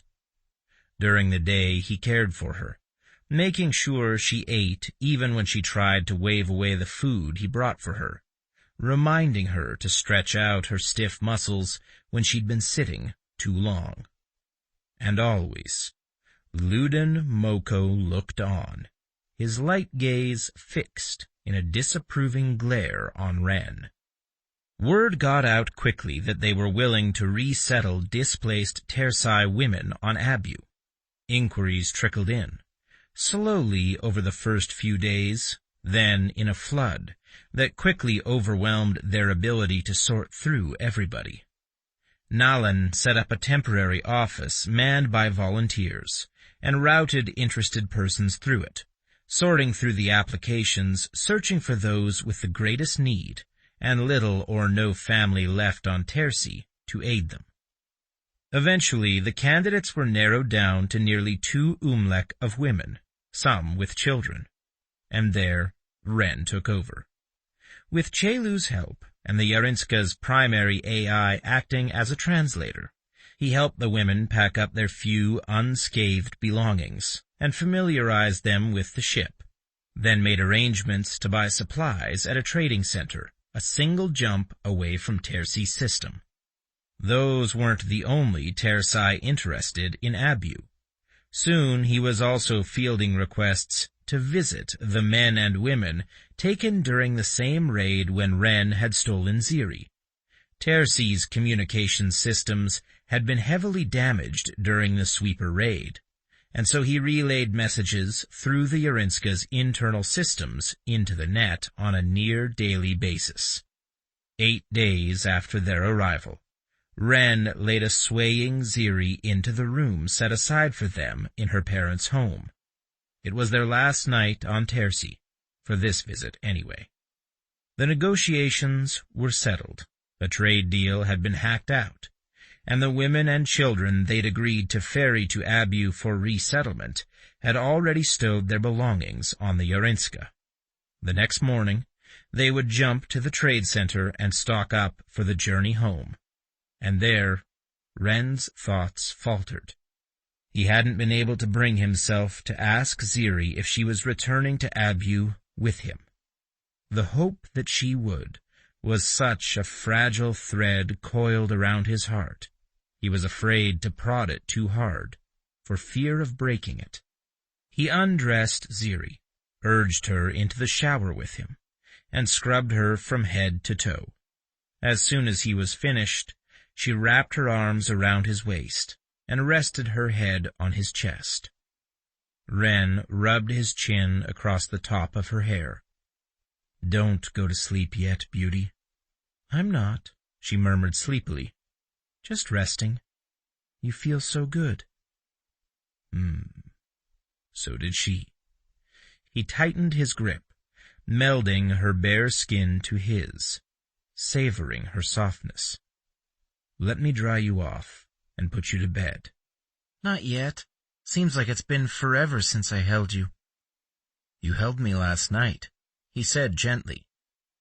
"That was ages ago." The thin edge in her voice cut through him. She sounded so tired, so utterly worn out. He nudged her away from him and turned off the water. "Bed now, beauty. You'll feel better after a solid sleep." "I'll feel better if you'll make love to me." He sucked in a breath and put his back to her, fumbling for a towel on the rack by the bathing unit. Make love to her. He needed her so badly. He ached from the lack, but she wasn't ready. She didn't love him, and he wanted her to before they finalized their union. Was it too much to ask for the woman he joined his life with, the woman he loved so desperately, to love him in return? He draped a large, sun-yellow towel around her slumped shoulders. "You need rest." Her mouth wobbled, and tears welled up in her beautiful eyes. "You don't want me." "I never said that." "You've barely touched me since the choosing." "Ziri." He sucked in a breath, blew it out. "You've had a lot to deal with." "Not so much I can't deal with you," she said flatly. "Be honest, Ren. Tell me what's wrong." "Nothing, Ziri." Nothing he wanted to push on her anyway. "Come to bed. Let me hold you. For a man not interested in sex, you spend a lot of time trying to get me into bed with you." He laughed and pressed a soft kiss to her mouth. "I'm very interested in sex.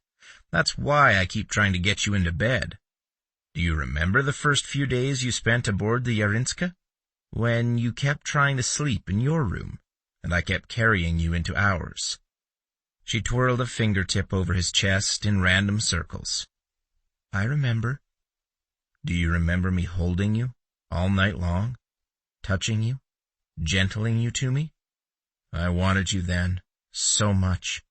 I wanted you to smile at me the way you did everybody else, and I wanted to wrap myself in your warmth and never let go." "Really?" "Yes, Ziri. Never doubt how much I want you again." He crooked a finger under her chin and tilted her face to his. "Promise me." Her lips twisted into a frown. "No more doubts, Ziri. I care about you so much, and I want you in my life, in my bed." He steeled his courage and took a chance. blurting his need out in a rush, there for her to accept or reject. In my heart, I've been dreaming about you since I was a boy, planning for you, needing you. Do you really think I'd let you go now that you're here? But at the choosing, I gave you a choice, and you chose me over every other man there. He touched his forehead to hers and breathed out a laugh. Are you going to make me keep talking? Her laughter mingled with his. I think this is the most you've talked all week. Why talk when you can act? She groaned. That's the attitude that got me kidnapped. It's the attitude that won me a wife. Bed now, Ziri. You can coax my heart out into the open again tomorrow, when you're rested enough to take advantage of it. Oh, Ren. She tilted her face to his and kissed him, soft and slow. I promise I'll get my doubts under control. It wasn't her doubts that hurt him. It was knowing she could still walk away when he never could. They crawled into bed together, and he held her while she slept, though it was a long time before he drifted to sleep himself. The Yarinska's metal hull gleamed dully under the harsh light of Tercy's sun. Ren kept a weather eye on the people milling around the open cargo hatch as he oversaw refueling of the secondary engines. Ziri's parents had ridden with Ren and Ziri out to the ship and were helping the women and children on their way to Abu settle into their temporary quarters. Ziri had plotted the shortest course to minimize their passengers' discomfort, but it would still be an uncomfortable few days. Ludin broke away from the group of women surrounding his wife and strode toward Ren. Ren bit back a sigh. He'd been expecting Ziri's father to approach him. Looked like the time had come. Ludin halted in front of Ren and held out a tiny cone. Ren grimaced and screwed it into his ear. Crawdon translators. He'd have a headache after using it, but that couldn't be helped. Ludin spoke, and the translator filtered the words into Ren's ear in Pruxnae. I've forbidden her from leaving with you. Ren grunted, like that would stop Ziri if she wanted to leave. It's her choice. Ludin's eyes flicked down as his translator processed Ren's words, then up again. It wasn't her choice to go with you the first time. She had opportunities to leave. She chose to stay. Because you bewitched her. Ren laughed. I'm not a sorcerer. Ludin's thick eyebrows shot down. You promised what she's always wanted. A life mate, children, a place she belongs. How could she resist that? How could I? Ren shot back. Everything she wants, I want too. She's my home, my heart. As long as she wants me, I'll never let her go. You love her. I do. Does she know that? Ren scrubbed a palm over his mouth. No. Ludin's light eyes flicked away and back, and his shoulders relaxed. It's her choice. Completely. And if she wants to stay on Tercy, I can't stop her. Can't. Or won't. Nobody makes Ziri do anything she doesn't want to do, Ren said dryly. If I stand in her way, she knows how to go around me. Ludin smiled, a quick flash of humor in an otherwise stern expression. She used to be more subtle about getting her way. How so? When I forbade her from leaving with you, she told me if I didn't stop interfering, she'd dump frinworms into my morning tea.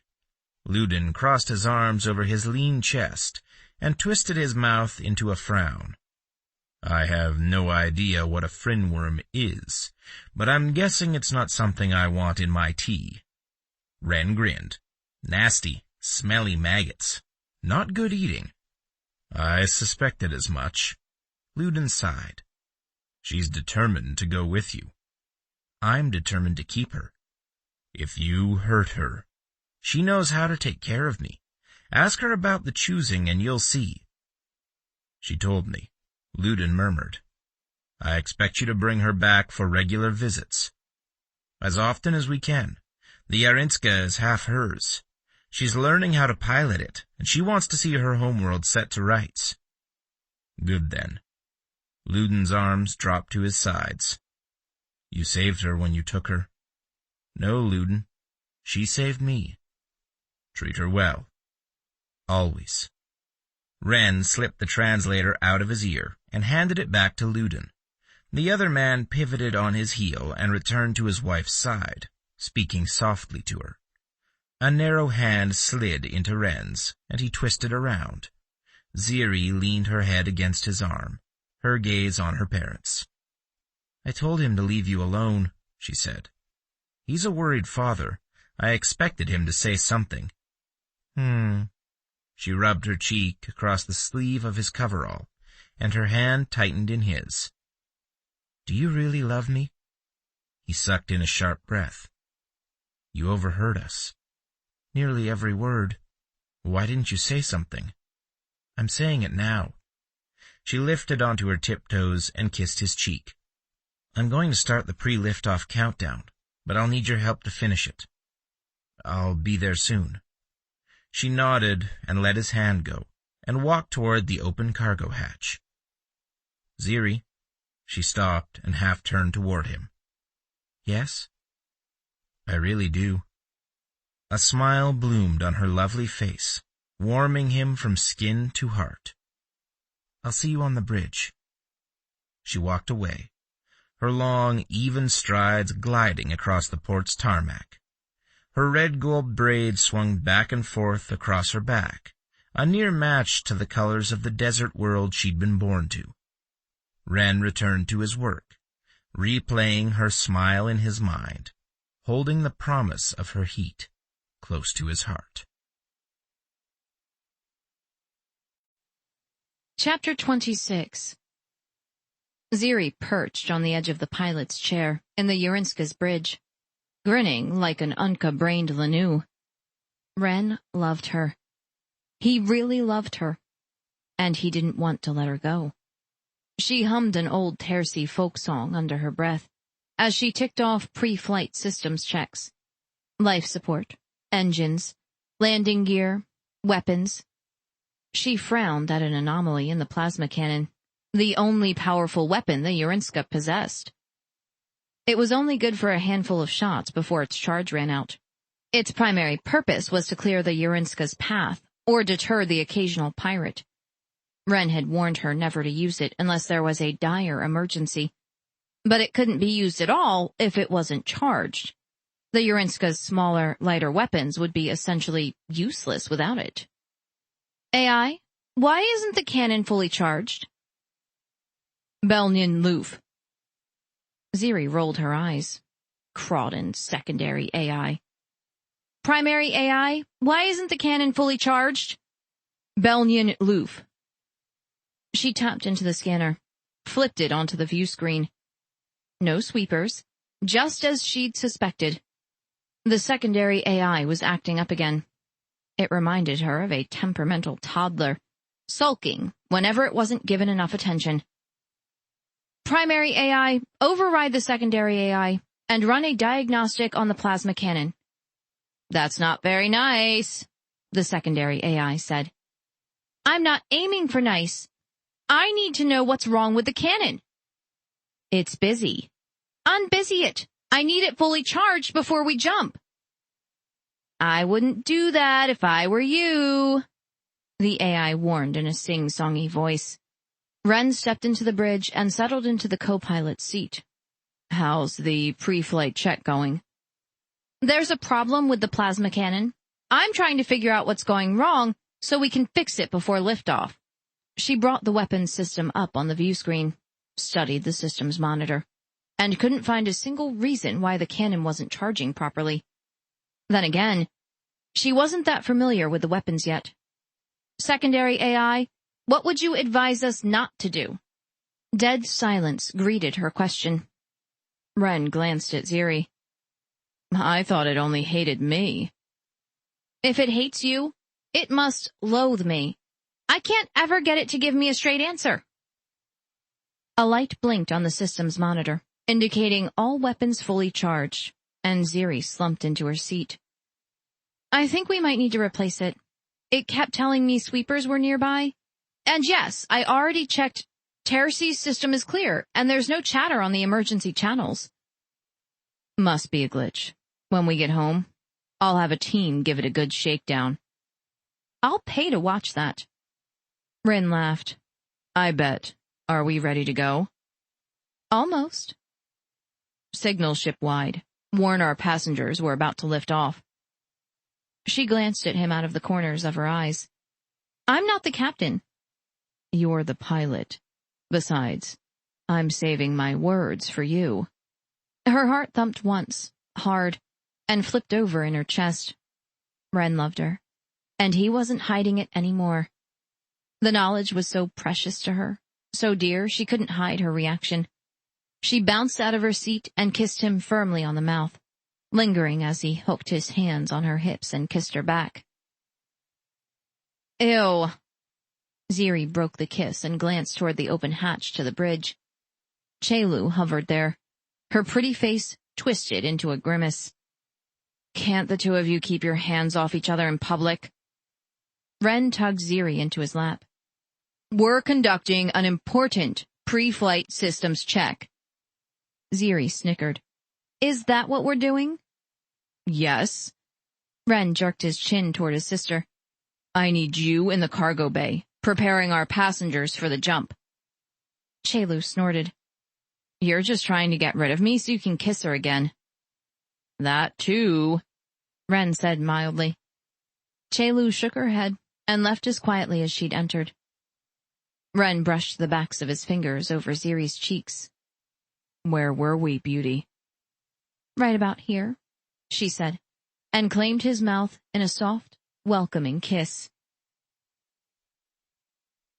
Ren's fingers moved swiftly over the Arinska's controls, double-checking coordinates, calculating fuel ratios. His mouth still tingled from Ziri's kiss, and his heart pattered so quickly he was sure it would leap right out of his chest.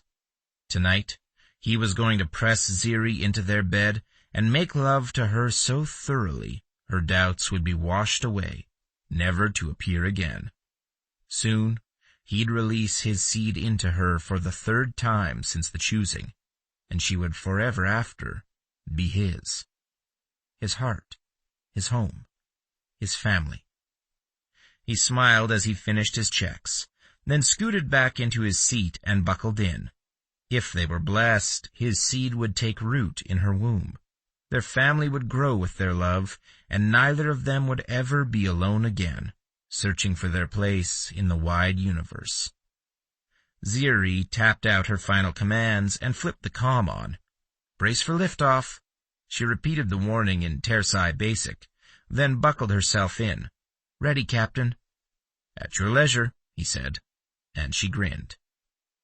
His thoughts wandered as the Arinska lifted steadily off Terci into its atmosphere. If Ziri became pregnant within the year, they could go ahead and add on that extra bedroom he'd been wanting to build.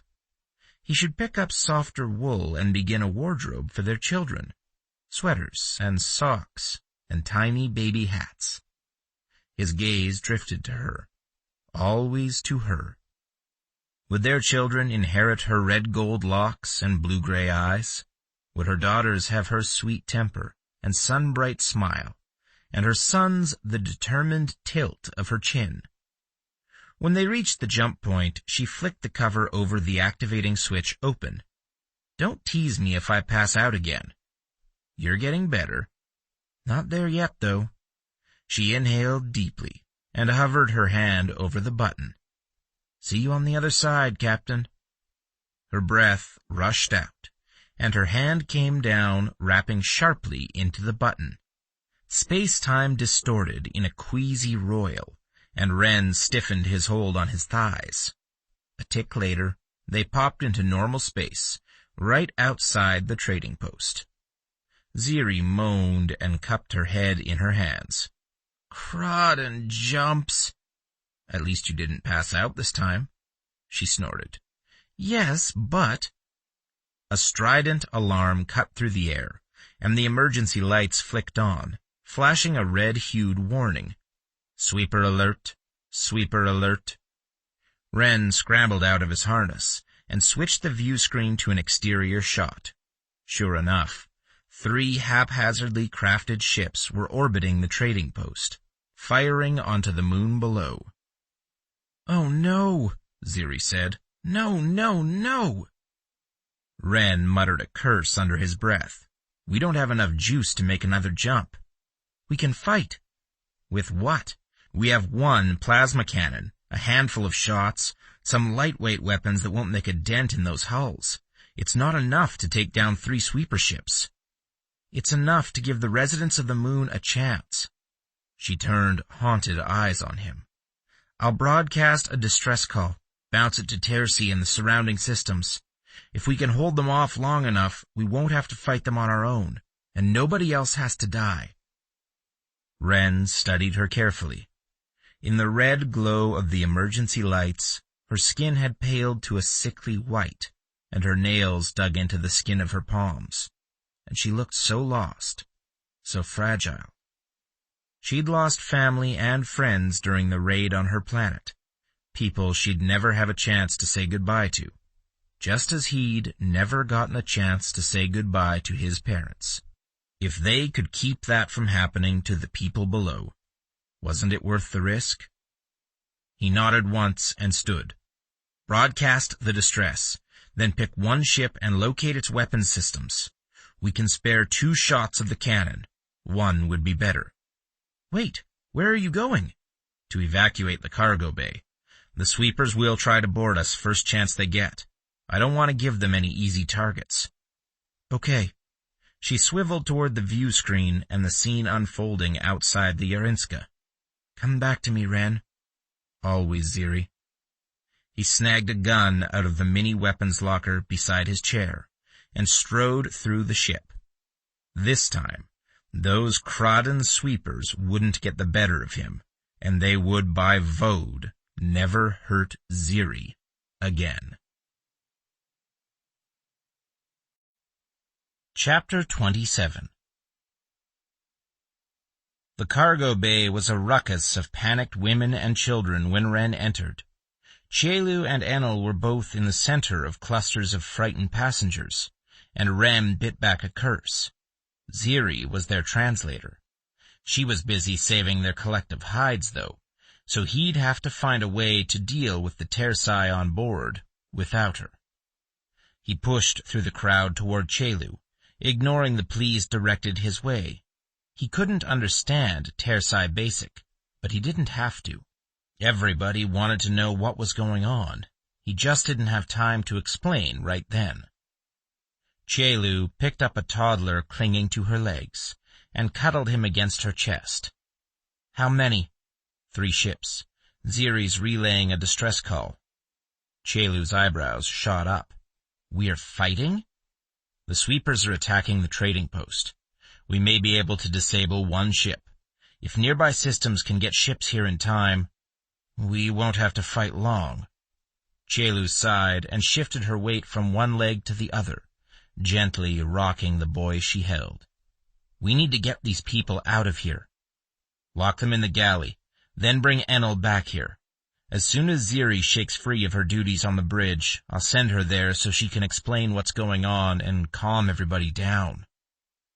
"Can't have crying and fussing with sweepers on board," Chelu murmured. "They'll hear, and we'll all be in danger." Tell me why we're doing this again?" Wren pulled his sister into a tight hug, trapping the boy between them. "Because nobody deserves to die at the hand of a sweeper." "I know, Wren. I'm sorry." "Don't be. Get these people to safety. I'll see you soon." Chelu slipped away, still holding the boy, and grabbed a woman by the arm. She jerked her chin toward the hatch leading into the ship at large. "Komira, ow!" Wren narrowed his eyes into slits. "You're learning Terci?" Chelu shrugged and grabbed another woman. "It keeps me busy." Maybe it did, But he'd never known his sister to do anything simply to pass the time. He shrugged it off and waded through the Tersai passengers to Enel. "How's your aim?" "As good as anyone's," Enel said. "Chelu's moving our passengers to the galley. Help her out. Make sure you get her to grab weapons for you out of the armory on the way back." Enel nodded and herded women gently toward the Yarinska's interior.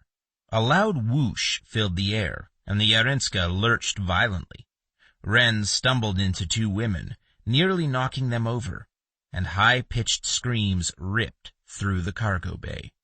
"What was that?" Enel shouted. "Ziri fired our cannon." Ren pushed past the other man. He needed to be on the bridge with her, helping her elude the sweepers. Would have stayed there if she knew the ship as well as he did. She didn't, though, so it was up to him to manually lock the airlock. It wouldn't keep the sweepers from boarding. They'd eventually find another way in, even if they had to blast a hole in the hull to do it. But it would delay them, hopefully long enough for help to arrive. The ship jolted again, and metal scraped along metal. Ren's heart sank to his knees. Too late.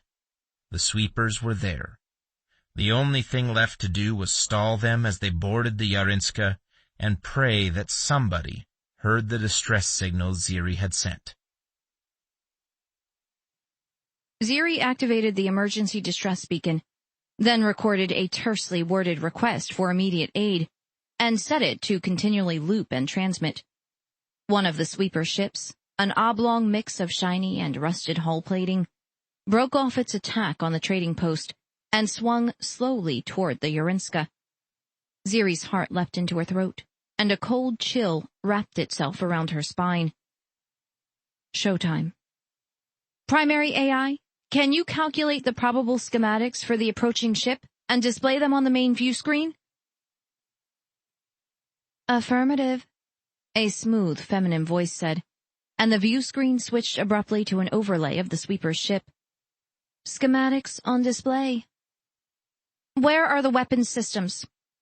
The schematics rotated, and 3 sections lit up at various points along the ship's hull.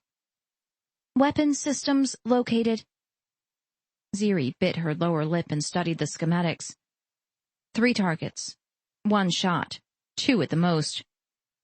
Where could she do the most damage? Primary AI, target the strongest weapon and highlight it on screen. The schematics rotated again, and 2 of the lit sections darkened, leaving a large rectangular section attached to the ship's lower hull lit. Ziri zoomed the view in. Lock the Yarinska's plasma cannon onto that section and fire as soon as it's in range.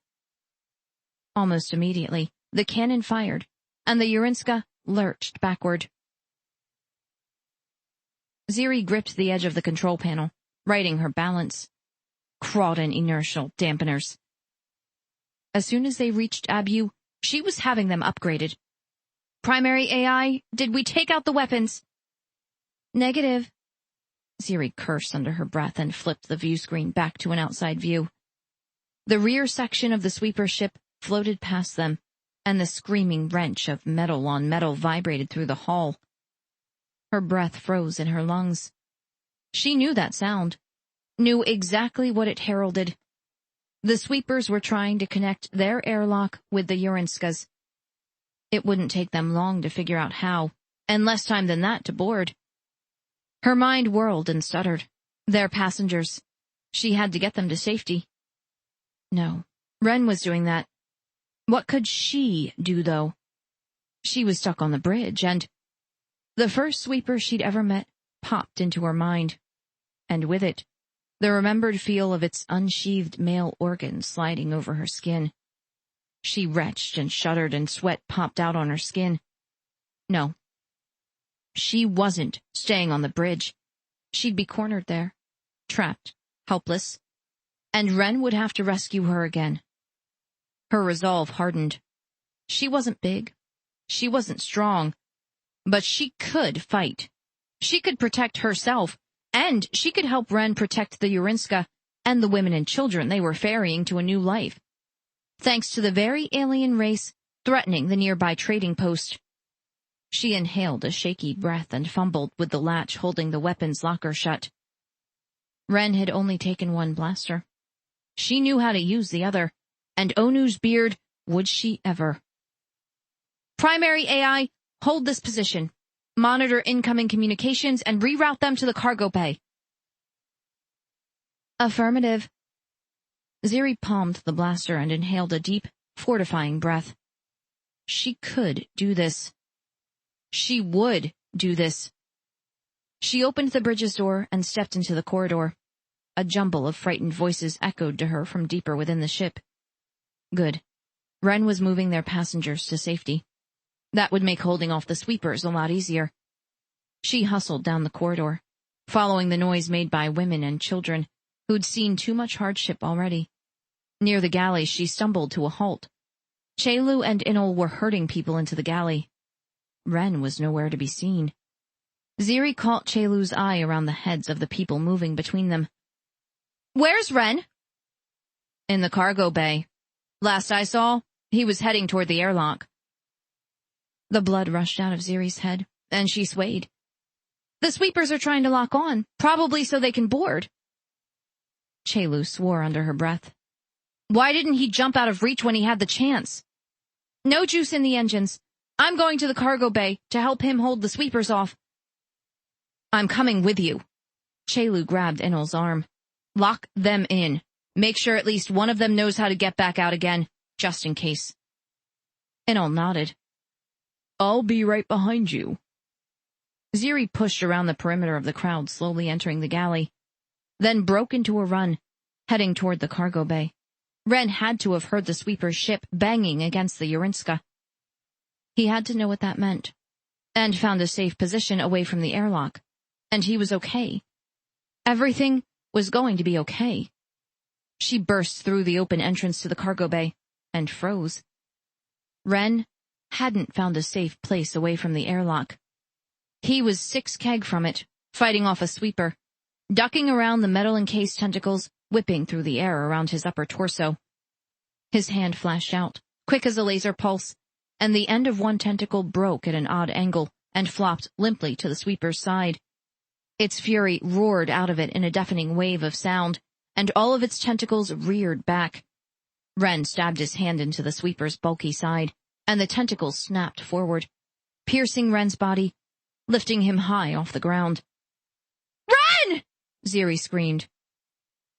Her legs buckled, and she collapsed to the floor. No, not Ren. Not her beautiful Ren.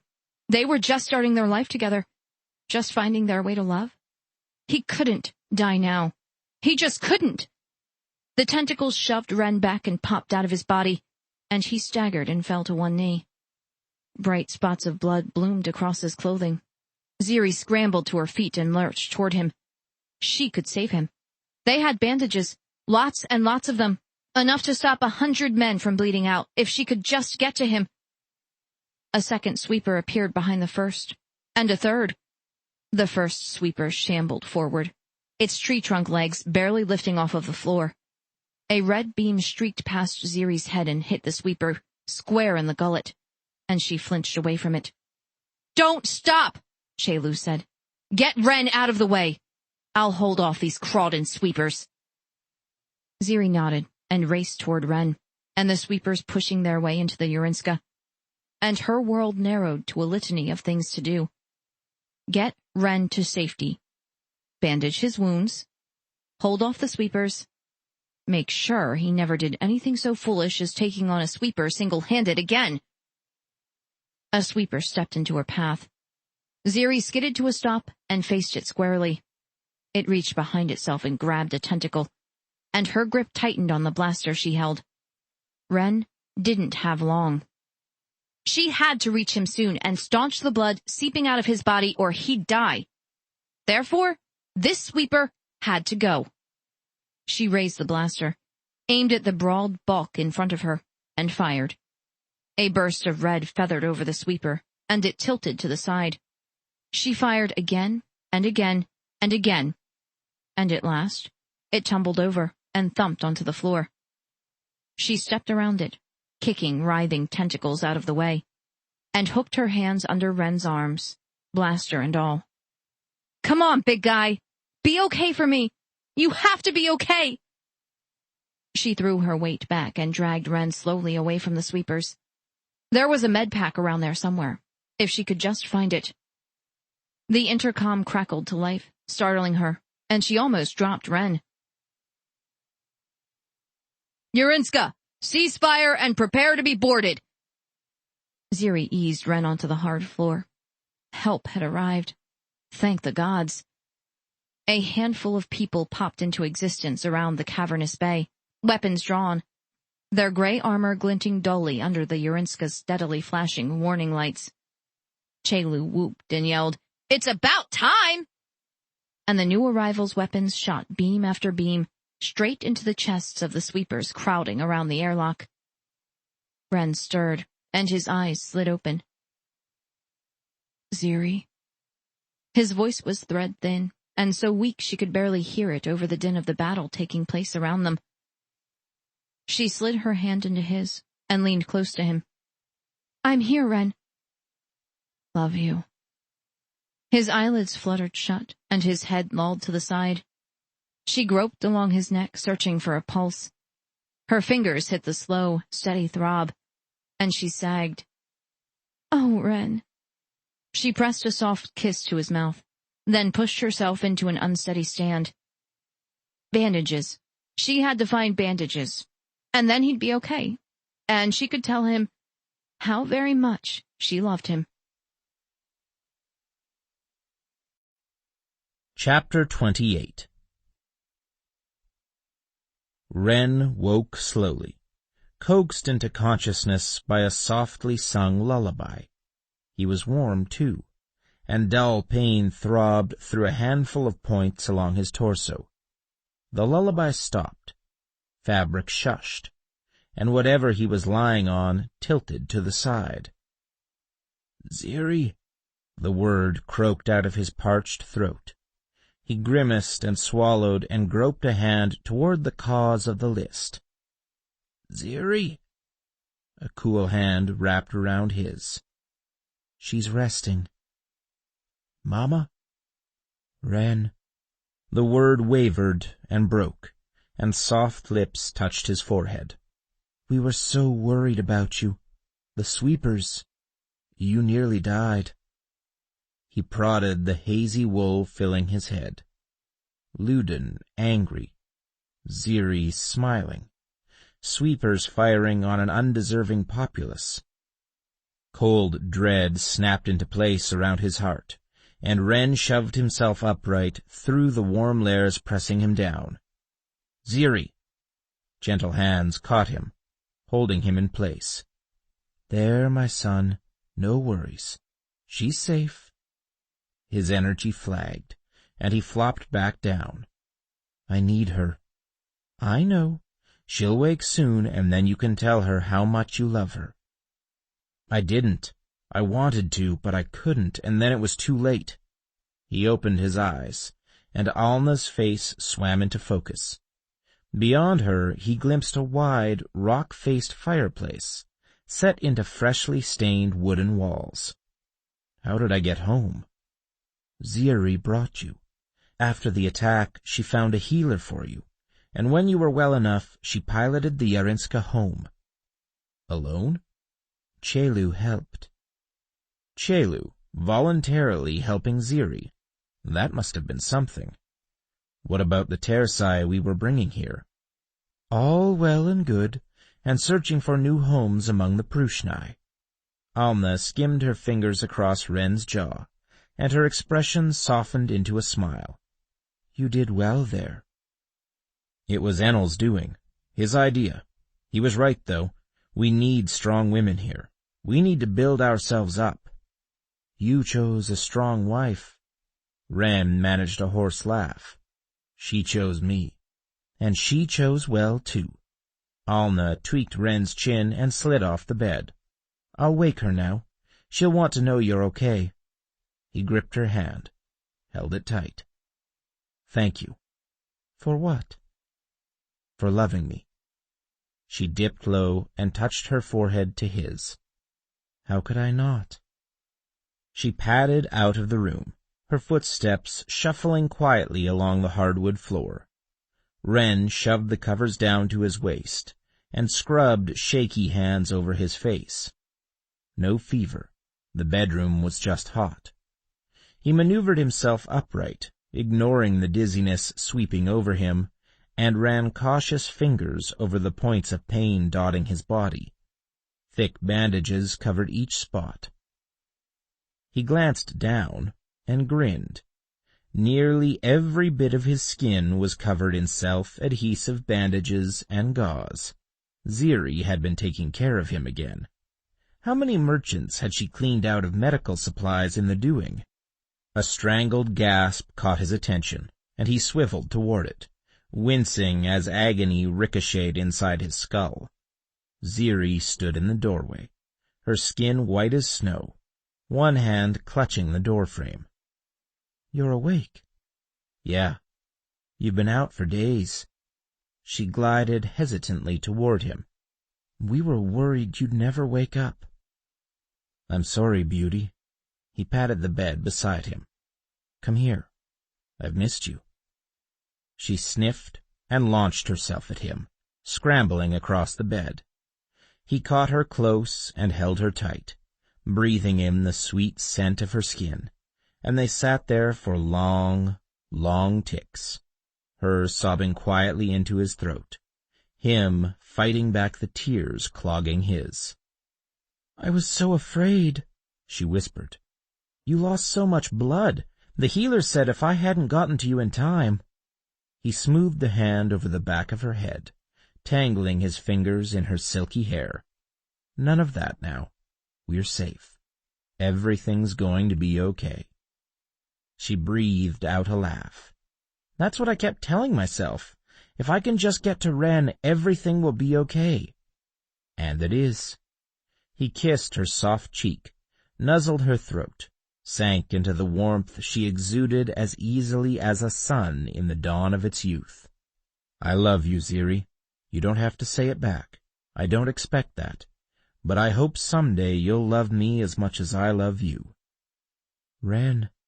Her breath feathered over his skin, light as air, right as rain. "I love you too.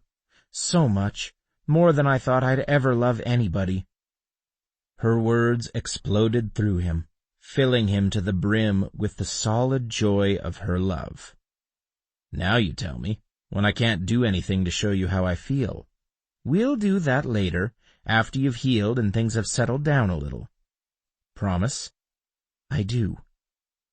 He sighed into her hair, content to hold her, content to be with her. She loved him, and now that she did, they could begin their life together and build the family they both longed for. Days passed. Snow fell in smaller and smaller quantities, and the air outside their home slowly warmed. Wren pushed himself a little farther each day, tending the mole-nog, mending fences, and repairing equipment. Spring approached, and the snow became hard squalls of rain, lashing against the earth. And still, Ziri demurred. He hadn't healed enough yet.